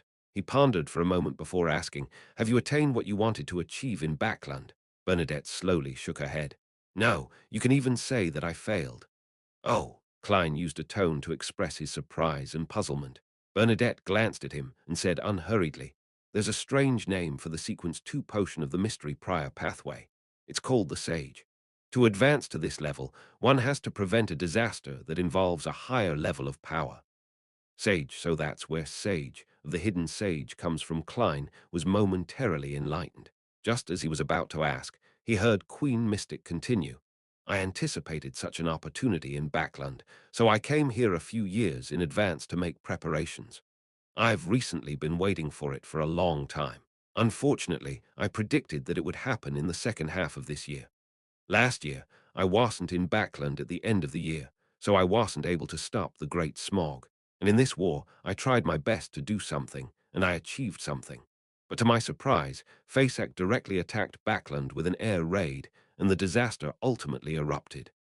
"That's why you said you failed." Klein nodded indiscernibly and said with a sigh, "I didn't expect the ones to start the war to be the Phasacians either."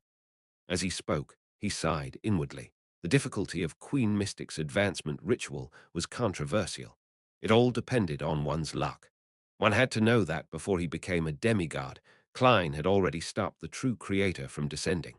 He had saved Tingen and Backland, which were feats that could definitely satisfy the ritual requirements of becoming a sage.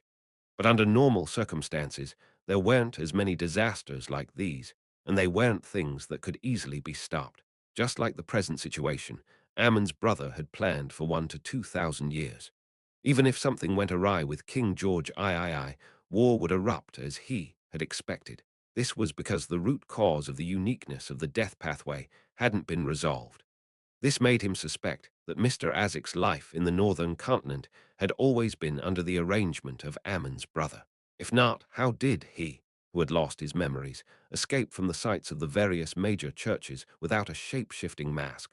More importantly, it was unknown why Azik had used his real name in this life, and this wasn't something that was suspected by anyone, nor did it incur any investigations. "Is this all part of your plan?"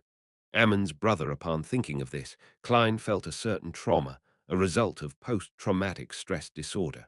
His body nearly trembled.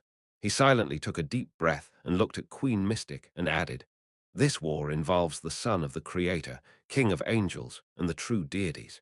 It's not something you can stop."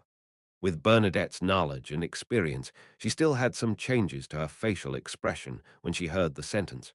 She repeated a few keywords in a low voice. "The son of the Creator, King of Angels, deities." She wasn't too surprised by this, as if she had already made a prediction. However, even if she was a clairvoyant, she wasn't able to pry into the script composed by Ammon's brother. After repeating it again, Bernadette fell silent for 2 to 3 seconds before sighing to herself. "So that's the reason." Klein adjusted his posture and thought. "Actually, to you, this war is also an opportunity. Next, there will be many disasters, including the clashing of powers at the angel level. I believe that you should at least be in control of a Grade 0 sealed artifact. You can stop certain matters from happening at the critical moment. Of course, you have to choose a good time and method. Bernadette nodded gently and agreed with what he said. She also tacitly acknowledged that she possessed at least one Grade Zero sealed artifact. Of course, as the daughter of the protagonist of the previous era, as the child Emperor Roselle doted on the most, it would be unbelievable if her father didn't leave her one or two Grade Zero sealed artifacts. What was more important was that Bernadette was already preparing the ritual needed to advance to Sage. This meant that she definitely had the corresponding sequence 2 Beyonder characteristic in her hands. To a certain extent, it was equivalent to a Grade Zero sealed artifact. After tacitly agreeing, Queen Mystic Bernadette's gentle but emotionless voice changed slightly. However, I still don't like war, even though it will give me a chance. I once hated him and couldn't understand him. That's why I didn't call him father for many years. It's because he did too many things against the trend of the times and hurt the innocent. I couldn't accept my heroic father turning into a crazy tyrant. And now, through the answers from the entity behind you and my own investigations, I somewhat understand his situation. I understand that he was suffering from despair, pain, and loneliness. I understand him as a drowning person, only struggling on instinct. When Klein heard that, he sighed and felt his emotions in turmoil. In this world, the only people who understood Huang Tao Roselle Gustav most were probably the two people sitting here. Of course, this feeling didn't stop him from sensing that Queen Mystic Bernadette's condition was a little different today. In the past few times they had met, this king's daughter had never said so much, nor had she opened her heart so directly. At most, she would play the tune of music, subtly expressing her sadness. After some thought, Klein pretended not to notice, and he asked, "When did he start changing? Do you think there was any prior warning or something worth paying attention to?" Queen Mystic Bernadette's deep blue eyes moved slightly, as though she had sunken into her trove of memories. After a while, she slowly said, "Not long ago, he proudly said to me, 'Haven't you always wanted to know what's surrounding our moon and other planets? In the future, our journey might be towards the Sea of Stars.'" The Sea of Stars, what's on the moon, and other planets. As Klein pondered over Queen Mystic's words, he suddenly recalled a key phrase and something. The key word was cosmos. That matter was, Mr. Dorr had once told Emperor Roselle that once he had the ability, he could take a look at the moon. That would resolve many of his doubts. The Emperor finally went. That hysterical diary, page uno, was written after this exploration attempt. He had unknowingly changed his personality, becoming extreme. Klein recalled the corresponding content. Under Queen Mystic Bernadette's gaze, he deliberated and said, "At your level, you should more or less know that there's corruption coming from the cosmos." Bernadette nodded and didn't pursue the matter. It was as though she knew that Jem and Sparrow wasn't sure either. She knew that only an angel-level demigod could detect and resist the corruption. After more than 10 seconds of silence, the topic was directed towards Klein's reason for being here. One of the reasons for this war is because the lone king, George III, discovered the 9 secret mausoleums left behind by the Blood Emperor, doing so with the intention of switching to the Black Emperor pathway and becoming a Sequence Zero. As such, he abolished the Grain Act. Klein didn't care if Queen Mystic knew anything about these matters. He followed his own pace and roughly told her everything without missing out any key matters. Finally, he said, "The Black Emperor does have the ability to revive, but once a new Black Emperor appears, the original entity would perish completely." The original entity here referred to Emperor Roselle, who might have succeeded before being assassinated.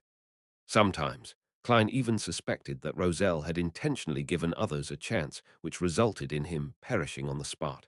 This way, when he revived from the astral world and regained his uniqueness and absorbed the 3 sequence 1 characteristics, he would no longer absorb the characteristics of knowledge emperor, arcane scholar, and the characteristics of another pathway. He could make himself pure, thus free from madness.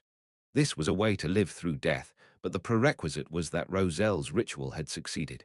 He had died during or after the ritual, and not before the ritual. Queen Mystic Bernadette took it all in before slowly saying, "You want to stop George III?" "Yes," Klein nodded frankly. "Why?" Bernadette pressed in an unperturbed tone. The corners of Klein's mouth curled up as he smiled. "Some ridiculous reasons that aren't worth mentioning." Bernadette's gaze landed on his face for a moment before she said, "That's enough. I'm also doing such things for something that has slim chances, one that's almost impossible to happen." We can cooperate on stopping George III. We're all ridiculous, people, Klein sighed and said. I'll give you the method to summon my messenger. All right. Bernadette reached out her right hand and lightly tapped the table. The fountain pen that was originally placed diagonally in front of her suddenly jumped up, as if it was held by an invisible elf, before writing fluidly on the paper. This is the method needed for summoning my messenger, said Bernadette calmly. Chapter 1093. The angels of the Fool Queen Mystic's powers are all very fantastical now. Fairytale-like. Klein glanced at the fountain pen that was writing on its own. He took out a pen and paper from his pocket and wrote the incantation to summon his messenger. He also indicated that each letter delivery needed the payment of a gold coin. Right on the heels of that, he handed the piece of paper to Bernadette and took the other party's piece of paper. He quickly scanned through it. An invisible creature that roams the upper realms, a strange spiritual body that is friendly to humans, a messenger that belongs solely to Bernadette Gustave. There's a certain difference between this and a standard incantation, but it's essentially the same. Queen Mystic must have deliberately changed it to this to prevent others from trying out the summoning incantation and using the connection between the messenger and the contractor to lock onto her for me. It doesn't matter. My messenger is an angel. Only she can threaten others, and no one can threaten her. Even if she were to meet Zeratul, she should have the ability to protect herself and escape. Klein mumbled inwardly and shook the piece of paper, igniting a scarlet-red flame. As she looked at the piece of paper turning into dark ashes amidst the flames, Queen Mystic Bernadette said without emotion, "What are your thoughts regarding the preventing of George Ill's matter?" Having already made some considerations, Klein deliberately spoke slowly. "First, don't be rash. Don't take risks that we can't bear. Don't hurt the innocent." If not for the fact that Queen Mystic Bernadette had mentioned earlier that she hated wars and hated harming the innocent, Klein wouldn't have said so directly to prevent exposing his weaknesses. He would have used a milder and more roundabout method to achieve his goal. Upon hearing this, Bernadette nodded slightly in acknowledgement. Then, there are only three possibilities. One is to destroy the ritual at the critical moment and let George Ill's advancement fail. The second is to attempt an assassination in advance so that he won't be able to hold the ritual. Klein deliberately didn't give his third idea as he first analyzed the viability of the first two possibilities. Assassination has an extremely slim chance of success. George III, or should I say, the one who will become Black Emperor, should be a sequence one, so it's not someone we can deal with. Even if Hyone has yet to advance to sequence one, he will definitely have acted ahead of time. Once he completes the preparations for the ritual and consumes the potion, he will be able to quickly digest it and build a foundation for the future. Of course, even if this situation has a very slim chance of happening, that person must be at least at the sequence 2 level. Furthermore, the Augustus family definitely has no lack of grade 0 sealed artifacts. Together with the protection bestowed to him, it's impossible for us to succeed. Here, he changed the way he addressed George III from him to him. After calmly listening to everything, Bernadette seemed to do an assessment. As long as we can create a good opportunity, a sequence 2 can also be assassinated, but at least one of us will die, or perhaps both of us. What she meant was that the grade 0 sealed artifact she wielded was sufficiently powerful, magical, and terrifying. However, if she wanted to fully utilize it, the price paid would be very high. In that case, there really is a chance. That's because I lied just now. If I really had to give it my all, I could still find Will Ossiptin, Palace Zorost, and Miss Messenger to help me. I can let them use the yesterday once more charm to recover their normal states for a short period of time. The problem is that I don't know how much of a price needs to be paid, or what kind of effects it would have on the situation. I also need to consider if it would end up involving kings of angels like Ouroboros and Ammon. It would be great if Mr. Azik woke up. With 4 angels and Queen Mystic's grade 0 sealed artifact, as long as we create an opportunity, we can even place our sights on a sequence 1. Of course, the chances of failure are extremely high, since there's no way to sustain it for long. Klein's heart was stirred when he heard that, but he didn't discuss it further. It wasn't that he wasn't willing to be honest during the cooperation effort, nor was it that he didn't trust Queen Mystic. Instead, Will Ossiptin and Palace Zorost were being pursued, so once there, whereabouts were exposed, it was very likely that it would lead to their deaths.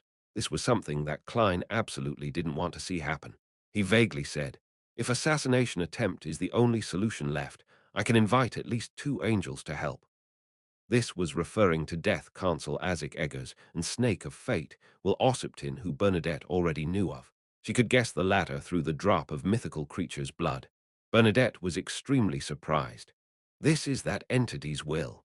Without the consent of the fool, how could his blessed seek the help of an angel? He has tacitly agreed to it. Klein spoke the absolute truth. Queen Mystic's blue eyes turned darker. She didn't say another word and only nodded slowly. As for Klein, he brought the topic back on track. The destruction of the ritual might be relatively simple, but it has to be done at the most critical moment. Otherwise, it will only be delaying George Ill's apotheosis. He has already received the tacit consent of the deities, so he isn't concerned about that. Even if the mausoleum is destroyed, it wouldn't take long for him to rebuild it, and it being destroyed at the critical moment will cause him to fail at the advancement and lose control to become a monster. No deity would allow such a creature to roam the world freely. A deity's descent will definitely happen to kill it off. The problem is that, with a king of angels' reminder and help, George III won't take it lightly. He will definitely arrange for the most secure protective measures. The difficulty might only be lower than directly killing him. This requires us to gather intelligence as soon as possible and find an incisive angle to be used. And be it the first line of thought or the second line of thought, it's best that you advance to sequence 2 in advance and become a sage. Bernadette nodded slightly to show that she understood. She then said, "What about the third line of thought?" Klein was silent for a few seconds before saying, "If the ritual was successful back then, and the Emperor had already advanced to sequence 0, then he would still have a chance to revive. As long as we could find the arrangements left behind by the Emperor before George Ill's apotheosis and allow him to return, the plot of George III will fail." He didn't use the word him to refer to Roselle as Bernadette did to avoid exposing his identity. Queen Mystic's eyes clearly flickered before they turned dark and reserved. She opened her mouth slightly and said, "Ill hand over selected diary entries to Catlia." Klein didn't discuss the matter deeply. Instead, he smiled and said, "Actually, there's still a fourth line of thought." Bernadette's eyebrows twitched as she expressed her doubts. "That's to do nothing. Let George III hold the ritual and attempt to become a guard while we wait for him to fail." Klein gave a self-deprecating laugh. The higher the sequence is, the greater the chance of failure. This was actually the truth. Even if there was the script written by Ammon's brother with the road to success completely paved, and even if George III had perfectly digested the previous potions, the odds of him successfully advancing to become a guard didn't exceed 50%. Of course, what Klein said was just a self-deprecating remark. Queen Mystic didn't immediately respond. She looked seriously at Jaeman Sparrow for a few seconds before saying, "The feeling you give off to me now is different from the previous few meetings.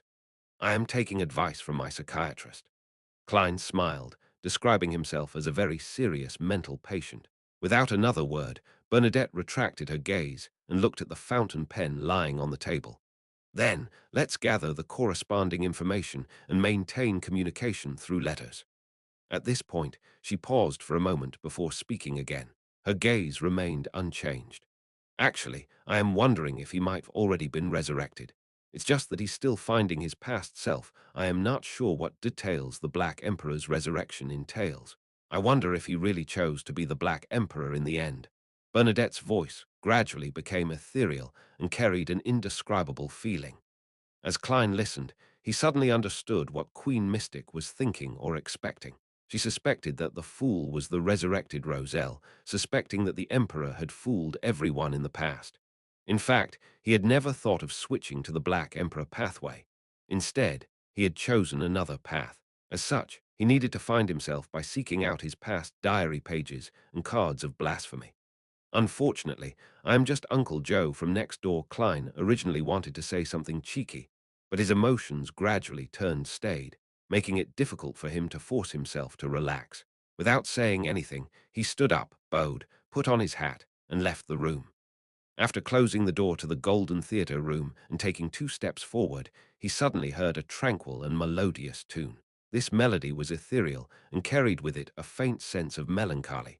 After pausing for a few seconds, Klein turned towards the hall and left with flaming jump. City of Silver, a team gathered at the city gate and was about to set off.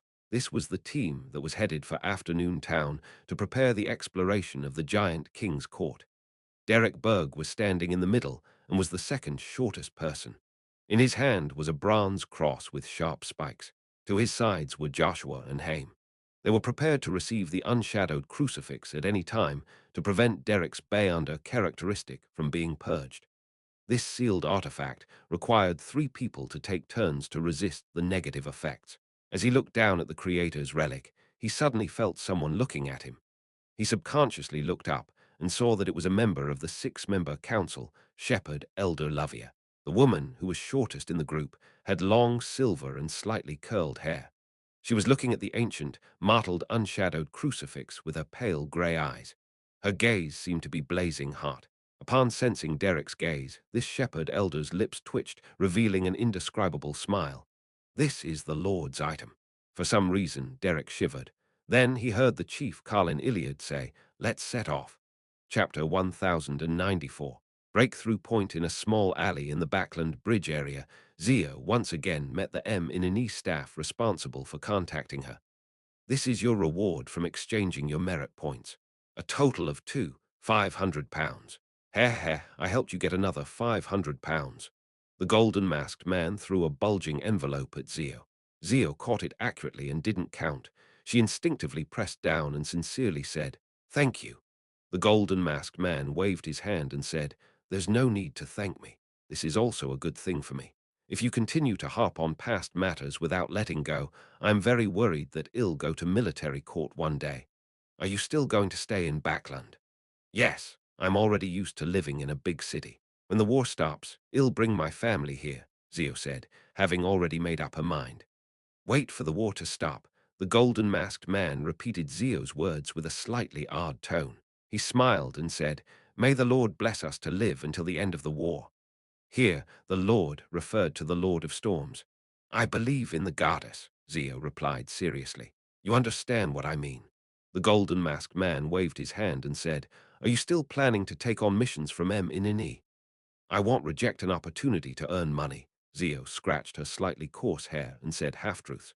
"Yes." The golden-masked man nodded and said, "The main thing to take note of during the war is to deal with spies from all over the world. If there's a suitable mission for you, it'll look for you." "All right," Zio replied without staying any longer. She cautiously and carefully retreated out of the dark alley. After watching her figure disappear, the golden-masked man looked at the shadow in the corner and said, "She was likely used by some particular faction. She was abandoned after she stopped investigating the matter." In the shadows in the corner, a deep voice sounded. "On the surface, it looks like that, but there's no need to pursue or worry about the truth. Even if she can figure out the truth and spread it, it will not affect His Majesty's matters. Heh heh, the Church of Evernite has already tacitly agreed." "That's for the best," the golden-masked man silently exhaled. After returning to her residence at the edge of East Borough, Zio said to Fours, who was sitting by the bed and reading the newspapers, "I received £500. Fours put down the newspaper, her eyes moving slightly as she focused on making calculations. "That's enough." Zio had savings of more than £600, and with the £500, other than her necessary expenses, she had £31 to spend freely, and her purchase of the Judge Potion formula was £2,000, and the Bayonder characteristic was £500. In other words, she was still short of £400, something that Fours could lend her. After borrowing this sum of money, Force savings would be reduced to £780. However, this didn't affect her at all. She had the subsequent potion formula and main ingredients, so she didn't have many expenditures for a long period of time into the future. Occasionally, she could even earn a little from renting out Leymano's travels. "Yes," Zio nodded. "I'll complete the transaction as soon as possible and strive to advance to Sequence 6 as soon as possible." Seeing that her friend's matter was settled, Fours turned to worry about herself. "I don't know when my scribe potion will be completely digested. Now that the war has broken out, it will be much safer with the ability to travel. The crux of a scribe is definitely recording." When I become a judge, Yao'll have new Beyonder powers to repeatedly record. This should be able to speed up the digestion of the potion. Zio pulled a chair over and sat down, for sighed. I suspect that, other than the recording of Beyonder powers, I need to record down the sights and customs of different places. Only then can it be matched with the subsequent traveler sequence. But with war having broken out now, it's fine if I go further inland, but it will be difficult and dangerous if I go somewhere else. Sigh, the price of bread is rising. The price of 1 pound of bread has risen by a farthing. It's even more expensive than before the Grain Act was abolished. Indeed. Zio thought seriously and agreed with forced conclusion. The two fell silent. After about 10 seconds, Zio suddenly had an idea. Actually, there's a very simple solution. What? Fors sat up slightly and asked. You can spend money to hire that person to take you traveling. Zio was very careful not to mention specific code names and actual names. You can be thrown somewhere unfamiliar each time for 3 to 4 days, or even a week. Then, you wouldn't take long to record all kinds of customs and traditions. Besides, you can rent some mystical items from him from them tow record Beyonder powers. This can both improve your strength and help your digestion. That's right. Force eyes lit up when she heard that. Only then did she realize that her usage of the tarot gathering was very superficial. After the pleasant surprise, Force gradually frowned. This method meant that she had to frequently deal with the world jam and sparrow, and the thought of the crazy adventurer left her trembling. Indeed, there's nothing that doesn't require a price to digest the potion. I can only take the risk finally. For's made up her mind to make the request next week at the tarot gathering, in an apartment several streets away from where Zio and For's stayed. After returning from the S. Wren's restaurant, Klein was sitting in front of a table. He quickly flipped through today's newspaper and summarized the important information he had received. The Fasak Empire's Sanya Sea Fleet has retreated from Pritz Harbor.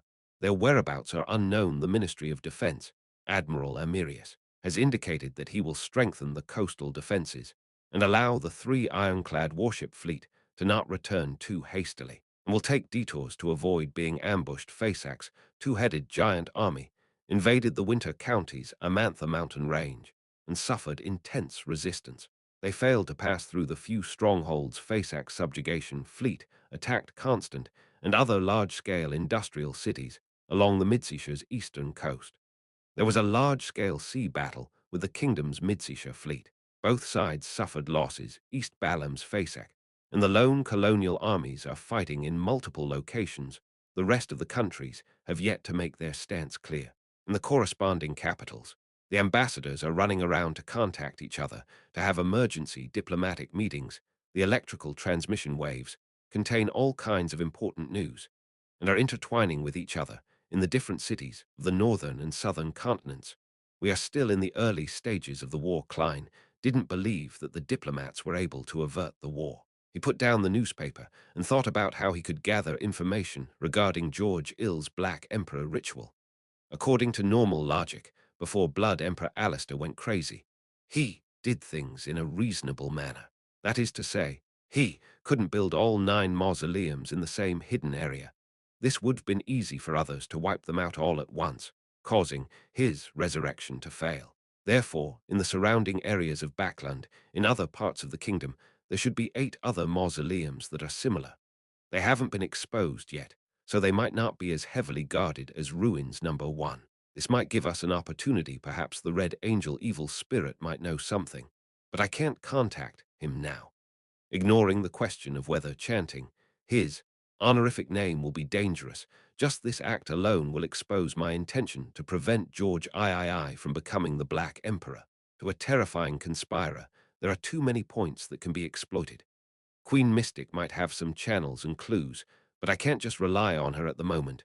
The Church doesn't know how many of the Blood Emperor's secret ruins there are, or where they are attacking a key figure beside the king, such as a demigod from the royal family who is deeply involved in this matter. They must be on their guard. Furthermore, the angel of the Augustus family and that ancient secret organization would most likely be watching everything, one in the open and one in the dark in addition. As long as the royal family's demigod ends up in an accident, George III would definitely guess that someone is trying to stop him from becoming a god. Yes, Demoness of White Katarina will be easier to deal with than the demigods of the royal family. It would attract much less attention whom, theoretically speaking, George III, who has been tacitly accepted by the few major churches, no longer needs to work with the demoness sect. Not that there is a need for that. If not for some particular reason, the two sides would have been completely tied together in this matter. The first thing he needs to do now is to cut off ties with the demoness sect. Of course, he would most likely not betray the demoness sect directly. On the one hand, the demonesses are also adept at ploys, so they wouldn't be unwary. On the other hand, if they anger the upper echelons of the demoness sect, George Ill's Black Emperor ritual might not be that safe. This is a secret organization with a true deity, grade 0 sealed artifacts, and angels. As long as George III is still rational, the correct method is to follow the agreement and give everything that needs to be given. Then he will send the members of the demoness sect away. During this process, he will use the help of angels from the mind domain or even a king of angels to erase the key memories of the demon sect participating in the matter. If that's the case, even if Demoness of White Katarina goes missing for some time, it wouldn't alert George III. He might not even know. And from the perspective of the demoness sect, the matter has come to an end. The various churches have also tacitly agreed to it. They no longer need to hide like they did in the past and can move about freely. This gives me and Queen Mystic a chance. Yes, Vice Admiral Ailment will likely appear again. From her appearance and the attitude of Demoness of White from back then, it can be determined that she and Katerina are related by blood. With this in mind, Klein heaved a sigh of relief. He cast his gaze out the window and silently muttered, I hope Anderson and Danitz can find that pirate admiral as soon as possible. I hope that the City of Miracles in Grossel's travels can effectively destroy the influence of the mind domain. And all he could do now was to wait patiently. Berserk Sea, Thoreau's island. Danitz said to Anderson in delight, I just learned that the southwest region of this place isn't a normal sea route. There's an island with no resources but is hidden enough. Chapter 1095. Acting as himself, you suspect that Vice Admiral Ailment's fleet is hidden there? Anderson asked in thought when he heard Danitz's words. Danitz replied in excitement, It's very likely. Didn't the Black Death vanish after steering towards the west and after leaving Thoreau's island? Anderson curled his lips and chuckled. If Vice Admiral Ailment's whereabouts were so easily discovered by you, why would she need to hide? How can islands that you can find out about be considered hidden enough? Hey, what do you mean by that? Danitz felt like he had been mocked. Anderson shrugged. I don't mean anything. I'm just using my brain to analyze it. That island should exist, but it either belongs to the type that many people here know about, or it's intel that someone deliberately released. If it's the former, Vice Admiral Ailment Tracy's fleet definitely wouldn't be hiding there. If it's the latter, that would be interesting. Who would release this intel? Danitz was still a little angry at first, but later he began analyzing Anderson's line of thought. A trap set up by some pirates or adventurers. However, an island without any resources isn't enough to lure others into exploring it. Vice Admiral Ailment herself, to figure out who's investigating her whereabouts, Anderson smiled. That's right. After my teachings, you've improved quite a bit. Otherwise, I suspect that even if you drink the Conspirer potion, you wouldn't be able to enhance your brain. Yow'll only mutate and turn your enemy stupid, bringing him down to a level at which you're familiar with, and then defeat him with experience. I didn't say that. It was Emperor Roselle. After this period of searching, Anderson had already helped Danitz obtain one of the main ingredients of the Conspirer potion and nearly all the supplementary ingredients. He was just one step away from success. I suspect that you have such an ability, Danitz muttered softly in response. Anderson ignored him and continued. If Vice Admiral Ailment got someone to release the news herself, the secret island must be a trap. Perhaps there's nothing other than a mirror that monitors the ships and humans that approach the island. Or perhaps it might be an important gathering base of the demoness sect that Jaem and Sparrow mentioned. Then, what should we do next? Danitz subconsciously asked. Anderson chuckled when he heard that. You can't even figure out such a simple matter. Naturally, well, seek out the person you heard this intel from. After finding the source of his information, we can trace it back, and well, eventually find something. That's right, Danitz wanted to nod in agreement, but the words that reached his mouth turned into a heh. nearing dawn, on the second floor of a casino. Bart, with his brown hair, yawned and walked into his room. Before he could use the moonlight outside the window to light the candle, he suddenly saw a bright white flame light up in front of him, momentarily blinding him. Bart's heart tightened as he pounced to the side and rolled. After rolling twice, he suddenly stopped his actions, as though he had been petrified. This was because there was a bone-chilling coldness and a slight pain around his neck. This made him have no doubt that if he proceeded any further, blood would definitely spray onto the roof. "What do you want?" At that moment, Bart's vision had recovered. He saw a blond man with one hand in his pocket and a black short sword in the other. Beside him was a man wearing a black cloak that covered half of his face with a hood. Danitz didn't answer Bart's question as he looked at Anderson in surprise. "Why didn't you disguise yourself? If you disguise yourself, how can you let others know who to hate?" Anderson replied with a nonchalant look. Danitz exhaled. "Thankfully, I haven't been infected by this crappy habit of yours." "It's fine," Anderson said with a smile. "Any random person on the island can know who I've been hanging out with." "Dogsed," Danitz cursed. Bartz, who had Anderson's sword at his neck, didn't dare to move. All he could do was listen quietly. He felt as though he had returned to Trier and was watching a comical scene. What are the two of them here for?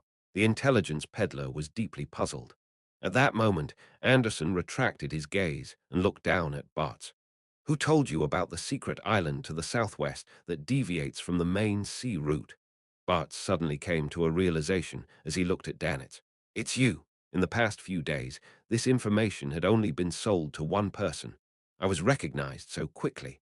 Danitz was momentarily at a loss as to how to respond.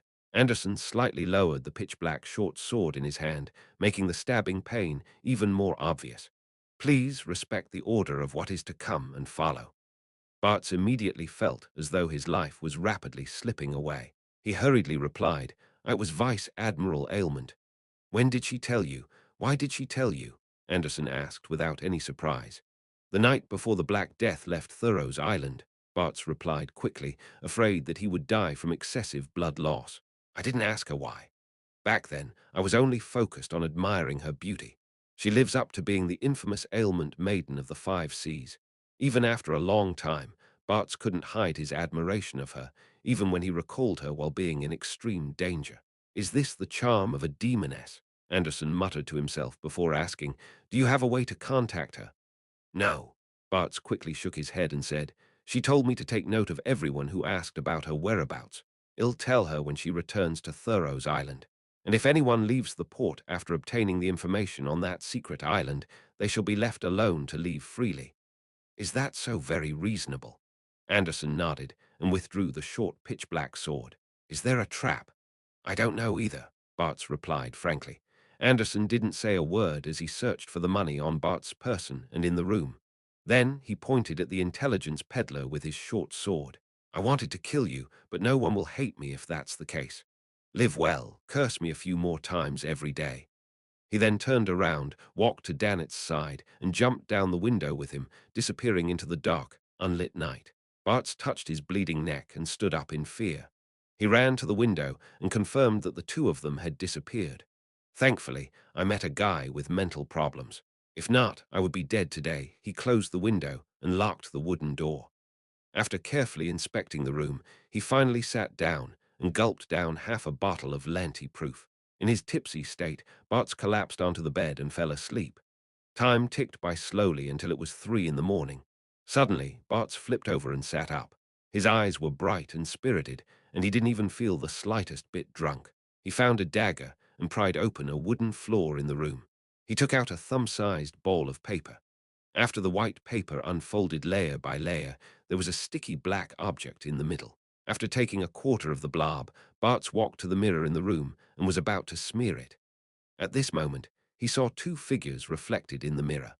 One of them was wearing a white shirt and a black vest with one of his hands in his pocket, and the other carrying a short sword. The other wore a black cloak that didn't reveal his face. Just as Bart's pupils dilated, Danitz punched the back of his head, causing him to faint. And his final memory was a voice with a smiling tone. He really didn't disappoint. After dealing with Bartz, Danitz bent down to pick up the sticky substance that had fallen to the ground. He chuckled and said, This fellow actually believed you. He believed that you didn't kill him because you wanted him to hate you. The conversation he had with Anderson was actually a rehearsed play. It was to make it reasonable for Anderson to let Bartz go without being suspected. This means that you acted sufficiently well, Anderson said with a smile. It's truly different when you're acting as yourself. Dogsht, Danitz cursed without any qualms. He then sighed.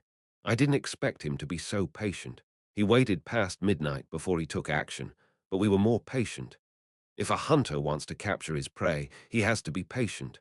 Sometimes he can wait a few days, Anderson replied. To the two of them, there was actually nothing they could do. Be it a hunter and provoker, or pyromaniac and reaper, none of them were good at mediumship, much less having the ability to hypnotize others. In order to obtain information, other than interrogating and threatening others, they had to work hard on scheming. This is very reasonable, but in the future, it will be done with the words I used to school others. Danitz looked at the black sticky blob in his hand and said, It seems like it should be applied on the surface of the mirror before contacting Vice Admiral Ailment. That should be the case. However, what's the point even if we contact her? Are we going to ask her out on a date to join us for breakfast at Thoreau's Island? Anderson marked. Danitz knew that he and Anderson were unable to influence the person in the mirror. All he instinctively wanted to do was to do something more, so as to better complete the task that Jam and Sparrow assigned him. He frowned slightly and said, Then what should we do next? Of course it's to contact Jam and Sparrow. Let him handle the aftermath. This fellow is very mysterious in every aspect, so he should have a way to resolve it, Anderson said, with a tusk. Besides, the mission he gave us is to seek out Vice Admiral Ailment's whereabouts, and there are results already now. Danitz acknowledged and began taking out the candles and other items for the ritual. What are you doing? Anderson asked with an odd expression. Danitz set up the altar without looking back, summoning Jam and Sparrow's messenger. Anderson fell silent for a few seconds before saying, I'll go out for a smoke first. Chapter 1096. Cooperation at just past 6 in the morning, the entirety of Backland remained dark. It was very quiet, with most areas being illuminated only by the street lamps. Wearing his pajamas, Klein sat on the bed and looked at Miss Messenger, who was carrying 4 heads. He rubbed his temples and asked helplessly, Who sent the letter? Why couldn't he have a good night's rest? The 3 heads in Rionette Tunker's hands replied one by one. That particular, brainless servant of yours, Danitz, he prayed in the middle of the night in the past, and now he's sending letters in the morning. Klein took a deep breath and slowly exhaled. Following that, he received the letter from Miss Messenger. When he opened it, his expression gradually turned solemn. This was because Danitz and Anderson's discovery of Vice Admiral Ailment Tracy's location was extremely untimely. According to Klein's deductions, it wouldn't take long for the pirate admiral and demoness of White Catarina to regain their freedom. They wouldn't be hiding much, making it easier to find them, now that they had dealt with the intelligence peddler, Bartz, and obtained the items to contact Tracy from him. The greatest possibility was that they had frightened the target and made her continue hiding. Of course, Klein could seek the help of Queen Mystic Bernadette to find a way to lock onto Vice Admiral Ailment through the mirror. However, the problem was that he suspected that the target's hiding place was an important stronghold of the Demoness sect. It might even be the headquarters where there were Grade 0 sealed artifacts. This way, even if he had confirmed the whereabouts of Tracy, he wouldn't dare to teleport over to capture her. Hence, any contact would alert the pirate admiral. And if he didn't take the opportunity to contact her, regardless of whether Bartz was dead or alive, the news would spread after daybreak. Similarly, Tracy would be on guard. Seriously, however, this is also because Anderson and Danitz don't know the truth.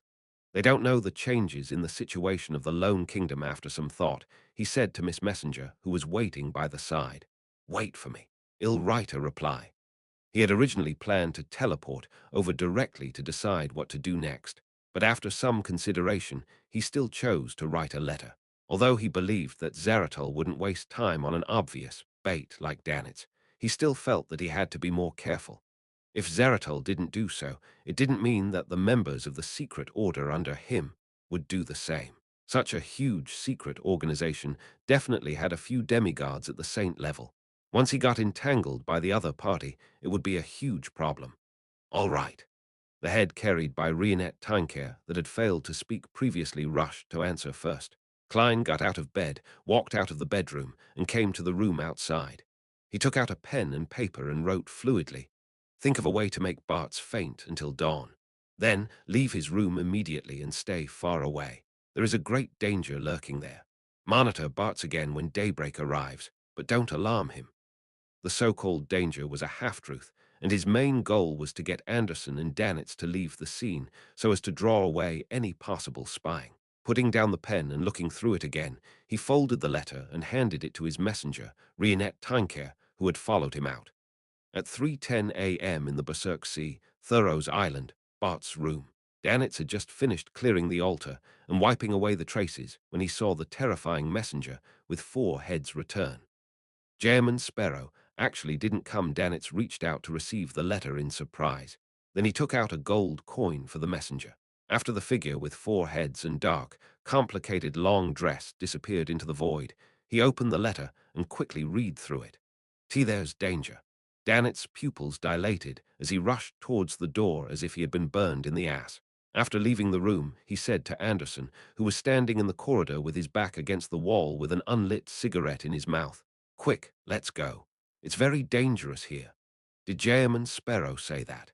Anderson was taken aback as he asked thoughtfully. "Yes, how do you know? Couldn't it be that I discovered something?" Danitz replied instinctively. "You, heh." Anderson chuckled and asked rather relaxed, "What else did he say?" "Aren't you nervous? Jayman Sparrow is very reliable on such matters." Danitz's focus was completely off. Anderson fell silent for a moment before saying, "His messenger is more reliable. At least within the few minutes of his messenger's return trip, there won't be any danger here." If there really was any danger lurking here, they would silently shrink back when they saw the messenger. Danitz originally wanted to reply that it may seem so in terms of her image, but for some reason he instinctively gave up on that sentence. He switched to saying, "Jayman Sparrow also said to let Bart's pass out until dawn so that we can monitor him again when the sun rises without exposing ourselves." Anderson frowned. "What does he want to do? There won't be any latent dangers anymore once the sun rises." Without waiting for Danitz to respond, the strongest hunter of the fog sea turned around and entered the room. He took out a small metal bottle he carried with him and pulled out the stopper. He placed it at the tip of Bart's nose and moved it back and forth. "It's done. Let's go." Anderson didn't hide his curiosity as he surveyed the area before leading Danitz out of Bart's room and walked far into the distance. Backland, Empress Borough, inside the Hall family's luxurious mansion. At 7:25 a.m., Audrey suddenly woke up from her dream. She dreamed of the boundless grey fog and dreamed of the world German Sparrow asking her to help hypnotize someone, making the target forget everything that had happened in the past 6 hours, as well as all the people who asked about a particular secret island. This is something that can be used as contributions needed for the manipulator potion formula and Bayonder characteristic also. Mr. World said that he would donate £7 for the war efforts. Audrey got off the bed very lightly and put a teal cloak over her white nightgown. Following that, she followed German Sparrow's instructions and set up a ritual, praying for Mr. Fool's bestowment. The illusory door quickly took shape and opened, sending 3 items flying out and landing on the altar. One of them was a thin, human-skinned glove, the other was the instruction manual on a piece of paper, and the other was a neat stack of cash that wasn't tied up. "This is creeping hunger." Audrey scrutinized the altar and thanked Mr. Fool. Then she put on the glove and, according to the instruction manual, activated the spirit of the traveler. When the glove turned transparent, the 12 sacred angels with fiery wings suddenly appeared in front of her. "This is the angel's embrace that Mr. World has requested. Its effect is to interfere with divination and prophecy powers at the scene so as to ensure that my identity won't be exposed." Audrey's eyes darted around as she changed the lie accessory which she had already prepared into a silver mask, and she wore it on her face. Following that, she followed the coordinates given by the world German Sparrow and began the teleportation step. During this process, the strange scenery of the spirit world and all kinds of strange creatures left a deep impression on her. However, before she could carefully observe them, she arrived at her destination. She saw that the colors were saturated, and the stacked scenes rapidly faded away, becoming normal. It was still late at night outside. It feels like I've recovered my feelings and mood from when I first entered the mysterious world. Audrey analyzed her mental state and focused her attention on the target, lying on the floor in the room she was in. It was an unconscious man. The door to his body of heart and mind was rather weak, meaning that he was someone who could easily be charmed, even if it didn't involve Beyonder powers. Hypnotizing such a target wasn't difficult for Audrey. However, in order to digest the potion, she decided to use dreams to help with the hypnosis. The unconscious Bartz had a dream. He dreamed of a blurry female figure. In his dream, he believed that she was the most beautiful woman in the world, a perfect state that Vice Admiral Ailment Tracy could achieve. Bartz wildly chased her as he ran back and forth in the wilderness, hills, and mountains. However, he couldn't catch up to her, as though he had left behind something very important. After an unknown period of time, he woke up from exhaustion and slowly recalled what had happened last night. He was in a bad mood because of him losing money. He had fallen drunk after drinking only half a bottle of Lanty proof. Up to now, his temples were still throbbing in pain. I even knocked the back of my head. Bartz rubbed the swollen area and lumbered back to the bed. He fell into it and continued sleeping. And for Audrey, who had completed a milder form of hypnosis with the Dreamwalker's powers, she had long followed the world Jem and Sparrow's instructions and restored the scene completely, leaving nothing suspicious behind. This was the ability of a senior spectator. Then she teleported back to Backland and sacrificed creeping hunger to Mr. Fool. The entire process didn't cause much of a stir. The Church of Evernite Beyonders in charge of protecting the whole family were completely unaware. After dealing with all kinds of traces, Audrey pulled a bell and let the maidservants waiting outside enter. Her personal maidservant Annie gestured for the other maidservants to get busy as she said to Audrey, "Miss, there's a piece of news from the Bursary Foundation."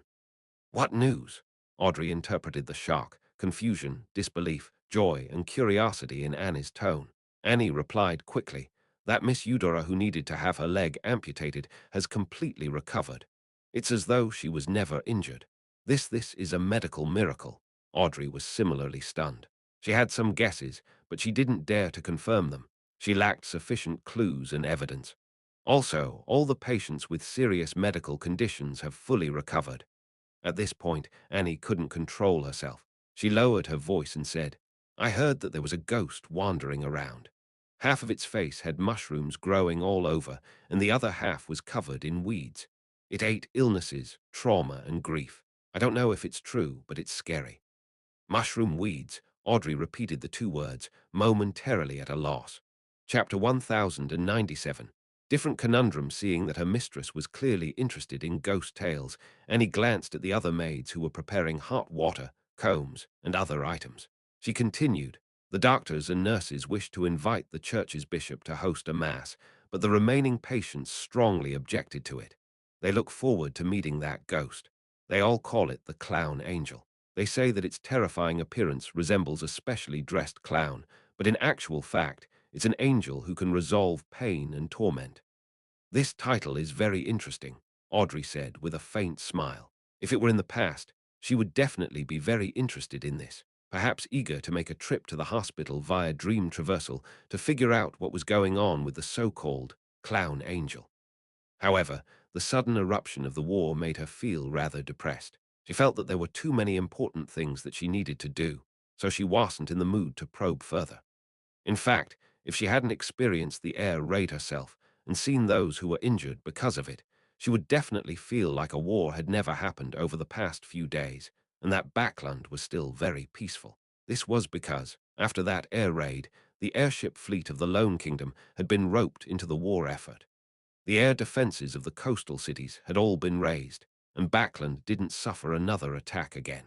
Currently, the battle between Fasak and Lone was mainly focused in three Winter counties, Amantha Mountain Range, the heavy industry metropolitan area along the Midseshire's east coast, and the few harbors along the Sanya Sea coast. Furthermore, they were in a deadlock, with no side gaining an advantage over the other.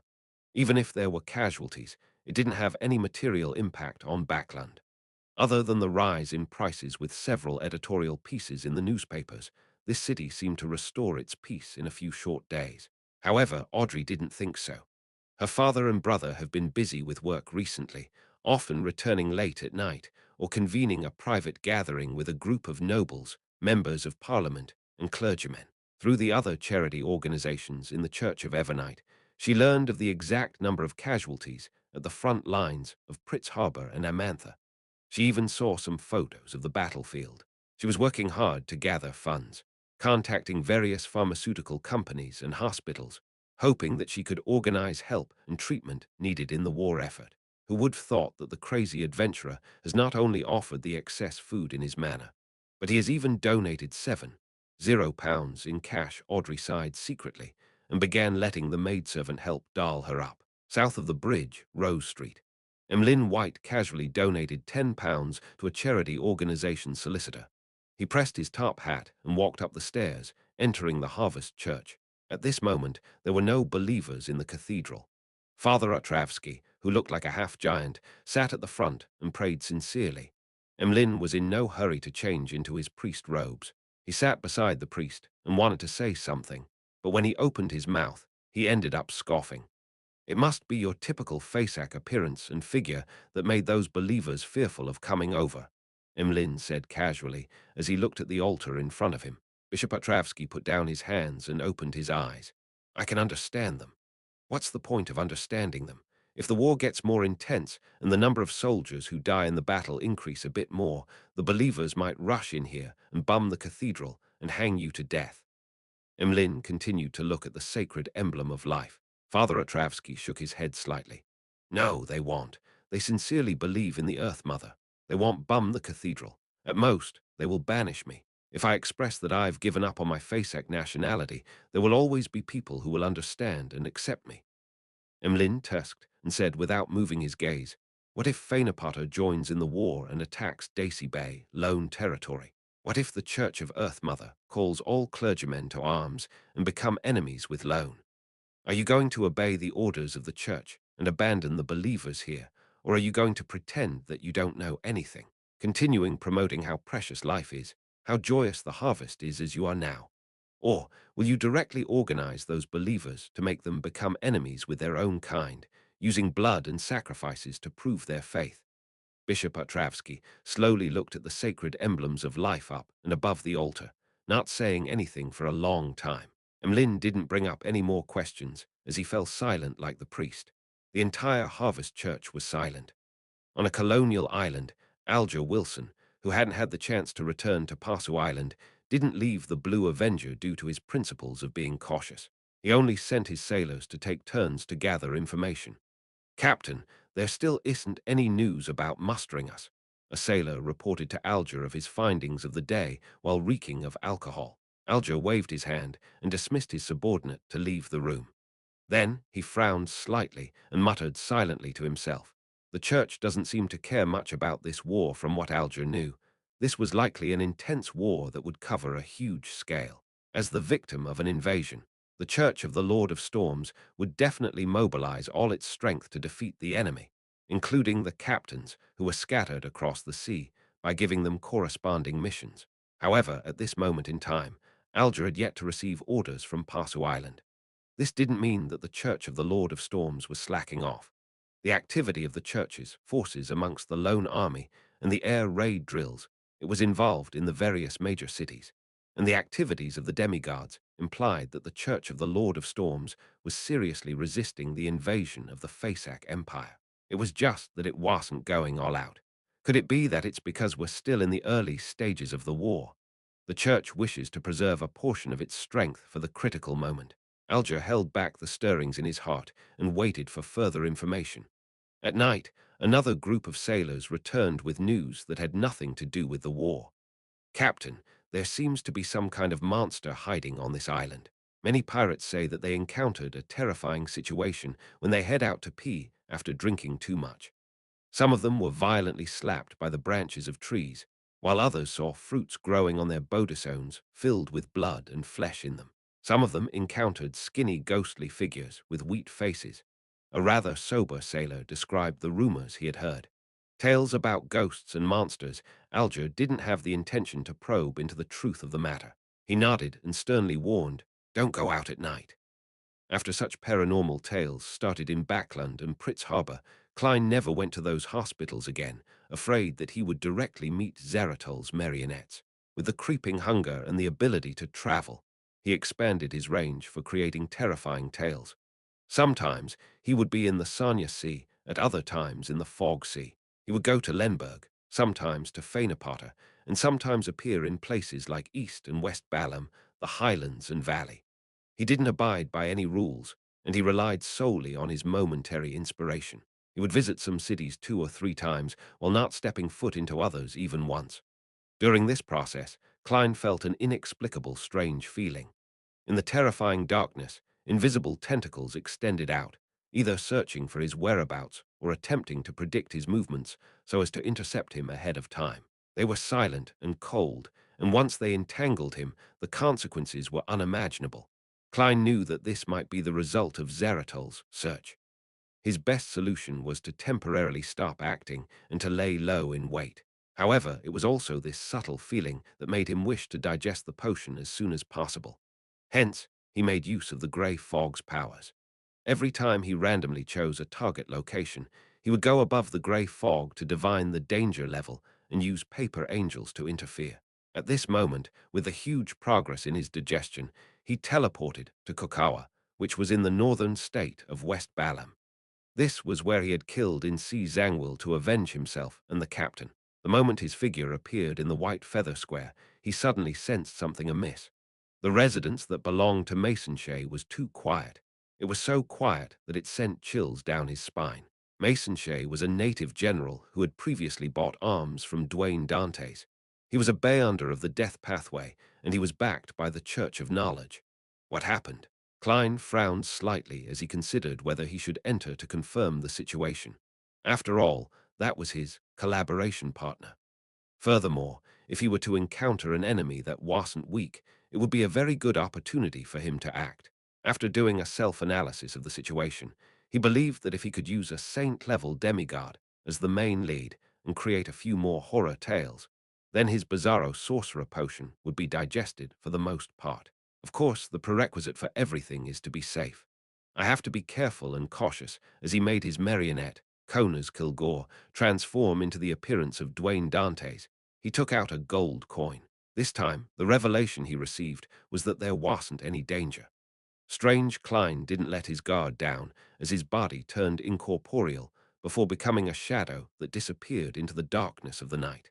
As for his marionette, Kona's Kilgore walked slowly towards Masonche's mansion with his face facing down. This was the ability to hide in the shadows that creeping hunger provided itself. As for the other marionette, Inuni, he was waiting about 1,000 meters away. As for the few rats that belonged to the marionette, they were spaced out nearly 1,000 meters away from each other, but they were unable to do anything. Soon, Dwayne Dantes arrived in front of the general's residence and activated his spirit-body threads vision. What entered his vision were black illusory threads that were grown in a messy fashion. They seemed to come from different people, but they also had an obviously similar aura. And normal spirit-body threads didn't exist at all. After a few seconds of silence, Dwayne Dantes extended his right hand and pushed open the closed door. The scene inside was completely different from what he remembered. The pillars that were covered with golden foils, the golden sculptures on the walls, and gorgeous stairs were now rolled into a bunch like a huge porcupine with golden spikes growing out of it. On the ground, there were sharp stone pillars and shattered glass everywhere. Apart from these, there were more illusory bookshelves in the hall that didn't appear real. There were pools of black shadows hidden in different spots on the bookshelf as they curled and stretched like eyes from time to time. As the door opened, the pool of liquid-like shadows suddenly came alive and produced the same sound. "It's you. My prediction was right. You're the one who can help me out of my conundrum." Chapter 1098. Contribution Accumulation. Upon hearing the words of the pools of black shadows, a figure suddenly appeared in Klein's mind. It was the elder in a white robe with inlaid brass lines. His hair was completely white and neatly combed. His pair of grey-green eyes left a deep impression on him. He claimed to be a member of the Church of Knowledge, and that he was in charge of matters in West Balam and had a close relationship with Masonche. Back then, he had suddenly paid a visit to Dwayne Dantes, giving the excuse for his visit as him having predicted that he would be in a very troublesome situation in the future, and that someone he met during that time period would help him resolve the problem. After some thought, he slowly said, "Luca Brewster." "Yes, it's me. You actually still remember me." In the different parts of the illusory bookshelves, the pool of liquid-like shadows rushed to answer. Their voices were no longer uniform. They were layered over each other, echoing endlessly. Even though he was separated by his marionette, Klein's ears still rang, and he felt a sense of dizziness. This isn't a normal sound. It contains a certain inclination towards losing control or experiencing mental corruption. The illusory bookshelves themselves are just for show, just as this thought flashed through Klein's mind. He heard the black shadows curling and extending at the same time. "Sorry, I was too agitated just now and couldn't control myself." Hiding in the shadows outside the mansion, Klein controlled his marionette, Kona's Kilgore, and said, "What did you encounter? How did you end up like this?" The black figure sighed and said, "The adjudicator of the Fainapata military, Bella Costa, and the Church of Earth Mother's Archbishop Martina jointly attacked this place, with their main target being me. I had no choice but to activate my mythical creature form and make them temporarily retreat. Seeing as you entered without noticing anything, you must have teleported here. You're also a demigod. You should know that once you reveal your mythical creature form, it won't be easy for you to return to normal. I was also affected by inclinations towards going insane, and I nearly lost control. Fortunately, I was once a mysticism magister and had mastered many strange but effective mystic arts. Hence, I sealed myself to a certain extent at the critical moment and ended up like this. Sigh, this can only last for some time. The madness is still eating at me. I've already contacted the sea, and it wouldn't be long before a helper comes. However, I don't know if I can last that long. I was just thinking that this should be that very troublesome conundrum in the prophecy, and I was wondering if the person who could help me solve this problem would appear. I'm so happy that you're here. This proves that my prediction and interpretation wasn't wrong. This has improved my mental state. He really is a demigod who's determined to see his predictions succeed. If I were to turn around and leave at this moment, would you just break down and lose control on the spot?" After lampooning silently in his heart, Klein began thinking about the key information that was revealed by Luca Brewster. The Fainapata military and the Church of Earth Mother had begun taking action. He then got his marionette, Kona's Kilgore, to take out a gold coin and flick it before reaching out to catch it. From what he knew, the clergymen of the 7 churches were focused on maintaining order and ensuring the safety of their believers, regardless of the situation. From this angle, it was impossible for Luca Brewster to be a devil or a demon. As for the impression that Vice Admiral Iceberg and Detective Isengard Stanton gave him, it made him feel that the Church of Knowledge wasn't too bad.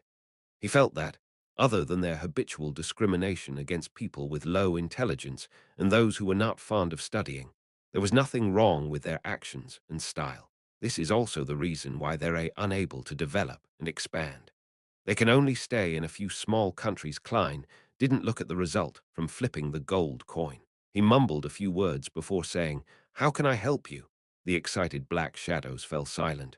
A few seconds later they said, "I don't know either." Klein looked at them, and they looked back at him in silence. Instantly, there was a mutual silence. "Why don't I suggest turning you into my marionette?" Nearly 10 seconds later, Klein lampooned inwardly. His thoughts raced as he began to think of a way to resolve the Luca Brewster's problem of not being able to recover from his mythical creature form. To be honest, his seriousness towards helping Luca out wasn't just because of his good impression of the Church of Knowledge and Wisdom, but also because of interests that could benefit him. Firstly, there was the inkling of the God of Knowledge and Wisdom's existence in the matter of Grossel's travels. At present, he was unable to determine the true God's goal. He felt that showing some goodwill might lead to pleasant surprises. Secondly, if Roselle's return really happened, the attitude of the God of Knowledge and Wisdom was rather important. From the Red Angel evil spirit's tone and manner of speech, Klein could make a preliminary judgment. Compared to the fourth epoch, the 7 deities of the present era had a drastic change in attitude towards the appearance of a black emperor. Their reaction wasn't as intense as before, and they were more inclined to tacitly approve of it, even if the person wasn't their own candidate of choice. Under such circumstances, if Emperor Roselle were to return, The only ones who would be against it would probably be the eternal blazing sun and the god of steam and machinery. After all, back when Roselle perished, they had been involved in the matter to some extent. However, this objection wouldn't be too strong either. As long as Roselle's mental state was normal and he escaped the corruption and madness, there was a chance of being accepted. After all, the Black Emperor didn't have the problem of switching with the sun and savant pathway, so there weren't any direct conflicts of interest. As for the original grudge, it wasn't too serious at the level of a deity. Of course, this was just a guess Klein made from his knowledge of ancient history and from the angle of mysticism. According to his understanding of the situation, other than the god of craftsmanship, the other six deities had been enemies with each other back during Solomon's first empire. They had left behind countless grudges and had no choice but to rope in the Black Emperor back then to help them. In the end, they still put these matters behind them and formed an alliance that lasted to this day. Even the deities of neighboring pathways could coexist peacefully to a certain extent. As long as Roselle could really be revived, then as someone who wasn't completely dead, the feud between him and the eternal blazing sun and the god of steam and machinery could be resolved. Of course, with his understanding of Roselle, it was only a matter of time before Roselle took revenge. As long as he wasn't crazy and wasn't forced into a corner and wasn't extreme, he could still understand the situation clearly and know what to do and what it meant to wait for an opportunity. Under such circumstances, Klein believed that the ones who were able to suppress the eternal blazing sun and the god of steam and machinery, when they expressed their objections and also make them tacitly agree to it, were definitely the Lord of Storms and the god of knowledge and wisdom, because they and the eternal blazing sun were on beyonder paths that could be interchanged. I'm just afraid that the corruption that stems from the cosmos isn't that easy to resolve. The revived Roselle may end up completely turning into an evil god, but such matters can only be done one step at a time. Only by understanding the situation can one grasp the crux of the matter and decide whether to press the button. At the final moment, humans can't stop because of worries with low odds. If that's the case, nothing can be done. Even drinking a mouthful of water might lead to the descent of an evil god. Similarly, what are the reactions of the various parties towards Roselle's return, and how intense would they be? This will require me to wait and make further observations before I can find the most acceptable solution for everyone at the moment. Causing damage during the ritual at the critical moment has the highest chance of success. As his thoughts raced, Klein looked at the pool of dark shadows and slowly said, "How long can you last?" Luca Brewster observed his condition and said, 7 minutes. I thought you were going to say 7, 6, 5, 4, 3. After lampooning, Klein said, "I'll get you a psychiatrist." As he spoke, he retreated a few hundred meters out of the shadows of Mason Shay's residence. Then he set up a ritual and sacrificed creeping hunger above the grey fog. After doing all of this, he sat in the fool's chair, conjured Jayaman Sparrow's figure, and made him do a simple and quick prayer. At this moment, it was almost dawn. As for Audrey, who had been busy with charity work, she had yet to sleep. Treat a demigod who has shown signs of losing control. I can accumulate more merit points. As well, Audrey put down the fountain pen in her hand and put on a white cloak with golden patterns. Just like the previous mission, she set up a ritual to receive creeping hunger and war lie, which was in the form of a silver mask. Under the protection of Angel's embrace, she teleported to the Masonche mansion in West Balam according to the map provided by Jayaman Sparrow. The difference this time was that, due to her facing a demigod, not only was she wearing a mask, she had also used lie to adjust her figure, aura, and appearance under the mask. Then she saw Mr. World in the form of Dwayne Dantes. That demigod has broken down into pools of black liquid. Try not to communicate with his body of heart and mind directly. This will infect you with his inclination to lose control. If you can't treat him, I can lend you a Beyonder characteristic. Klein specially warned Miss Justice. Audrey didn't say that she was very clear about this. She was very professional in this aspect and listened attentively. Let me give it a try first. She tugged at the cloak covering her body and took a few steps forward, casting her gaze at the illusory bookshelves and the pools of black liquid. Thankfully, he hasn't truly lost control. After examining for a few seconds, Audrey said gently, Accompanied by her calm and powerful words, an invisible wind of placate began to blow. The frequency at which the pools of black liquid curled up and stretched began to decrease as the sense of anxiety weakened. Audrey used placate a few more times. It was only when Luca Brewster's mental state was completely stabilized and he had the ability to cooperate did she get him to open up his mind and receive the treatment. And she took the opportunity to open the door to the demigod's body of heart and mind.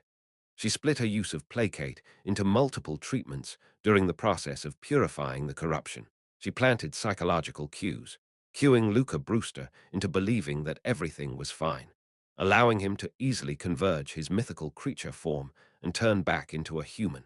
The reason for splitting up the process was because if Audrey was affected by the slightest bit of corruption and the negative effects, then she would immediately retreat and resolve her mental problems first. Finally, she completed the treatment and cues before taking a few steps back.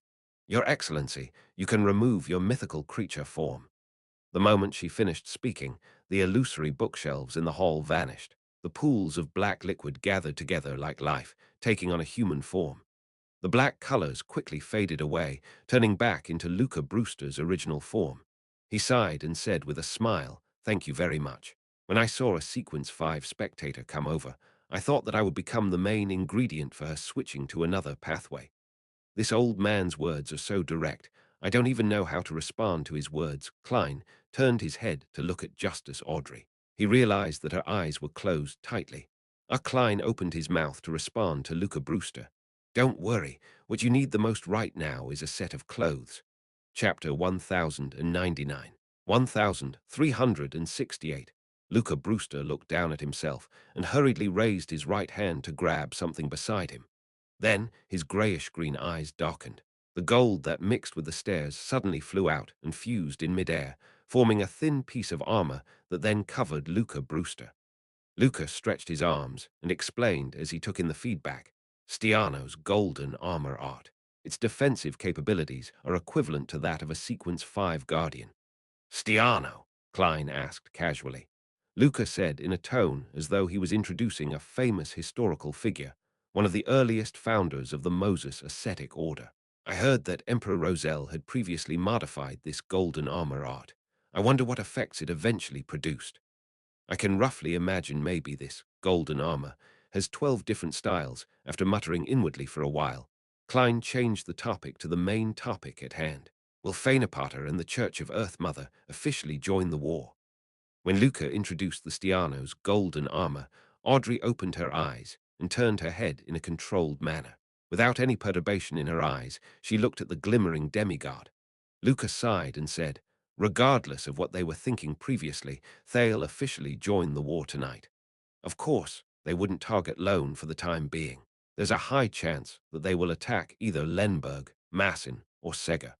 It's to prevent an extended battlefront and from making too many enemies, which would prevent them from being able to concentrate their strength. Furthermore, the Church of Earth Mother might not be willing to exert too much strength.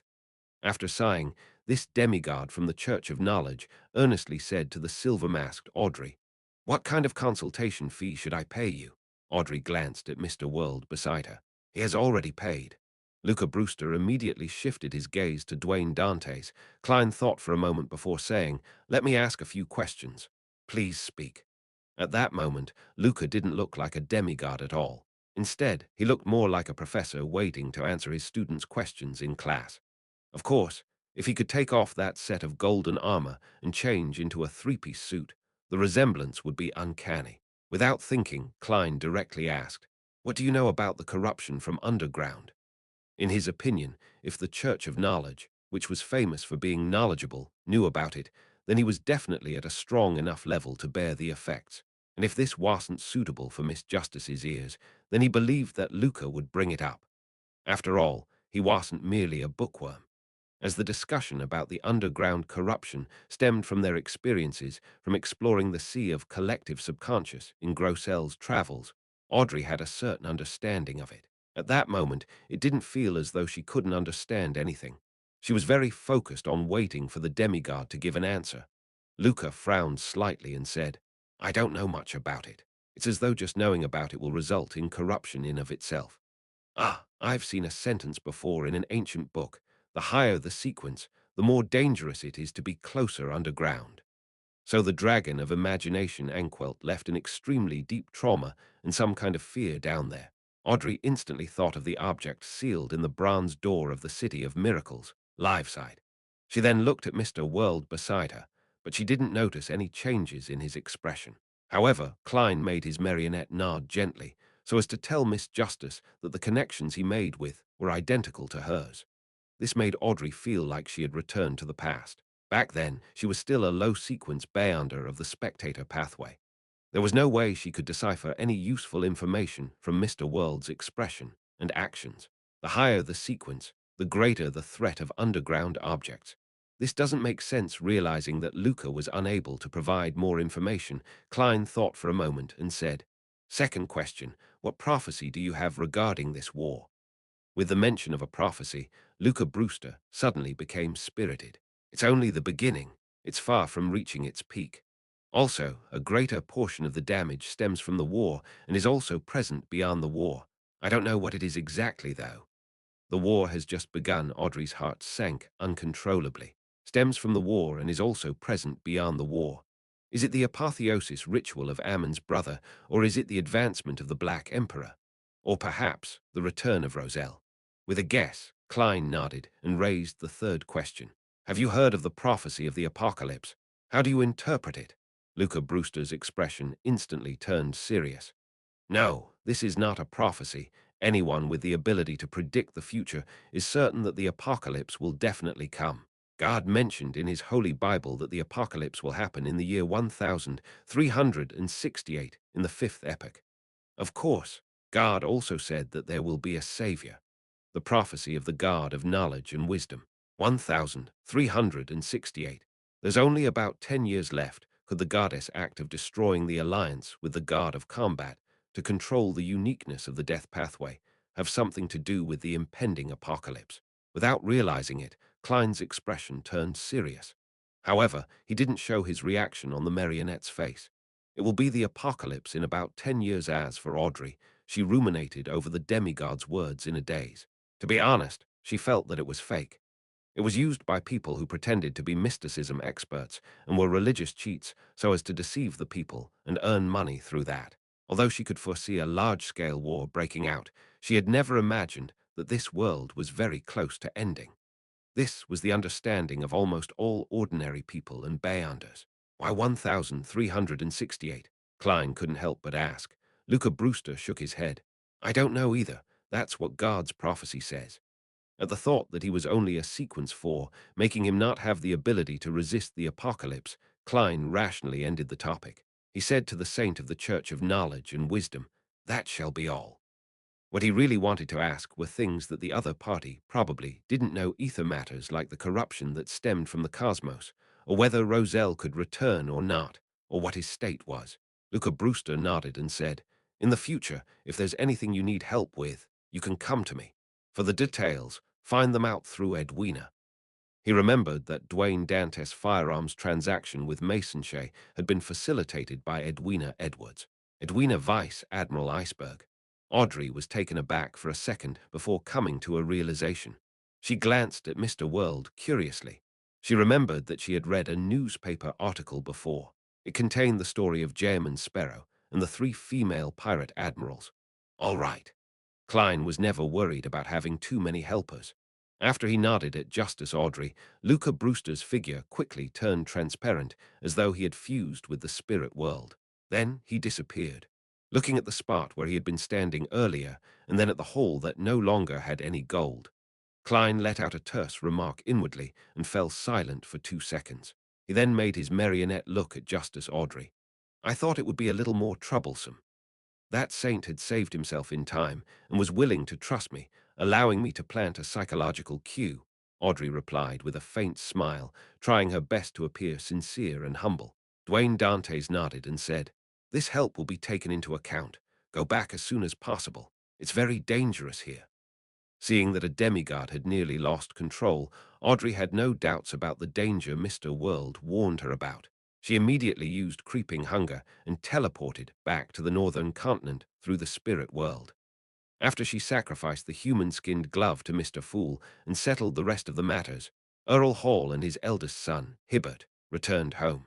Just as Audrey was about to head out to meet her father and chat with him, she heard her mother, Lady Caitlin, ask in the hall, "Did something happen again? You came back a lot later than scheduled today." Earl Hall sighed and said, "Fainapotter has invaded Lenberg." Extra, extra, Fainapotter invades Lenberg. Leonard, who was wearing a pair of red gloves, got off the carriage. Just as he was about to enter St. Samuel Cathedral, he saw the paperboy waving a newspaper and running quickly across the streets and square. He stopped the paperboy and took out a penny and bought a newspaper. As he flipped through it, he said in a low voice, "Perhaps it won't be long before the South becomes a battlefield." "That's right," Palles Zorost's slightly aged voice echoed in Leonard's mind. "But why am I still staying in Backland?" Leonard muttered in confusion. After advancing to Spirit Warlock, he had already become the captain of a Red Gloves team. The members had been transferred from other teams, including the familiar faces of Cindy and Bob. After the war broke out, Leonard had originally thought that his team would be transferred back to the Holy Cathedral like Sost's team, so as to participate in the battle at the Amantha mountain range. To his surprise, he was arranged to be used as a reserve force for the Backland diocese. As for this large city, due to its implementation of a nighttime curfew and other emergency policies, its security was good, and there weren't many Bayanders who came out to cause destruction. Even the devils who liked to murder didn't create chaos. It made Leonard rather free, making it more relaxed for him than during non-wartime duty. At that moment, Palles Zorost smiled and said, "I have a guess." "What guess?" Leonard hurriedly asked in a low voice. "I'm not telling you now," Palles replied leisurely. Leonard didn't say a word. He straightened his collar and entered St. Samuel Cathedral. He exchanged a few words with the Archbishop and prayed for 5 minutes. Then he went underground and pushed open the door to his Red Gloves team's temporary office. "Good morning, Captain." Bob, Cindy, and the other Red Gloves all stood up and bowed. Upon hearing their greetings, Leonard, who felt that he was already used to it, was once again in a daze. In the blink of an eye, it was Monday afternoon. Leonard arranged for his team members to go on separate missions, and he found a lounge to wait for the gathering to begin. Reference to Saint Seiya, Knights of the Zodiac. Chapter 1100, one book above the boundless grey fog, inside the ancient palace that resembled a guard's residence. Dark red beams of light shot up from both sides of the long bronze table, materializing into blurry figures. Justice Audrey immediately stood up, lifted her skirt, and curtsied towards the seat of honor. "Good afternoon, Mr. Fool." She wasn't in a bad mood, but with everything that had happened recently, she couldn't keep her spirits up like before. After all the members bowed and took their seats, Audrey swept her gaze and habitually began observing. Almost instantly, she discovered that Mom Hermit's mental state and body language indicated that she was worried about something. It has something to do with Queen Mystic. Or could it be that there are other problems? Or could it be that both factors are involved in the matter? Audrey was slightly surprised, and she curiously considered the possible reasons for this. After so many tarot gatherings, she had long drawn a psychological portrait of Mom Hermit. She believed that she was a rather contradictory Bayonder. She was experienced, knowledgeable, and calm. She was also bold and reckless in certain aspects, like a young girl who had yet to mature. Combined with the relationship between the other party and Queen Mystic, Audrey's interpretation of this analysis was that, although Mom Hermit had experienced a lot, she had managed to resolve many problems successfully with Queen Mystic's protection and arrangements. Deep in her heart, she was still a young girl who yearned to be loved and cared for. And it was precisely within such a concealed state that Audrey boldly guessed that, when facing someone who had been abandoned, and one who didn't commit any serious mistakes, she would unknowingly show mercy, pity them, and help them. At the same time, due to her being a woman who was active at sea, with the strength of Sequence 5, who also had quite a number of mystical items, experience, and knowledge, while wearing heavy glasses and having interactions with Gem and Sparrow. Audrey believed that if she casually flipped through the wanted posters and newspapers related to pirates, she would be able to confirm Mom Hermit's identity without a doubt. However, she deliberately didn't do this. She only had a general idea as to her identity. No, Mom Hermit should already be a sequence 4 demigod, so there shouldn't be too many things for her to be worried about. It's definitely not because of the war. It's impossible for a powerful pirate to be too troubled over it, as her thoughts raced. Due to her lack of knowledge, Audrey had no clues apart from guessing that it was related to Queen Mystic, and at this moment there were two matters echoing in Catlia's mind. Why did Her Majesty send so many diary pages over? If I hadn't become a mysticologist and grasped certain secret techniques, I wouldn't have been able to memorize all of them in such a short period of time. What exactly happened? Has the Queen fallen into some sort of dilemma? That fellow, Frank, actually didn't want to hold a ritual and wanted to directly consume the potion. Thankfully, I stopped him. However, the druid ritual isn't difficult for him at all. Being aware of the behavior and physical structure of various ordinary animals and three kinds of extraordinary creatures. As a crazy biologist, he has already done his homework in advance by trying to crossbreed plants and animals. Next week now, he will become a druid in the next 2 days. What he needs to do is write down all the knowledge and experience that he has built up as part of the ritual amidst her thoughts. Catlia shelved her concerns and turned to the end of the long bronze table. She lowered her head and respectfully said, "Honorable Mr. Fool, I have found an entire book of Roselle's diary this time." An entire book. Upon hearing Mom Hermit's words, all the members, including the hanged man Alger, were clearly stunned. This was something that exceeded their understanding. In the past, submissions ranged from 1 to 3 pages at a time. This time, it was an entire book. Did something happen? Even though he was the least concerned about such matters, the slowest to react, the son Derek, had noticed something unusual. They all knew that Queen Mystic Bernadette was the eldest daughter of Emperor Roselle. It was normal for her to be able to provide an entire diary. However, it was abnormal for her to give an entire book. Catlia ignored everyone's gazes and continued. These diary pages aren't connected, but they all originated from Emperor Roselle's later years. Very good. The fool Klein nodded slightly, indicating that the hermit could begin conjuring them. One page after another, the slightly yellow pages of the diary took shape, and soon it was stacked into one book. After receiving it, he casually flipped through it. Without reading it, he put down the diary and looked at the hermit Catlia. "You can raise your questions now. Including the contributions you previously accumulated, you can ask a total often questions." He didn't read the diary carefully because there were too many pages this time. There were at least 30 pages to read. It would require the members of the Tarot Club to wait for too long, affecting Mr. Fool's image. Therefore, he planned to read it slowly after the gathering ended. 10. Catlia immediately felt a headache. This was because there were only 2 questions that Queen Mystic had asked her to raise. She deliberated for a moment before saying, "Honorable Mr. Fool, can we split the questions into multiple sessions?" "Sure." Klein nodded with a smile. This was convenient for what he had in mind. To answer 10 questions at once was also a very difficult task for Mr. Fool. Catlia secretly heaved a sigh of relief. There are 2 questions this time. First, why does one need to be careful of the spectator? Be careful of the spectator. Audrey wore a blank look. For a moment, she was unable to find any leads for coming up with a guess. She even examined herself. Be careful of the spectator. The moon Emlyn, the star Leonard, and the other members of the Tarot Club all cast their gazes at Miss Justice. The fool Klein chuckled and leisurely said, "A spectator always likes to hide in the shadows to secretly control certain matters, making it difficult for people to notice and be on their guard. In particular, one needs to be especially careful towards Angel of Imagination Adam. His apotheosis ritual is to consume the potion when the trend of the times follows what he envisioned. The trend of the times that follows what he envisioned allow the development of the times to meet his expectations."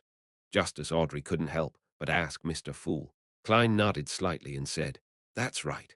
A war that sweeps the entire world is exactly what Adam wants." This, the hanged man Alger, the hermit Catlia, and the other members of the Tarot Club were bombarded by the information divulged by Mr. Fool, and their minds were momentarily incapable of thought. Be it the apotheosis ritual or the trend of the times, all of them involved a very, very high level. It was so high that they could only look up at it. Suddenly, they vaguely understood the reason why the psychology alchemists were deeply involved in the royal family's conspiracy, and the members who knew of the Twilight Hermit Order further understood the essence of keeping the trend of the times on track. Only an existence at Mr. Fool's level can understand these secrets and participate in the corresponding game. Alger quickly found his train of thought and sighed inwardly. He was increasingly eager to become a demigod. He believed that this war would bring him plenty of opportunities, but he didn't know if he could seize them. The members of the Tarot Club were silent. As their thoughts ran through their heads, the fool Klein let out an inexplicable sigh. This was because he had no way of stopping this war. If it was only the matter of making George Ill's Black Emperor ritual fail, he could jump through some hoops and stretch himself out to affect it slightly. However, in this war involving the trend of the times, even if he was an Angela sequence, one angel there was no way he could affect the overall situation. Forcibly trying to stop, it would only squish him under the rolling wheels of history. Apart from Adam, who has spent 1 to 2,000 years arranging for such a plot to play out, the rest of them, even the kings of Angel Scan, only change certain situations, but not the overall trend. Only a true deity at sequence 0 can truly participate in this game. It's no wonder the Emperor said that only by becoming a god can he protect those who he wants to protect. The only thing I can do now is to make preparations for the resistance in the Rorsted archipelago. I hope they have the opportunity of being liberated from being colonies. Klein reined in his thoughts and made his gaze maintain a smiling look. He wasn't blindly opposed to everything about war. The education he had received in his previous life, and what he had seen at sea and in East and West Bayam, had made him have a supportive attitude towards overthrowing colonial rule. To put it simply, what he didn't like and abhorred was an unjust war. Sensing Mr. Fool's gaze, the hermit Catlia controlled her chaotic thoughts and said again, "Secondly, where is the secret mausoleum that Emperor Roselle has yet to discover? Secret mausoleum, yet to be discovered." Fours became more focused as she felt that this was material for a best-selling novel that possessed all kinds of popular elements. On the other hand, Audrey and Alger could acutely sense something from this question. The eldest daughter of Roselle probably wasn't willing to accept her father's death, and was still searching for traces left behind by him, hoping to find clues to revive the Emperor. Of course, they couldn't eliminate the possibility that there were other important items in the secret mausoleum. That might be Queen Mystic's goal as well. Roselle even left behind a secret mausoleum. I wonder what's inside. The Star Leonard and Judgment Zio were more concerned about this. The fool Klein was already prepared for this. He smiled and said, "Perhaps in the fog scene, the secret primitive island Roselle discovered, or the Abyss." Abyss Imlin immediately felt his eyelids twitch. In the history of the Sanguine, there were many records of Second Epoch devils wreaking havoc. Even when he read those materials after thousands of years since it happened, he still felt himself turn impetuous and become entangled by chaos. The son, Derek, had a similar feeling as him, but he didn't think too much about it. When reading certain documents, his mental state would be overexerted, and his mental state would unknowingly be affected. This was common knowledge known by everyone in the City of Silver, so he had to first receive general education and listen to a teacher's recount. Abyss Audrey, Zio, and company subconsciously repeated that term in their hearts. In their daily lives, the abyss was an abstract expression. It was synonymous with danger, pain, decadence, and corruption. They never expected that it really existed somewhere in the fog sea.